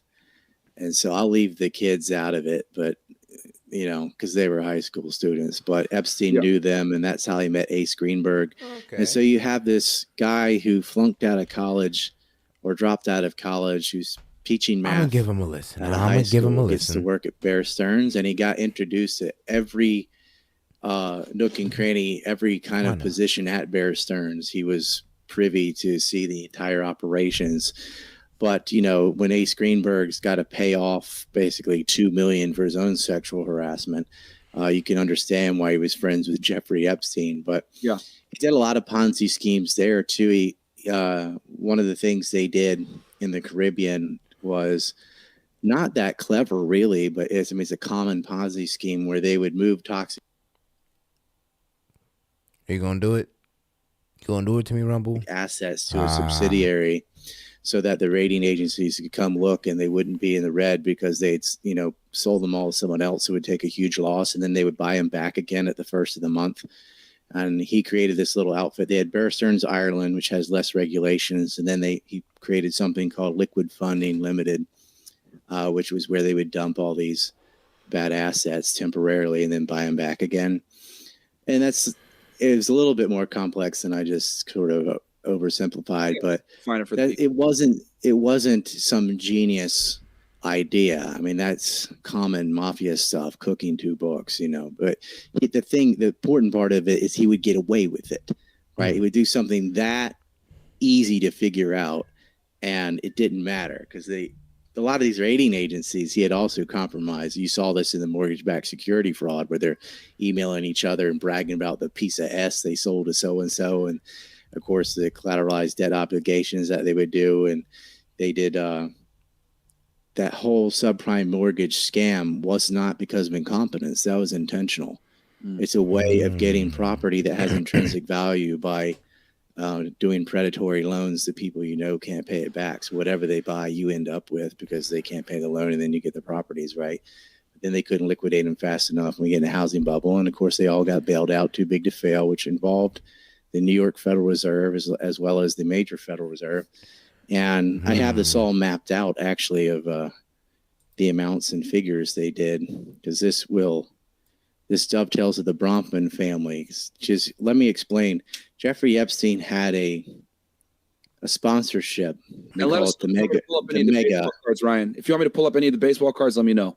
But go ahead, continue. All right. Well, I'll get to that in a second. Well, you can throw up the Bronfmans. I can talk about them. Chris, they're on the list. Can you find out who the Bronfmans are? Scroll through, please. There you go. Bam. That's them. Go ahead.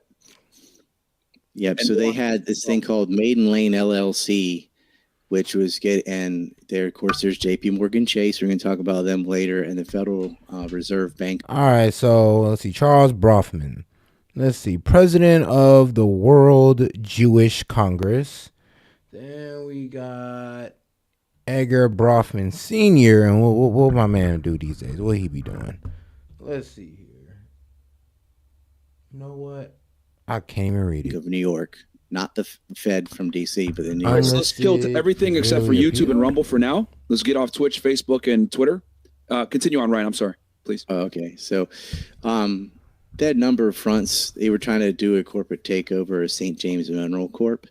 And so they had 3 different outfits out of Panama.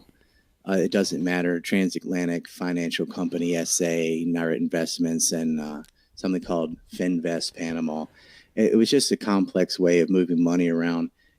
This guy, Joseph Bitome, actually, who's an Italian financier, he got busted for insider trading. Everyone around him goes down except for Epstein, right?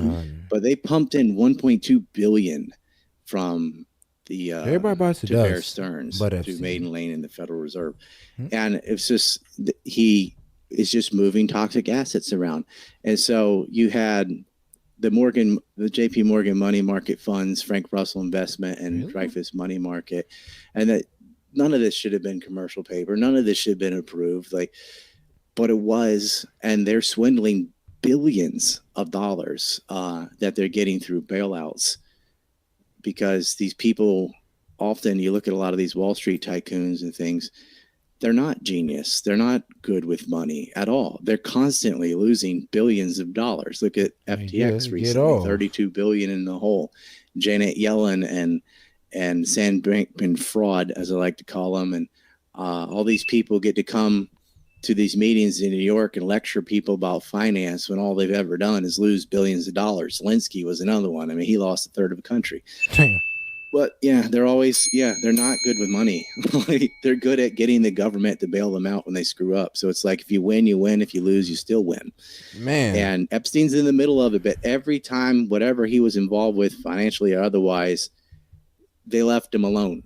But he had a lot of important people compromised because they videotaped every room all the time, according to the girls that live with him against their will. They had a camera in every nook and cranny and all of his properties. So anybody that was doing it at his house, which would include people like the Dubins and Leon Black, were there. Now the Bronfman family, Leon Black, are notorious. They're part of this backbone of finance. So his main financier was Les Wexner, but pull up the chart. This mega group, we call it the donor group, the donor class. Yep. Lex Wessler. This is the man that pretty much owns my city, and he has his own building at Ohio State University. Surprise, surprise. Okay. They're an outgrowth of the Sonborn Institute, which is who helped steal nuclear weapons from the United States. And then we should show them. We'll show them Lex right now, because Lex was Epstein's main backer, right? If I'm not mistaken.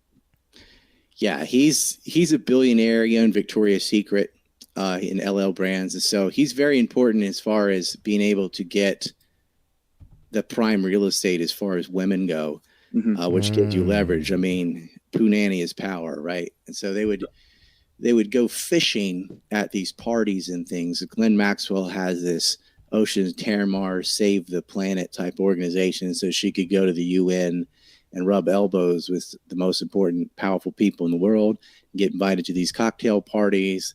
They bring in the models and they start fishing off, rich drunk guys and try and get them compromised. But the Bronfman family was prominent with Wexner in this mega group. So you have Charles Bronfman from the Seagram's fortune, who was the president of the World Congress. And then you got Edgar Bronfman Sr., his brother, who is the chairman of the United Communities, United Appeal, Council of Federations, and United That Country Appeal. Okay, so these aren't just some regular billionaires. These are hardcore Z-ist. And their daughters, or Edgar's, Claire and Sarah, got caught in the Nexium cult with Keith Raniere, who was, he had a cult of young women he was graping all these ladies. Chris. And they were, he actually branded women like you'd brand a cow with a hot, scarring them, usually above their hoo-hoo. Yeah. So this guy right here, Lex Wexner, you mentioned it before, but I think it's important that we highlight this. Bath and Body Works. Man, I think, what was it? What was it? Our thing is KCF, like manufacturing. Boy, this man got big property in Ohio. Trust me, like, man, damn near runs it. This was Epstein's main guy, right? First, that financed Columbus, Ohio. Has a whole building. Big donor. He's a big reason why Epstein had so much money in the first place, right? And this guy owns. I'm talking about Ohio State. What else does he own? A couple of the LL Brands, so Abercrombie and Finch, and all that Bed Bath and Beyond, all that stuff is his or was. Yep. And the Wexner Foundation, Epstein was actually. Now here's a sneaky thing that Lex Wessler did, right? So it's called KFC Manufacturing, right? So when the whole thing with Lex Wessler got popped off, or with Epstein, as a way to save their brand, he pretty much, he still makes some money from Bath and Body Works, but he kind of took himself off there. He kind of took himself off Bath and Body Works. His name is not on there, but his name is still on the company that manufactured the product for Bath and Body Works. I mean, man, talk about he's smart. I'll tell him that. He's a creep, but he's smart.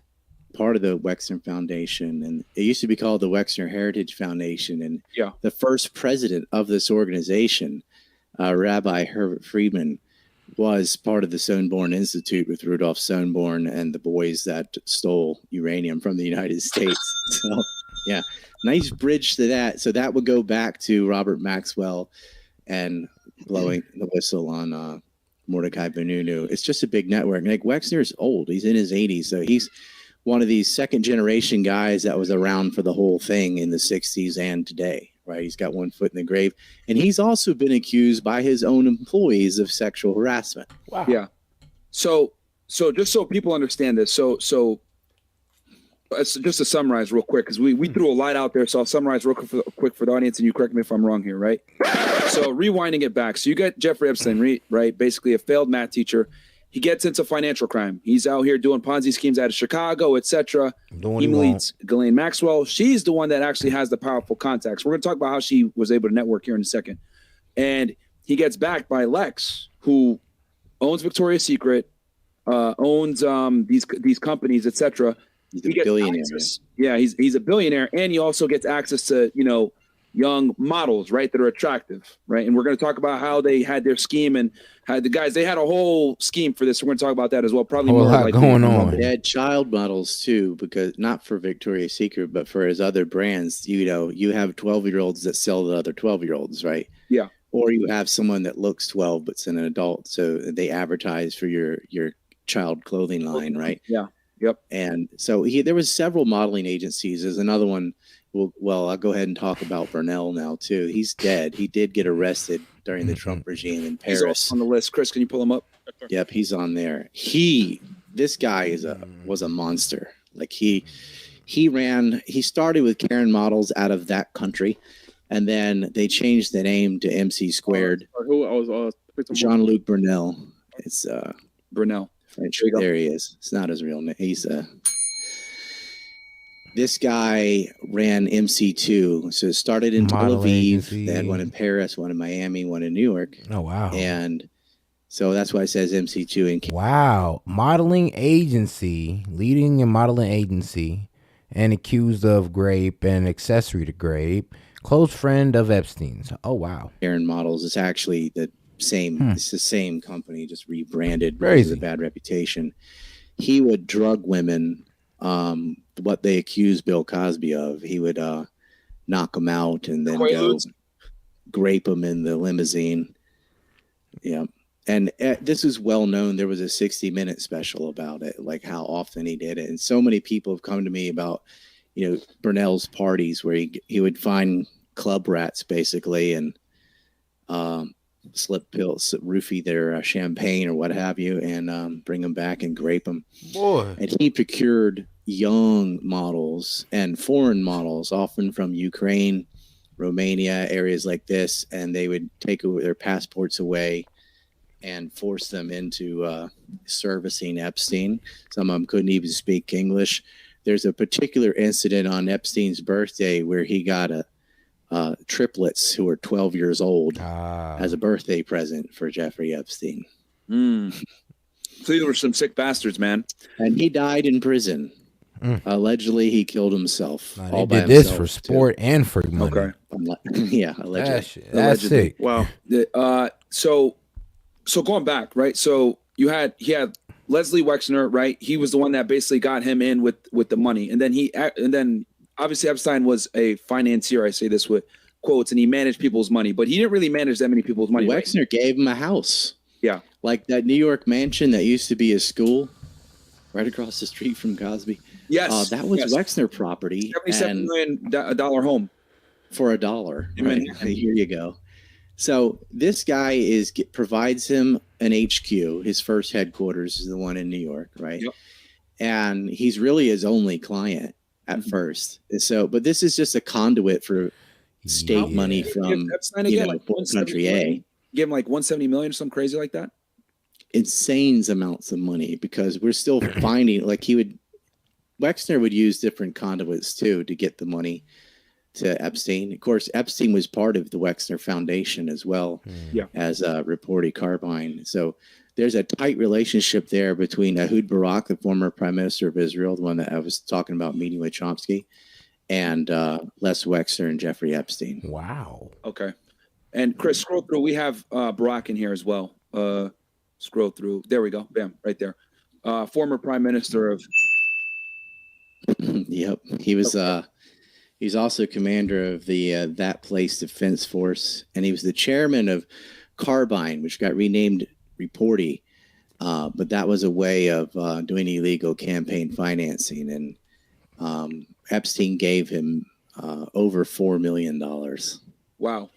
He's also the guy that wrote a letter to President Clinton suggesting that he pardon Mark Rich. And Mark Rich and Pincus Green had their own little Epstein ring, raping little African girls and things.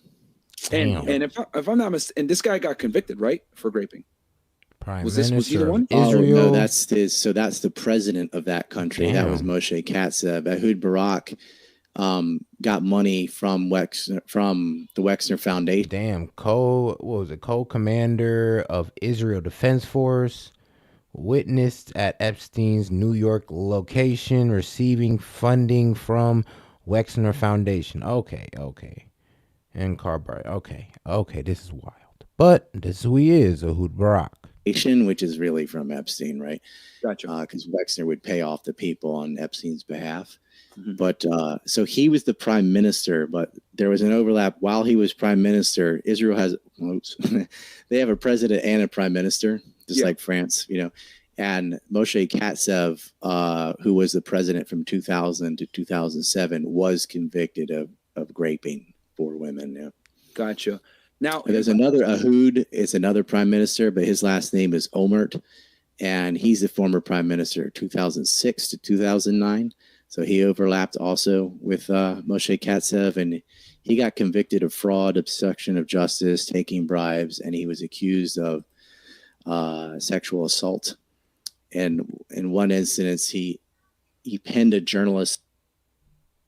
All right, you about to do it to me, Rumble? Come up on against the wall and put his tongue in her ear and in her nostril. What the fuck? Yeah, I know.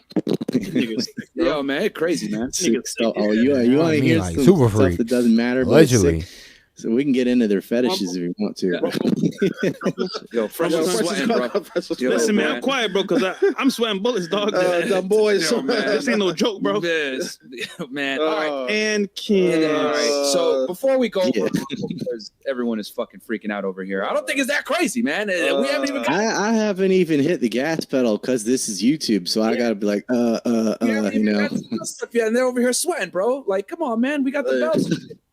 All right, look. So real quick, so I got to ask this before we go on over. So Leslie Wexner, right? He's one of Epstein's biggest backers. Why though? Like, why did he go and put millions upon millions of dollars in this guy's back, protect him, give him the infrastructure to be able to do the fuck shit that he was doing? Why? Because he is plausible deniability for the state of them boys cannot directly pay Epstein, right? So what they're going to do is they use this class of billionaires where $1 million is not a big deal when you're a billionaire like Les Wexner. That's how they pay their assets inside the United States and the Caribbean, is they use the mega group to do it. So the Bronfmans and Wexner and Steinhardt and Schoenstein and that's who pays these criminals. It is similar to, Ollie North and Iran-Contra and stuff. They would use intermediaries to train the pilots in Arkansas and stuff. They weren't going to just like, here's your paycheck from the CIA. I mean, that would be stupid, right? And so don't worry, though, because Wexner and stuff, they're going to get paid through other means by the state itself. Gotcha. And so it's a way of moving money around without it going directly back to them. Gotcha. So Epstein's doing the dirty work, and you got intermediaries that are facilitating the money being done. So Epstein was a cutout. He was one of the best con artists ever. Yeah. But he wasn't particularly, I guess he had a little bit of talent in mathematics, but he definitely wasn't good at finance or any of that. Yeah. The one thing he was good at is grooming children. I guess that's a skill. Yeah. And he was okay at math, enough to like BS about it with somebody that's a math nerd, right? Yeah. Yeah. All right. So this is what we're going to do. We're going to switch on over to Rumble right now, guys, because we are holding back quite a bit. I ain't going to lie to y'all. We're holding back for obvious reasons, but come on over to Rumble right now. We're going to kill the YouTube stream. I've already put the link at the top of the description. All Ryan's stuff is there. And then we're going to cover 9/11, by the way, guys. Don't worry, on Friday. And that one is going to be super fucking detailed. So I hope you guys are ready. If you guys like what you're hearing now, this is like just impromptu stuff because Epstein's trending right now. Wait till you guys see the 9/11 stuff on Friday. So should we? This is just because the Wall Street Journal had this calendar come out and it's a hot issue. And you're like, hey, I'm doing all this ad lib, but I want to say something before we go over to Rumble. Yeah, huge thank you and shout out to Sneeko for putting this together. Y'all can follow him on Twitter, Sneeko, and also follow him on Rumble. He's been canceled on lots of things. He'll be here tonight. And he's gonna be here tonight. He's coming tonight. Tell him I said hello, and this, he kind of put us in touch. So absolutely, big thank you to him. Sneeko, man. That fuck. Had a good time with him in Japan. Did some podcasts together. So for sure. Oh man. So all right, I'll read these chats real quick, and then we'll go on over to Rumble. So let's talk more Rumble, guys. Yeah, Let's talk more Rumble. Fresh scared. Call it what you want, man. All right. Ask Ryan if the Khazarian Mafia is real. We're going to talk about that. We'll talk about that on Rumble. That's definitely don't answer that on YouTube. that one on YouTube. Sending much love. Have a great day, everyone. Cat push it. Future likes up. Cool. Demon Fingers goes. W Show idea. Watch out for them boys. You know what time it is, guys. We're going to go to Rumble and talk about it fully. I bet you guys didn't know this. Chris Boxon was a child actor. He has the voice actor on the 90s show Fat Albert. He was the voice of Mushmouth. He had no script. The producers just say whatever you want. Okay, making fun of Chris. Fantastic.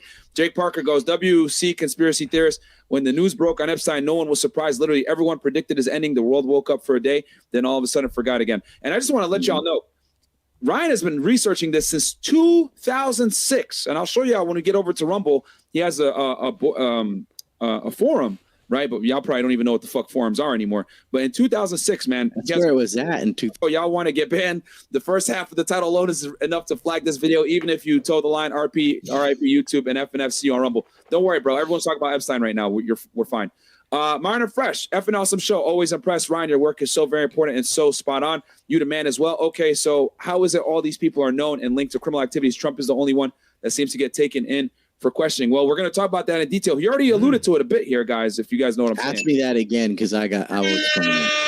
Yeah. And then we got here Ibrahim Nagish. Was there only sports stars involved with Epstein? We'll talk about that as well. There definitely were. And then Dark Eyes. Cool. So, guys, come on over to Rumble right now. Rumble.com/freshfit. The link is below in the description. Go ahead and click it because we're going to go over there right now. And it's going to be a fucking... Also, get the app, guys. Get the app. Get the app. Cool. So, all right, go to the YouTube app right now, guys. Like the video, subscribe to the channel. Come on over to Rumble right now. Cool. There we go. All right, man. We're on fucking Rumble now. AK, y'all know what time it is, man. It's about to be lit in this bitch. So can I say that J word? Yeah, you can say it. Choose! Let me stretch a little bit. Yeah. I feel a little bit better talking now, man. Yeah. Come on. He was a Mossad asset. Okay. The Wexner Group and all that, they work for the Israeli state. Whew. Let's talk about what's it called? The donation group that we were talking about before. Mega, yeah. And then allegedly. You're saying community would not support anything that's been said on this podcast. We'll be safe for probably about the next, 15 minutes. Well, Sonborn's earlier, so that was a group of millionaires in the 50s and 60s. Yeah. Okay, so and we've mapped that all out. You've seen NUMEC, but there is a little bit of overlap between some of them boys and today's dim boys, right? So that's and that's through the Wexner Foundation, and that goes on and on. I think there's a map behind me. Oh, that's too small. I can go grab it. Sorry. But yeah. Oh, he's gonna get y'all a map, man. Yo, welcome to Fresh and Fit on